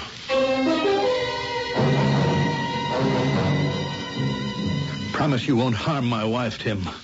Look at her. Phyllis means more to me than life. That's how I felt about my wife. She died while I was in the pen. I know, and I'm sorry for you. Took the wind out of me. Life became empty, and when I found out, I hit the cell bars until my hands bled. That's when I said I'd get out of there and make all of you suffer for sending me up. I understand. You don't let bygones be bygones when you're talking about a wife who died because you wasn't there to look after her. And that's why I'm going to kill you, Mr. Hunter. I know that, Tim. And I don't care, just so you don't hurt my wife. No, that's not right. I do care. I think of all the years ahead with Phyllis. Wonderful years, and I do care. I'll miss those years, that future with her. If anything happened to her and I was alive, I don't know what I'd do. I couldn't face it. I really couldn't. I'd walk around in a daze. I'd end up in a sanitarium. Answer it, Mr. Hunter. And don't make a mistake. I'll kill her and then you. No, you wouldn't. Answer the door. Oh, hi, Mr. Hunter. Just checking up. Oh, thanks. Thanks, Joe. We were just going to bed. Look, you can relax now. We picked up a guy parked in a driveway a few houses away. Mrs. Dietz noticed he was parked in the Moore's driveway and called the station. He said he was just turning around. Mancuso took him in for questioning. You know, maybe he's the guy who's gunning for you. Yeah. Well, thanks, Joe. Now you can sleep, right? Mm-hmm. Thanks a lot. That's okay. I'll be hanging around. Good night. Good night. You give me an idea, Mr. Hunter. I did? Yeah, you've been pretty cool all along until I said I'd kill her and you. Don't you harm my wife. Yeah, it's more like it. You're scared. On the plane, you was mighty cool, and downtown on LaSalle Street when I talked with you after you came out of your office. Cool. I couldn't figure you. You didn't seem to care that you was a dead man. Maybe you don't care. Maybe you don't care about anything except her. You just said if anything happened to her, you'd end up in the funny house. Tim. I want you to suffer, Mr. Hunter. Oh, it's easy to wipe you out, but I guess there's only one way to make you suffer. Her. Please, Tim. Please. Don't harm my wife. 20 years in the pen, Mr. Hunter. I suffered until I was almost crazy. I want you to suffer, and I know how to make you suffer. Put down that gun. Alex. Hey, don't move, lady. Tim. Who is he? Tim, I don't care about me, but don't kill an innocent, defenseless woman. Kill?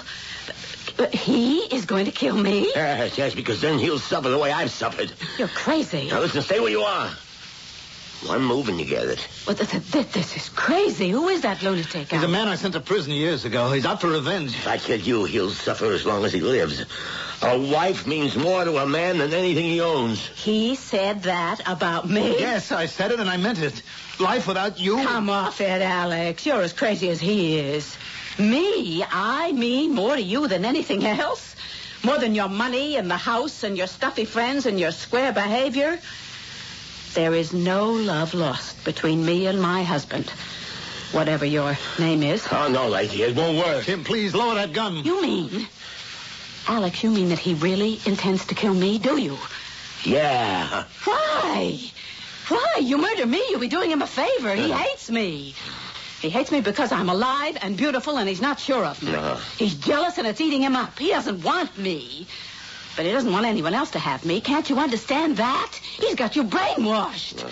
I love my wife and I die for her. That is a lie. It's a lie. He loves only himself.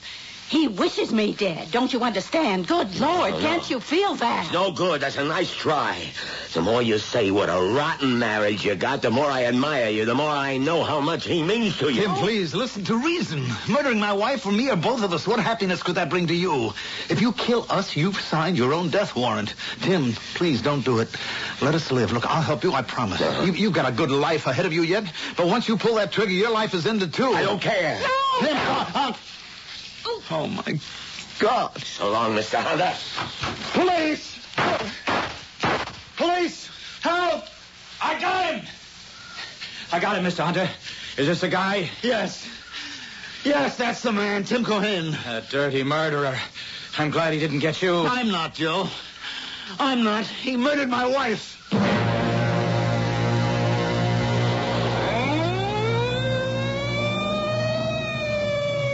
I don't know what to say, Mr. Hunter. You all right? Yeah, I guess so, Joe. See, he went out the back way. I said stop, and he fired at me. That's when I opened up. Lucky I was on foot. Mancuso took the other guy to the station. I'm awful sorry, Mr. Hunter. She was so beautiful, well, you'll excuse me. Yeah, sure. Thank you, Joe. Alex! He's here, Mr. Small. Is he all right? Yeah, he's all right. I got the guy. Oh, thank the Lord. Alex, I heard the siren. He killed Phyllis. What? Phyllis? That siren was the ambulance.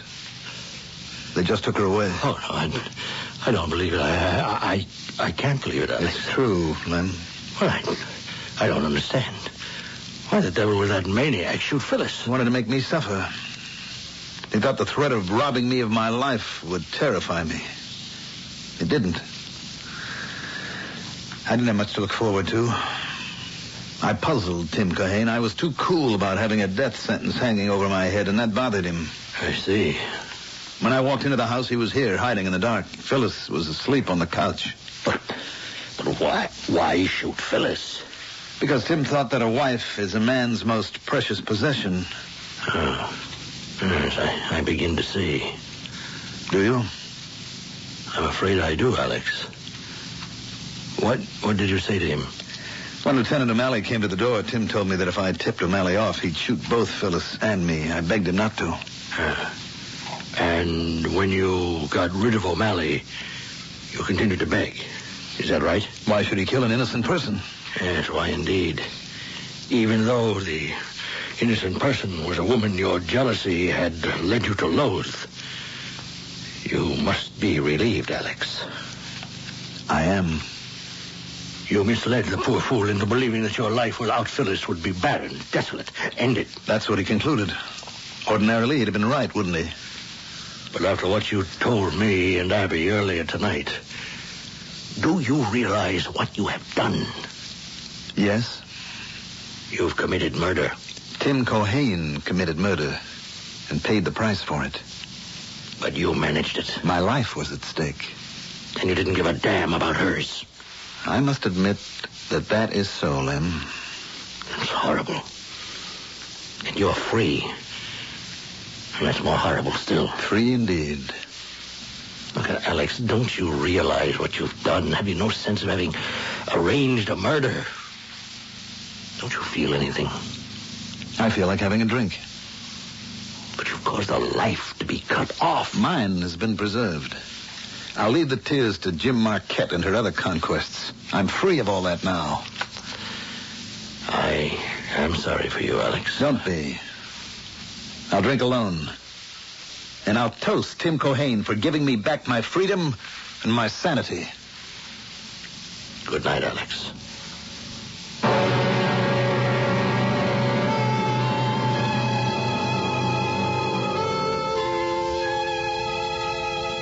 There is no witness so terrible, no accuser so potent as the conscience that dwells in every man's breast.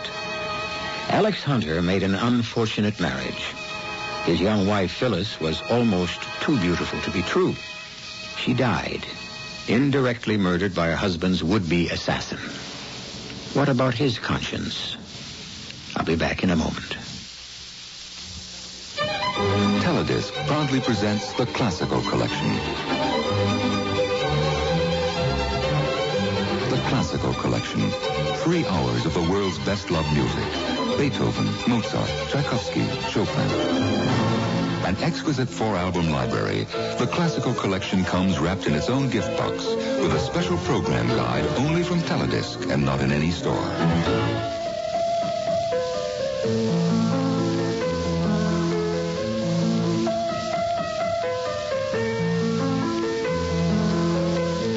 Call 1-800-642-7400. The Classical Collection, your musical treasure for years to come. Call 1-800-642-7400. Operators are standing by.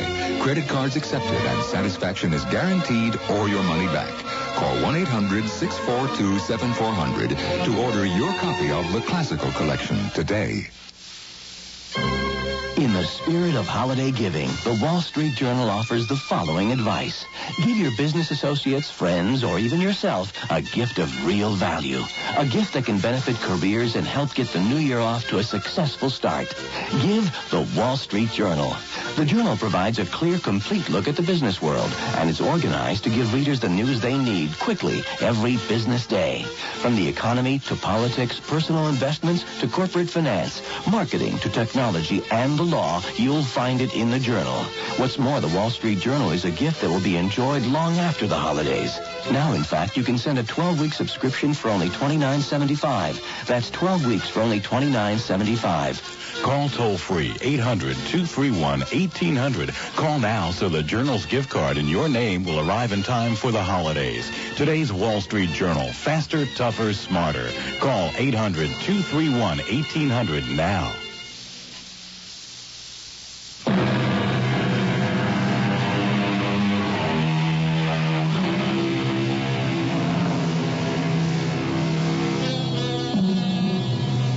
What of the sleepless nights when Hunter stares at the ceiling overhead and at the moving shadows swaying in the moonlight?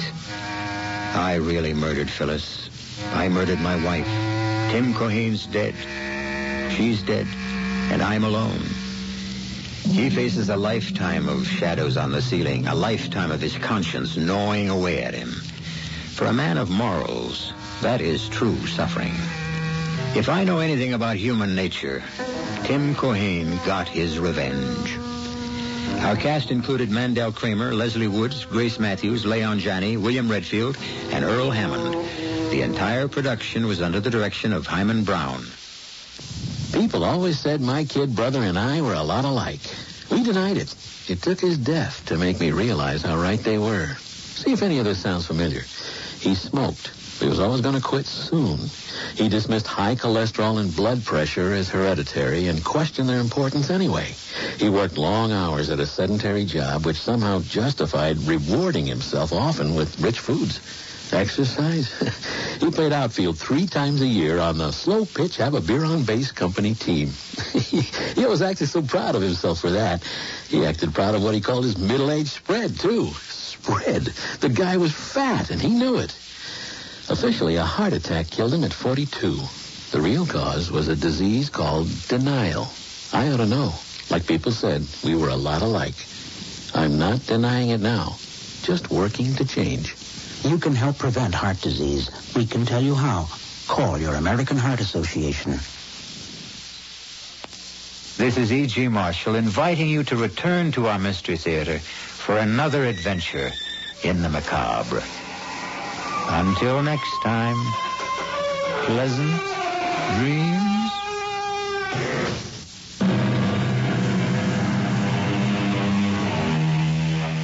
Not everyone can afford an education. Every day, tens of thousands of talented black youth learn to abandon hope. They give up their dreams and deprive us all of future doctors, lawyers, and scientists. Please support the United Negro College Fund. A mind is a terrible thing to waste.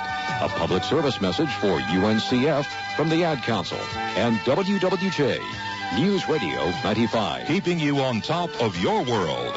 WWJ, News Radio 95. The time, 1:30 on Tuesday, the 5th of December, 1989. You're listening to Michigan's only all-news radio station, WWJ News Radio 95. Good morning. I'm Brad Bianchi. These are some of this hour's top stories. There's a temporary lull in the fighting in the Philippines, during which time some trapped neutrals are leaving. There were some shots fired off Cape Canaveral, fired from a water cannon at a Greenpeace vessel. And the Soviet Union is finally...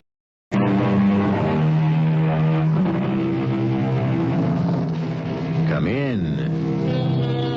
Welcome. I'm E.G. Marshall. Of all the tales I tell, the ones that crawl most across the skin and creep along the spine are those that bring the wronged out of the grave to seek redress from the living. And of all of those, this one, to me, is one of the very most haunting and chilling.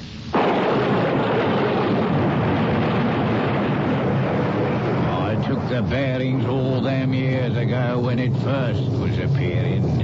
From Gladskow to Mardyke's jetty and from under the old George and Dragon sign here to the White House below Forrick Falls. I could fix a marker, boy, over the very spot. Maybe it was a marker, boy, you saw, Captain Jack. It was no marker. It was a woman. And I say it's Libby Filtrum. Back to collect her due for her. Unborn child. Murder will out.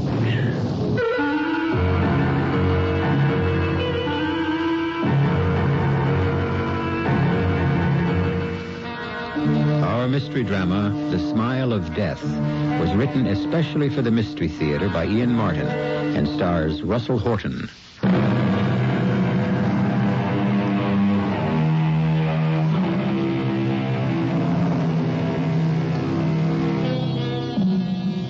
The pretty little town of Golden Friars stands by the margin of a sizable lake, hemmed around by an amphitheater of purple mountains, a place where legends are born and persist. And those most responsible for keeping them alive are inside the warmth of the George and Dragon pub. Yeah, that's a wet night. Seems like both natural and unnatural things are having a bit to say about Sir Bale's return to Mardyke's Hall, Dr. Torby. What with the thunderstorm coming on the heels of your mentioning that the baronet was coming home, and her being seen again.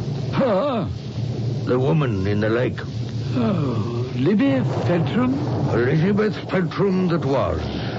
Before Sir Bale deserted her and her children to marry the Baroness with all the money. A ghost.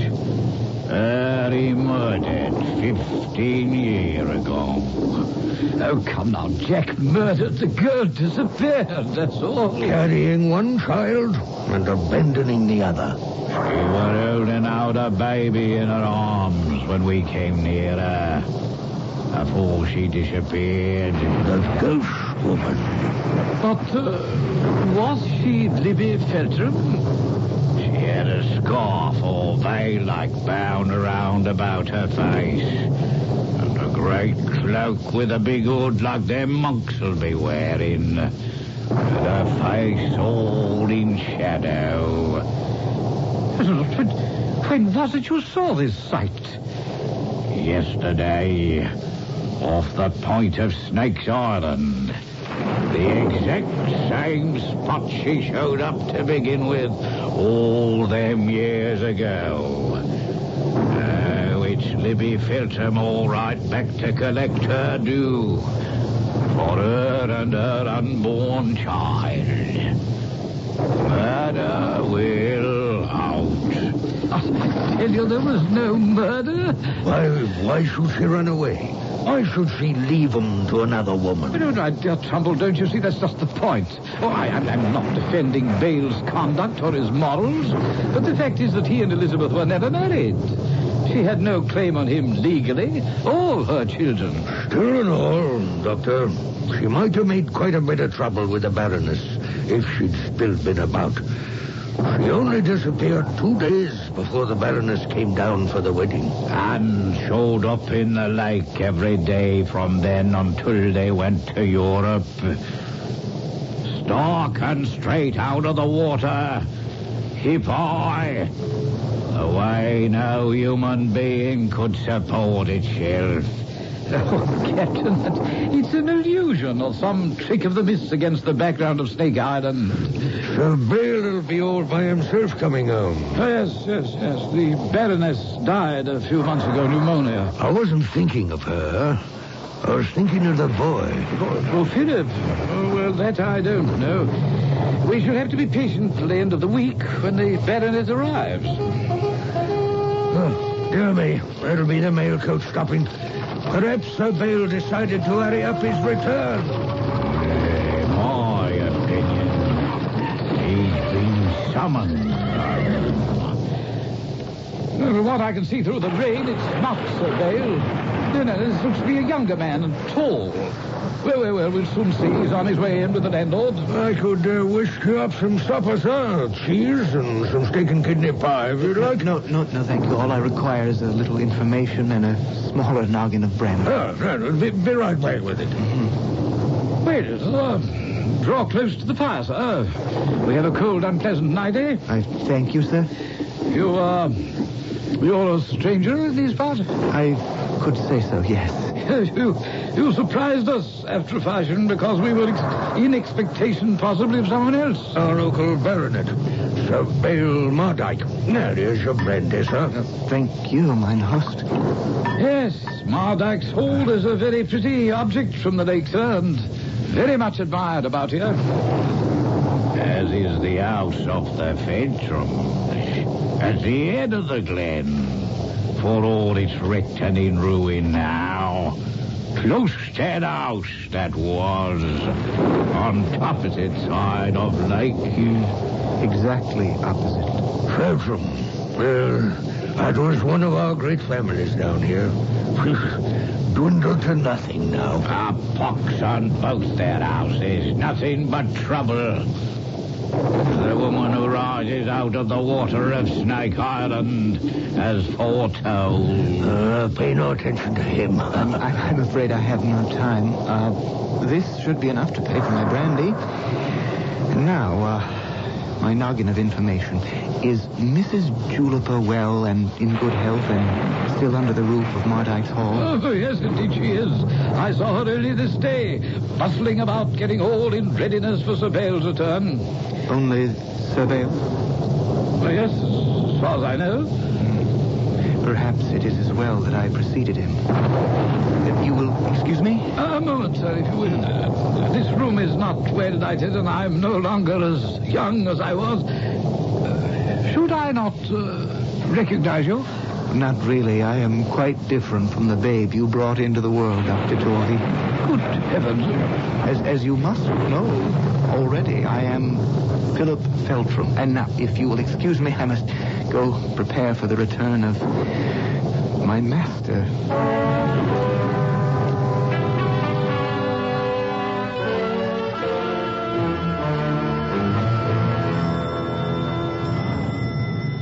No, who can that be? Oh, all right, Mother Juniper.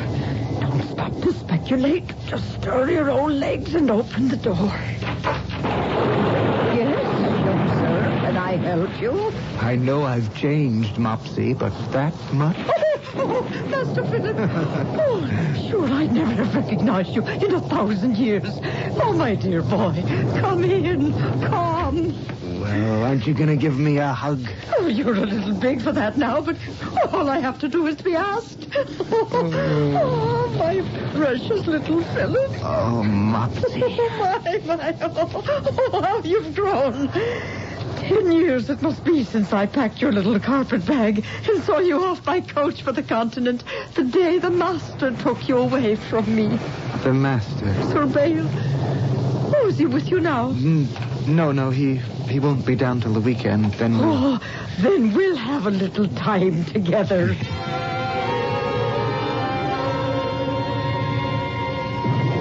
So nothing's changed, is it?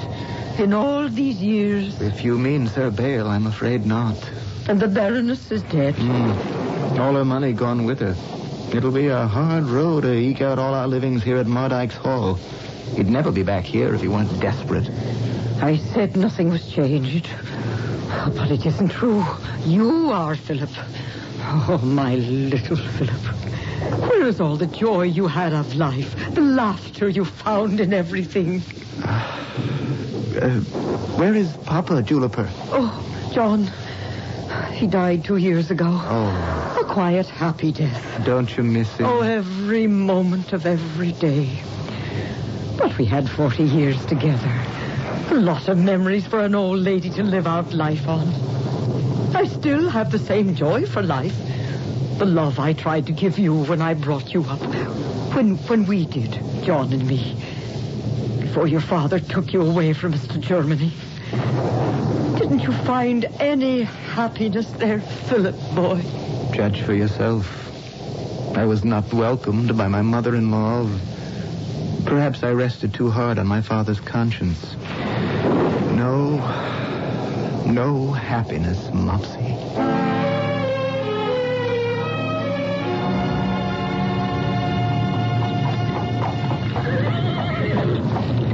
Stay there a moment, driver. I'll raise the house and we can use some help with the luggage. Where in the name of the devil is anyone? Sir Bale! Mrs. Juniper, glad to see you're still alive. Where is my natural offspring? To speak of him as kindly as possible. Why isn't he here and ready to greet me? Oh, we didn't expect you tonight. Sir Philip. Sir Philip? Well, I meant Philip. He took the trap over Clouston Way to bring my niece back. If you're to be making your home here, I thought we'd need a little extra help. Who asked you to make arrangements I didn't order? Well, in your letter, you said to make all ready to open the hall. I didn't ask you or Philip to make any plans for me beyond those I issue myself. Well, I'm afraid it's my fault. No, 'tis Philip's. I thought by now I'd taught him to have no mind of his own. Not for want of trying. But you won't succeed. What does that mean? Come here with me. Across the drive and out to the edge of the terrace. There. Look out across the lake toward Snake's Island. I abhor that lake. Water of any kind. I won't. I can't. You must, Sir Bale. Must? How dare you? Because I'm old in your service and not long for this world. She's still waiting for you. Who? Philip's mother. There. See her in the moonlight before Snake's Island.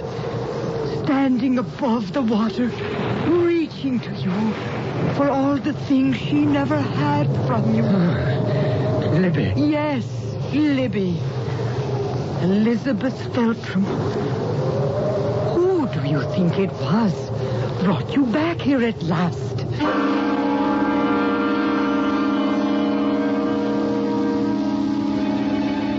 What is that luminous shape that drifts in the eddying mist, reflecting the soft, deceiving light of the moon? Is it the apparition that gossip believes rises from the lake, crying out for justice? Or is it some trick of refracted light, like the Loch Ness Monster could be, or the spinning disk of a UFO? I'll return shortly with Act 2.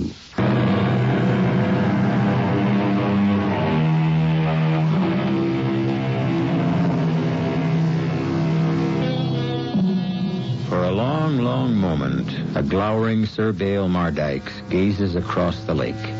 Then, suddenly, a cloud passes across the moon, and the shimmering expanse of water darkens and disappears. And with it, the specter, apparition, or illusion that seemed to hover over it. As though released from a spell, the baronet turns on his heel, heading back towards the house. The old woman hard put to it to keep up with his rapid pace. All right, driver. You may take all my luggage and file it inside in the hall. When my servant returns, I'll have him put it away where it belongs. Here, take this for your service. Mrs. Juliper, I shall be in the study before a fire to banish this chill from my bones. Is there brandy there? Yes, sir. Would you care for a bite to eat? No, I want to be alone till Philip returns.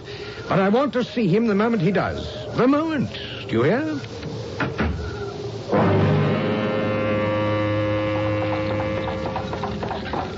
It's coming on to twilight, Mr. Feltram. Maybe we'd better hurry. Not for me. I'm in no hurry to face my employer, if he's arrived yet. Now, that's a strange thing to say. Your employer? Isn't that what he is? Well, I don't mean to say anything out of turn, but Mrs. Juliper's my aunt, and I know she brought you up from the time you were 4 till you were 12. Yes. Mopsy's the only real parent I ever had. I'm a bit confused. I mean, I know your own mother disappeared but you've been with your own father since you were 12 in Europe. My father, yes. In a manner of speaking, it isn't quite the same when you've been born, as the phrase goes, on the wrong side of the blanket. Well, I realize a stepmother isn't quite the same as a real one. Oh, I had few quarrels with my stepmother. She was a cold, remote, unhappy woman. But the man from whose seed I came is something else again. I wish you weren't so bitter. I'm not bitter, Jenny. Just beaten, cowed, and whipped, and as much a slave as if I were clothed in irons. Mr. Philip. Please. Just Philip. All right, then, Philip, if you wish. But you mustn't give up on life. Not at our age. There's too much of it left to live. Where anything's possible. Yes, you haven't met Sir Bael yet. And, maybe I had better make a little better time. Whoop, Bessie. Whoop, oh.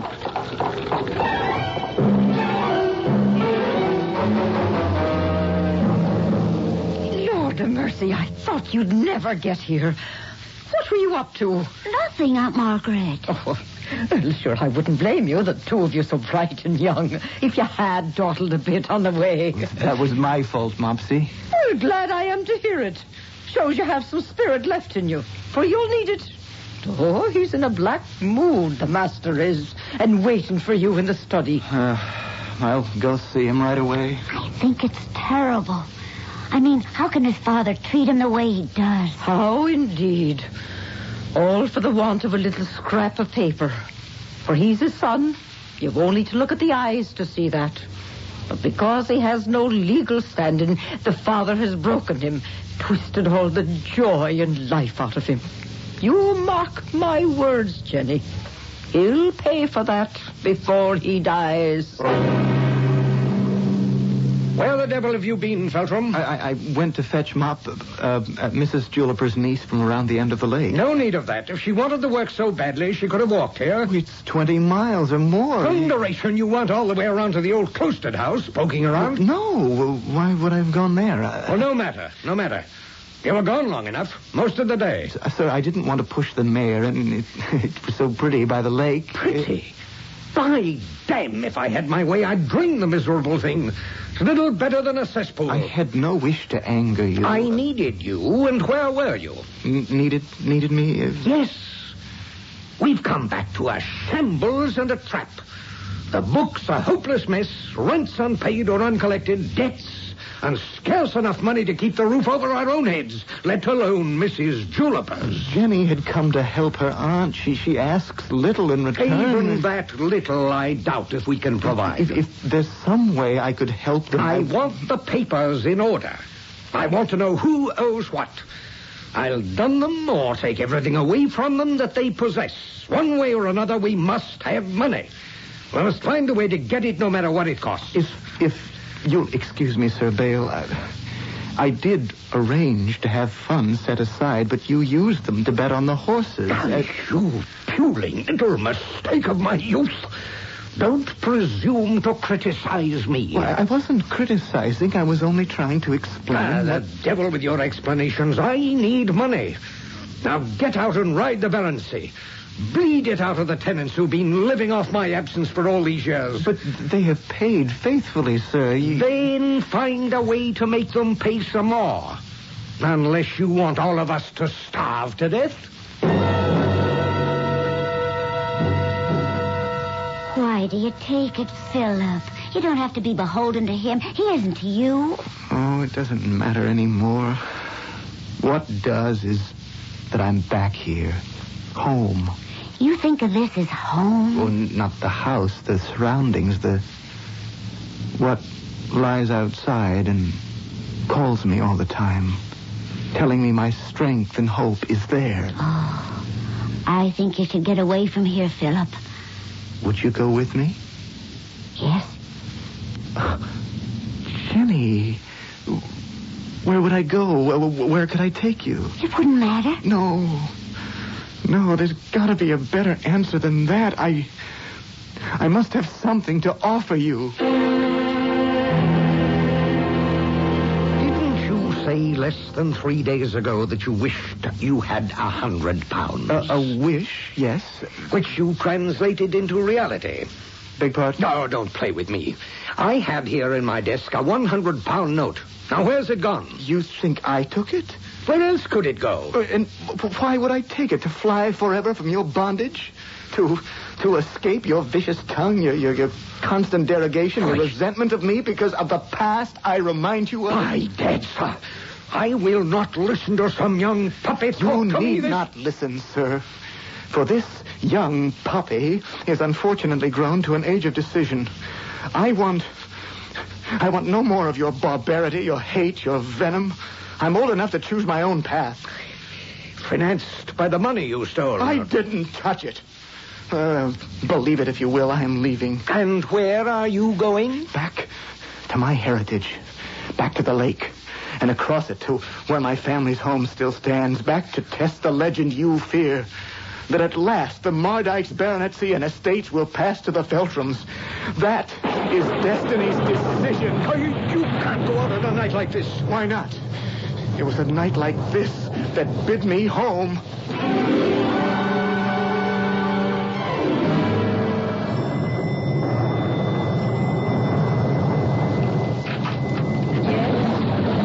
What is it? It be Captain Jack, Mrs. Juniper. And a sad occasion. What is it? What the devil are we being roused from bed for? A corpse, Sir Bale. Drowned it under circumstances all the years on the water cannot credit. And brought home to you. Who is it? Your son, Philip Feltram. Give me leave to have my men bring his body in.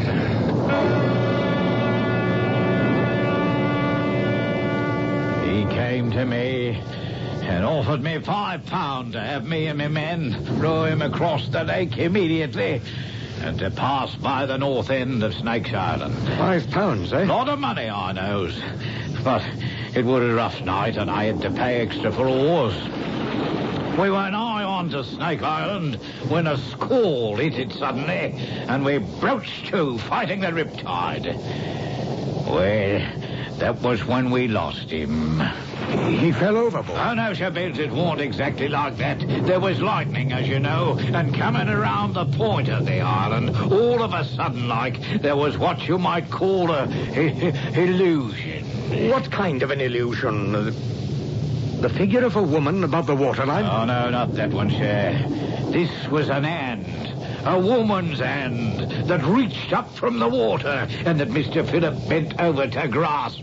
And before we knew it, he was overboard and underwater and lost. But you brought him back again? Yes, sir. We eased up on our oars, and all of a sudden his body was floating calm and peaceful like. We hauled him aboard. Not a thing we could do. Empty his lungs of water. Try the artificial respiration. Nothing would bring him to. So we brought him home here.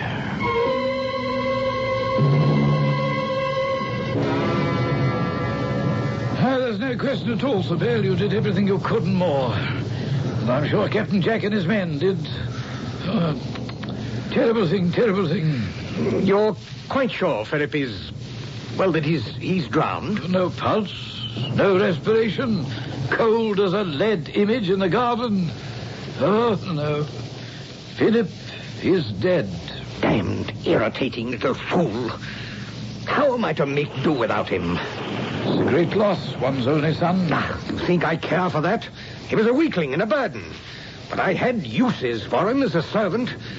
Worst of all, he's stolen £100 from me and left me without a penny. As to that, Sir Bale, you'll have reason to be ashamed. Here's your £100 note. What? I found it among some papers in the waste paper basket that you asked me to empty. So you drove him from the house for nothing, to his death. Well, how was I to know? By gad, Dr. Torby, can't something be done about that corpse? He's grinning at me as if he'd pulled off some trick or something. Rhesus sardonicus. The smile of death, Sir Bale. Rigor mortis is setting in.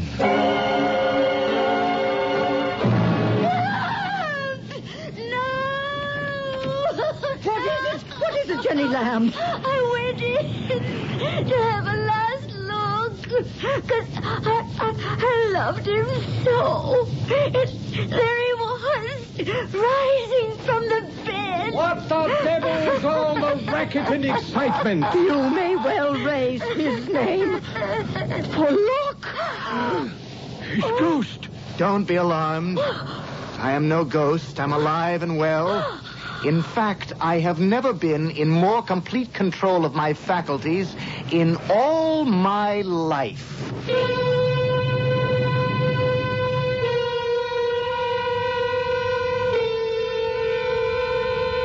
Who and what is he, this Philip Feltram who was drowned and pronounced dead medically?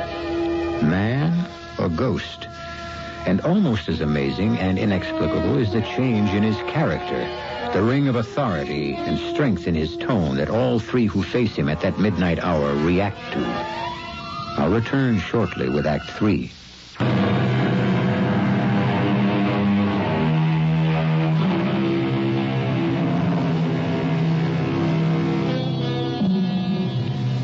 Whatever metamorphosis Philip Feltram had gone through, he is a very different individual from the meek, subservient excuse for a man that he had been. Sir Bale, unable to adjust to their new relationship, was hesitant and defeated. He was no longer the master from the very first morning after Philip's renaissance, for more reasons than one. What's that, Feltram? The beginning of the restoration of the Mardyke's fortune, I hope. It's a leather purse with money in it. Gold. Guineas. A small fortune. No need to count them. There are 300. A drop in the bucket, but a beginning. What do you mean, a beginning? Properly used, they can multiply. How? B-Swing, Falcon, and Lightning. What? The names mean nothing to you? No, Oh, stop a bit. They're horses. In the weekend races. 2 of them, anyway. Right? Correct. All of them. Well, what of it? You're not suggesting that any of this money should be bet on them. I am. But they're also Rands. They have the chance of winning. Would you like this purse of gold? Well, naturally. Where did it come from, anyway? From a gypsy. Lent to me to lend to you under certain stringencies. What? That you use it to advance your fortunes, but that you must bet at least 5 guineas each on the horses I named. And the rest? You may use as you choose, always remembering that the debt must be repaid. When? When the gypsy chooses to call for it. Who is this gypsy? What's his name? I cannot reveal that. Well, I don't know that I want to be involved in something so secretive. What choice do you have, or do you wish me to return the purse? Damn you. No. If it amuses you, keep your secret. I shall go to the Heckleston racecourse and live up to the letter of the bargain. But let me reassure you and your mysterious gypsy, Sir Bale Mardikes is still his own man.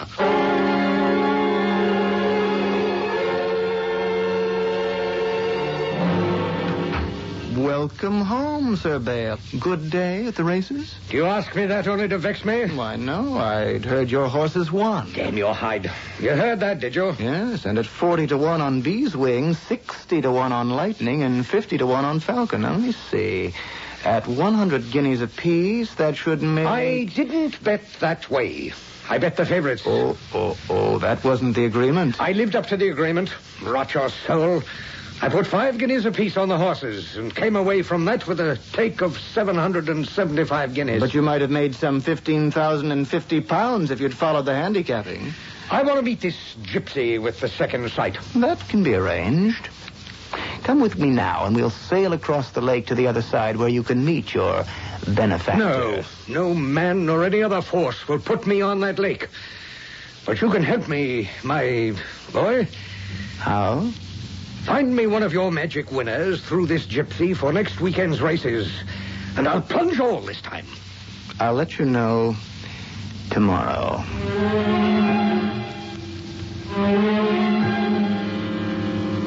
I have your answer, Sir Bale. Yes?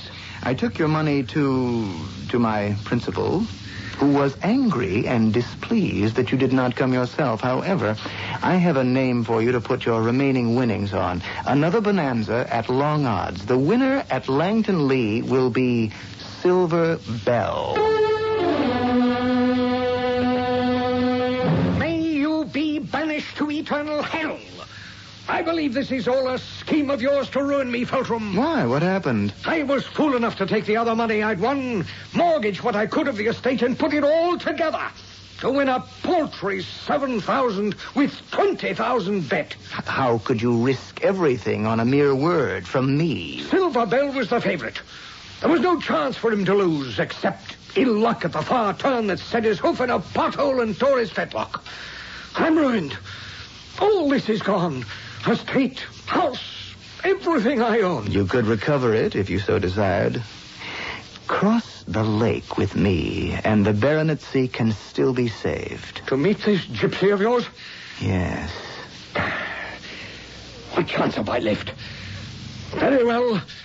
Let's go.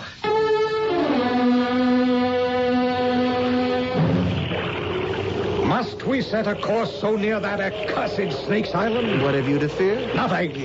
Well, don't tell me you expect to see the famous specter rise from the sea. I tell you nothing.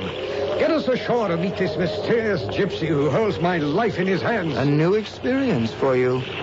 You seem to be enjoying this. Part payment for all you've put me through, perhaps. Where are you taking me, Philip? Philip. Doesn't that name sound strange on your lips after all these years? Have no fear. I'm leading you to one who will restore your fortunes. I think I want to turn back. You can't. The course is set. The die is cast.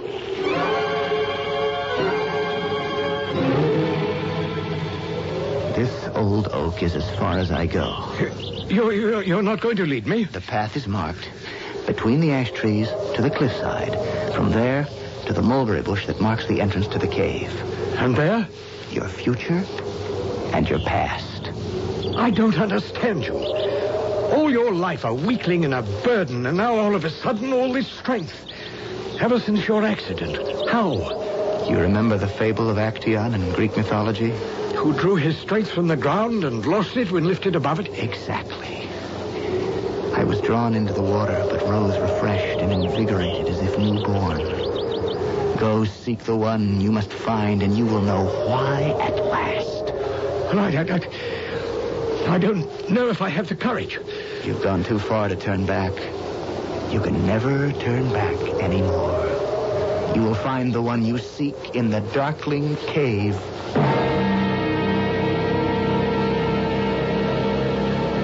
Hello? Hello? So, you came back to me, Ben. Can it be you, Lippy?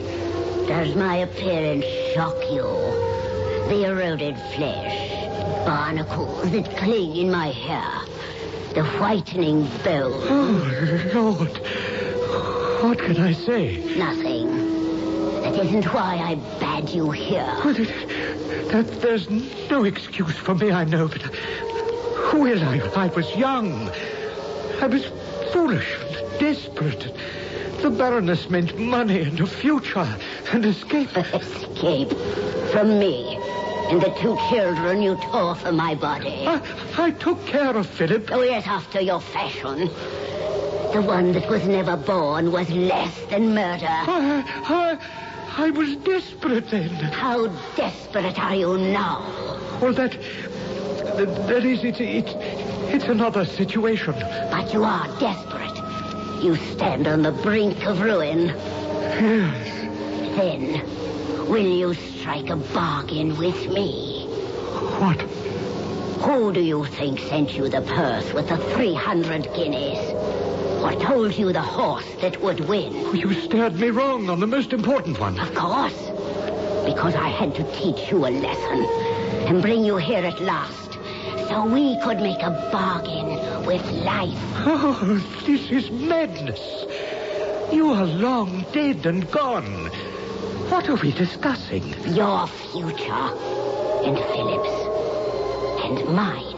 I don't understand. I'll explain it for you. I will give you money again. And I will name you horses which will make you a rich man. And the house of Mardyke secure. On one condition. That you give me what you should have nearly 25 years ago. Your name. What? How can I marry you? You're 25 years dead. Philip has made all arrangements with the vicar. If you meet me at the altar of Golden Friars Church tomorrow night at 8 o'clock, the wedding will be performed. But why now? It's impossible. My dowry will be a purse of gold of 10,000 pounds. And the name of a horse which will ensure Mardyke's and its heirs for all time. Do we meet? I will be there. Whatever else betides, I will be there.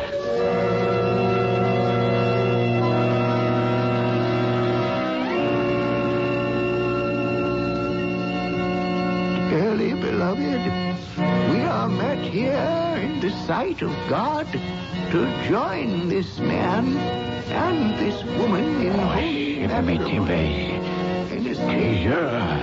Oh, Captain Drake, the woman from the lake, Mr. Trumbull. What are you talking about, man? That's only an apparition, a ghost, a red woman. So was Philip, son. But he rose from the watery grave. Don't talk of such things in the church. It's Libby Feltram, all right. Come back. But she's alive. She spent last night at my inn. Why, you saw her face? No. She was veiled, just as she is now at the altar. Do you, Elizabeth Stanford Feltram, take this man, Sir Bale Mardyke, to be your lawful wedded husband? I do. And do you, Sir Bale Mardyke, take this woman, Elizabeth, to be your lawful wedded wife? I do. Then, by the virtue of the power rested in me as a vicar of God, I do now pronounce you man and wife.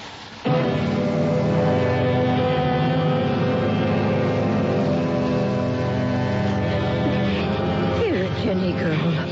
What are you crying for? It was so beautiful, Auntie. Her coming back after all these years and finally taking her rightful place as Lady Mardyke. I wish my mind rested as easy as yours. And Philip, his rightful name at last, and the stain taken away. Philip Mardykes. Oh, where will the bride and groom sleep this night? Marliam. Nothing would do, but Sir Bale must off to the races his wedding night. Oh, no good to a marriage which starts with gambling. Oh, it was doomed anyway, out of the past. You mark my words, Jenny. There is worse to come.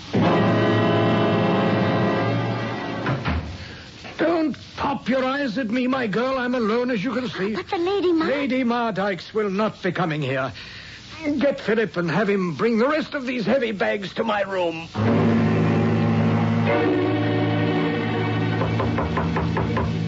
Come. Where do you want these, Father? Put them on the bed with the others. I shall have little enough use for it again. I'll get the door. Oh, they are heavy enough. She gave me 3 horses to parley at unbelievable odds. And £10,000 to wager. There's over $1 million on the bed. More than enough to pay all the debts, set the estate to right, and bury me. Bury you? You heard me. I must join my wife. But her home must be mine. This one will be yours. You realize that? I'm sorry, Father. So am I. For many things. Marry your little Jenny, so there will be a Lady Mardykes to light up this gloomy old place and banish the shadows forever. Leave me alone now. As soon as it's dark, I shall go to her. I shall never return. Father, Forget it, Philip Mardykes. Soon to be Sir. It's too late for me. And I go to know better than I deserve.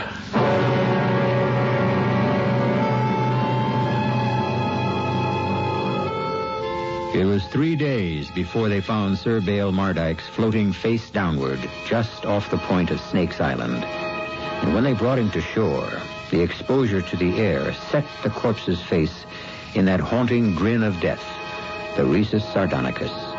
Even the undertaker, with all his art, was unable to wipe it away. I'll be back shortly. John Williams and the Boston Pops Orchestra proudly present Music of America. Music of America, the ultimate star-spangled double album collection. 20 tunes that made America great.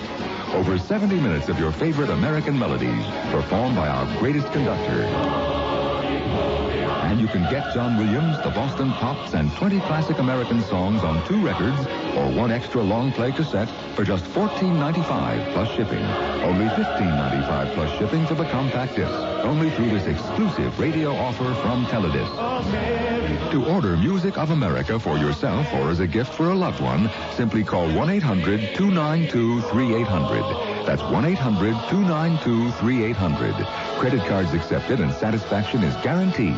Just call 1-800-292-3800 for Music of America. In the spirit of holiday giving, the Wall Street Journal offers the following advice. Give your business associates, friends, or even yourself a gift of real value. A gift that can benefit careers and help get the new year off to a successful start. Give the Wall Street Journal. The Journal provides a clear, complete look at the business world, and it's organized to give readers the news they need quickly every business day. From the economy to politics, personal investments to corporate finance, marketing to technology and the law, you'll find it in the Journal. What's more, the Wall Street Journal is a gift that will be enjoyed long after the holidays. Now, in fact, you can send a 12-week subscription for only $29.75. That's 12 weeks for only $29.75. Call toll-free 800-231-1800. Call now so the Journal's gift card in your name will arrive in time for the holidays. Today's Wall Street Journal. Faster, tougher, smarter. Call 800-231-1800 now.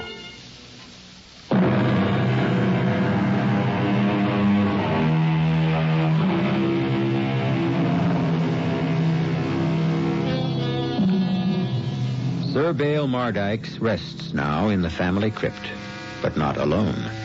For the night following the discovery of his body in the lake, Captain Jack brought up the body of a woman in the same spot. A scarf was wound about her face, but when Philip gently unwound it, there was the face of his mother, Libby, lovely and youthful as it was 15 years ago. She lies in the vault, too, beside the man who at last gave her and her son what he had denied them so long, his name. Our cast included Russell Horton, Court Benson, Ian Martin, Joan Shea, and Evie Juster. The entire production was under the direction of Hyman Brown. I can't give my child everything, and that really hurts. But he knows I love him, and I'm doing everything I can, like making sure he's healthy. I got this booklet at my food stamp office with all kinds of nutrition tips, like what I should do about snacking and ways I can cut down on too much sugar, fat, and salt. The booklet really helps choose foods for good health and nutrition. That's real important. In the food stamp program, we know the job of mom isn't easy, but we're here to help. Our free nutrition booklet will help you choose the foods that are best for your kids. We've even included some simple recipes for good, healthy eating. For a free copy, stop by your local food stamp office today for the love of your kids. I wish I could give my son more, but we're going to be just fine. A public service message from the U.S. Department of Agriculture and the Ad Council. This is E.G. Marshall inviting you to return to our Mystery Theater for another adventure in the macabre. Until next time, narrow alleyways where intrigue lurks in the shadows.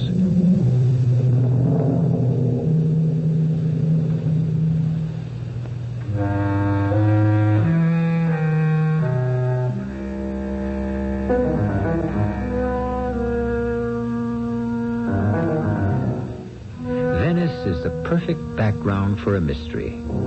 And that's why we have chosen it as the setting for our tale of terror. I am not leaving Venice. Not now with the chance of a lifetime. You can't very well stay with no passport and no money. They were stolen. That's why I've come here to the embassy for help. I'm sorry, but you're not the first art student to be stranded. And what did you do with them? In your case, your father tells me you've already finished a year of study. You talked to my father? I telephoned him last night, and he's wiring the money for your plane ticket. I'll arrange for a temporary passport. I won't leave. Young lady, I have no alternative but to follow your father's instructions. He insists that I send you home.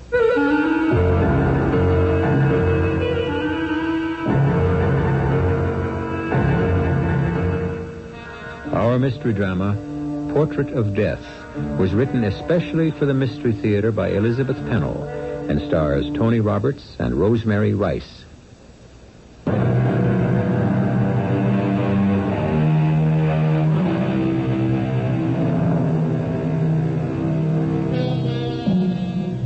Years ago, Vicki Bradford was studying Renaissance painting in Venice. But just as she started work on what seemed to be a very exciting art project, her small room at a pensione was broken into, and everything was taken. Her passport, books, notes, and papers from a year's course of study.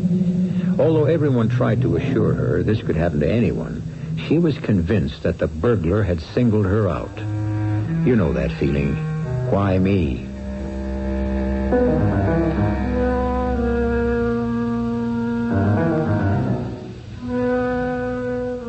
However, Vicki was peremptorily sent home to America, where she settled down to teaching the history of painting, met the young curator of a museum, fell in love, and, you guessed it, they were married. Oh, help me close this suitcase, Peter, will you? As usual, I've stuffed it too full. Well, Vicky, sometimes I get the feeling the only reason you married me was because I promised you a honeymoon in Venice. Oh, that's one of the reasons. Well, thanks a lot. Don't you love me just a little? Oh, Peter, stop it. Or are you trying to tell me you really don't want to go? Oh, you know I want to see that painting just as much as you do. I'm going to write an article. How else can I pay back the money we borrowed for the trip? Well, hurry up then, or we'll miss the plane.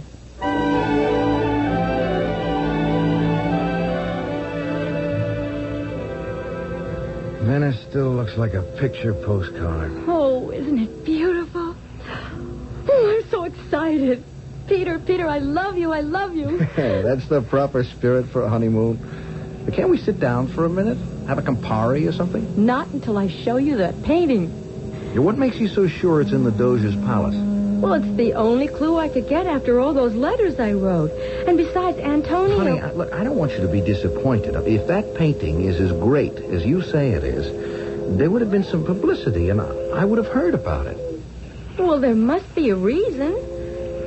Now, when we get to the left gallery, I don't want you to ask the guard for directions or anything. I'll just find it. The painting is small, but I'll know what it looks like. Wow, look at that stairway. Well, it wouldn't be up there. Those are the rooms where the Doges lived.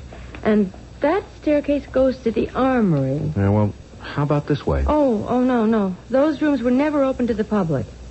You seem to know your way around. Oh, I spent hours in this place. You know, some people think this hall we're in now is the most impressive room in the whole world. It's rather gaudy for my taste.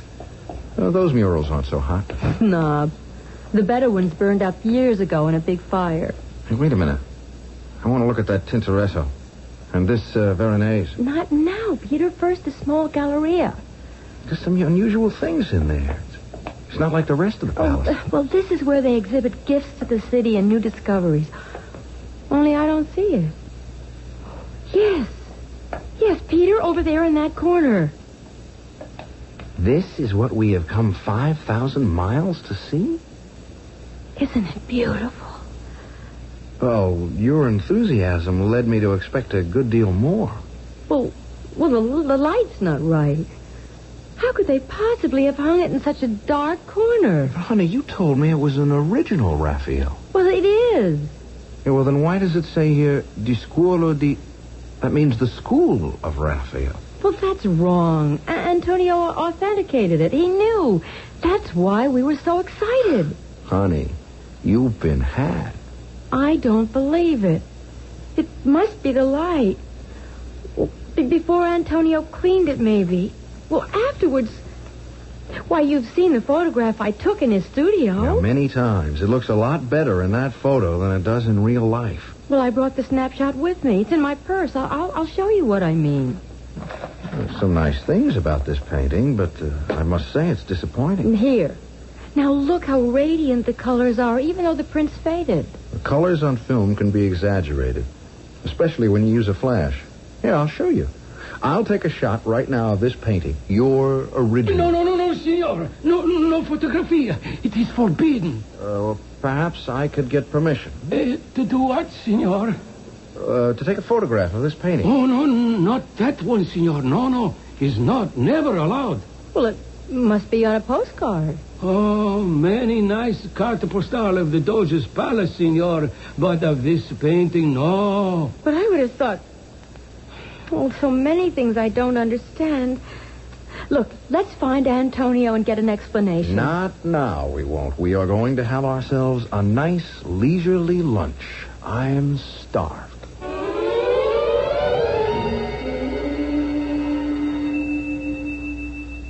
¿Qué es la? Es Luigi. ¿Qué? Signor Guardi. See? Who are you? And what do you want? I am Luigi, the guard from the Galleria at the Palazzo. I do not like to be disturbed at this time of day. But, senor, it is the only time I can get away. I must talk to you. And why must you come to me? It is about the painting. The one you said... You had better come in. Uh-huh. No. Not into the house. We will go down below to my office. Now, state your business. Grazie.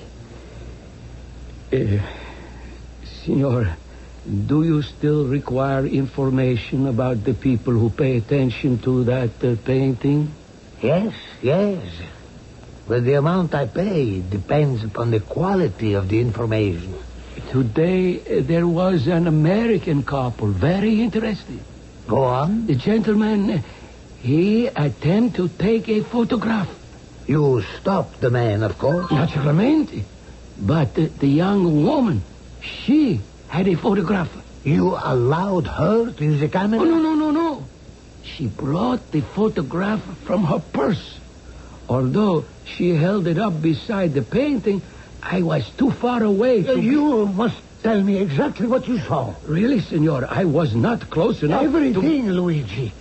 This woman, what does she look like? Well, a pretty American lady. Tall, short, dark? Rather tall, like American ladies. And her hair was blonde. Their conversation, Luigi. Everything they said. I will pay you well. The English is so rapido. The light. They said it was malo, very bad. Go on. And the colors, not bright enough. Not original. She said that? I believe it was the gentleman. Was he too an American? Oh, see. I think they are husband and wife. When was this? Well, just now. Before I left for my lunch. When they left, did they say where they were going? They talked only about the painting. Think, Luigi. Think hard. Remember each word. The gentleman said he was hungry and they would take a time for lunch. Very good, Luigi. Calzone in the Piazza San Marco.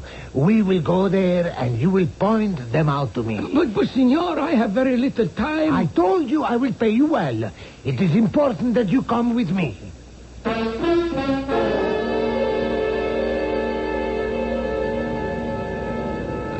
do not see them, signor. And I must go, or I will be late to my post. But you are with me. If you are late, I will take care of anything. This is important, Luigi. You must find her. But so many people... Keep looking. Perhaps they went somewhere else. Tourists always come here. I think... See, signor. That little table over by the bandstand. The small table with the lady and the gentleman. Of course. I should have seen her myself. I would recognize that face anywhere. You are acquainted with the lady, senor? I have met her. Then you no longer have a need of me. I must go back to the palazzo. No, not yet. There may be much more for you to do. Luigi, if they should come back to the Galleria, and I'm sure they will, you must find out that woman's name. But if you already know... She may be married or traveling under an assumed name. But I am only a guard. I don't see how I could... You will think of a way. You must do this for me. It is your patriotic duty. My patriotic? I will have to let you in on a secret. But only if you swear not to reveal your actions or to breathe a word of this to a living soul. I swear. Luigi, for your information only, that American woman is a dangerous spy.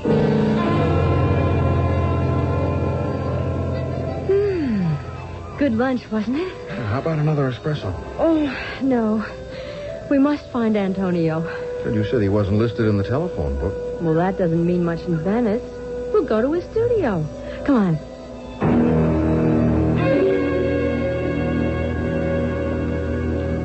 They call these streets.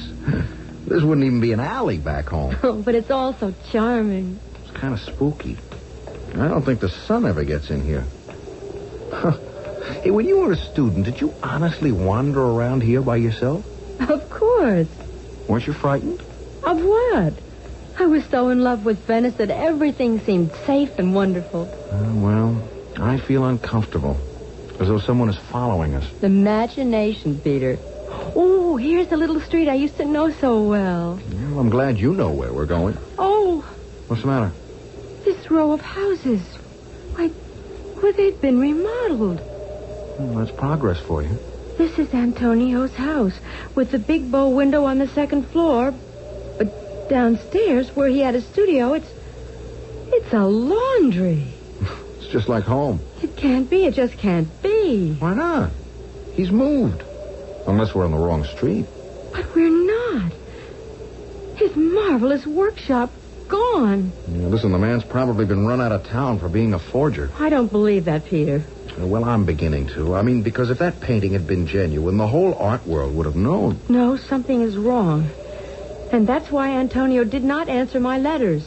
So how could he if he was in jail? Oh, stop talking like that. You never met Antonio. I'm going into the laundry to find what happened. Yeah, good luck. I'll wait for you out here.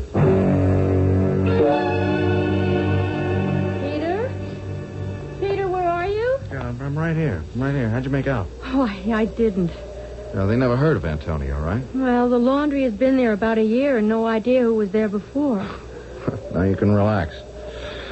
Let's start enjoying a proper honeymoon. Peter, we came to Venice for a reason that's important to both of us. I thought if no one else would, you'd help me. All right, well, let's get back to the hotel and we'll talk about it. All right, but first, I want a picture of this building. Well, those across the street are much more interesting. But this is the one that matters. No, I'll have to use a flash. It's so dark in this alley. Well, get the whole building. I'll back up. If that sinister-looking character will move out of the doorway. Get the laundry sign. What is that man doing? Hey, let go of my camera, will you? Hey, stop it. Hey, Vicky, how do you call the police in Italian? Peter, he'll hurt you. Let him have the camera. Damned if I will. Let him go. I'm going after him. He took my camera. It's no use, Peter. Look, he's already disappeared. It's incredible the way people come and go in these alleys. I should have chased him. My Leica, Vicky. He got my Leica. I'm sorry, but thank the Lord you weren't hurt. Well, let's get out in the open. Do you know how to get to the next big square? Oh, I think so. If we turn here, there should be a canal. Now, look, we're being followed. Are you sure? I'm absolutely sure, step by step. We'd better run. I don't think so. Hold your purse tightly under your arm and hang on to me. We are being followed. I am going to scream for help. No, Vicky. Just keep a steady pace until we get out of this deserted passageway. But he may have a dagger or something. Just keep walking. Your canal must be ahead. I see a bridge and people. And when we get there, we can mingle with the crowd. But Peter, he's right behind us. Please, let's run. Steady. Now, I'll... Peter, watch out! Let go of my arm, Vicky. Break away. You'll be hurt. Peter! Oh.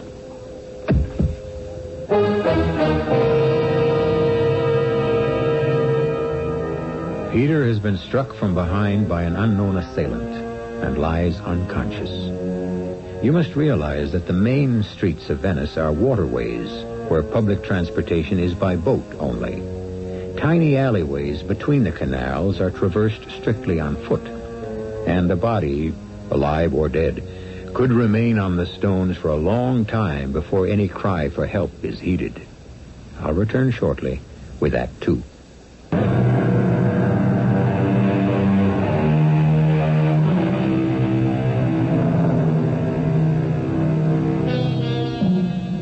We have a mystery on our hands.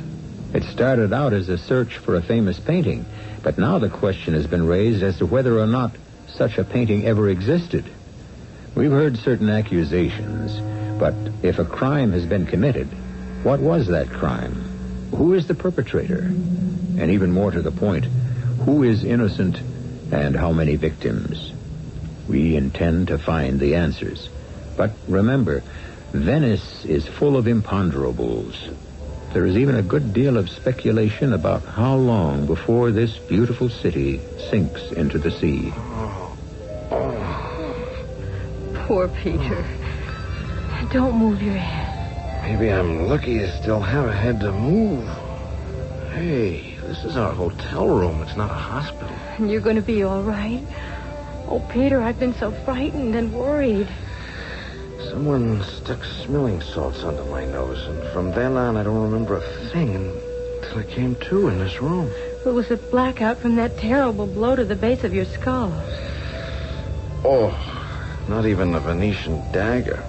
The guy used his bare hand with classic karate. It's humiliating. You were very brave, Peter. And you pushed me out of the way just in time. Yeah, but I should have been able to defend myself. How could you? We moved so quickly. Yeah, well, hey, that's what we have to do, you know. I believe you now, Vicky. You're mixed up in something, and somebody's out to get both of us. You won't laugh at me anymore. Who's laughing? Oh, my head. We'll tell everything we know to the police, please. Oh, no, we won't. They think we're just a couple of tourists who had the misfortune to be mugged. And we can't confront them with anything about the painting until we have evidence. I have the photograph. Well, that's not enough. I mean, don't show it to anybody yet, not even the museum director, who's the man we're going to talk to first. Now, if you'll help me get out of this bed, we'll get going. Oh. You are not going anywhere, my boy. Besides, it's the middle of the night. I'll be okay tomorrow morning.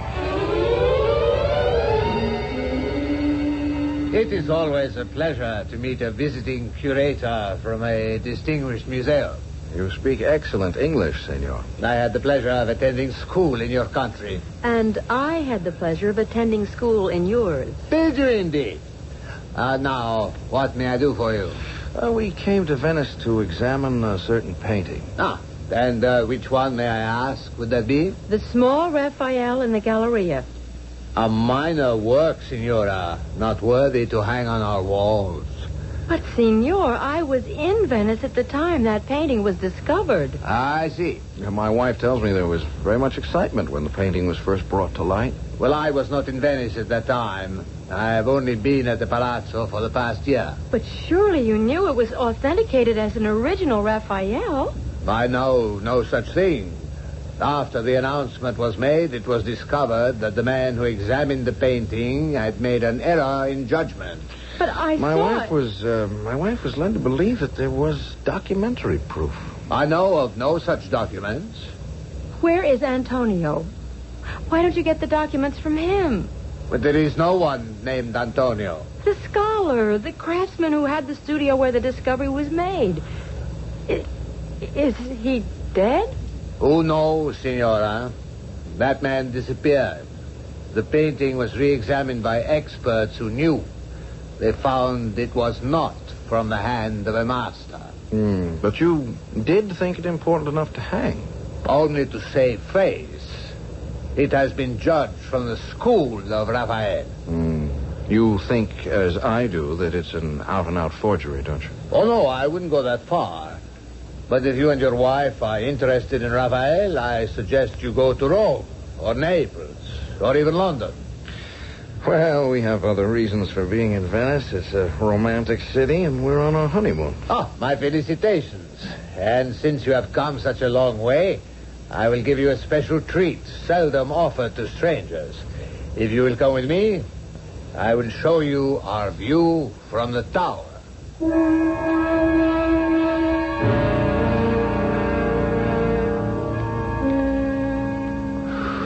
Oh, that's some climb. You shouldn't be doing this, Peter. How's your head? I'm fine. We're almost at the top. There. Why did I tell you? Oh, it's magnificent. What a view. And look, Peter. Look at this. Oh, it's as big as our Liberty Bell. And like your Liberty Bell, it no longer rings. I don't see any cracks. It's all solid brass. Why doesn't it ring? It's too loud. Too pounding on the ears. The sound is loud enough to wake up the dead. Might be fun to wake up some of those ancient doges. Doesn't it ever ring? The magistrate has decreed that it can be rung only in the direst emergency.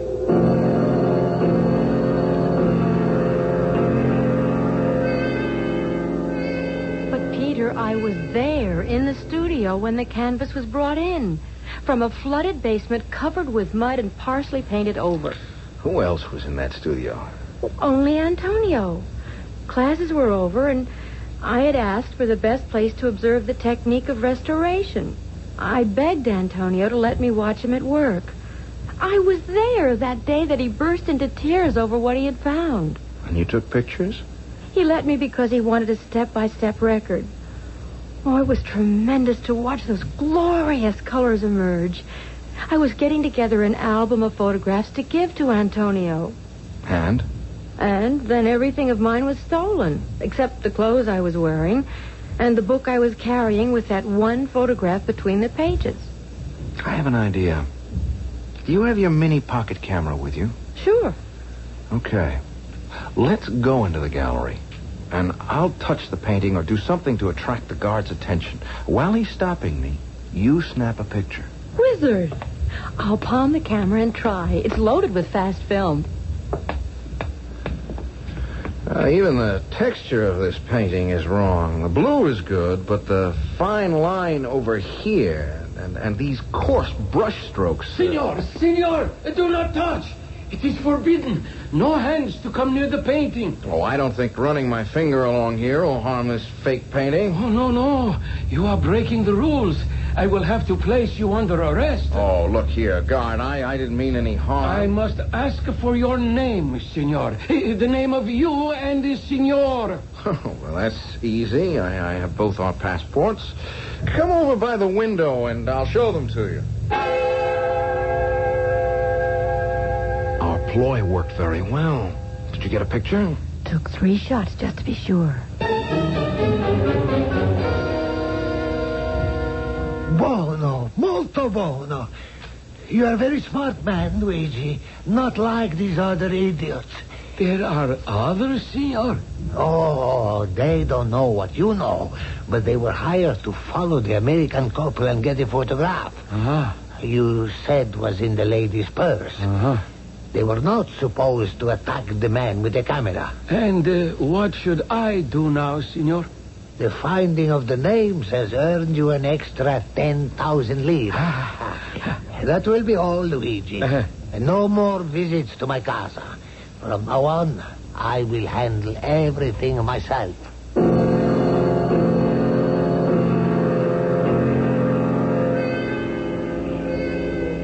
No more dark side streets. Let's go to the library by canal. How about a gondola? Too expensive. We can get there by Vaporetto. I think there's a stop on that landing over here. Senor,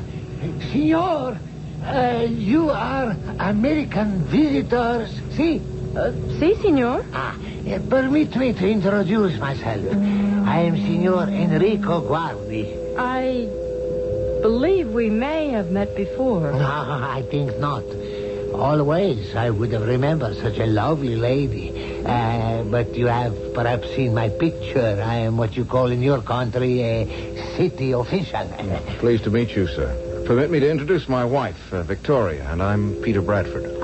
You are taking a trip on the canal? Oh, we're going to the Biblioteca. It would give me deep pleasure to send you there in my gondola. Here it is, at your service. Thank you very much. If it won't be out of your way. No. I will not go with you, but I will help the signora over the side. Oh, my purse. How could such a thing have happened? I'm going after it. Peter, don't be silly. I've learned better than to carry much money. How deep is it here? There must be a way... it is most unfortunate, senor. Well, we must recover it. I'm afraid it's gone, Peter. But your camera? It's in my pocket. Oh, that's good. But, Vicky, the photograph. Don't worry, Peter. It's in a very safe place. A momento. I believe we have the good fortune. Ragazzo, give me that boat hook. You got it. I fear the handbag may be damaged, but if I may have your address, I will be most happy to replace it with a finer one. The key is big enough, but this lock always baffles me. As soon as we get in, let's have dinner sent up. And then we can get right to work and compare notes, okay? Okay. There she goes. Good Lord. Oh, no. Not again. Our room's been ransacked. What a mess. Every drawer open. Look what they've done to our clothes. Oh. Well, at least they've left us something. Not like before when I lost everything I owned. Yeah, well, we'll soon find out what they did take. Let's see. Not interested in my jewelry. Or the pocket radio. You'd think someone might take that. They busted open this suitcase, but the traveler's checks are still here. Peter, I haven't missed anything yet. Ooh, but it's a nasty feeling to have someone paw through your personal things. Oh, you know what they were looking for. Now, where did you hide it? Hide what, Peter? Our most important piece of evidence, your photograph of the painting. I told you it's in a very safe place. You have the photograph. I haven't touched it. You have my passport with yours in your inside pocket. And that is where the photo is. Clever girl. Did you ever belong to the FBI? Pieces of the puzzle are beginning to fit together. That man with the gondola. I knew I'd seen him before. He said he was a city official. Yes, and I remember when he came into Antonio's studio. He saw you taking pictures? No, but he must have known I was taking them. So that's why all your things were stolen. Of course.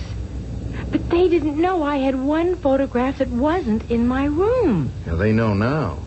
That's why that smooth-talking Enrico tried to dump your purse in the canal. Only we didn't show that photograph to anyone in Venice, not to anyone. In the museum, Vicky. When you held it up next to the painting. But you and I were the only ones in the Galleria. We're dumb, Vicky. Dumb. What? The guard saw us. Oh. That old guy who wouldn't let me take a picture. Wait, he must be the informer. Now we can go to the police. Not yet. They may even be in on it. We're going back to the palace and talk to the museum director and that guard. Peter, something's moving. That shadow behind the curtain. All right, stand back, Vicky. Get away from the window. He's out there on the fire escape. Someone's been watching every move we make.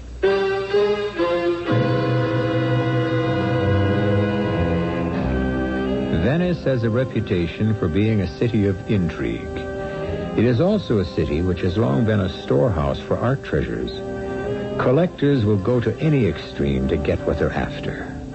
And who knows how far they would go to acquire a painting by Raphael. We'll find out how far one collector would go when I return in just a moment with Act 3.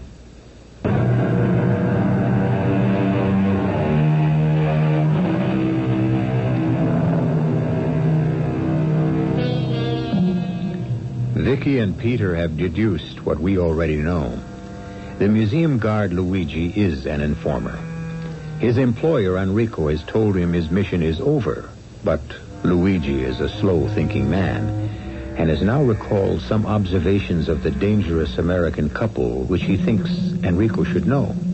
So at closing time, he makes his way to Enrico's house, goes under the portico, and timidly rings the antique bell.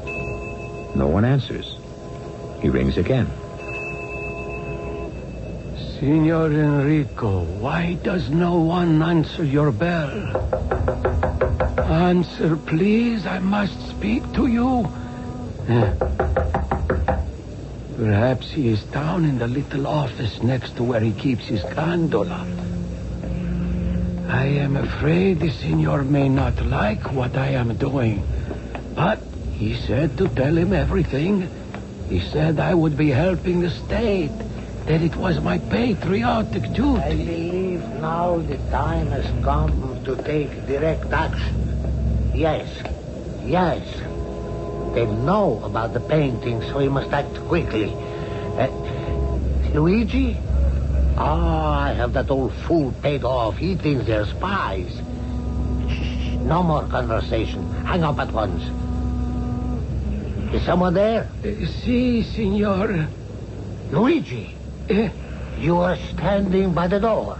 How long? Not long. But you heard what I was saying. Not everything, signor. Yeah, come in here. I've paid you well. But now I will pay you 10 times more. I want no money from you. You will take it. As soon as you give me your promise. I will give you no more promises, signor. What I am doing is no concern of yours. A man like you could not understand these things. There is a great deal I do not understand, signor. You will swear not to breathe a word of anything you have overheard? For if you do, it will be the last breath you ever take. How do you know your old friend Antonio didn't make off with the painting? Antonio? He wanted to tell the world about it. I think that museum director knows a lot more than he told us. Oh, he told us as much as he's going to. And not if I threaten to expose him. Oh, Peter, you're not being realistic. Besides, the one we have to expose is that guard. You're the old man. Now, of course, he's being paid off, so he'll play dumb. You'd better answer. If it's the switchboard operator, I can't understand a word she says. Okay. Pronto? Who is this? Oh, Momento. Who is it, Vic? It's the guard. From downstairs? No, the guard at the Galleria. Speak of the devil. I can't hear you well. See? Lento, per favore. Che cosa? Pericolo? Oh, what danger? I understand. Thank you. Grazie. No, my husband and I, we must stay here. See, you have molto coraggio. We will talk to you at the Palazzo tomorrow. Domani. We must talk... Luigi? Luigi? Are you there? What happened? A crackle of static, and then the phone went dead. I could hardly hear him all the way through. Yeah, but why did he call? What did he say? We sounded terrified. He said he was warning us that we are in grave danger, but he couldn't tell me why. He's in danger, too, but he said he's an old man, so it doesn't matter. But if we value our lives, we must leave Venice at once. How about that? They're trying to frighten us so we'll get out of their hair. I don't think so, Peter. He was in a panic. I think it took great courage for him to call. Oh, nonsense. This is some kind of double cross. We better watch our step at the palace tomorrow.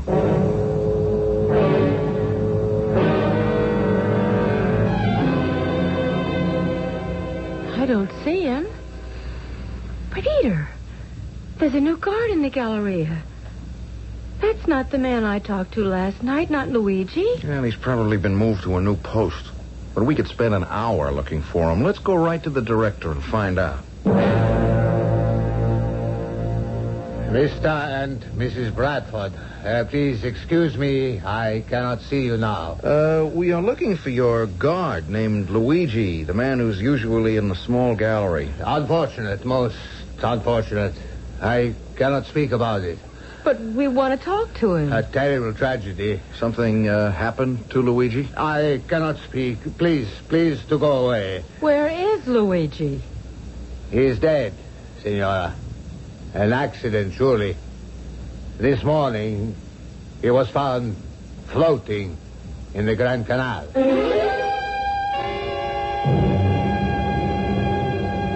Now what are we going to do? Peter, it is time. We must go to the police.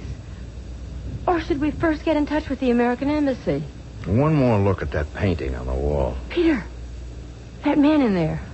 The new guard? No. He just stepped behind the pillar.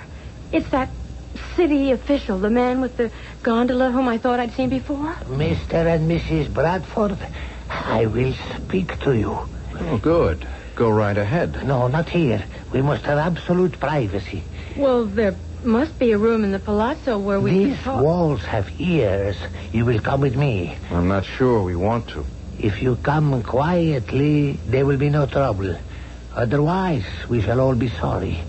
Walk straight ahead. I am right behind you. And where are you taking us? To the only place in all of Venice where I'm certain we cannot be overheard.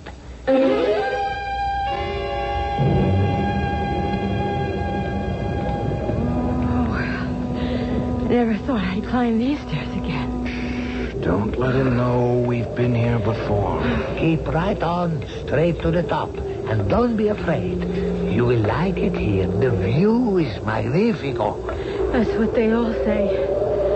You see? What I promised you. Away from all those stupid people in the piazza far below. Senor, you did not bring us up here to look at the view. No, senor. I brought you here to discuss some very important business. Well, let's get right to the point. The signora has a certain photograph. I demand to see it. But I do not have it with me. Scusa, but I happen to know that it is always in your possession. I will show it to you, Signor, if you will admit the painting in the photograph is not the one which hangs on the wall of the palazzo. Oh, you are very clever. Far too clever. I will pay you a fortune for that photograph. The photograph is of little importance. My wife and I want to know what has become of the original painting. That is no concern of yours. And if you make trouble, I will have to take steps. All right, let's drop the pretense. You've as much as admitted that a Raphael masterpiece has been stolen. No, not stolen, senor. It has found its proper home. Well, where is it then? Did Antonio? Poor Antonio. He should have known. All right, stop talking in riddles. We're tired of being hounded. We deserve an explanation. Deserve? There are very few deserving people, senor. The Doges were princes who could have whatever they wanted, all the beautiful things in the world. They surrounded themselves with beauty, but never did they have a Raphael. Just what Antonio said. He said that was why it should hang on the walls of the ducal palace. But the Doges are gone, and something of such infinite beauty must never be on public display. Don't tell me the painting's been destroyed. No, senor. The painting has found its rightful owner. I, too, am a Doge, although I do not live in a palace. You have the painting. I have it, senora. I have it. And since you and your husband are artists of such high refinement, I will perhaps show it to you. But first, we must strike a bargain. Just a minute. A painting as valuable as this one can scarcely be hidden from the world. The world of today. Tell me, who knows the difference between an original and a reproduction? Oh, Signor, my students would perhaps, after all, you are not to be trusted. I will make my decree, and my orders will be followed. Senor, you may be a Doge, but we are not your subjects. Then you would betray me, and I must do what I did not want to do. Mine is the power... Peter, watch out. Don't stand too close to the railing. Ladies first. I will get that photograph and destroy it. Don't you go near my wife. Peter. Do not worry. I have no intention of pushing you to the streets below. This will be a better way. A gun? Peter! And up here, when I fire, no one will hear a sound. You wouldn't dare shoot two Americans. I won't dare anything. He would, Peter. The man is insane. Senor Enrico, consider your consequences. If you kill us, you will lose your painting. But if you would share it with the world, you could still... Enrico shares with no one. You can't get away with murder. Think again. First the lady, then you.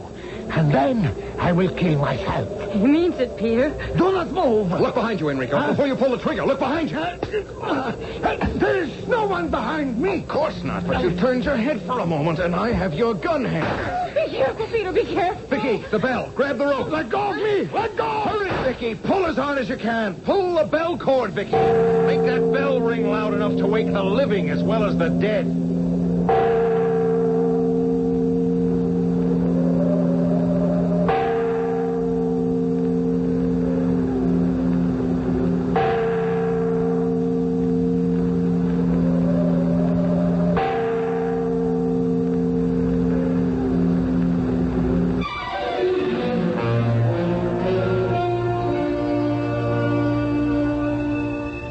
Vicky and Peter were spared the fate of Antonio and Luigi as the gun went off harmlessly into the air.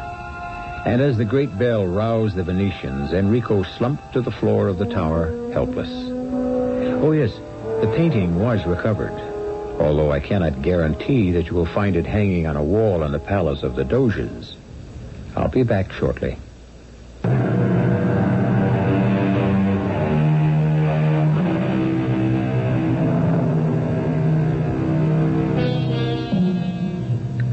I'm sure there's danger everywhere, especially for those of adventurous spirit. Our two young Americans found danger in Venice. Enrico had delusions of grandeur, but he was even more deluded in the belief that things of great beauty should not be shared.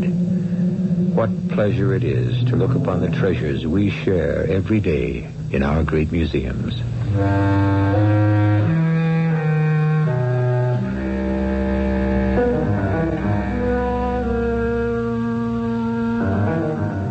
Our cast included Rosemary Rice, Tony Roberts, Robert Dryden, and Gilbert Mack. The entire production was under the direction of Hyman Brown. This is E.G. Marshall inviting you to return to our Mystery Theater for another adventure in the macabre. Until next time, pleasant dreams.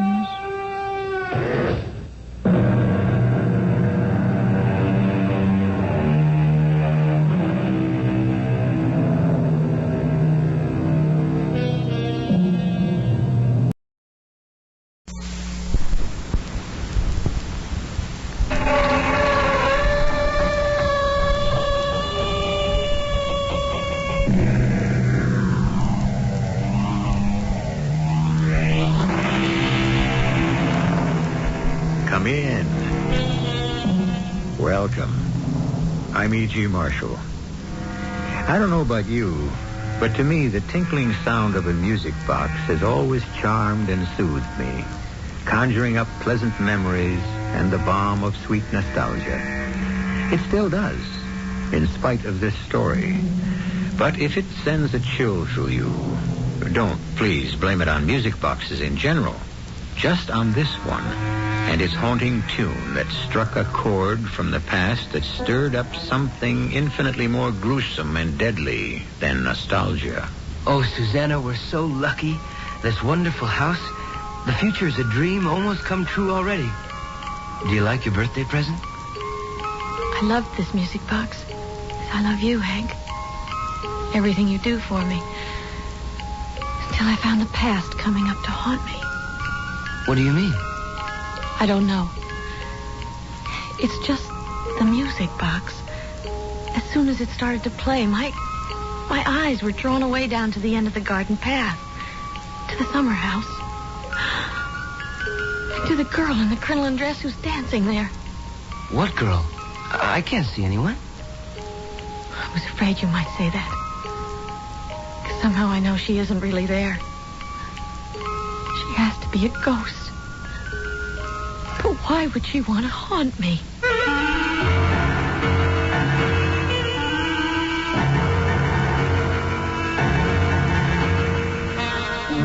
Our mystery drama, The Special Undertaking, was written especially for the Mystery Theater by Ian Martin and stars Jada Rowland and Don Scardino.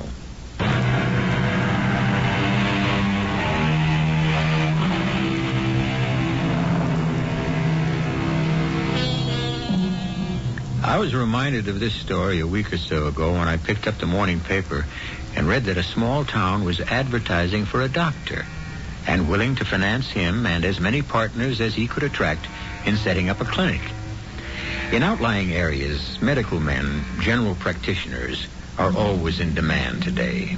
How much more so in the last century? Which is how the newly married Dr. Henry Fleming and his bride Susanna came to Huntington House some 100 years ago via the new Union Pacific Railroad, which had finally linked the East with the West. Do I have the honor of addressing Mrs. Fleming? Yes, sir. I'm Buford Hughes. Allow me to assist you. Ezra, get the lady's carpet bag. Yes, sir. I'll relieve you of that bag, ma'am. Why, thank you. That's Mr. Ezra Whitfield, Beaver City's most prominent lawyer, in more ways than one. They say success goes to a man's head. In Ezra's case, it went to his waistline. There we are, ma'am. And you'd be our new doctor, sir. Brand spanking new, sir. Just graduated out of medical school. Ah, but from Harvard. Hank, what about our itch? Oh, don't you worry, Mrs. Fleming. Well, I'd like to check and make sure our trunks are there. Ah, ma'am, I think it's more appropriate for Ezra to help you in that area while I make your husband as welcome as I can. Why, sure, Mrs. Fleming. I can see your trunks are all off. Just go check them over. Okay, honey? This is my job. A fine young woman, sir. Eminently equipped to be a doctor's wife. Or anyone's. Susanna is one of a kind. Mm-hmm. I support your opinion. Just as soon as the missus has checked out your belongings, I have a wagon waiting to take them to your house. I also have a rig so that we can stop by the bank and sign our agreements. I think Susanna is a bit worn out. Could we perhaps get settled first and then the papers? My dear boy, I'm sorry. I should say doctor. Forgive me. It's all right. I'm young, but I have knowledge. Don't worry. Well, I have no worries about your abilities after our long correspondence. And I don't want to lose you. You are needed here. We'll all just try to put out and make you feel at home right here.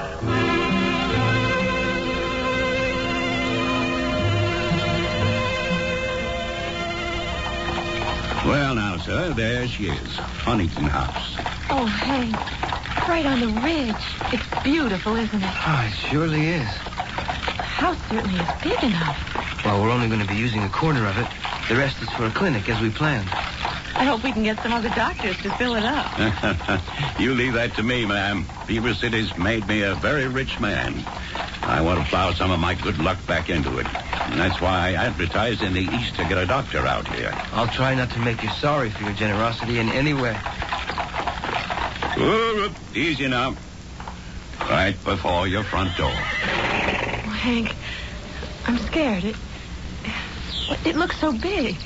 Sure, honey. That's the point. It's the beginning of a hospital that someday the whole West is going to talk about. The whole country. Susan, not now. Later. I must talk to you. What are you mumbling about, darling? Oh, nothing, Hank. I'll tell you later. Let's go have a look at our new home.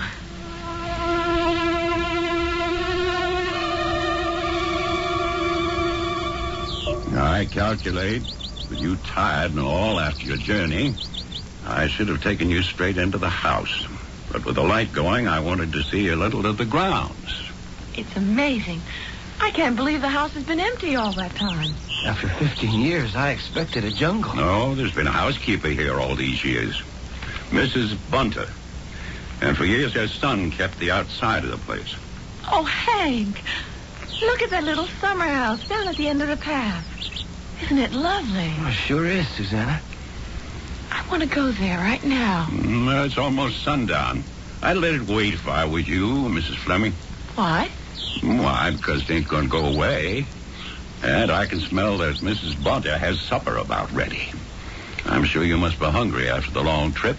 I know I am. Hungry as a bear. Come on, honey. It can't be all that important. No, of course not. Just a silly whim, but funny how it draws me. As though someone was begging me to meet them there. And so there is. Me, but by moonlight. It's a perfect place for young lovers, wouldn't you say, Mr. Hughes? I reckon that depends on the point of view. Well, shall we travel on in and say howdy to Ellen Bunter? By all means. Don't forget to come back. Susanna, are you coming? Yes. Yes, Hank. Just stay close to me. And don't leave me alone.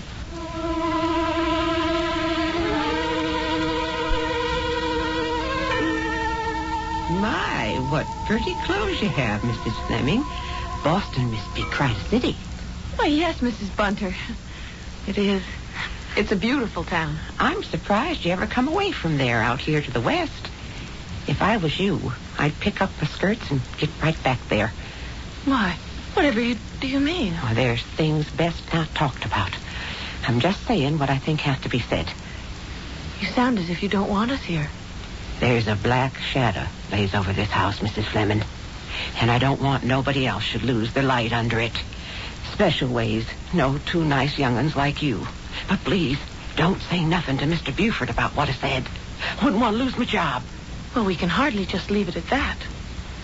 I'd like to know what you mean. I promise to tell you as soon as I can. But right now, got to go get supper on the table. I can't get over that cellar. Why, it's almost set up for a clinic already. But Mr. Huntington wasn't a doctor. No, son. He sure wasn't that. Well, what did he do? Well, he mostly made money. Yes, sir. He looked to be about the richest man in this part of the country once. He used to raise cattle. Then he found a gold mine right here on his own property. Over the other side of the ridge over there. Is it still active? No. Vein ran out 20 years ago. But not before he piled up a bundle. I should know. I was his banker. Yes, Carson Huntington retired before he was 40. What did he do with himself then? Well, mainly he devoted himself to being a father. But he liked hunting real good. And you've only got to take a look around the walls to see where that led him to. You mean all the stuffed heads? Moose, buffalo, deer that are all over the place? He liked to collect them? More than that. He stuffed them all himself. Built himself all those tile rooms downstairs and worked just like a doctor in a white coat and all. Ah, a taxidermist, eh? More than that. You know how one thing leads to another, and, well, here comes your lady. I must leave you to his supper. I was just going to ask you if you would join us. Mrs. Bunter tells me there's enough for you, and Mr. Whitfield, too. If you cook like that every night, Mrs. Bunter, I may just abandon my wife. Oh, thank you, sir. But I'm sure she's a mighty fine cook herself. Oh, matter of fact, you wouldn't think of it to look at her, but she is. And a housekeeper. Sure is good to see love lighting up this gloomy old place again. Just like the good old days, Buford, huh? Yes, Ezra, but let's not go digging into the past. These two young folk represent the future. They're not interested in what's been. Oh, but we are. At least I am. Oh, so am I. I'll just take the tray out to the kitchen. I'll bring the coffee in soon. Poor Ellen. No wonder she doesn't want to listen to... Ezra, you talk too much. What'd I say? Nothing much so far. It's usually too much. I reckon I have to tell you a little about the house. But it's better for you to get it from me than from some old windbag like Ezra. Tarnation, Buford, that's no way to talk. I tell you what it is, Mrs. Fleming. A house stays empty like this one did for over 15 years. And people start to build legends, even a dried-up old lawyer like Ezra here. Now, I'm a banker, businessman. I'll give you the plain facts. We'd appreciate that, sir. I'd like to hear the legends. Well, let's start with the facts. It's about 60 years back that Carson married Sarah. 62, almost to the day. Well, you're old enough to remember exactly. It was before my time. I'd just opened my office, and Carson Huntington was one of my first clients. His folks had left him quite a spread, and he sold off enough cattle to build this big mansion for Sarah. Oh, she was a beauty, all right, and well fixed herself. That was some wedding. No, we don't have to go into every detail. I only mention it because they were so happy, those two. Just like these young'uns. And how could they have known the tragedy that was to be the most part of their lives? Tragedy? I suppose 20 years longing for a child and never being able to produce one isn't tragedy enough. I suppose when Rachel did come to him, her being born premature and blind and mute wasn't tragedy. I suppose Rachel's death... That's enough, Ezra. No, please. We'd like to know. No, what Ezra says was true. Sarah did have a baby, too late in life. A little wisp of a girl who was blind and mute. They doted on her, devoted 16 years of their lives to bringing her up. Pampered and coddled her like she was made of china. They were recluses here and saw few people. When Rachel was 16, she fell in love. With Ellen Bunter's son, Elisha. Lost at Chickamauga in the war between the states, rest his soul. Lord rot it, you mean? He was in his 20s, and he just took advantage of the poor little thing. And naturally, it was an unsuitable match from any point of view. So the boy was fired by Carson and ran off to join the army. Rachel took it real hard, thinking he'd run off on her because of her deficiencies, and went into a decline and died from a kind of colic. Broken heart, more likely. If any hearts were broken, it was Sarah and Carlson's. And after the burial, they holed themselves away here at Huntington House. And no one saw hide nor hair of them for a year. And then one day, suddenly, unexpectedly, they both died. Like a bolt from the blue. He means that quite literally. They were on their way to church on the anniversary of Rachel's death and pulled under a tree to escape a sudden thunderstorm. The tree was struck by lightning, and both of them were killed. How awful. Yes. There were no relatives. And the will specified that the house was to be kept and maintained in perpetuum. Yes. Now, I think Ezra and I should mosey along and let you settle in.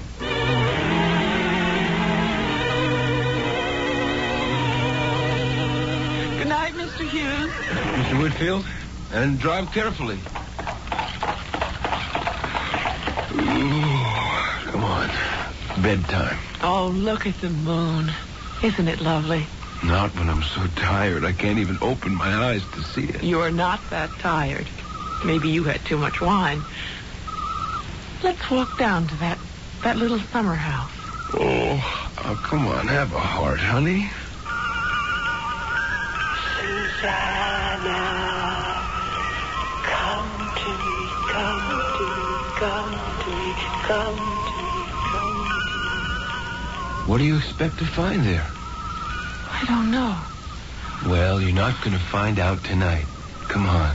I'm taking you up to bed. Yes, darling. Oh, take me to bed and warm me and hold me. And never let me go.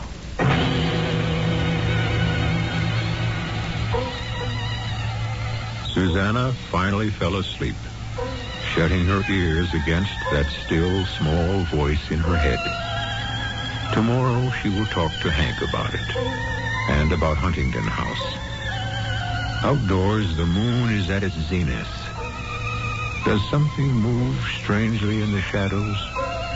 And if you strain your ears, can you hear the sound of a music box? I'll return shortly with Act 2.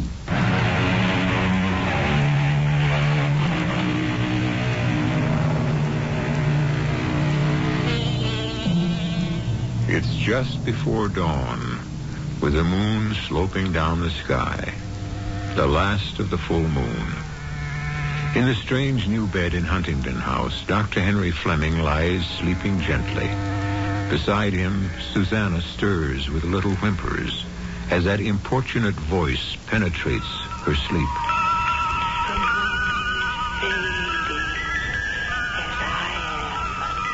But I will be back.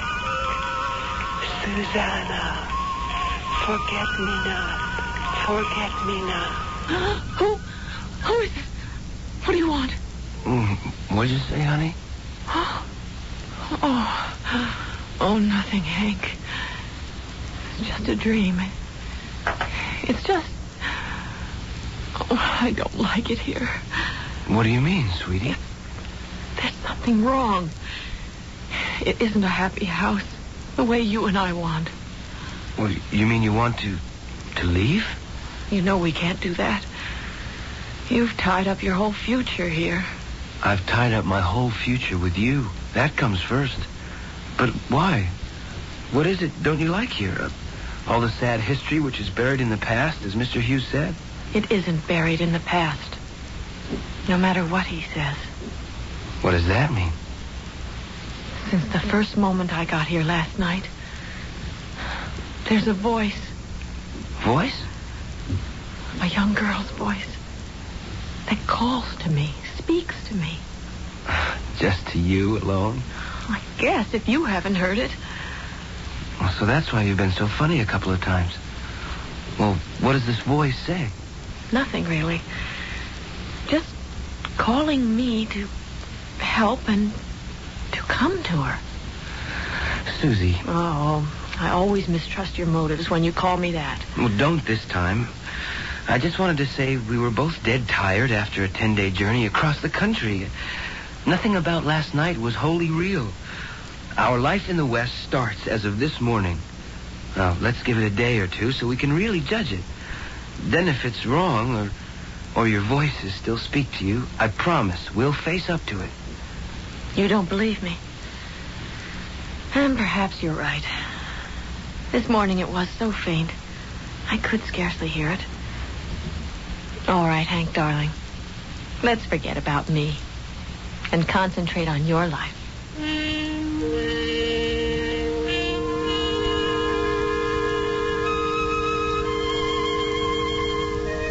Oh, Ellen. I mean, Mrs. Bunter. An apron full of fresh eggs. Every morning, ma'am, if you want them. We have a power of layers. Can I help fix breakfast? Oh, a lady like you has no place in the kitchen. I want to be here. And do I have to call you Mrs. Bunter? Couldn't it be just Ellen and Susanna or Susan or whatever you want to call me? You're a sweet child. And it's good to see a bright, fresh face here. But is it wise for us to be that close? Well, I don't care if it's wise. I need a friend. And someone to answer some of my questions. All right, little one. You have a friend. I'm so glad. Yesterday, I thought you would have done anything to get me out of here. I should be ashamed, I suppose. This house has been my life, but for all the tragedy, it has treated me well enough. Then why do you resent my coming here? It isn't you, dear heart. It's only that I thought the past was buried. Why don't you accept your good fortune as it is and leave the ghost of yesterday buried and forgotten? I will. If they leave me alone. No, I don't know what you're talking about. That's two of us. Yesterday, when there was time, you said you would explain about the black shadows that lie over this house. It isn't the time yet. Certain people would be judged wrong. Rachel Huntington, for example? What do you know of her? Only that she died mysteriously. And that she loved your son. My son. My son that was. A fine, true boy then. Until he was cast out. What happened? I neither excuse him or blame him. They might have found a life together. Instead, my Elisha was thrown out. Sent to be cannon fodder. Because two children of love had committed the oldest sin in the world. A sin that wedlock would have wiped out. I didn't realize that. You mean that Rachel... I didn't know it myself. Till after Elisha had been sent away. For sure. Till after her death when I talked to Mrs. Huntington. Will you tell me what you were hinting at last night? I think you ought to go from here. Now. While the going's good. It's funny. I get a feeling you're thinking less of me than you are of yourself. Maybe you're the one who should leave. Oh no. Please.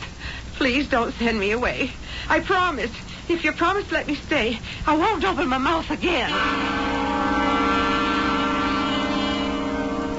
It's just so strange about Mrs. Bunter, Hank. I mean, you know I'm sensitive to people. Don't I just, my little witch, or medium, or whatever you are? No. Don't talk about me like that. Darling, I didn't mean anything. It's just that you are psychic, clairvoyant. You have some kind of perception that's extra, more than other people's. You do believe that, don't you? Even if you're a doctor. Too many things have happened in our lives for me not to. Remember how you woke me, crying to tell me that my father was in danger? Yes. And we found out afterward it was exactly the moment he'd had his heart attack. I don't always see bad things. Of course not. You also told me the moment our child started to grow inside you. Long before any doctor could have known. Darling, I believe in your intuitions. What about the voice you thought you heard when we first came here? Oh, there hasn't been a hint of that for a month. I don't know what it was. What's that you have in your hand? Oh, it's funny. I was poking around on the second floor, in that sort of special little wing. The one you were thinking about for the laboratory and all the new microscopic equipment for research. Yeah? Well, that's where I found this box. Just lying in the middle of the floor. What is it? It's a music box. Oh. An old one that doesn't work. Are you sure? Well, it's probably just rusted. Needs some oil. Could you fix it? Maybe. I'm not sure I want to. I want you to. That's a strange tone from you. Oh, I didn't mean... Please, Hank. I'd like you to try to make it work. If you'll tell me why it's so important. The voice I thought I heard when we first came here, when it spoke to me far away in the background, a music box was playing. I see. Is that why you hesitate? Partly. Something tells me I should take this lovely old walnut box and bury it in the ground or the deepest lake I can find. Why? Well, the room where I found it had only one window, dark and shaded by the vines which clamber all over the house. The wing must have been closed off for years. The dust was an inch thick. It was eerie that everywhere I went, I left my footprints outlined clearly behind me. Wait till Mrs. Bunter and I get in there with some mops and a broom. We'll chase the dirt out and wipe out your footprints. Well, I'm sure you will. There's only one thing you can't wipe out. What's that? The spot where the box was lying, covered with cobwebs. Well, why can't we clean that up, too? Because when I picked it up, there was no depression for all its weight. No mark to show it had lain there for any time at all.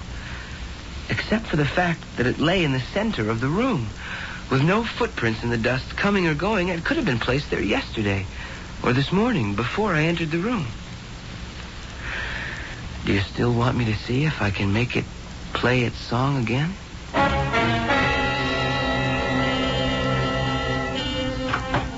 Hank? Who else? Oh, it could have been Mrs. Bunter. Look at that full red moon. Isn't it gorgeous? Yes. I have a little present for you. Oh, what? Your music box. It plays now. Let me hear. Very well. Do you remember something? What? Today is your birthday. That's why I worked so hard to have this ready for you. I know it isn't much of a present, but this year, with all the other expenses and... What is it? That melody. You know it? That's the song that was playing behind the ghost voice. What is it, darling? Look. Where? At the summer house. Don't you see her? There's nobody there. Yes, there is. See how she floats and spins with her crinoline swirling around her. She's calling to me. I can hear her. I've got to go to her. Come with me, Hank. Come with me. Don't worry, Susanna. I won't let you out of my sight.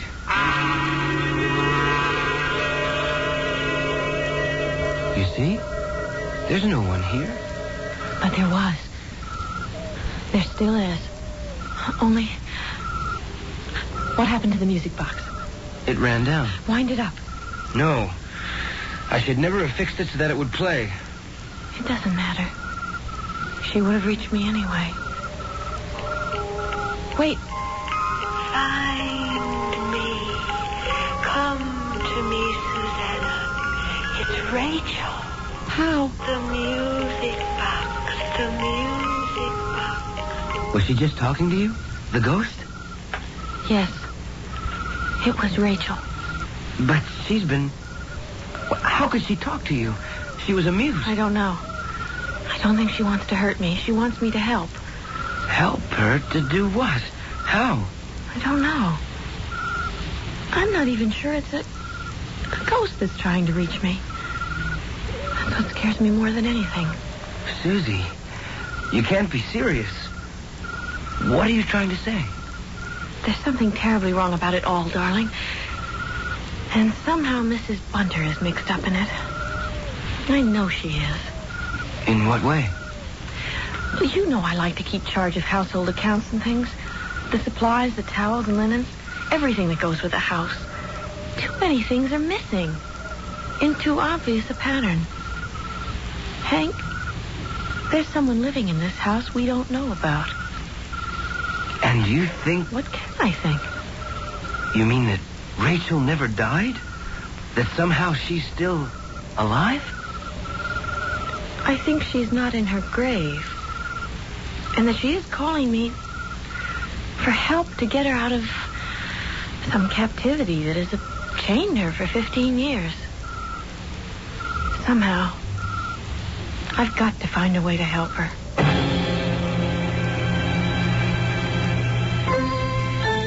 Now, there's an interesting corner to turn in a story. To find that a ghost, a well-established ghost, may not be one after all. Something we all must find out when I return with Act 3.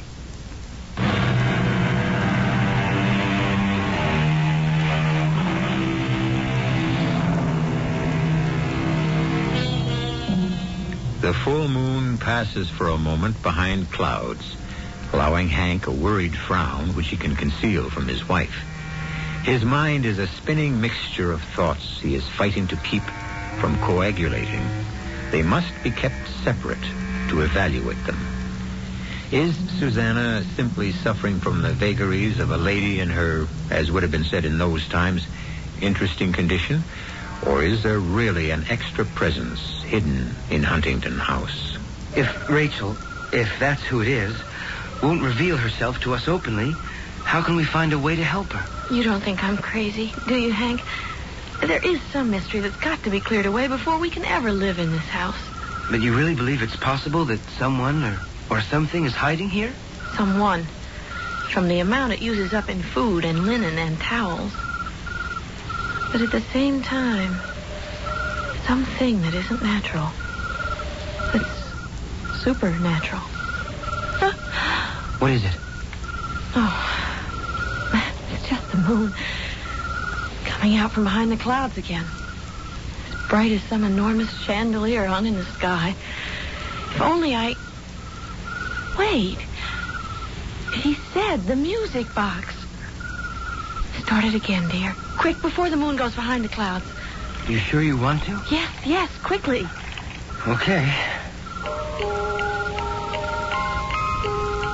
Well? Look. There she is.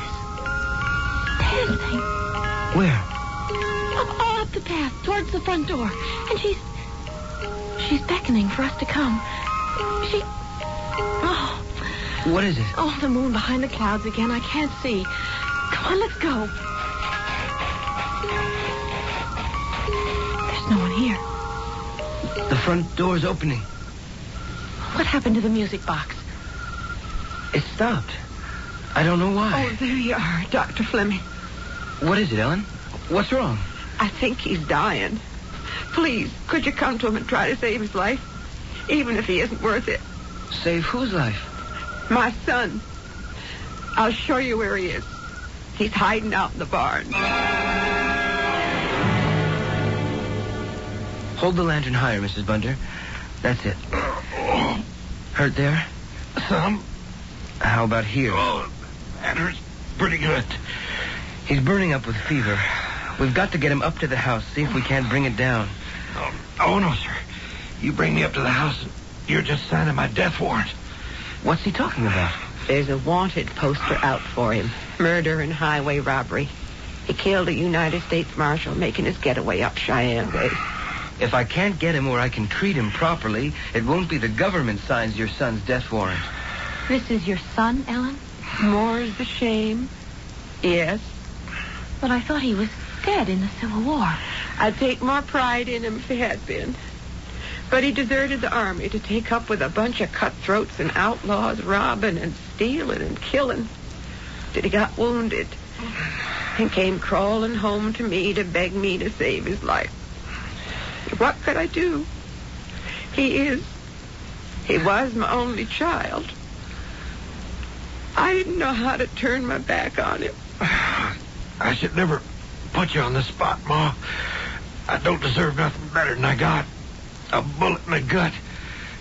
I should have let it take me at its own good time.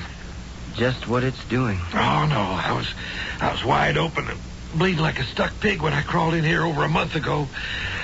Ma nursed me back to health, and the wound closed up. And then this damn fever got to me. The fever's because you still have that bullet locked up inside you. It's festering. You have peritonitis. And the poison will kill you unless I get that bullet out. You a real doctor? I have a sheepskin, says I am. And that means by law you're going to have to let them know I'm still alive, and I'm going to have to hang just the same. We can talk about that later. Oh, no, sir. Johnny Law don't get me. Now, everybody stay right where they are. Nice and easy while I get out of here. Elisha! Ain't no use trying to reach for me. You lost me a long time ago. Just like I lost myself. The only thing outside of you I'm really sorry for is I never should have hurt Rachel. The funny thing is, I really loved her. If only we'd ever had a chance. Oh, Mom, I wish I could have done better by you and Rachel. Elisha! Hush, Mrs. Bunter. Let my husband handle it. I'm sorry. It was too late. This time he's really dead.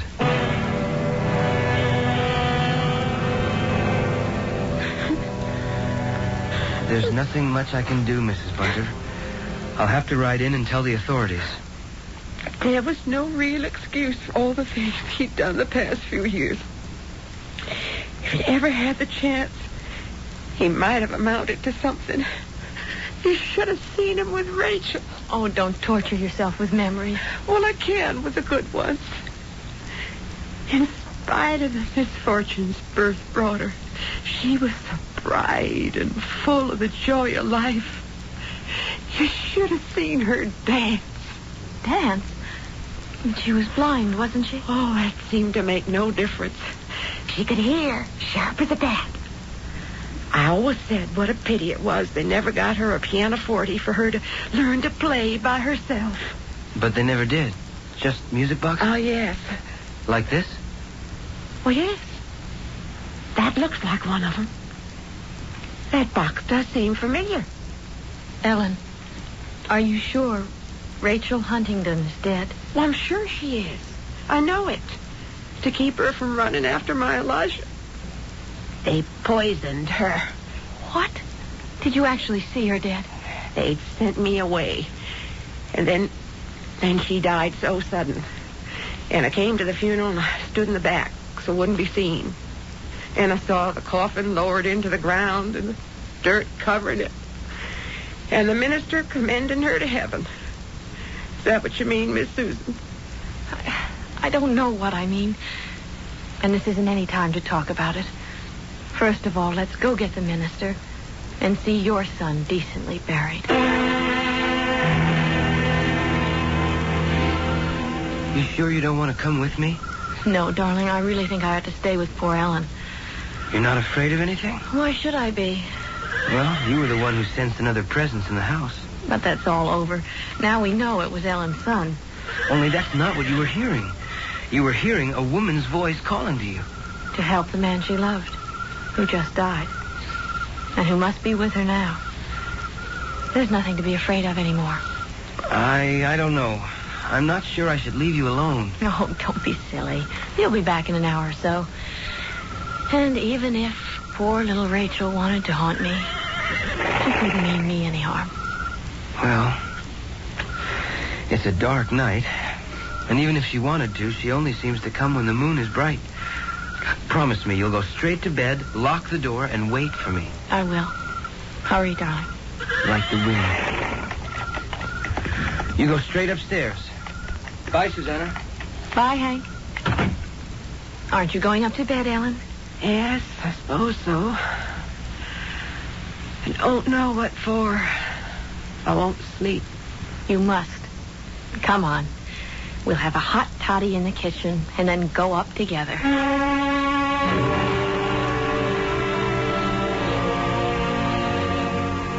The Huntingtons should have left her alone.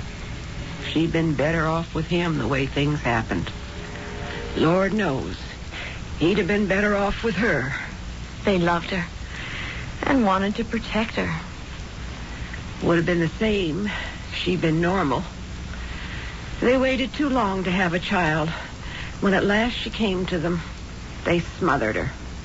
The only freedom she ever had was her dancing and her music boxes. Like this one. Where'd you find that? I didn't. Hank did. In the little room on the top floor of the wing. Rachel's old room.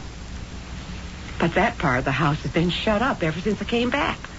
That was part of what it said in the will. Why did you turn that on? I didn't. It just started by itself. I know that tune. I thought you said you couldn't tell one tune from another. I can that one. It was her favorite. Turn it off. That's better. I don't want to be reminded of my poor little Rachel tonight. What is it, Miss Susan? Shh. She's calling me again. Come, Susan. Come. Now you must. I want to lie with my lover at last. Please, please, bring me peace. Bring me peace. Bring me peace. Bring me peace. Where are you going? Where the music box is leading me. This time I cannot fail her.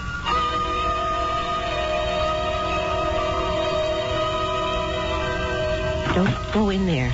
That's Miss Rachel's old room. This is where she bids me come. Hold your candle higher. It's empty now. Nothing left but dust. But it's less than half the room. There's a wall built there. Where? In front of us. There are two great windows beyond that. They look down on the garden, but this wall, I don't know where it came from or when it was built. Or why. There's no door in it. It's papered all the way across. My candle blew out. My lantern's still lit. And look, there, where the wind tore the paper off the wall, there's a door. Don't go in there, Miss Susan. I have to. This is what she's been calling me to do. Oh, my God. What is it? Look. On the bed. It's Miss Rachel's room. Just as it was. And that's her. Just as she was. Oh, the good Lord protect us. How could she still be alive after 15 years? I knew. Take me to the grave so I can sleep at last.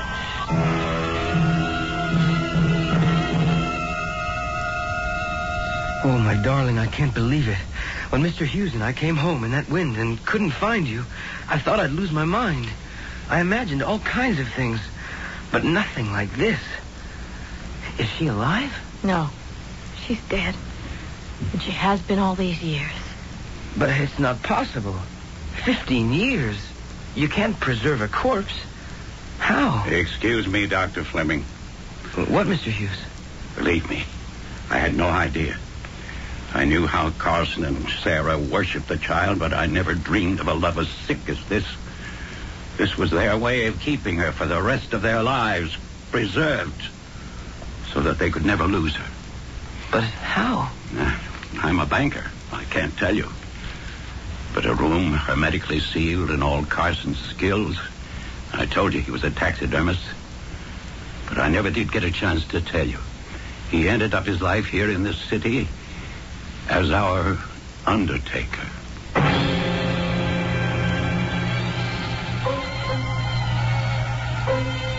A grisly ending to a weird story, and yet a happy one. Rachel Huntington was finally laid to her rest alongside the man who might have been her husband.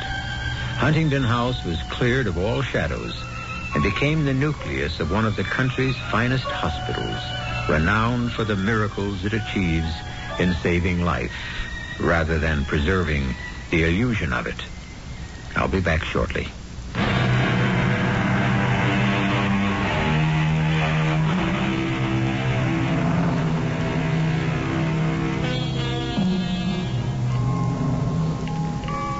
Such an alluring, gentle, lovely sound. The tinkle of a music box. And yet, hearing one, I tend to shudder. Picturing that long dead girl, her eyes open in an unwinking stare, and the voice that never could speak in life, crying out in desperation for peace, never to be heard till at last came Susanna, with her gift of perception. Our cast included Don Scardino, Jada Rowland, Stats Cotsworth, Ann Petoniak, and Robert Maxwell. The entire production was under the direction of Hyman Brown. G. Marshall inviting you to return to our Mystery Theater for another adventure in the macabre. Until next time, pleasant dreams.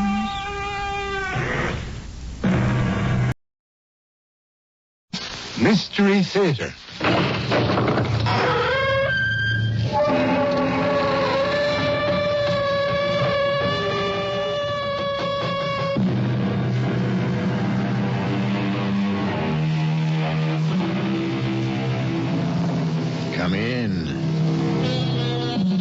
welcome.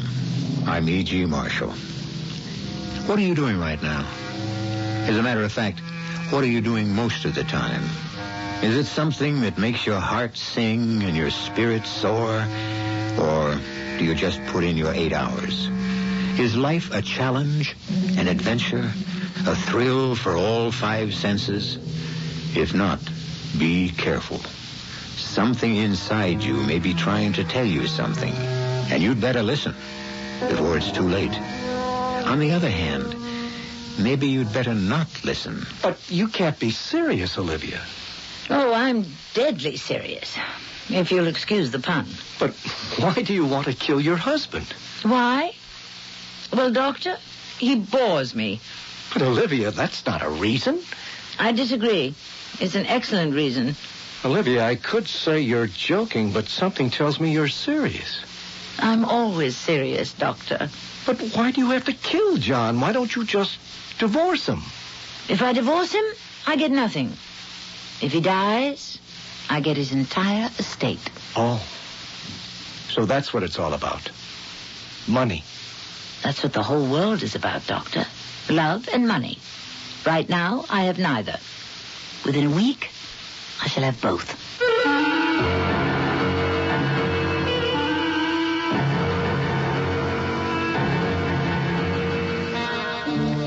Our mystery drama, Sleepwalker, was written especially for the Mystery Theater by Sam Dan and stars Tammy Grimes.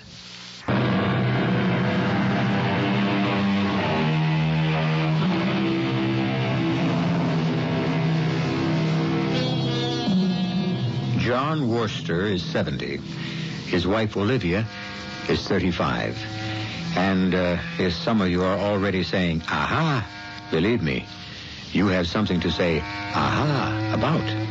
Our story begins at 2:30 of a dark, moonless morning in the garage of their country home, which is called Eagle's Nest because it's high, high on a hilltop.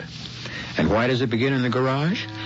Well, because somebody seems to be working on John Worcester's expensive imported sports car. At 2:30 a.m.? Who could it be? Why, it's Olivia. Blonde, slim, delicate Olivia. And what is she doing? She appears to be doing something to the brakes. Doing it deftly and swiftly. And now she's finished. She washes her hands, removes her coveralls, revealing only a beautiful lacy nightgown, and walks slowly into the house. Olivia! Livy! Olivia! Hold on! Olivia, my darling, you're walking in your sleep again. Walking? You are. That's impossible. Then what are you doing out here in the hallway? Here in what hallway? And look at the trail of destruction you've left. Oh, the vases. The vases you brought home from Greece. Must be true. I do walk in my sleep. Where was I? I don't know. And, what could I have been doing? Now, dear, get back to bed and we'll worry about all that in the morning.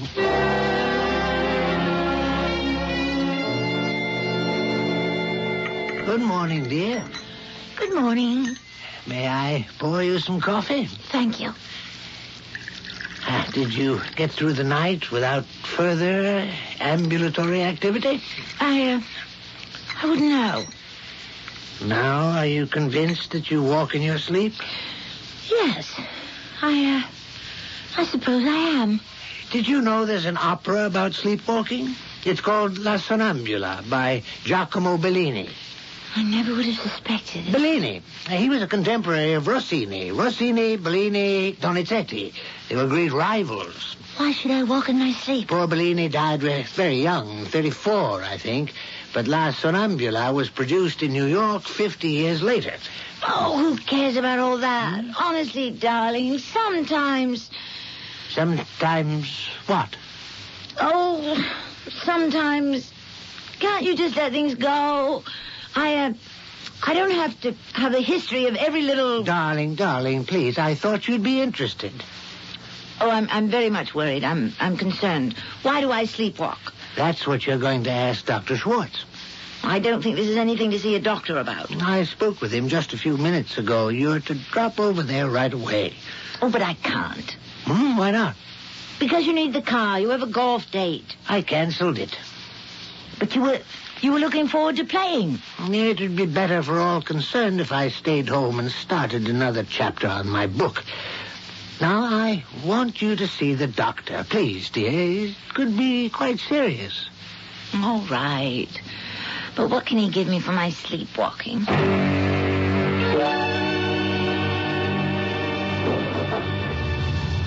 Libby? Yes, dear. You must promise me something. Yes, dear. Promise to go down the hill in second gear. Yes, dear. No, I'm serious. You know how that road twists and turns and how steep the grade is? Promise?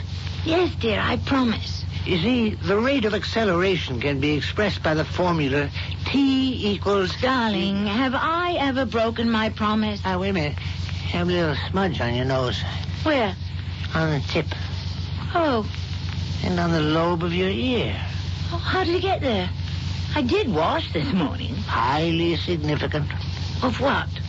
Honoré de Balzac says... Oh, please. No, wait a minute. This should amuse you. He said that the surest way to tell a woman's age is by the tip of her nose and the lobe of her ear.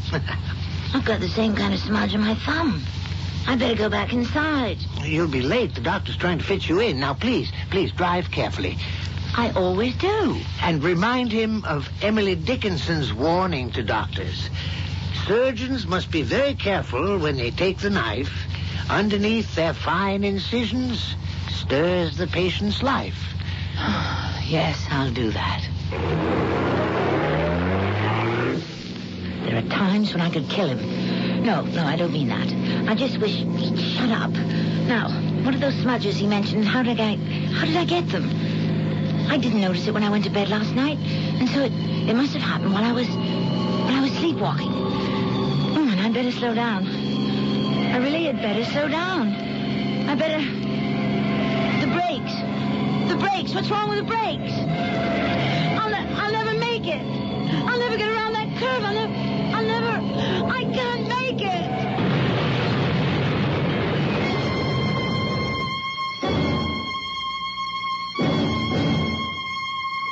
Darling, you all right? Yes, I'm fine. I've been kept here, they said, for observation. Then something's wrong. Well, yes, in reverse. Oh, what? The car was totaled. But me, I don't even have so much as a scratch. And Dr. Schwartz and the rest, well, it has them confused. What does? Shouldn't I have suffered some injury? Well, that's true. Statistically... Some token injury? I mean, look at it from their point of view. What did happen? The brakes. They failed. That's impossible. I stepped down on the pedal, and I didn't have any brakes. Yeah, but I told Teddy to take care of the brakes last week. We had a complete new set. The brakes were perfect. They may have been perfect, but they didn't exist when I was coming down the hill. No, brakes don't go bad suddenly for no apparent reason. What could have happened? I don't know. I don't have the faintest idea. Teresa, did you bring me the book I asked about? Oh, yes, ma'am. And I don't mind telling you, they thought I was crazy at the library. Lasonam something, I couldn't even pronounce it. Thank you, Teresa. Are you coming home today? As soon as I see Dr. Schwartz. Oh, I don't know why they kept you here. Oh, listen, you know the pink lace nightgown? Well, I never said laundry was my strong point. I mean what I am, basically, as a cook. What happened to the nightgown? Well, you had a smudge, a smudge of dirt, and well, I kept rubbing at it, you know. Well, I rubbed too hard, and now... Well, you got a hole there. And like I say, laundry isn't what I... On the pink nightgown? What kind of dirt? Well, no, that's what I couldn't figure out. It was like grime, you know? No, I don't know. Well, it's like what Teddy gets all over himself in his clothes when he works in the garage. Oh. So, well, how could it get on your nightgown? I don't know. There's only one way to figure it. You was walking in your sleep. What would I have been doing in the garage? Don't ask me. Sleepwalking, somnambulism, is definitely the sign of a psychic disturbance. An unhappy person is trying to find a way out of an intolerable situation. There's an opera called La Sonnambula. A Swiss farm girl is engaged to a farm boy. A duke visits the village. They find her in the duke's bedroom. Why was she sleepwalking in the duke's bedroom? Why not in her fiancé's? Why was I sleepwalking in the garage? How do you know you were in the garage? I had grease on my hands, face, and my nightgown. What was in the garage? Now, really, Dr. Schwartz, what would be in the garage? The car. Nothing else. No one else. This was 2:30 in the morning. I never believed people could walk in their sleep. Well, they can. Oh, I know that now. Tell me, what else can people do in their sleep? Theoretically, you can do almost anything you're able to do while you're awake. But you're asleep. What is sleep? Actually, you disassociate yourself from your real existence. But why? You keep asking why, and I keep telling you it's because your real existence is intolerable. I'm frightened. Oh, I'm frightened. I know what I was doing in the garage. Yes? I was tampering with the brakes. Could I do that in my sleep? You could if you know anything about brakes, which you obviously don't. Why do you say I obviously don't? I took a course in automobile mechanics. You did? Why shouldn't women know about mechanics? Well, it's just that... Are we invading another sacred masculine domain? You haven't told me why you think you were in the garage tampering with the brakes. Why would you want to kill yourself, Olivia? I didn't want to kill myself. Then why did you deliberately ruin the brakes? That should have been a sure way to end your life. I know that hill leading down from the house. Doctor, it was only by chance, a fluke, that I was driving the car. If I fixed those brakes because I wanted to kill someone, then that someone is John. I hardly ever drive the car. John, I can't believe that you would want to kill John. Why would I go to all that trouble to kill myself? Surely I could think of easier ways to die. Olivia, do you really want to kill John? Yes. Now that I think about it. Now that you bring that thought out in the light. I do want to kill John. I really do.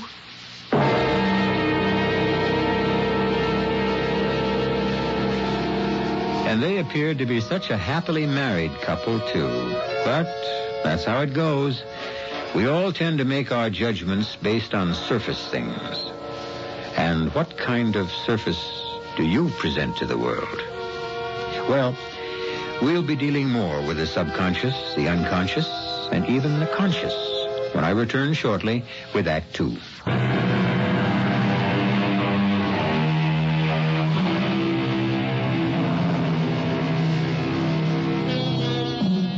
So, the reason you walk in your sleep is because you're trying to go somewhere. And that somewhere is away from here. Because here has become an impossible place. Olivia Worcester wants to leave her husband in the basic sense, which means leave him dead. In her first attempt, engineered by her subconscious, she almost killed herself. What now? But why do you want to kill John? Because I simply cannot stand him any longer. That's hardly a reason to kill him. It's the talking. The constant, everlasting, endless talking that's driving me crazy. That's why I can't stand him. But surely, Olivia, the need to communicate... Who says people have to communicate all the time? What's so glorious about communication if all you communicate is boredom and nonsense? Well, Listen, Doctor. My husband, John, is, well, how would you like to be married to a dictionary, an encyclopedia, a record book, an anthology that just goes on, day and night? If it's so bad, why don't you leave him? You mean divorce? Yes. I don't believe in divorce. I took a vow to, I know what you're going to say. Human beings are changeable animals and cannot really make lifelong pledges. Well, yes, basically. Then what happens to ethics, to morality? You're willing to commit murder and you talk about ethics and morality? What's immoral or unethical about murder? We always can find ways to justify it in the name of a higher purpose, especially when an entire nation does it. You can't compare a nation's fight for freedom, for independence. Why not? The reason I want to commit murder is for my freedom, for my independence. But you have an alternative. Divorce. I made a vow never to divorce him. I didn't make a vow not to murder him. That's a very convenient morality. You can't mean all this. You doctors. You want everything so nice and neat and orderly. And most of your patients play that game with you because they want your approval. But this is how I think and how I feel. We have to do something about it. That's right. Because if I don't kill him, then I'll keep on walking in my sleep where I have an excellent chance of killing myself. You need therapy, Libby. Let me recommend a psychiatrist. And what will he do? Make my thinking more acceptable? The word is normal. Same thing. You want me to learn to put up with John or agree to a quiet divorce? Yes. And if I go the divorce route, I'll lose out on most of John's estate. So, money's an issue here, too. Certainly. Love and money. What else is life all about? Libby, John's twice your age. He'll die long before you will. Not the way he takes care of himself. Age is age. He may die of natural causes if you give him a chance. As a physician, aren't you required to keep what I told you confidential? No. Not where it concerns criminal intent. But what is there I could say to John? Or to the police? Who would believe me? Do you believe me? Yes. I believe you. But what can I do about it?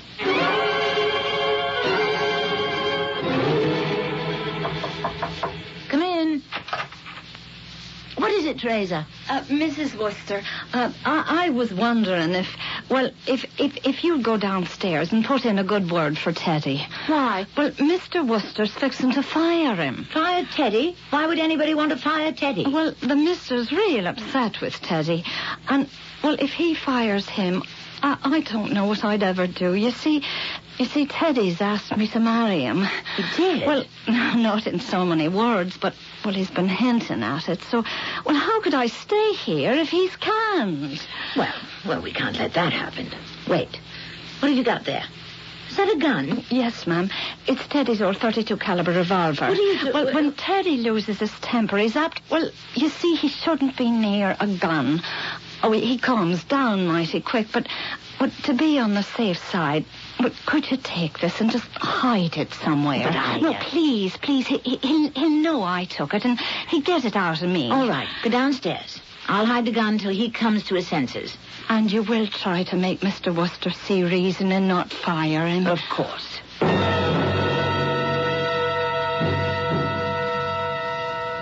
Now, how long's this been going on? How long's what been going on? How long have I been paying for gasoline that I never used?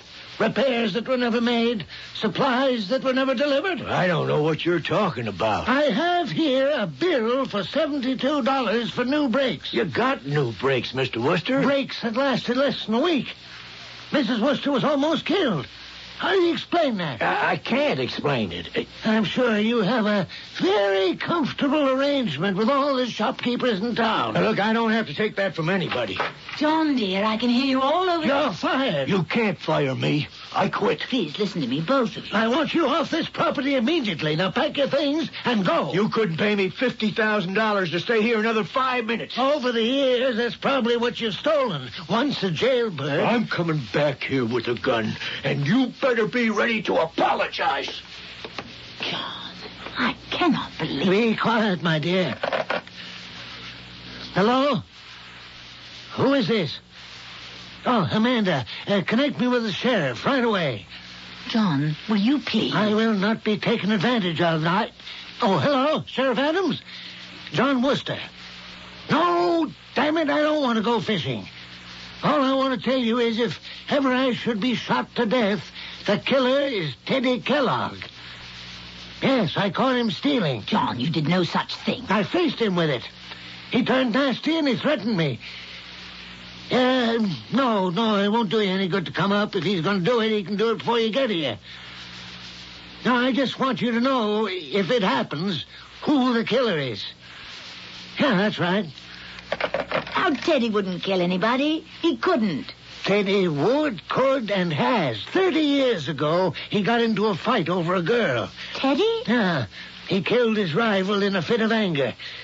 When he came out of jail, I was the only one willing to give him a job, and this is how he repays me. I caught him. He never had those brakes fixed, and it almost killed you. Well, I'm sure there must be some other explanation. Suppose you had been killed in that crash, and Teddy also kills me. You know the probability of both the husband and wife meeting a violent death during peacetime? No. In this country, the odds are now 1 in 18 million. I'm thrilled to hear it.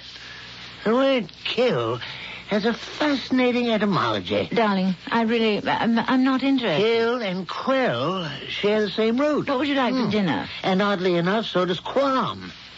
Evidently, a qualm is what you're supposed to feel when you kill. I don't think I'd feel any at all. Oh, darling, you kill? Why, that's impossible.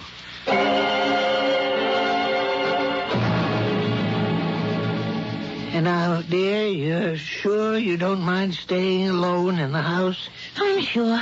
It's only for one night. I do have to meet my publisher in New York. I said I didn't mind.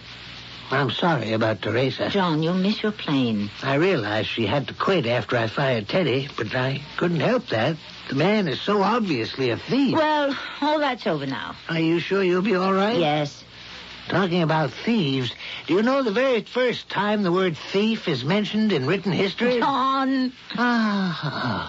Where has the time gone? I mustn't miss my plane. What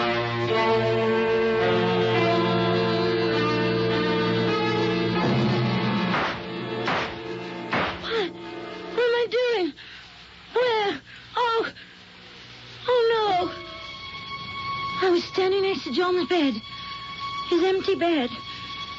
And I had fired 3 shots into his pillow. It was a noise that had awakened me. But there I was, walking in my sleep again, trying to kill my husband again. And I knew that I would keep walking in my sleep until I did what I knew I had to do. Kill him. And right there, I suppose, a way to do it formed in my mind. I would get rid of my husband and my sleepwalking at the same time. And the more I thought of it, the sounder it all seemed. Well, mind if I join you? Hello, Doctor. What are you doing in town?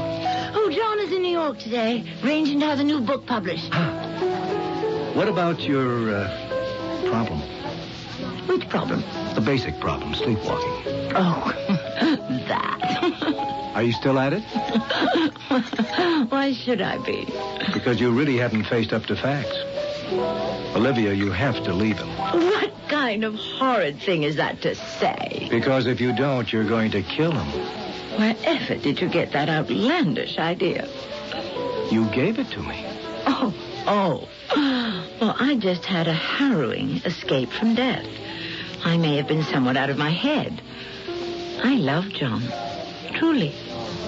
I was thinking about what you said. It makes a terrible kind of sense. His conversation drives you crazy. Did I ever say? Yes. He talks.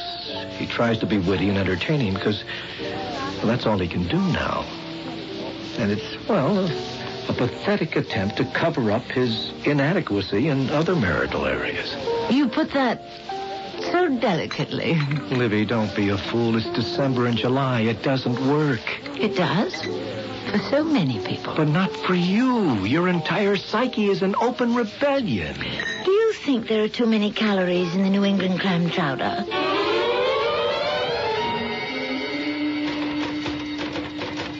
Oh, I hope I'm not disturbing you, darling. Oh, no, not at all. New book's coming along just fine. It's all about the history of marriage. That is, how marriages have influenced history. Oh, it's fascinating. Hey, do you realize that the 3 great European kings who were overthrown by revolutions were married to the same kind of woman? Really, John, Nicholas of Russia, Charles I of England, Louis XVI. John, why don't I make us a cup of tea? Oh, well, hurry back, dear. Your reactions are so important to me. Who was it said, well begun is half done? Listen to me. I'm even talking like him now. But I'm beginning to do what has to be done. And the first thing is to make a telephone call. Hello? Teddy, it's Mrs. Worcester. Yes, ma'am. At your service. Teddy, it was a terrible misunderstanding between you and Mr. Worcester. I'm sure it was. I know for a fact. He's sorry. And he should be. I know, but, well, he'd like to have you with us again. All he's got to do is call me up and apologize. We can't do that, Teddy. You know him. Well, I got my pride, too. If you were just to come up here tonight and say hello to him, it would be as if nothing had ever happened. Well... Now, Teddy, you need the job, and he needs you. Well, okay. I'll be there. That's the first thing taken care. And now for the second thing, which is another telephone call.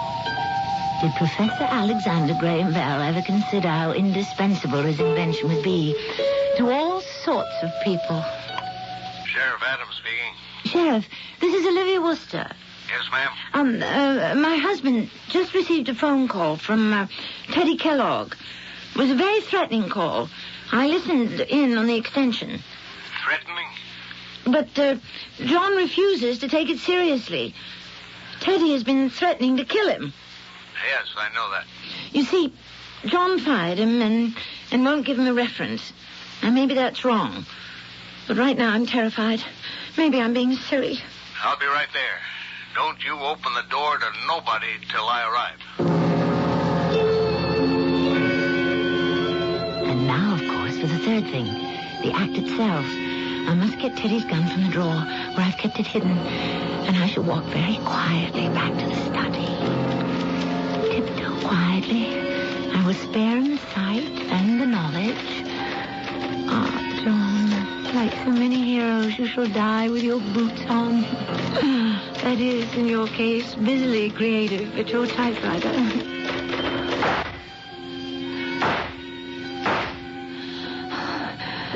And now, I shall wipe my fingerprints off the gun and do the ladylike thing.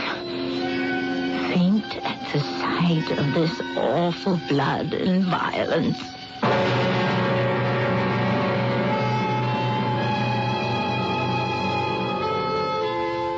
Well, could the thing be more deftly done by Lucrezia Borgia or Catherine de Medici? I realize we're using a great many historical allusions in our tale, but they fit the piece. And really, our basic problem, the true argument of our story, is stated perfectly by an old English saying. If he is withered and she is supple, they cannot make a happy couple. We shall resolve all of our problems, hopefully, when I return in just a few moments with Act 3.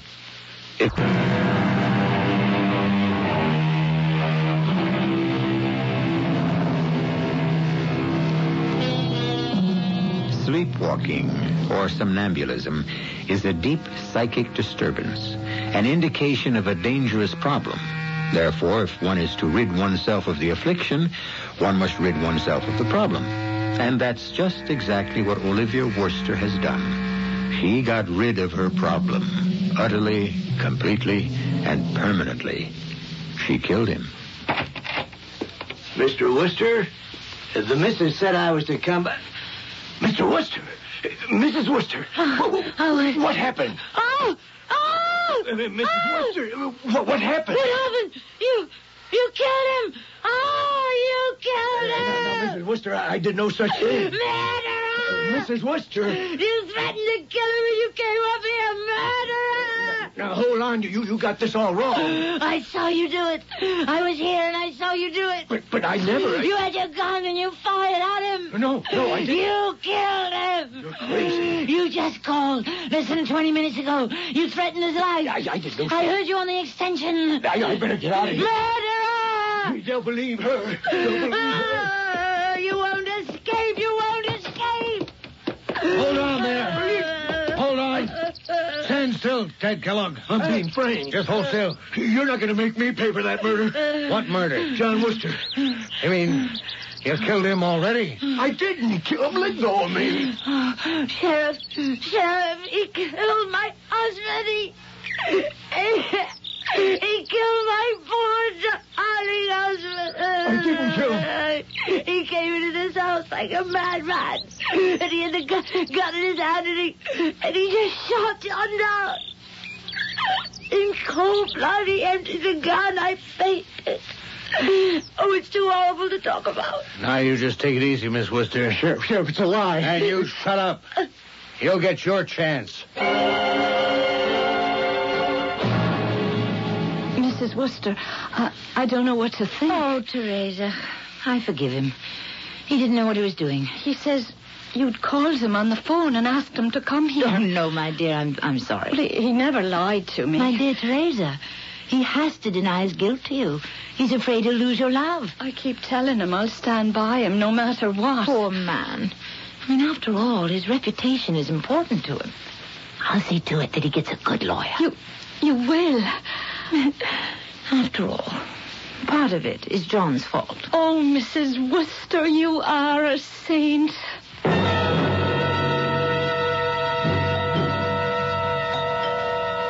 Just a minute. Oh. Hello, Olivia. Dr. Schwartz. May I come in? Thank you. I was on my way out. So, Olivia, you actually did it. Did what?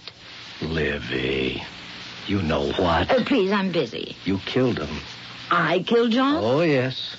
I'm afraid your information isn't adequate. Teddy killed John. No, I was right the first time. You killed John. And then you framed Teddy. Now, see here. You have no right to... Don't waste all this outraged innocence on me.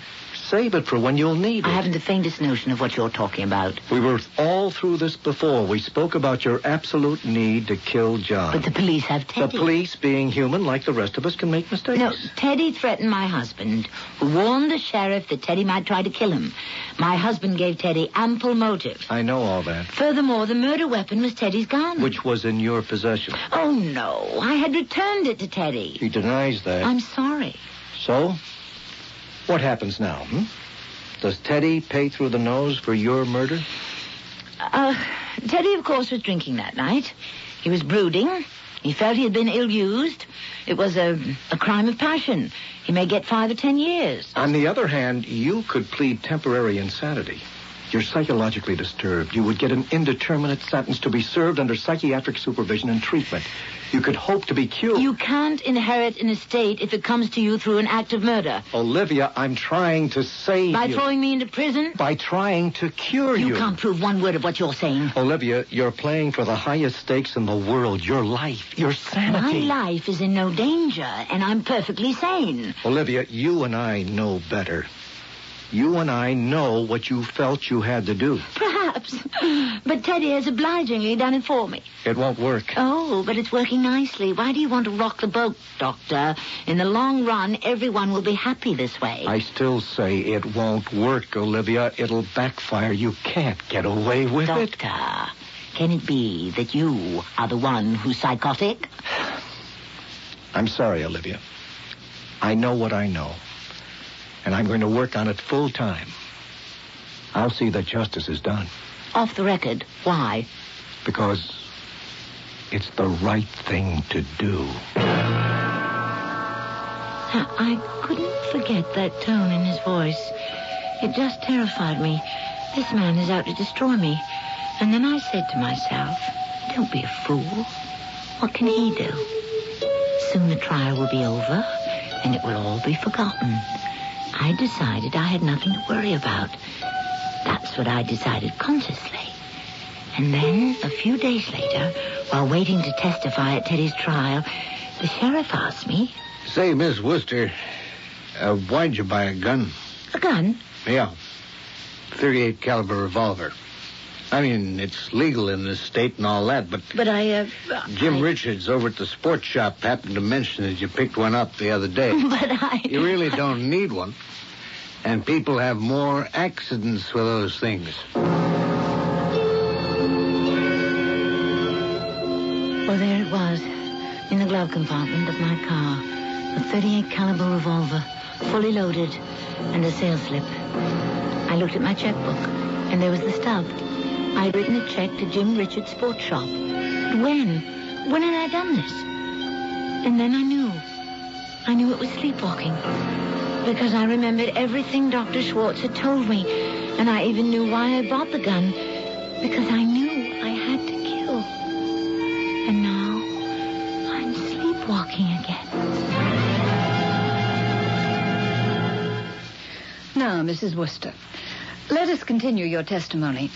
You say the defendant entered the room. Yes, I was reading. My husband was typing. And Teddy, Mr. Kellogg, shouted at my husband that he was going to kill him. And what happened? What happened? He fired his revolver at John. He emptied the gun. How do you know he emptied the gun? Because he kept pulling the trigger. You could hear it go click, click, click. And the clicking was even more frightening than the shots. And then? I don't know. I fainted.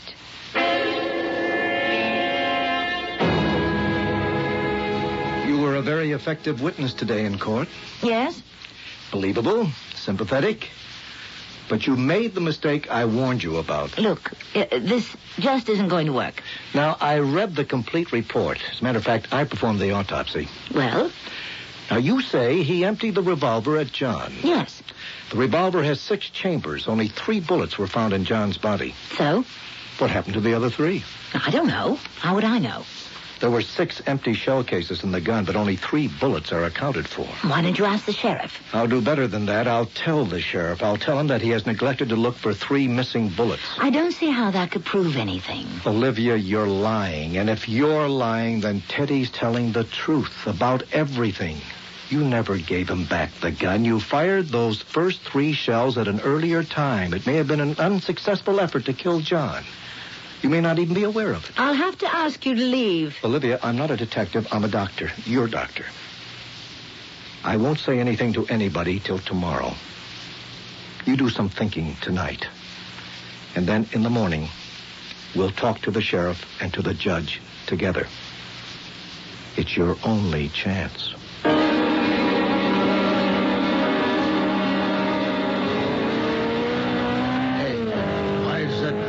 Driving at that speed. All units. The sports car looked like a Simonetti. I couldn't tell. Went by me too fast. Must be doing close to 90 or 100, heading west on Trumbull. We better bag this idiot before he kills himself and Lord knows who else. Olivia, come in. I'm glad you decided to come. Hey, Olivia, that gun. Don't. You don't know what you're doing. I know what I'm doing. Olivia, wake up. I'm up. You're sleepwalking. I'm going to kill you. Olivia. I have to kill you. You understand that, don't you? It's you and me. And once you're gone, I'll be at peace, at ease. Olivia, listen to me. It's your fault. You won't let up on me. Olivia, you'll never be at like peace. John was, and that's why I killed him. You also patronized me the way he did. You're so superior. Olivia, I'll be able to help you. Do you know the name of the girl in the opera La Sonnambula? Amina. Listen to me, Olivia. Yes, she had courage. She wanted the Duke, so she went to his room. Women like us, we can only express ourselves when we're asleep. I don't want to be cured. Please, Olivia, wake up. I never want to wake up. Never. Never. Never.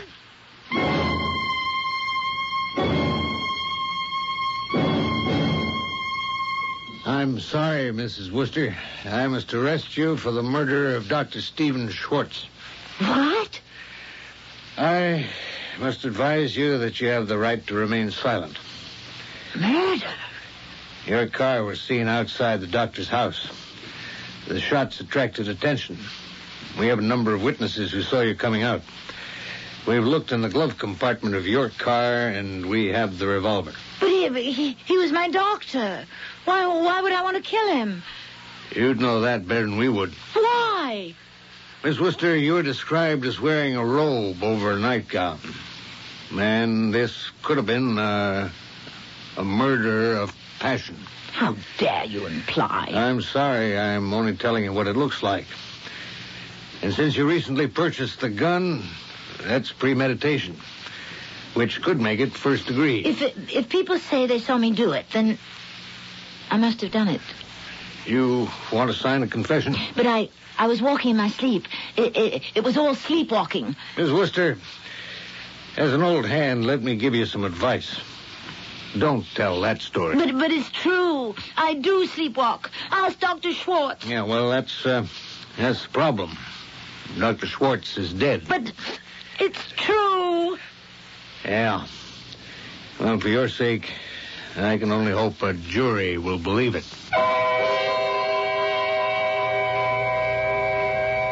And why should they believe it? It looked like a lover's quarrel. I mean, it looked like that. After all, she had been married to a much older man. The victim had been their doctor. And it seemed logical that he may have promised to marry her one day when she was free and had reneged on his promise, which is why she bought the gun. Now, isn't that a more believable story? I'll be back in a few moments.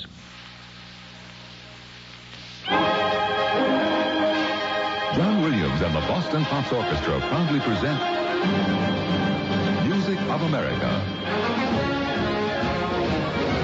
Music of America, the ultimate star-spangled double album collection. 20 tunes that made America great.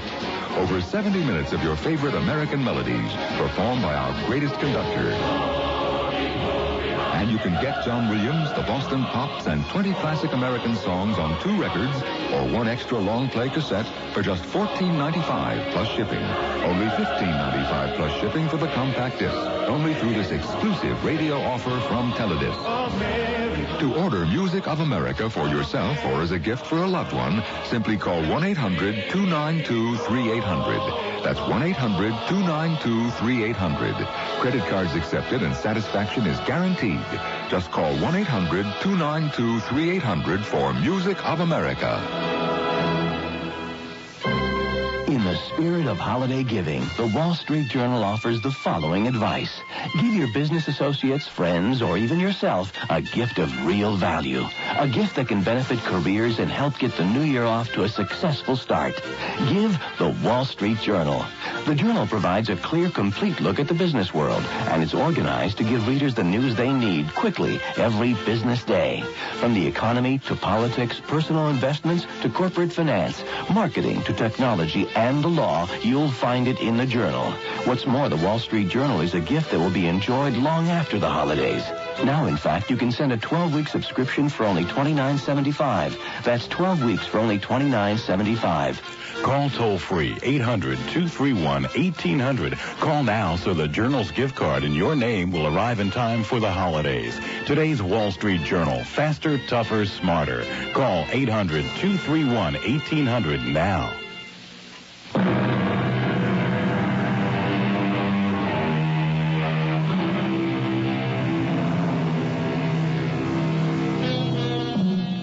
How did it all wind up? Teddy Kellogg, who was innocent, got off with a suspended sentence. He's going to marry Teresa. Olivia Worcester is being treated at an institution for the criminally insane, and she may never get out unless she discovers a way to escape in her sleep. Whatever you do, don't go to sleep at this time, because we need a fine, experienced, sensitive audience right here, 7 times a week. Our cast included Tammy Grimes, Robert Dryden, Carol Teitel, and Sam Gray. The entire production was under the direction of Hyman Brown. Since 1941, whenever our troops needed laughter, encouragement, and a little bit of home, the USO was there. Ian, I also have regards from you boys from Betty Grable. She sent you boys the regards. I'm sorry, that's all she sent. Today, nearly 5 million military personnel and their families live in surroundings that are often unfamiliar, sometimes unfriendly. The USO is still there.